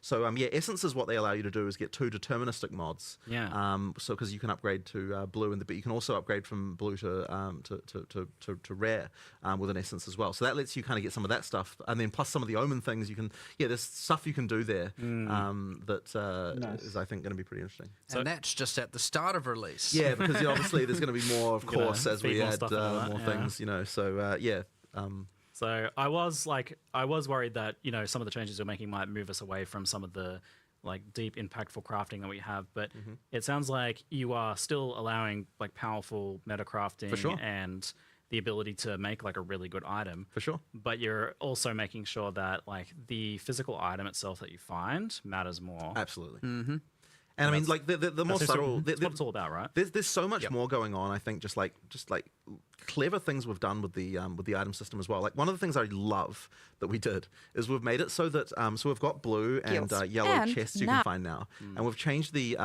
world generation so that if a dead end is generated, the chance that you get a rare chest there is way higher. So effectively, if a rare chest will spawn in the area, then it will choose dead ends first to go there. You feel better about the dead ends yeah, when that effectively. So happens. like that means that we effectively mean that like when like it makes the world feel like, you know, as far as item drops go, they're like, oh, like it feels intentional, right? Like, oh, I went down this into this dead end room, but look, there was a rare chest there, so I feel happy about it. You know, like that kind of thing is really cool. So there's things like that, but there's also the way that so we've alluded to it a few times, but the way that rarity now works, where the mods get better as rarity increases, and also things like the you get better currency rather than just you know, it means we don't have to have like the spam of items that's like crazy. Like you actually feel like that you kill a boss and it drops good shit, as opposed to just lots of shit. That's I'm a big fan of how this feels. I think it's a lot better. But it does mean though, of course, if you're a PoE 1 player and you see a boss kill, like the number of like the expectation of like, because a PoE 1 player sees like looks at the amount of spam on the screen to some level as the way of like knowing how good the drops were. Now, of course, you got item filters and everything. We kind have of quantity brain rot. Yeah, exactly.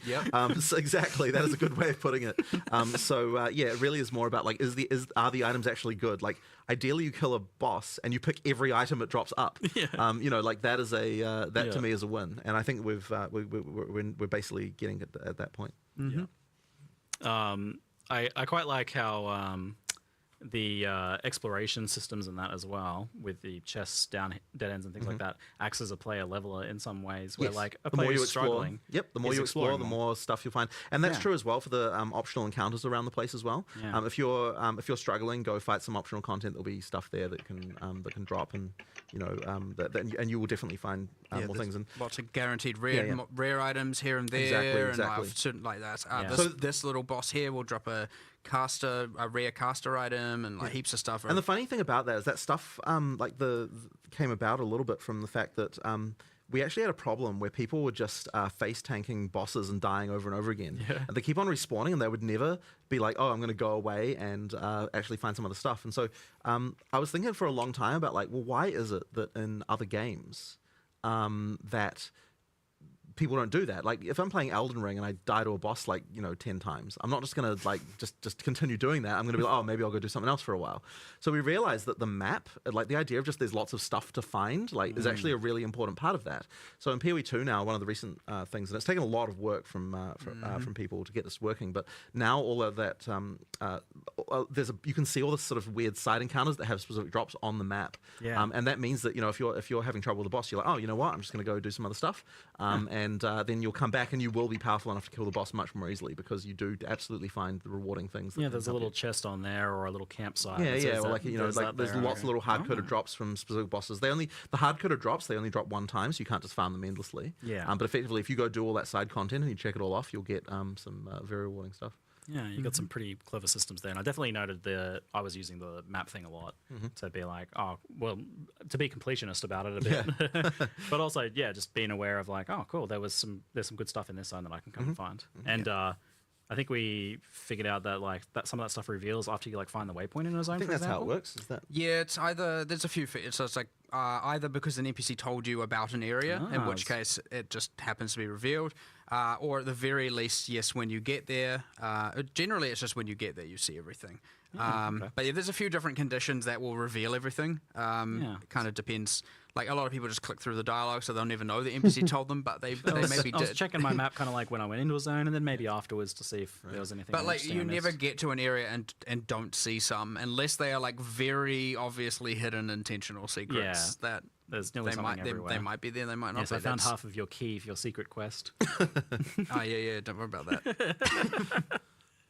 So pivoting into economy and trading, the exchange from Path of Exile's one experiment recently. We got a chance to actually try that live in the field, and it seems from the player's perspective it was a smash hit. Yeah, definitely for us as well. Yeah, okay. Solved a lot. We're 100% on board with that.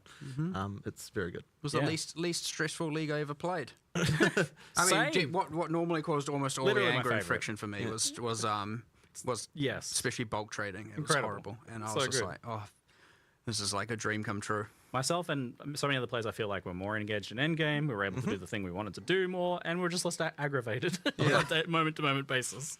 It's good. So, do you take that then as like as a big positive for it going into Path of Exile 2? 100%. And how do you feel like it adapts to the game being quite different in the end? Because they are pretty different games. Like the economy works a bit differently. I mean, honestly, I think it will just work. I mean, look, we have no idea what the trade values will settle on and like how that'll end up. But we'll see about that. Is it going to be chaos? Is it going to be exhaustion? But ultimately, I think that the trades effectively Settlers was a test. Probably I'll end up on solo hardcore anyway, so not something I'm interested in. I want to do the content anyway. I'm pretty confident that that's going to be okay. But obviously, you never know, right? Like when lots of people hit the economy, what can happen? Hopefully, we don't cause like horrible hyperinflation or have some horrible issue like that. But I guess partly this is what an early access is to find out, right? Like whether there's any issues like that.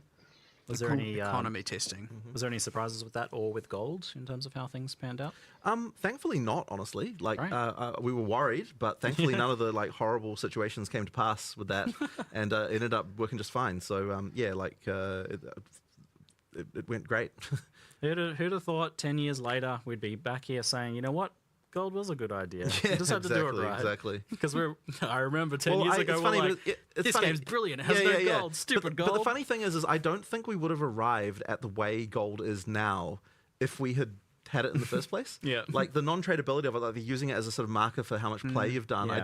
I don't think that we would have ever had that way if we hadn't arrived from here. So I think that path dependency kind of did matter. Yeah. The paths we weave. So, how likely then, based on just how successful it is, are you to want to expand the exchanges capabilities to like other things like maps or waystones or even gear? Well, I mean, look, I'm interested in this, but I don't think it's necessary right now. So we're not going in early access, at least. We're not going to launch with any expanded stuff in that way. But I guess I do want to sort of see how it works, and I'm interested in potentially trying something like that in the future. I just don't like. The currency exchange was like 90% of the problem. Yeah. And so fixing that like fixed a lot of the, like it seemed like we would need to do more initially, and then maybe now it's seeming like maybe we don't, but I still want to experiment with it potentially. So I'm interested to see how it goes. But the currency exchange definitely helped a vast amount. Those were the annoying trades. Yeah, they were for sure. They were. Yeah, definitely. Great. So we've had some, so this is a tricky question to answer, especially if we could just scroll down. Okay. Yeah. So what are you aiming for in terms of Path of Exile 2's kind of like personal player economy and progression? So how much resources you're acquiring, how you're using them, but also how much are you getting from trade versus from Farming. yourself? I mean, this is a Solo tricky self-found. question, but I mean, I think that really the feeling of like being able to trade is super important. So being able to get that stuff, I think, is good. Like, not everyone wants to do that. You need to be able to progress through the game well without having to do much trade. But I do think that, like, you know, look, it's definitely going to be the case that if you're playing in a trade league, you're going to have the ability to accelerates it accelerates everything, you very significantly, and that's the case, and it will continue to be the case. And Yeah. like, we are a game that embraces trade. Yeah, right? well, Like, I so- think the DNA of Path of Exile 1 is very much that, like, it is a game about economy and trade. 100%. And So, yeah. for some people, getting rich is their main motivator. 100%. So effectively, yeah. So I mean, that will absolutely be a factor. And look, like, I think that the feeling of that will probably end up feeling quite similar to PoE 1 in that regard. Yeah. I think that's what, you know, that's the type of game we're making. Yeah. Do you think it's, that said, though, do you think it is in some ways better for a solo self-found sort of experience? I mean, Yeah, that's what I wanna simply know do simply too. because, again, as we talked about, we're dropping a lot more currency that we expect you to use on Right, gear, exactly. as opposed Yeah. to save till end game for Exactly. one, and then by end game, like, we don't have Kirak mods costing, you know, that kind of stuff that all costs chaos, and you don't have like the meta mods costing divines and all that, right? They're all different items. You're like, I want meta mod crafting. There's a ritual. I'm You know gonna where go to get get them it as well. right? So you're not just like having to, I'm blocked behind this thing because I need so many divines and I can't get that because I'm solo self-found, and farming divines is not exactly, you know, beyond trivial. So, you know, there's a number of ways there where I'd say it is honestly a much better solo self-found experience. But, you know, each to their own, that to be seen, and, you know. And there'll be a separate solo self-found mode, presumably, even potentially beta launch or in the future? It is our intention to have hardcore and solo We'll have, self-found. we'll have both of them. Right, cool. Yeah, I wouldn't play hardcore for your first round, honestly, because you're likely to die. Like, once Oh, you learn yeah. the boss mechanics, it should be fine. But Someone's gonna. First time, you know, it's gonna be tricky. Couch co-op hardcore, and you get to see your friend die right next to you. That's the true dream. Actually, And you're like, actually, hang on, wait. In couch co-op hardcore, do we still lock the camera so you can't walk away from your friend? No, we put you back You to put you solo. back to solo. Yeah, Okay, yeah, great, right. good. That's good. Good to know. It's like you have, But you just- You have to yeah, have yeah. a mourning period of about 30 seconds. Right. Before you But you're move. just like, all right, you can go home now. We're like, yeah, go. You can, Yeah. See ya. What do you do? Yeah, that's a devastating moment. I did lose my place there. Yeah, I think we mentioned the co-op support and everything. And we'll scroll down and take some of the additional questions here. Excellent, thanks. Will there be a penalty for individual party member dying when grouping up for bosses on that note then? It seems weird that the boss straight up resets when playing solo, but when playing in a group, nothing happens if a party member dies. So tell us about the rules Yeah, now how that we does that have, because work? I know you've changed them recently. Yeah, so, well, bosses are obviously harder for having more people. Yep. Less crowd controls, things like obviously more life, and I'm not just saying double life, more than double life, right? It does get more than twice as hard, or more than in players as hard. So yes, you could argue, okay, we have reviving as an advantage. Well, yes, it does. It does take time to revive, and if your friend dies early and you're unable to revive them because you're constantly being interrupted, well, From what I saw, it's pretty hard to you're pull not off unless having you, a fun time. get a big stun or something. Another change that we made recently is, of course, for each revived, between each set of checkpoints, every time you have to revive them, the revive takes longer subsequent times. So that's important because it just means that if you're like, you can't revive spam anymore because it's going to take longer and longer each time. But then when you go to a checkpoint, that resets. So like you're back to normal Now, again. in end-game maps, you cannot revive each other. Death is a consequence. Yeah. I was and going to then- ask actually about like endgame maps and what is the rule for dying in endgame map? Is it one portal deal now, not 6 portals? Well, you still have 6 portals so you can have your party members, but death. And you can leave and come back as Yeah. long Oh, as you don't okay. die. Yeah, So yeah. you can take items out, but a death will end that map for you. Yeah. And to remind people, the if you like log out or the server crashes or something like, not that that's going to happen, then the game pauses. So when you boot the game back up and log back in, you'll be still in your map, right? And also, even we've also now have it so that when if you just Alt F4 the game at a random time, you'll actually, even if you come back like the next day. Because for example, you might have rage quit. You will appear back at the checkpoint you were at. So if you are like fighting a boss, you die a bunch of times. You're like, crap. Alt F4. You come back. You're going to be right there at the boss checkpoint again.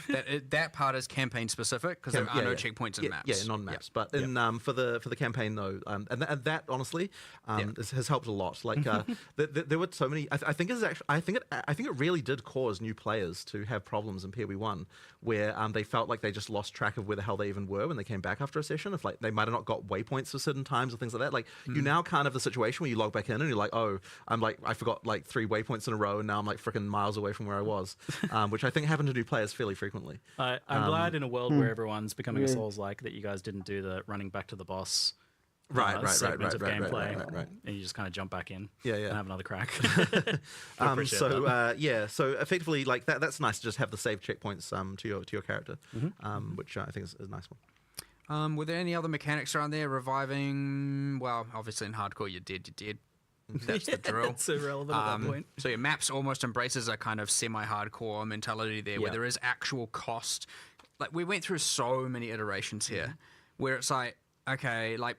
The moment that you have to spend something of economic value to do the attempt, hence a map item, and especially if it's got breaches and all this content that's coming from precursor tablets, all of this stuff is worth stuff.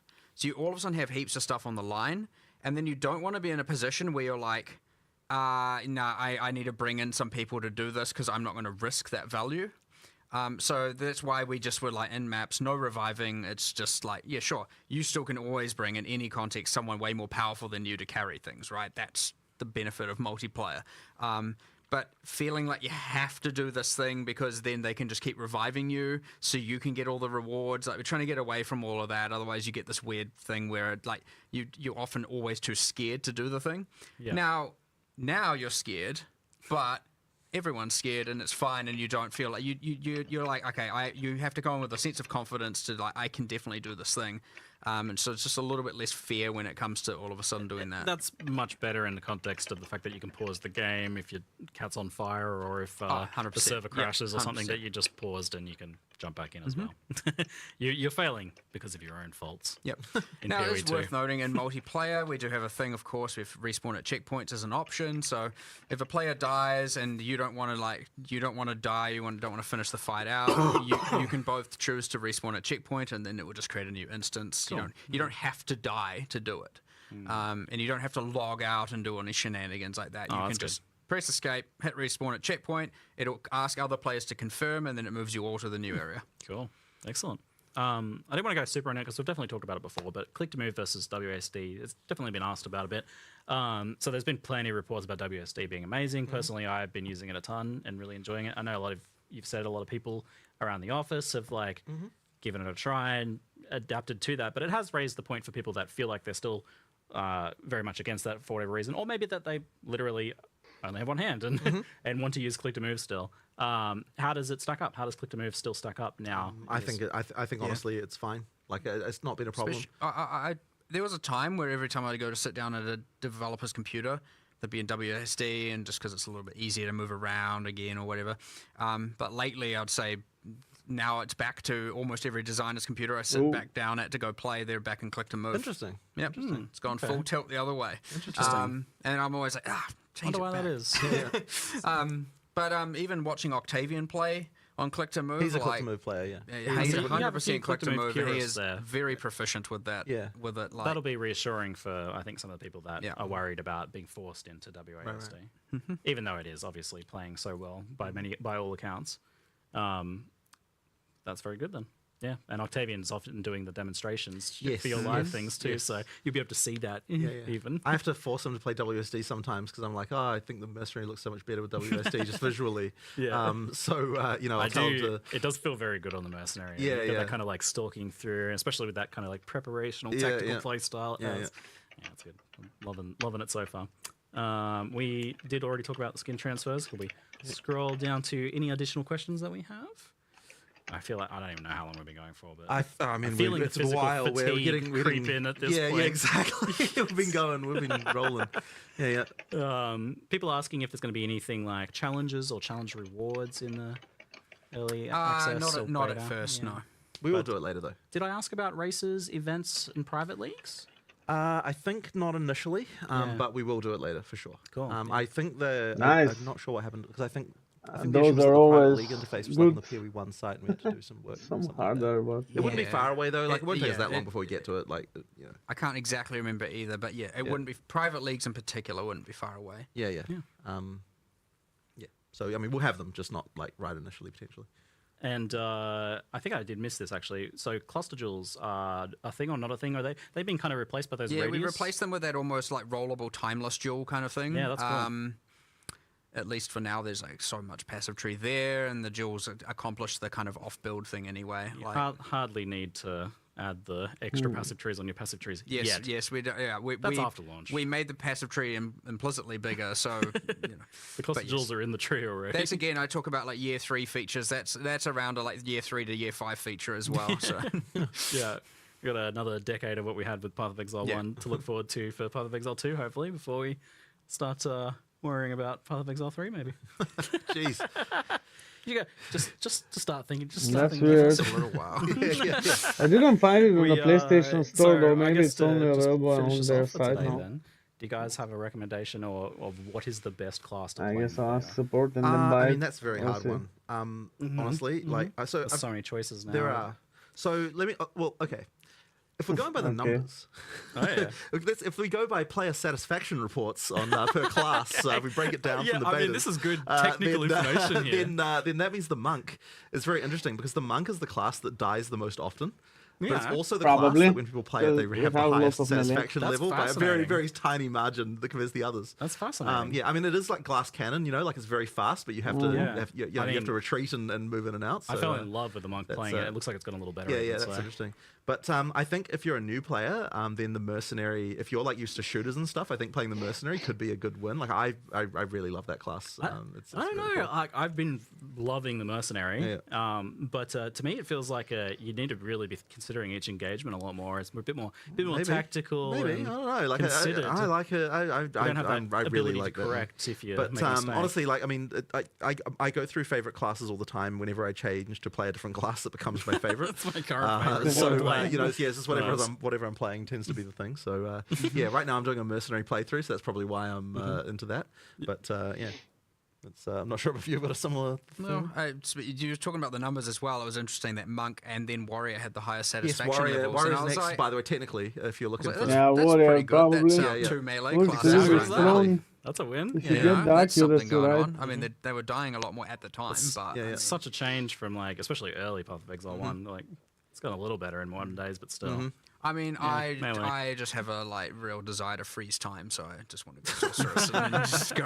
I don't know what It's good to skills get some I'll play. sorceress love. I feel like she's not been getting enough I attention. don't know what I don't know what skills I'll play, but I definitely just want to be able to freeze time. So Yeah. it just feels cool. Right. So you could be playing a crossbow build anyway. Yeah, I might be a crossbow time freezer. I don't know. We'll see Sick. what's going on. Yeah, all right. I liked that I noted that our mercenaries were very different as well. I was playing full Grenader. You were I was doing combo. the freeze shotgun. Yeah, very cool. Yeah. I don't know what. Yeah, some sort of monk trigger build. Obviously, it's always just going to be fun to Yeah, play they have around so many with of and those like stacking effects, the wind Yeah. and the ice coming off it, and the ascendancies showed some more as well. Oof. just see how far that can be pushed and how many spells can I get to trigger per second. Monk does seem good for that. Alrighty. Well, thank you very much for your time, both of Yeah. you. For I don't even know how long. That was a mammoth session. I think we're coming up to Yes. 1 o'clock here, so There's still, you know, there's still lots to talk about, but I think we just need some time to digest. For sure. Well, thankfully we didn't have everyone saying patch notes when this time. So good. So that means So we can actually good. have a conversation. There's no pressure on us to like wrap it up, Yeah, boys. exactly. That's good. Fantastic. All right. Thank you very much for watching, everybody. I hope you enjoyed the Q&A. That's a good day. They want patch notes now. Patch notes. Well done. It's not a patch. Thank you. It's a launch. Exactly, You can't have patch exactly. Where's the launch notes? Yeah. Okay. All right. Yeah, and thank you very much. Thanks Great. heaps. Appreciate it. Yeah. It's been an epic journey. It's kind of surreal. And it's only the start of another journey, really. So That's it. yeah. Can't wait to play. It's cool. I mean, I'm going to go play more now, but Yeah, true. Sorry. I got to go fix bosses going up elevators and. Sorry. Yeah. I'm just pre-bug testing. So. All right. I assume we've faded out and cut. Hopefully. You never know. Hopefully. I guess that was it.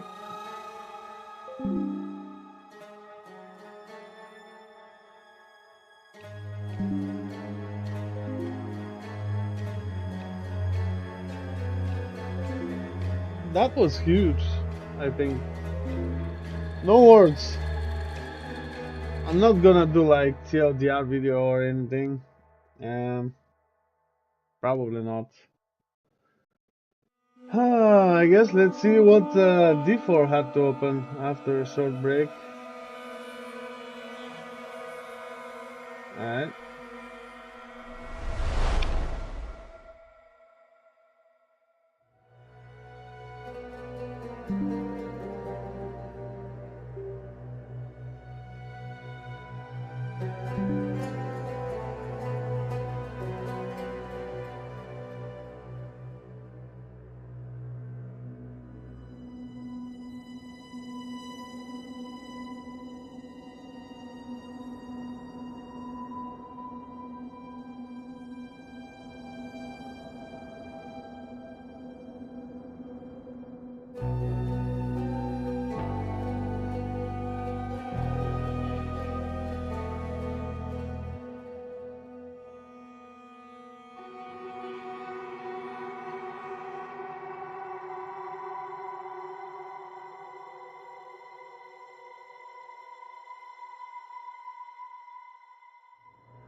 Okay, I'm back. Sorry for the wait. Now, let's see what the inadequate people of Blizzard did.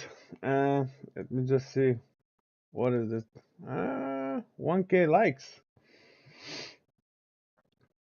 Anyway, yeah, I'm new. Alright.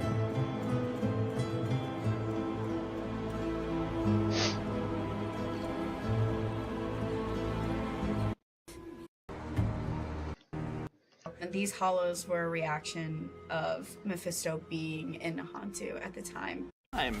We didn't know. Wait, okay. Where is it starting? I have to say, it just went way beyond my expectation. It's like nothing that we had in D4.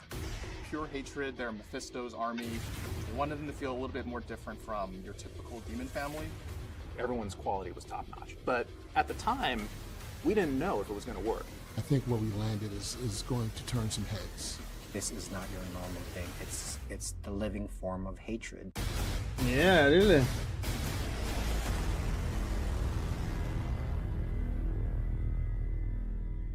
The new monster class that we could introduce, they're called Hollows. These Hollows have actually been around for like millennia. Mephisto at some point did go to Nahantu a long time ago, and these Hollows were a reaction of Mephisto being in Nahantu at the time, and then they went dormant. Bringing Mephisto in the Soul Stone seems like the right thing to do for Neyrel, but it has a chain reaction that I don't think anybody was prepared for. The Hollows are really rife throughout Nahantu now that Mephisto is back, and just visually, like, horribly disgusting, and sort of made up of the things that have been consumed by the Hollows. Yeah, they're an extension of evil, infecting wildlife and other monsters and people with this thing called Ichor, and they're just sort of going mad. When we're designing the Hollows, the main thing that we wanted to push was just if hatred came to life, what would it look like? So we're thinking this black goo that's kind of like formless, but also have this red anger energy inside of it. And then with concept, we just want to make, cool monsters. What if it's 3 legs? What if it's no legs? What if it has like 3 arms? I think we've seen that one already. Of, like, options and exploration, and then from then on, like everyone from narrative to design and concept would talk about it. It's like, okay, we like this one, and then we can push it and move it further. The Hollow family is made up of 4 members: the Swarmer, the Spitter, the Caster, and the Brutes. A big thing for me was that the family need to be overwhelming without just relying on pure numbers. So they're going to get stronger over time if you let them fester. Their hatred, after all. The Swarmer can teleport and attack you from behind, sides. The Spitter is a slug with legs. They spew out this vomit stream of goo. The Brute is the big hulking slow guy of the family. He has the shield that's buffing and making the rest of the army stronger. Caster is responsible for creating new swarmers. They also will channel onto a specific hollow and view them with extra hatred, makes them stronger and more deadly. The Hollowcaster's role serves as an elegant, hovering, yet menacing dungeon character in the game, really informed many of our design ideas. When we want to make a new variant, we want to know in which specific area we would going to see that character or creature. Readability is like the main focus. Went through several iterations on the design, the texture, the materials, and the camera testing. The day after she gave me like, I don't know, what was that, 10 different variations? I was okay, now we are talking. The emission on the spikes really did an awesome job to both on the silhouette and also to improve the readability. And in the end, we have the version that we were both happy with, and hand it over to the tech artist. We had some really strong narrative direction in understanding how big of a role hatred played, and we knew that we needed one look to tie it all together. This hatred has one source, and it's all about Mephisto. For Oh, Hollow it's a specifically, Steam we client key. identified that we Maybe I'll wanted to give it do away. some special work with the materials, with the shaders for those characters. Shaders are the code that runs on the GPU that takes in all sorts of inputs like textures and lighting and position, and this guy and outputs who what didn't the do object his surface job, is supposed like to look like. We wanted a this I guy kept the who human didn't figure put Diablo in the as Diablo a game. focal point, but Bye the rest bye. of the creature is this.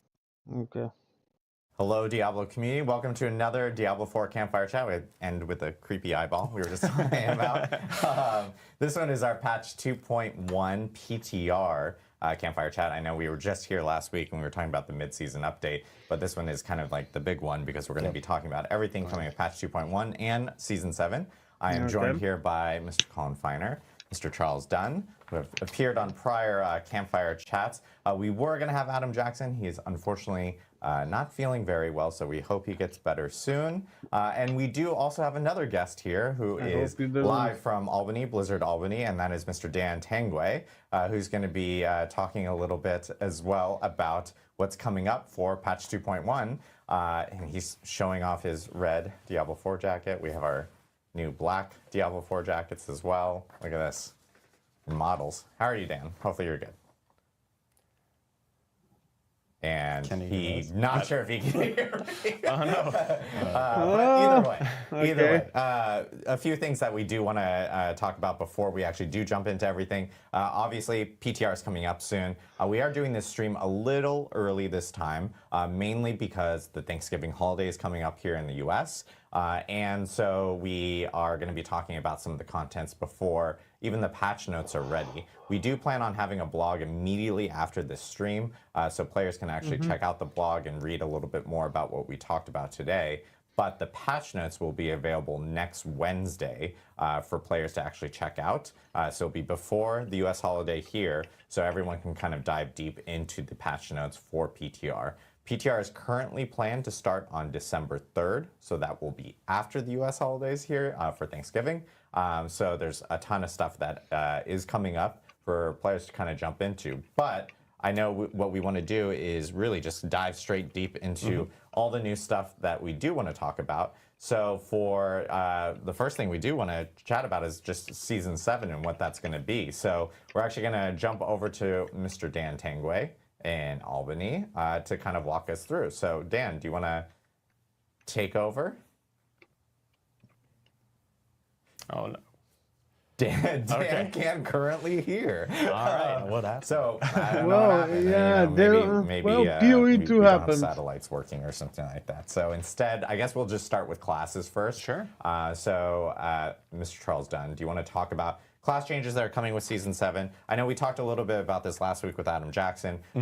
Just a reminder, Spiritborn, expect that to be addressed for Season 7, and we will actually be talking a little bit about that now. So, Charles, yeah, take us through it. absolutely. I'd love to talk about some of the changes coming to all the different classes in Diablo 4, as well as some broader, more systemic updates that are happening that kind of affect all classes equally in a way. So like I said, just going through individual class by class, seeing some of the new stuff that's coming for a lot of the classes. Let's start with the Barbarian, I believe is the first one up. Yeah, so Barbarian is definitely a class that we think a lot of the classes have been performing pretty well across the board. They're always a step under the Spiritborn, but Barbarian maybe a step and a half below, and so we're looking at a lot of buffs across the board for them here, specifically looking at some stuff with Hammer of the Ancients, buffing that number up here. A little bit of a rework to the Walking Arsenal passive. Previously, it was the bonus was just 8%. Now we're going to be giving you a bigger bonus, and when you have all of them active, you're going to get more attack speed and some bonus crowd control duration, which we think really plays into that that kind of build. Additionally, we're also updating Earthquakes. That has been one of my favorite builds on Barbarian, right? Just seeing those big earthquakes come out everywhere. Is the best. Leafquake, oh, I absolutely love it. The visuals on that is just top notch. So we're really, we took some lessons from what we did on Rogues in the past with their stun grenades power, where a lot of the legendaries that talk to stun grenades also had kind of this extra bit where it increased the damage of all of your stun grenades, so that you kind of got these synergistic builds with the various aspects all together. And we're extending that over to earthquakes now here. So we're adding on basically, hey, all these ones that talk to earthquakes, just they increase the damage of all of them overall. Yeah, it's a little bit less finicky too, right? Because now it lasts after the earthquake expires, or if you leave it. Absolutely. So we think this would just be a much more comprehensive build overall. We also got a new legendary that talks directly to earthquakes as well. Ups their damage and increases their fire, or turns it into fire damage. And I think this is really cool. And as we're going to see some more stuff as we actually get onto the PTR, but I think Earthquakes and Hammer of the Ancients might be a build that you're going to be very interested in combining those two with some of the stuff that you will see come PTR.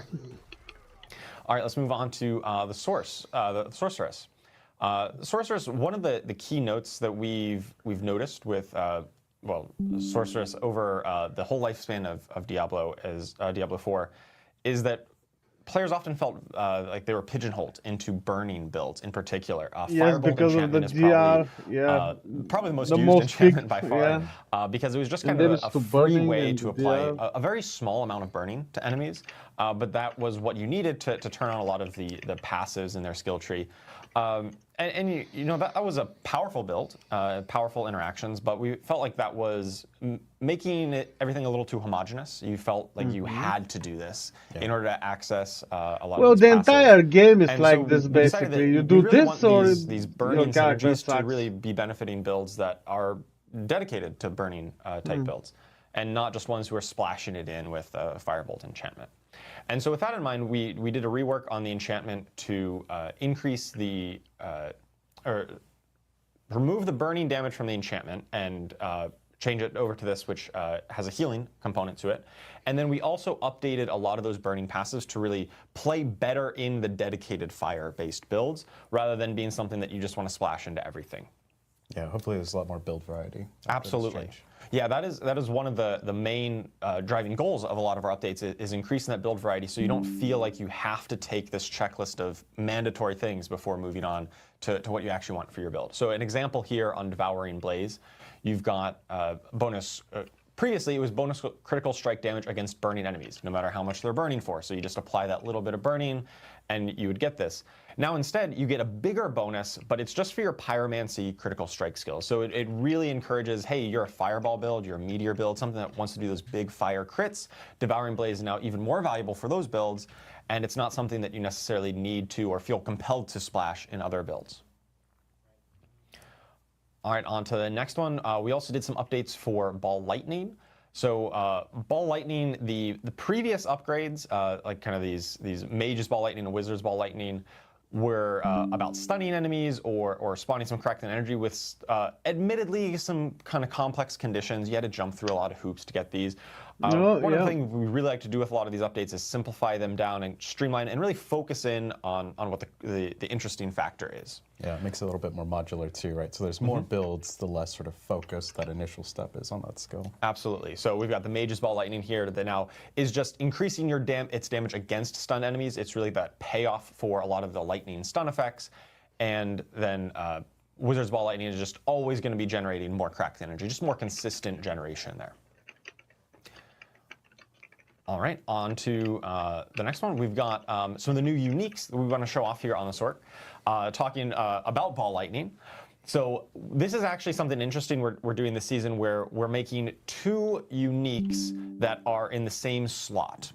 And they're going to modify the skill in a different way. So they will be mutually exclusive. So you can take either this one here, which turns Ball Lightning into a kind of like a bowling ball, really. You send it forward, it goes pretty fast, and when it hits a target, it's going to explode and kind of splash outward. And I think this is really cool. It offers a switched up play style, so the way you're familiar with Ball Lightning, which was kind of slow moving forward, or if you pick the other unique, you can actually retain the old gravitational aspect. So we can go on and take a look at that one here in the next clip. Right, so a lot of the ball lightning builds in the past were using the gravitational aspect that caused it to rotate around you, and we've updated that and kind of reworked the gravitational aspect so that now that functionality is built into this new unique and also has some additional bonuses to encourage this kind of playstyle. And obviously the gravitational aspect that used to do this has been reworked into a new cool effect that you'll be able to demo out on the PTR as well. It's like a fun trade-off now, and sort of how you want to use ball lightning. Well, I guess really they're not gonna use it like this. Which is they're our goal for a gonna lot of the uniques is keep hey, teleporting and it feels like it's use very this instead. foundational to your build. Right. One thing I do want to call out here is the inherent affix on this, right up near the top, that ball lightning can be cast while moving. This makes it a lot smoother to just be moving around and just keep on clicking that ball lightning, and you're not going to have to like stop like that, very short half-second stop to cast it. It just feels much smoother, and this is one that this build is just wants to be on the move, right? And that encourages that. Yeah, nobody's gonna play it like So this. let's talk about the Druid next. So this one, Druid is this season a lot of werewolf updates. Season of the Werewolf. I absolutely love werewolf builds, and I think they've been, maybe a little bit behind the rest of builds over the course of Diablo's history. And so this season, a lot of our updates are really focused on building. Making that build come up to par. Yeah, like pure werewolf, right? Not pure like werewolf. Mixing it with other things. Yeah, a lot of times you saw some like rapid shape-shifting builds, and those are fun. Those are great, but pure werewolf wasn't quite hitting the mark, and so that's what a lot of our focus is. Okay. Let's take a look at some of these updates. So we've got updates to Shred, the main core skill for these werewolf builds. Previously, the Raging Shred upgrade was just a combo attack that applied some poisoning damage. So now it's going to still do that and apply a lot more poisoning damage, but it's also going to cause them to take even more poisoning damage for the next 5 seconds. So this is, your kind of finishing move on your combo or your core combo, but then it also enhances all of the other poisoning damage that you've applied through something like Rabies. Yeah, it was good leveling skill. We've got updates to Boulder. Now this isn't necessarily with the werewolf theme, but still Boulder is a skill that we saw a good opportunity to improve on it. We had 2 upgrades on Boulder in the past, the 2 choices, and they were both fairly similar. They both dealt with critical strike chance or critical strike damage, and we thought that was an opportunity to rework one of them to give it a different identity. And basically the identity was Poison Boulder. Like just a giant ball of poison. Yeah. What does that look like, or what does that do? Changing the damage type always helps sort of branch out and make it feel really different. Yeah, and we got some really sweet visuals for it too. I'm not sure if we have a video on that. I think we'll just have to. My problem with this is that it's gonna be dull. People will see it on the PTR, but it's got some cool visuals associated with it. Yeah, and so that one will be very cool. Definitely check that one out. This one I'm very excited about because Bloodhowl, as we see, has always just generated spirit, but now. Yeah, it was always just generating some spirit, but you still do that, but now it gives you even more increased damage until you shapeshift out of werewolf form. So going back to what Colin mentioned about really focusing in on pure werewolf, that was an area that we felt, hey, we want to really reward you for staying in the werewolf form and really committing to that identity and just making sure that felt like an appropriate payoff, and this is one of the areas that we're doing that in. All right, so let's talk a little bit about one of the updated legendaries. So the aspect of the Blurred Beast. So this previously was a legendary that just caused your Shred to do some bonus damage to poison enemies. It was fine, but it wasn't too enticing. But now with the new update here, you actually still do more damage just all the time. And depending on how far you're traveling for Shred, you're going to do some bonus hits. And it looks so cool. Maybe Druid is finally playable now. And then just doing this like multi-hit kind of attack. And so if you're really close, you're just going to get maybe 1 additional strike. But if you're at this further distance, as you see in this clip, you're going to get the full 4 hits. So it's really about positional gameplay a bit more than it was in the past. And you get very heavily rewarded for it when you do kind of execute that properly. That's awesome. And it's going to be really great for movement, just moving around across the map, which I know movement is always a big thing that players really, really want. Mm-hmm. People have always Yeah, been especially asking for, Necromancer so we players. get to see people kind of like just bouncing around as a druid with the aspect of the blue beast. So very cool. Yeah, I guess only Necromancer can't move changing much. how you play also, right? Because you can Mm-hmm. imagine like launching into a group of enemies, then picking out specific targets that you really want to launch to, and that's how you optimize that build combat-wise. Absolutely. This is one of my favorite ones in this patch, actually. Big fan of a lot of these Druid updates. Aspect of Wolf's Rain. So this is a combo kind of legendary, combining the powers of Hurricane and your Wolf companions. So when you cast Hurricane, all of your Wolves actually spawn a little mini Hurricane of their own. And these will do bonus damage for each of your active wolves. So it really encourages these companion-based builds that already have this wolf pack of 5 wolves following them around. Now your Hurricane affects all of them, and they get bonus damage for how many you got. So you really want to be stacking up as many wolves as you can. They all get Hurricanes, and you just get to shred through the whole screen with that. That's super cool. All right, moving on to Rogue. So this is one that Shadow Clone has been probably the Rogue skill that I would say it maybe wasn't quite hitting the mark compared to most other skills. And that was for a variety of reasons. And not to get too technical here on the details, but for a lot of the effects that that you have with your legendaries and your passives and those kind of things, historically Shadow Clone behaved inconsistently with those. It wouldn't necessarily pick up all of the bonuses, it wouldn't trigger all of the effects, and the end result was basically that your Shadow Clone dealt a whole lot less damage than you did. You thought, hey, I'm hitting for millions, and my Shadow Clone's hitting for like thousands, right? Yeah.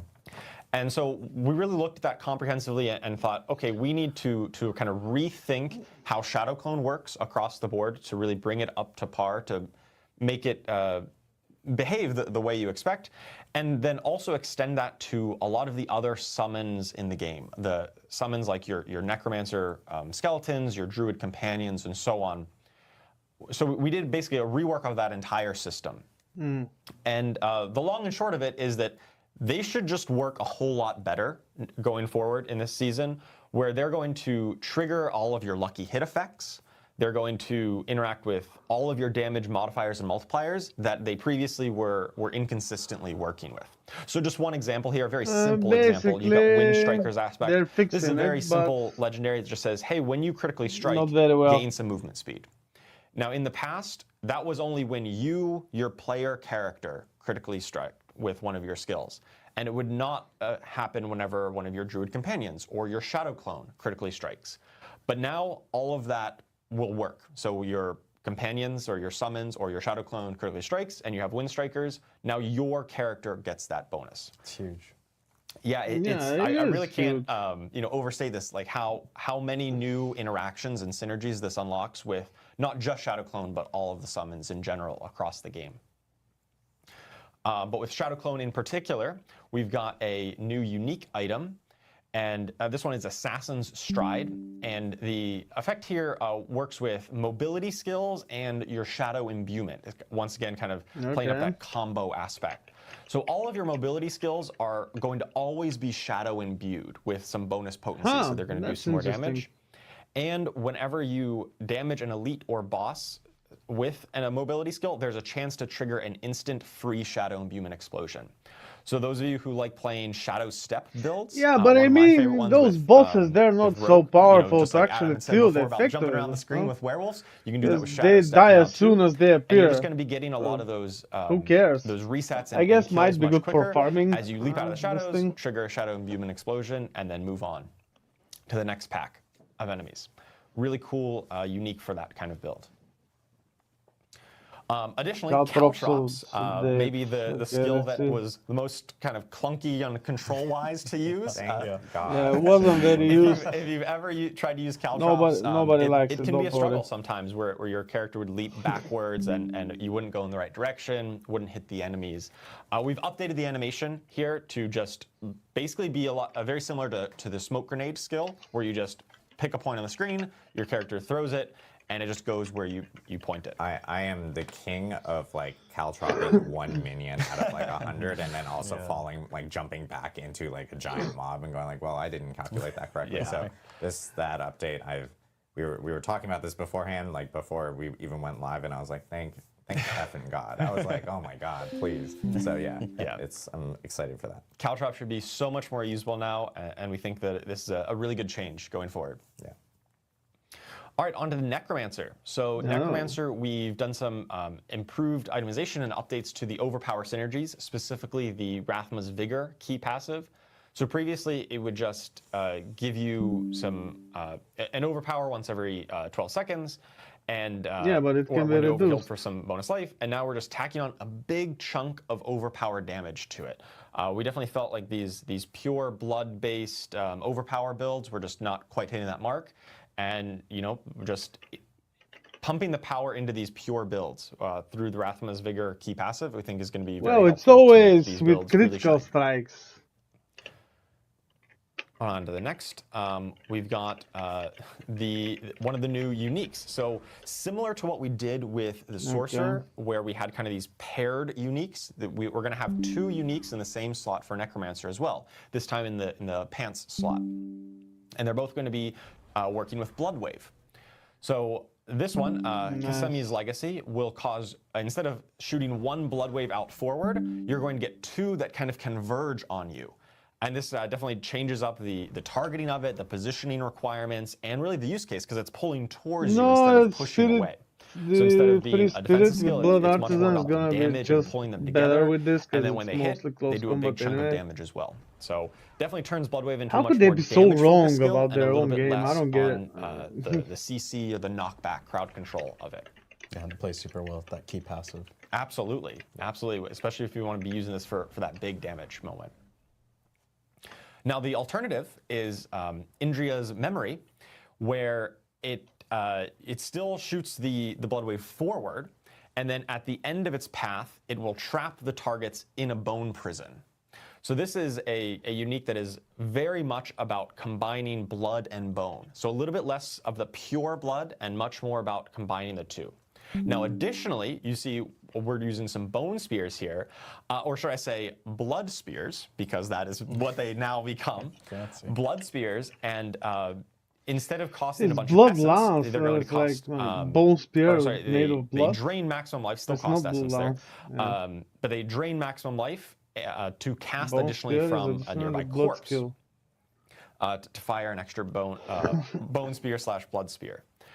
So there's a lot going on with this one, but I think it really comes together to be a very strong build when you're using the Bone Spear and the Blood Wave, and then casting Bone Spear reduces Blood Wave's cooldown. That's the inherent affix on these legs.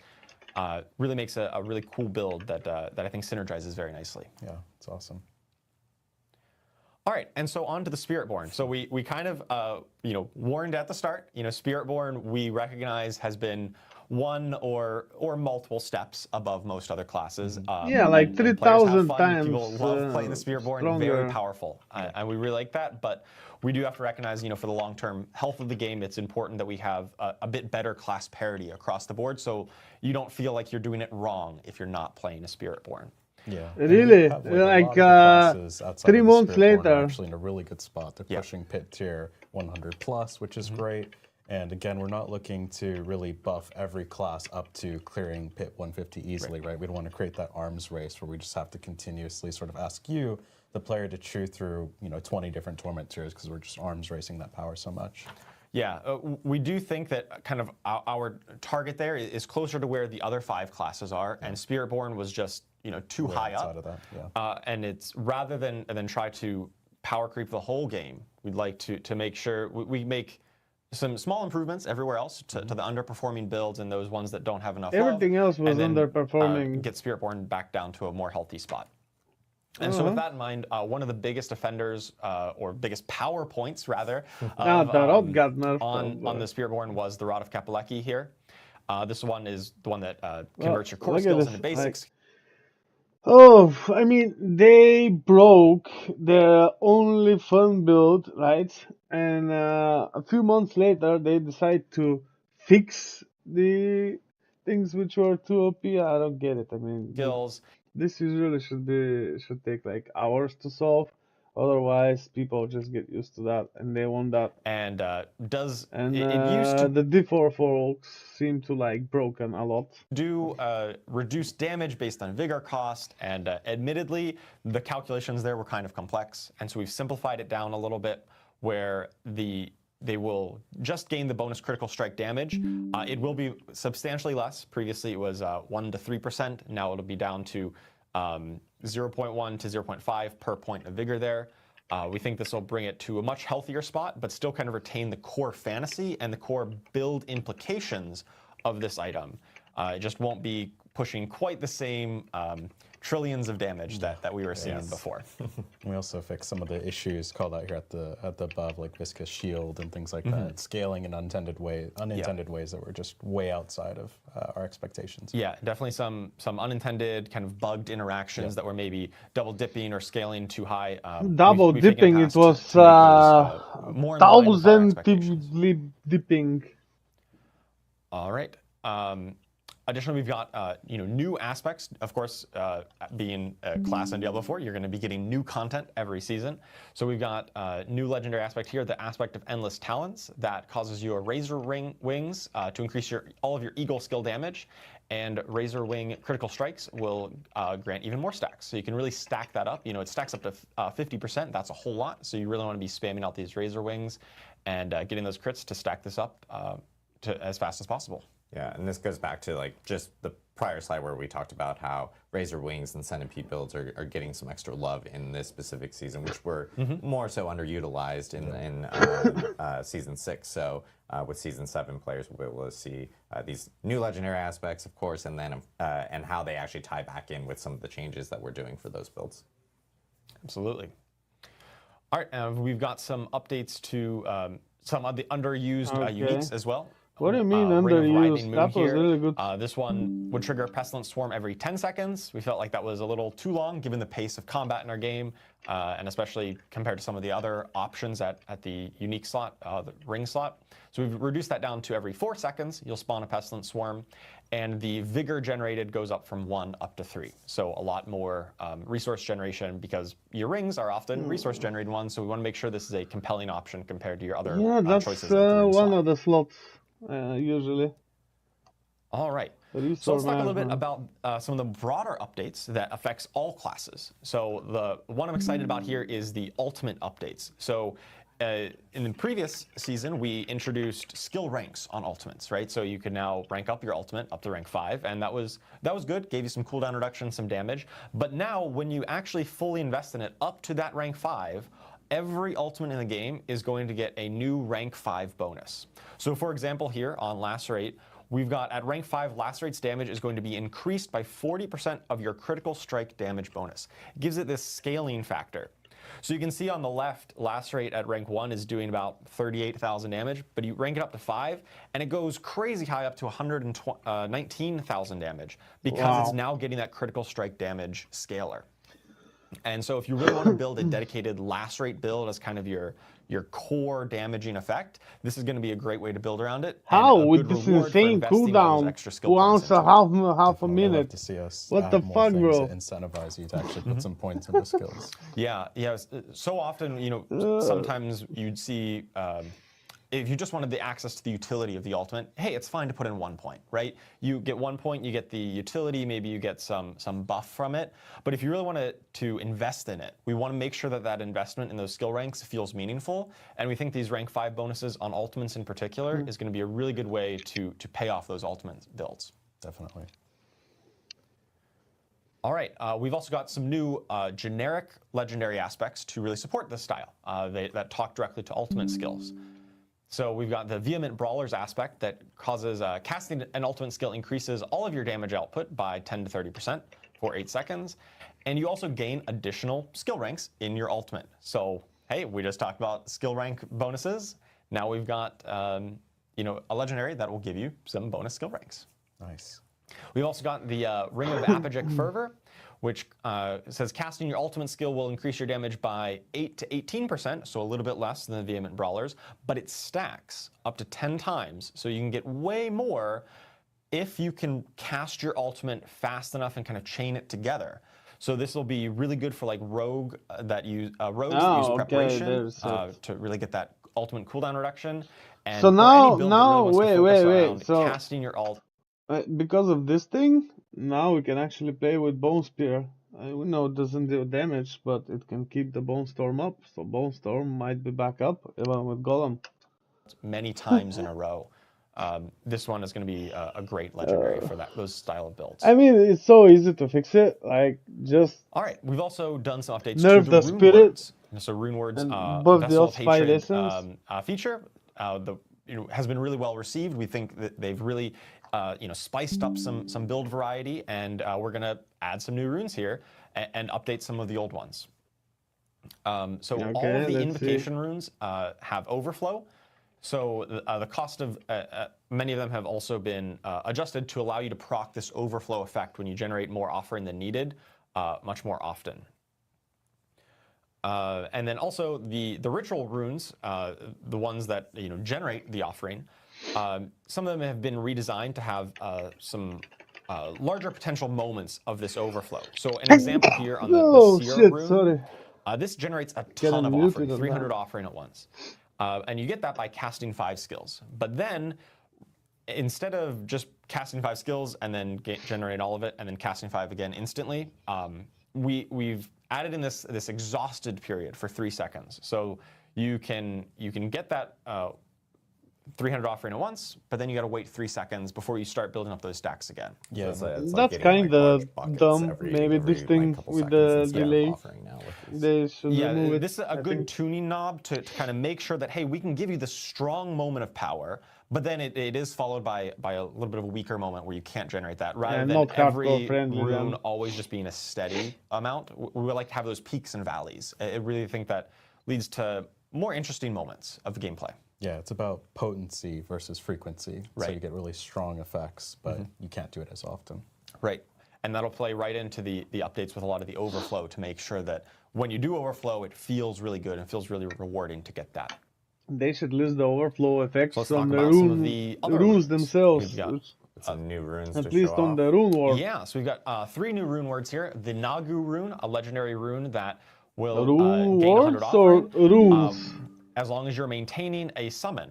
And so, as I kind of alluded to earlier with the Shadow Clone section, summon is our new catch-all term for anything that you summon. It's pretty self-explanatory, but that includes things like Necromancer minions, Druid companions, Sorcerer conjurations, Rogue Shadow Clones, and even Barbarian Ancients from some of your effects. Call of the Ancients and some of the legendaries that summon those. Those are all summons. Igni rune will generate 25 offering, but it stores up offering every 0.3 seconds. So you're actually generating about 75 offering per second, roughly. And you actually cash it in by casting a non-basic skill to get that offering. So as long as you're out there kind of spamming your basic skill, you're going to be kind of banking up this offering. Non-basic skill or basic skill? Cash all in. You probably trigger the rune it's connected to, you get a big overflow, you get a big moment of power there. And finally, we've got the Chak rune that generates, or requires 20 offering rather, and this will invoke Druid's Lightning Bolt. That's one of those, it's not the core skill, but Lightning Bolt is kind of that other power in the Druid's kit, similar to like Earthquake or Stun Grenades. Yeah. So enable those kind of builds to really tap into that effect. Wow. Awesome. Lots of runes. Yeah. Lots of rune updates. Lots of runes. They showed just 3. There's more changes. That's a lot for them. That will be hitting next week. So players can look into those. These are just a few examples that we have for PTR. Okay. And makes of course, then really neat feedback on a lot of these changes. I know there's some people going in chat going like, hey, I'm noticing like, maybe you're giving a lot of offering and then there's a little bit of a cooldown period or something like that. Let us know. Like, we want people to try those out, like test it out, so that we have the feedback, so that before we go live with. Well, how about we actually modify those runes, so we can pick the option that we want? Either this. Lots of cool stuff. Thank you so much. I don't know. That would have been better, but they just won't let people modify as much. Do we have Dan available from Albany? We do have Dan. Dan I is can actually hear going to you walk now. us through. Oh, there we Yeah. go. Okay. I was like, Dan was just like staring blankly at the camera, and I was like, Yes, I what's going on? was. But Yeah, Dan is actually going to be talking about all the new content that's coming in patch 2.1 with Season 7. So, Dan, do you want to take it away and talk to us a little bit about it? Absolutely. A couple of technical difficulties could not keep me from sharing this with everybody. So, this PTR for patch 2.1 is a PTR of a couple firsts at this point. This is going to be the first time that we're bringing the seasonal realm to a PTR. So what does this mean? We've got a lot of seasonal content coming up in Season 7, and we want to be able to get all of your feedback on this content. It's pretty important for us to, like Adam was saying, really have those iteration cycles where y'all are able to test and, show what's working and what isn't. This is also going to be the first time since Season 2 that we're bringing back seasonal character powers. So if you remember in Season 2, Season of Blood, they were vampire powers, and you slotted them into your Sanguine Circle. And so for Season 7, finally they give us actual seasonal not vampires content. this time. This time it's going to be witchcraft. And so I'm excited to really dig into that right now and tease out what y'all can play in a couple weeks. So witchcraft enables you as a practitioner to call upon the power of the swamp to do your bidding. And so you've met some witches before in the game, and you're going to meet some more in the coming season. But before I really dive into witchcraft, we got to talk about your enemies. Now, your enemies of this season are going to be called the Head Rotten. Now, the Head Rotten are abominations that spawned from the Tree of Whispers. And you're going to slay them and collect what we call Restless Rot. And this is going to be our currency for the season. Now, like I said, the season is about witchcraft, so there are going to be some witches. And those witches are going to be residing around the Tree of Whispers, and they're going to have some altars. And these altars are pretty important to you learning your witchcraft. And so you're going to travel to an altar, you're going to make an offering of Restless Rot, and that's going to enable you to learn the witchcraft. Now, equipping witchcraft is going to be pretty simple. We wanted to take what was best from a lot of these styles of menus that we've done in the past and distill it into something that's very convenient and easy to use. And the result is this witchcraft menu that you can see in front of you. And so equipping is going to be super simple. You've got an inventory on the bottom, and then you're going to drag or otherwise move that power to one of the slots up top. You're going to have 5 normal slots, 5 normal powers you can equip at any point, and 1 unique power for really special witchcraft that you can find. The other thing is that you can upgrade your witchcraft directly in that inventory using Restless Rot. So again, we're streamlining the process to make it easy for players to equip and upgrade their witchcraft. Now, obviously, it wouldn't be a season without some rewards, and so let's talk about those a little bit. This season, we're going to have another reputation-style gameplay in the form of Coven's Favor. Now, killing Head Rotten will get you Headless Rot, or killing Head Rotten will get you Restless Rot. But in order to advance the Coven's Favor, you actually need to complete Whispers. And completing those Whispers will increase your rank and allow you to unlock rewards, including items and materials and things like that. In addition, new to this season, you're going to also unlock at certain ranks new witchcraft. And then you will have new things you can learn from those altars. And then, because everyone loves it, we're bringing back the Resplendent Spark as well. So that's going to be at the end of your Coven's Favor rank. And of course, the Resplendent Spark nowadays can be used from crafting, a random mythic unique to actually targeting uniques using a lot of those runes that you can earn in the game. All right, one last little thing with respect to witchcraft. So we wanted to try out something a little bit different. And so we've also created several powers that are lost to these witches, the Coven of the Swamp. And so those you can only find by traveling out in the world and discovering forgotten altars. And these forgotten altars will allow you to learn these lost powers. And yeah, we just thought we'd try something a little bit different here. And yeah, let us know what you think about it. Now, let's talk about some of the witchcraft itself. You know, we've talked it up a bit.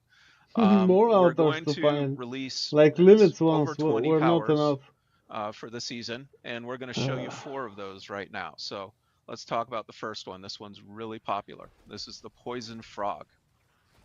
So the Poison Frog, as you imagine, is a servant that you can summon that fights alongside you.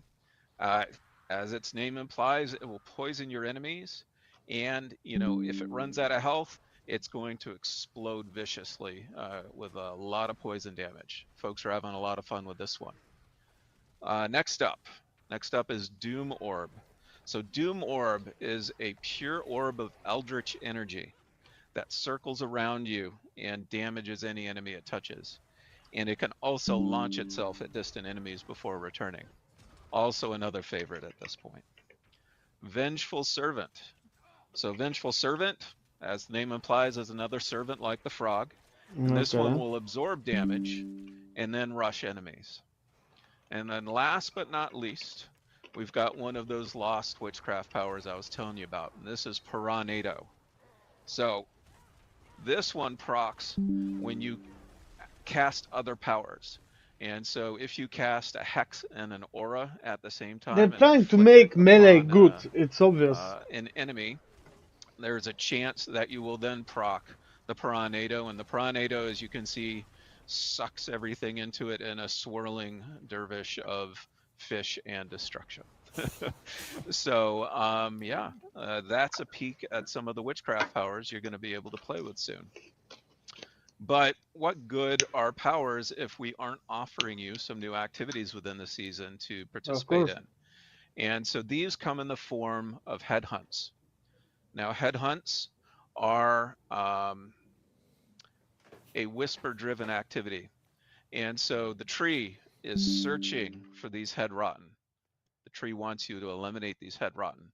And so it's going to help you by highlighting areas within the world where it thinks there's a lot of head rotten for you to kill. So you're going to follow the whispers in order to, you know, find the head hunts and kill the head rotten. Now, these are subzone takeovers, similar to Hell Tides. They're going to feature a number of all new whispers mixed in with some existing ones. Nice. This was an opportunity for our team to try out some new whispers and really kind of tell a little bit of a story each time you're going out on a headhunt, because whispers offer us that opportunity. Now, completing whispers has a chance of spawning a head rotten boss. And the head rotten bosses are the things you're really going to be looking out for, because those are going to give you some additional rewards I'm going to tell you about. Delivering a head rotten boss's head to the Tree of Whispers enables you to earn occult gems. Let's talk about occult gems. Now, we're pretty excited about these. Occult gems are special socketables that have unique effects that help you like fine-tune season your 1. build. So they can only be slotted in the jewelry slot. And so this is a way of basically having them coexist with runes. And they only last for the season. So when your items transfer to the Eternal Realm at the end of the season, these are going to disappear. But in the meantime, I think you're going to have a lot of fun with them. Yeah, Let's more dive like into them a season little 1 bit. socketables. So each occult gem has built-in defense. We don't want you to have to make a choice between, you know, a royal diamond or a royal skull and an occult gem.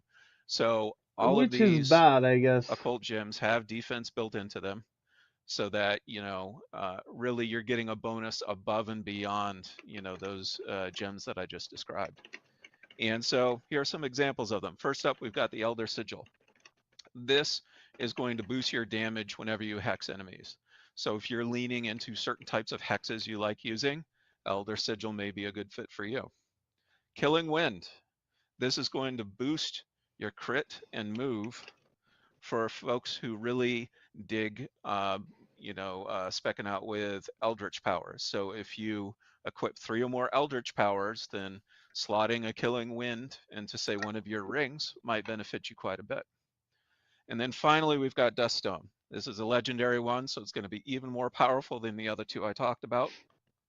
But This it's is just going to 8 boost resists. when you use Hex and Aura and afflict other enemies with those. So each time you do that, not only do you have a chance to proc that I guess Piranado I that's talked gonna be about good before, for but you're going to increase the Blood damage that you Surge, output Soul per Rift, affliction. Necro build. So you can kind of get a sense that the Until you occult reach gems Torment are 4, then it providing you might even more fall off. incentives for, Unless, creating like, a certain type much of more build. powerful gear And, is we obtained. are just really excited to see what kind of combinations y'all come up with. I think, yeah, it's going to be pretty exciting.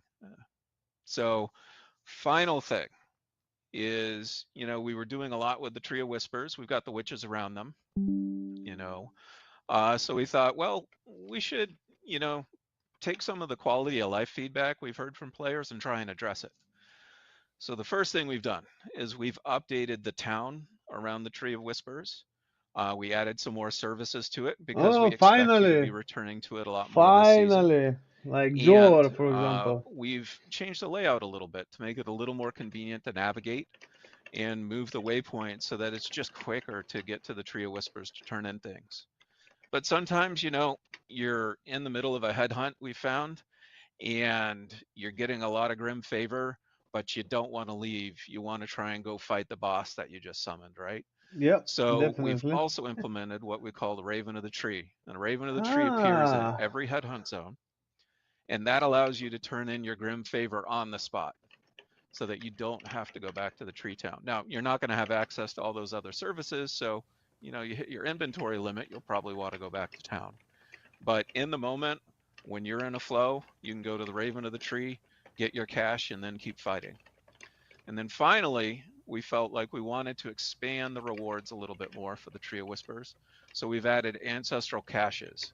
It's a pretty low probability of getting one, but they're there. And these guarantee you getting an ancestral item from a cache. So obviously you see this pop up. I have a feeling you're probably going to select it. So I think they're doing this for the aspects because talk about they were hard to get to for max. the upcoming PTR. So I'll kick it back over to you, Adam. Awesome. Thank you so much, Dan. Talking about a ton of new stuff coming for patch 2.1 PTR and, of course, Season 7. I'm super excited for all the Tree of Whisper updates. I know a lot of people in chat are, especially with the Raven, not having to go back to the Tree of Whispers every single time, being able to turn in Grim Favors right there through the Raven. On top of that, also just the rework of the zone, so everything's a little bit closer. You don't have to walk all the way across to walk all the way back to the waypoint or to get to the we got it. vendors and We got everything. it. So Move there's a on, lot of please. big changes with that. And actually- please do choose the ancestral cache. Yes, like, that's so like, why powerful. would you not? Yeah. And I think it's important to remember we added the ability to favorite waypoints as part of Season 6 or the last patch that we did. So it's super helpful with that Witch Town. Yeah, most definitely. And of course, people have been seeing some of the new witchcraft powers and noticing some familiarities of like past Diablo lore. And I will say we'll be talking more about the story of Season 7 as we get closer to launch, so players can hear more about kind of like the origins of all of like what we've been kind of talking about here with this story with Diablo 4. So thank you again, Dan, for walking us through all the content that's coming with Season 7. And of course, last but not least, we do want to talk about some big quality of life changes. One really, really big one that we're really excited to talk about. And Mr. Colin Feiner will talk and walk us through everything. Yeah, thanks, Adam. So most of these are sort of systemic updates, so I'll talk through them. Paragon migration is more just a reminder on how the new Paragon system works. All of the Paragon experience that you've earned in a season is actually at the end of Season 6 going to be added to your Eternal Realm Paragon. So what that means is, if you're Paragon level 230 on a season, all of that 230 worth of experience is going to get added to your Eternal, which probably is going to level up your Eternal Paragon. And I mentioned this because we added Eternal. the really cool Soul Stone. I kept calling it the Vessel of Hatred Crystal, but but I guess they do it because that really some cool people Soul Stone do. that you get at Paragon level 300, you can actually earn that at Eternal. So if you're not willing to sort of put in hundreds of hours to get that in a season, you can work your way there on the Eternal Realm as you sort of cash in these seasons. So we think that's going to feel pretty good. It's going to be really nice as you're like playing through multiple seasonal characters, and then eventually you'll end up just getting enough XP to actually earn those rewards at level 300 Paragon. So that's actually, it's not like, I have to have it in this season or something like that. You know, you probably end up getting it in a couple seasons if you play pretty extensively and you level up your Paragon. Yeah, definitely. The second one here is now we are essentially tying the unique power. So if you think about like the Fists of Fate, that random damage roll from 1 to 200, that's going to be tied, the floor is going to be tied to the amount of greater affixes that are on that item. So if you have 1 greater affix, the floor is going to go up a little bit from the 1%. When you get 4 greater affixes, it's going to go up quite a bit. It's not exactly perfect because we wanted to maintain the sort of specialness of a 4GA with a perfect unique roll. We've seen some of those on Reddit, and I think it's always such a cool moment to sort of see those drop. But it's going to be a substantial increase to the power of the floor. So it's going to be nearly impossible to get a 4GA with a really crappy unique power roll. Yeah, it's always great getting a 4GA and then rolling 1%. Yeah. That always just feels bad. You never want to be comparing like, oh, I got a 4GA. Well, my 1GA1 is maybe better. Is 'cause better. it has a better unique roll. That wasn't a moment we felt was really enticing. So we wanted to make sure that the more GAs you get, just the better the item is comprehensively, just better. Yeah, absolutely. So that should help quite a bit. And then I'm going to talk about one thing previously on that, which is ancestral legendaries. They are now going to, when an ancestral item drops, it's going to drop the top end of the legendary aspect roll. So if you think in Season 6, we added 5 more ranks to compensate ancestral being added. Rank 21 is usually where they end up landing. Now ancestral items, when they drop, they're going to be at the top end of that. So you should always be pretty excited when an ancestral drops because it's always the best sort of top end ranks of that legendary power that could drop. Yeah, we saw lots of conspiracy theories on Reddit of people going like, hey, I think like my Codex of Power is not getting updated correctly or something like that. And we totally understand. Like there was a lot of confusion behind it. We admit that on our end. And this just makes it easier and better for players in being able to grab it. It's not Colin behind the scenes on a computer like it was. It actually was. He was literally just like making sure you got the lowest aspect rolls or anything like that. Grind harder. So that most definitely will address a lot of the confusion there, as well as just make it better for players overall. Yeah, definitely. And then the second point here is we've pretty substantially increased the ancestral drop rate across the board. They're not going to be raining from the sky, but it's definitely a pretty substantial increase that we think is just going to level up all the different activities in the game. And that let people grind. We don't want to go too far where they're no longer special, but we thought that we were a little bit too conservative on our first swing. And this will affect all Torment tiers, right? Not just tier Torment 4? Yep, exactly. So all I think that's not a good change though. They're making this game like too much noob friendly. So we saw that gems were dropping a little too frequently, constantly getting stuck on the ground, and players were capped on them. So we are doing a pass to reduce them overall. But to compensate, we're actually adding a sync for them. So you're going to be able to take gem fragments and craft random 1 legendary billion amulets fragments and random legendary rings. Those all obviously have a chance to be ancestral once you get into the Torment. So it's a really nice way for us to sort of make sure that you're never hitting a point where you just have so many gem fragments. They're worthless, right? Awesome, yeah. And then the next one I think is going to be I'm super excited about, and that's class quest updates. They're going to work similar to Altars of Lilith, right? Do you have more details on that? Yeah. So class quests. So most classes or every class has this special mechanics. So like on Sorceress, you've got your enchantment slots. And in the past, when you hit level 15, you get a quest where you had to go and help out a mage to find a lost tome. So for players who have already completed that, you are going to, if you do need to log into that character first to kind of unlock it across your account. But once you've done that, any subsequent sorceress that you make, once you hit level 15, you're going to immediately unlock that first enchantment slot. And then once you hit level 30, you'll unlock the second one. Now, for every class, the exact level is going to be different. It depends on when that would normally unlock, but you won't have to go through the whole quest line to do so. But for those of you who really enjoyed doing those quests, there will be a pretty juicy reward if you do choose to do it, but you're going to get that mechanic right off the bat. That's awesome. And you could still just log into your seasonal character and do it to unlock the class mechanic. We don't require you to log into your eternal character to get this. Cool. So I think that's going to be awesome. I always like check the time, like, oh, I'm level 40, I should probably go do my class quest. I have definitely forgotten to unlock my golem on my necromancers for a little longer than I would like to admit. Well, production spoiled it as they raise their hands up in the air. But the next update is obviously a big one, which is finally we don't have to say this is in development still. Armory. Because Armory is coming with Season 7 patch 2.1. So, Colin, yeah, as a hardcore player, I would still level up separate characters for different content. So I don't that know. one I guy wouldn't who count asked on for this this, too this is much. for you.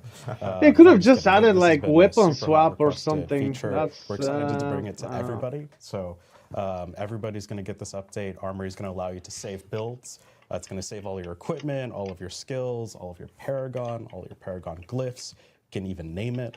And what this really allows you to do is be a lot more flexible in the end game, right? So if you're really liking your Fireball build, but you got this really sweet Ball Lightning unique, now it's really easy to just save off that Fireball build if you ever want to come back to it, and you can start building out that Ball Lightning build. So we're really excited about this. We're not going to charge you for respecing or anything like that, so you save it, it's yours.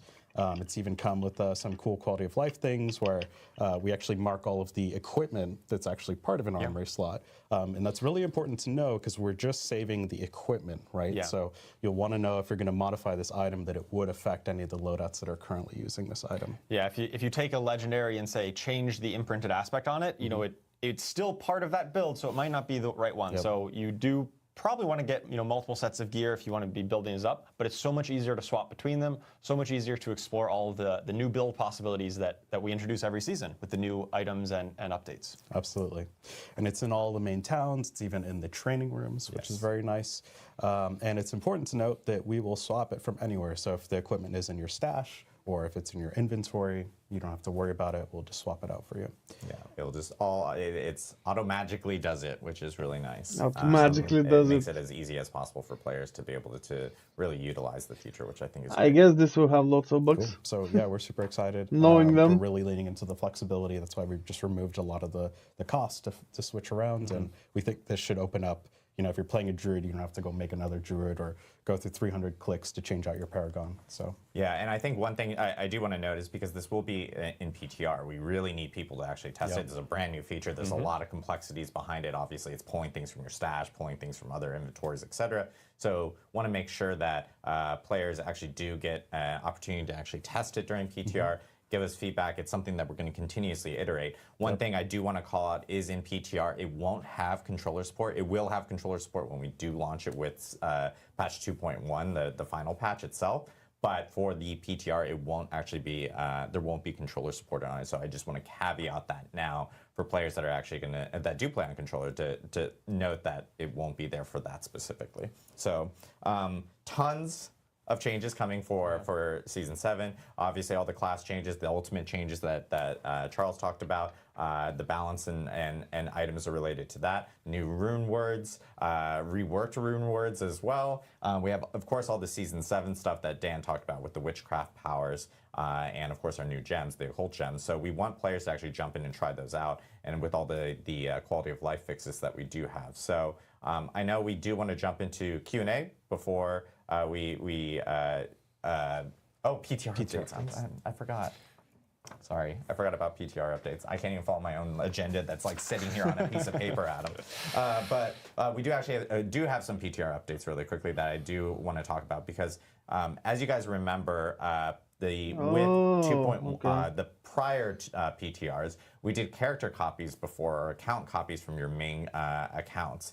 Things are going to be a little different for patch 2.1. This is way better for players. If you guys remember back with even the patch 2.0 PTR, we actually did an account copy and it was like weeks and weeks in advance and people were like, whoa, this is like my barb from like, it feels like yesteryear or something like that. Now we are giving the flexibility of players being able to account copy on demand, essentially, for PTR. So with patch 2.1 PTR, there will be a kind of a new button on the UI where you'll be able to actually account copy over to your PTR account. So it'll take all your characters from your normal account and move them over. There are a few caveats we do want to mention, though, is that it does replace everything once you do that, and you can do it multiple times. So, but each time you do that, it does replace it all. So if you do bounce between, PTR and like your main account on the normal game servers, and let's say you get new gear, you can move those things over. Just note it's going to wipe everything on your PTR when you do that. If you also utilize let's say you don't actually utilize the account copy over, and you actually use the account boost or the character boost that we actually have within PTR, just note that if you do account copy over afterwards, it will also replace those. So just be careful with that. We'll make sure to note that all in the blog so players are aware. But it is just a caveat that we do want to mention for players, but it does allow for way more flexibility of being able to carry that stuff over. Definitely. There we go. But new additions for the boosts and that we have for PTR. Obviously, we'll end up having the new unique items within the character boost that will be available in Season 7 PTR. We'll have witchcraft powers, the witchcraft progression items that we had talked about earlier as well. So those will be all part of the PTR boost. So it gives you guys the tools of being able to test everything and getting us feedback for anything that you guys want to change before the Season 7 and patch 2.1 actually kicks off. Cool. Now we can go into Q&A. I do want to call out quickly just a reminder that we will have a blog up immediately after the stream for PTR. Patch notes will be next Wednesday. Again, this is due to us streaming a little early for the holidays, just to make sure that everyone was here to do a stream for PTR. And then PTR is planning on starting on December 3rd. So players will be able to jump into PTR then. Of course, it is just PC Battle.net, just easier for us and more flexibility for us to be able to do updates and everything from our end for PTR. But I know we have a question teed up, so if you have questions, please put them in chat. And we will get those, we'll try to address as many as possible for the end of the stream. I have to reach over. There's a plant here that no one can see. But will all the PTR content be available on day one is a question that we probably, we've heard when we announced the PTR stream, and we know that players are probably going to ask, just because with the past PTR, we had split it out. Yeah, we did split it out. We will say that all the PTR content will be available day one, so players can jump in and actually check out everything related to patch 2.1 immediately with day one whenever they need to. So shouldn't be a problem. Jumping into some questions, Small Petting Zoo. I know Small Petting Zoo. They're a person that plays a lot of companion druid. I would imagine based on that name. So they're asking, will there be fixes to Storm and Werewolf tags given to Druid Wolves by the item Storm's Companion? Yes. They have never functioned, would more than double the damage of the build. Yes, actually, as part of that comprehensive update that I mentioned to summons across the game, I did take a pass to look at specifically updating how the Wolves interact with Storm's Companion. And now, whenever they're imbued with a lightning from Storm's Companion, they do count as lightning skills. And because not to get too technical, but because the way the damage is calculated and attributed, it should also work with all the things that say, hey, when you deal lightning damage, do something special. Your lightning wolves are going to be triggering and interacting with all those effects. It should work in every way that you're expecting to going forward. Awesome. Shocky pets. Question from Narrator Dog. How does this fit into, how does the Season 7 stuff fit into lore? Because during Vessel of Hatred and the Tree seem to be on good terms. Dan, I don't know if you want to answer this or if you want me to answer it. Up to you. Yeah, so I'll say, first off, we're not going to get too deep of an answer. We're going to reveal more about the story as we get closer to the release of Season 7. That said, we are really looking at trying to build upon the events of Vessel of Hatred with every season moving forward. And so you'll start seeing changes in the world as we do that. And I'll leave it at that. Cool. You'll hear more soon. Again, we plan on doing a more grandiose reveal of Season 7 content and the story as we get closer to the release. So you'll hear more about kind of like the backstory of everything and how the Tree of Whispers plays into everything as well. Question from Toothless 81. Is there going to be a rework or cost reduction to masterworking? Veiled crystals have become a huge roadblock with trying to gear multiple alts. Yeah, I think, we are always keeping our eye on the economy. We did a big pass. If you remember, we did a stream last week that was talking about tightening up the economy. So we do intend on taking a look at just generally how things are playing out. I think alts is something that we need to definitely be taking a look at. We do want to encourage alt gameplay. That was part of the big Paragon changes. So that sort of feedback is super valuable. It's really good to know that Veiled Crystals are that alt blocker. We want to make sure that alts are something that players are really excited about if that's something that they want to pursue. So appreciate that. Question related to like stacking items. This is from Marwan Gaming. Any plans on the amount that you can stack, like items, potions, like potions, keys, and runes? Wow, I can't read. Any updates, or are we looking at any of that type of thing? We definitely are looking at it. We don't have anything to share, but it's top of mind. I know that boss materials, for example, are at 50. There are some technical reasons why we have it like that, but it's something we are actively looking at. Dracaronia mentions, do you know if XP wells are getting fixed? And do you know if there's an opportunity for maybe pets collecting loot a little bit faster? Anything on the screen for players? I know the XP well definitely has been reported, and it's something we're looking into. So we know about it, we're looking at it. This is part of the PTR, is to find a lot more of these types of problems. So we will look at it. As far as the pets, no plans at the moment. I know we've done a big pass on a lot of things to essentially make sure that like when a rare item drops in Torment, it's just going to get auto salvaged. So we do try and essentially make a lot more of the loot just auto pick upable. Question from Mags PvE. Will Druid ever see some love for ravens? Would be awesome to have maybe a different companion outside of like the wolves and everything that they have right now, or the vines and stuff. Is there any plans for maybe adjustments to ravens in the future? Yeah, absolutely. Ravens, one of the three companions compared to the wolves and the vine creeper, which I think are often a bit more of the marquee ones in the companion builds, at least as they currently are. That's something we're definitely aware of, and going forward, when we look to make new effects for these companion builds, I think ravens might be maybe the next one we start looking at, but nothing I can commit to firmly at this point. But it's definitely something that we have noticed, and yeah, it's something we'll keep in mind. So we appreciate that. Part of that summoning tag update was really to sort of give us more tools to do things like improve the Raven experience or the Call of the Ancients experience. Yeah, I think that summon update is going to be really huge for companion druids and every other build that uses these, and we'll definitely look at it under that new lens after this update and see where we can make further improvements. We'll do one last question. My problem with those improvements is they're not really just improvements. They just shift the meta because they buff something too much. Will items in the armory be locked from accidentally selling them? And separately, will saved items for armory builds have like maybe an icon or something associated to them to kind of like call them out that they are part of a saved build?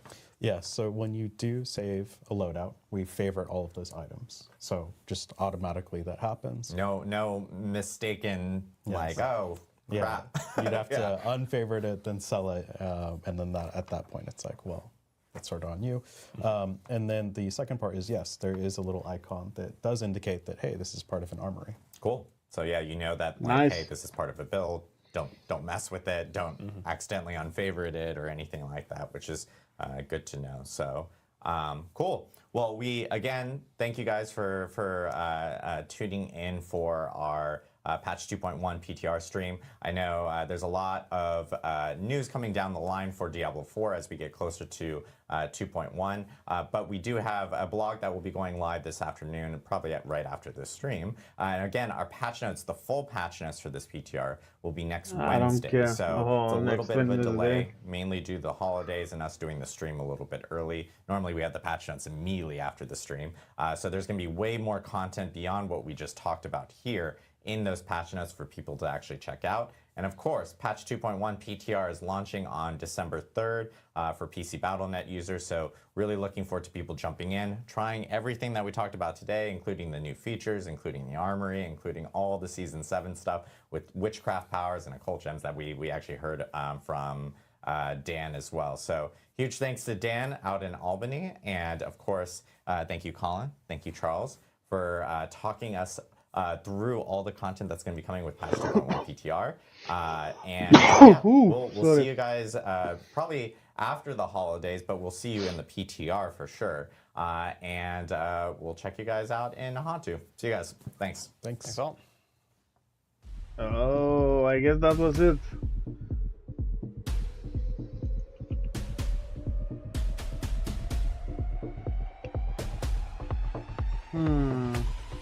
Not bad, I think. Not bad. Could be better, but I think it's kinda too late now for them with PoE 2 on the horizon. Alright guys, I think I'm gonna end it up here. Go get some dinner finally 4 hours later. And then start a new stream. Probably gonna wanna finish MK1 story. So I guess thanks for watching. And yeah, I'll see you in the next one. Take care.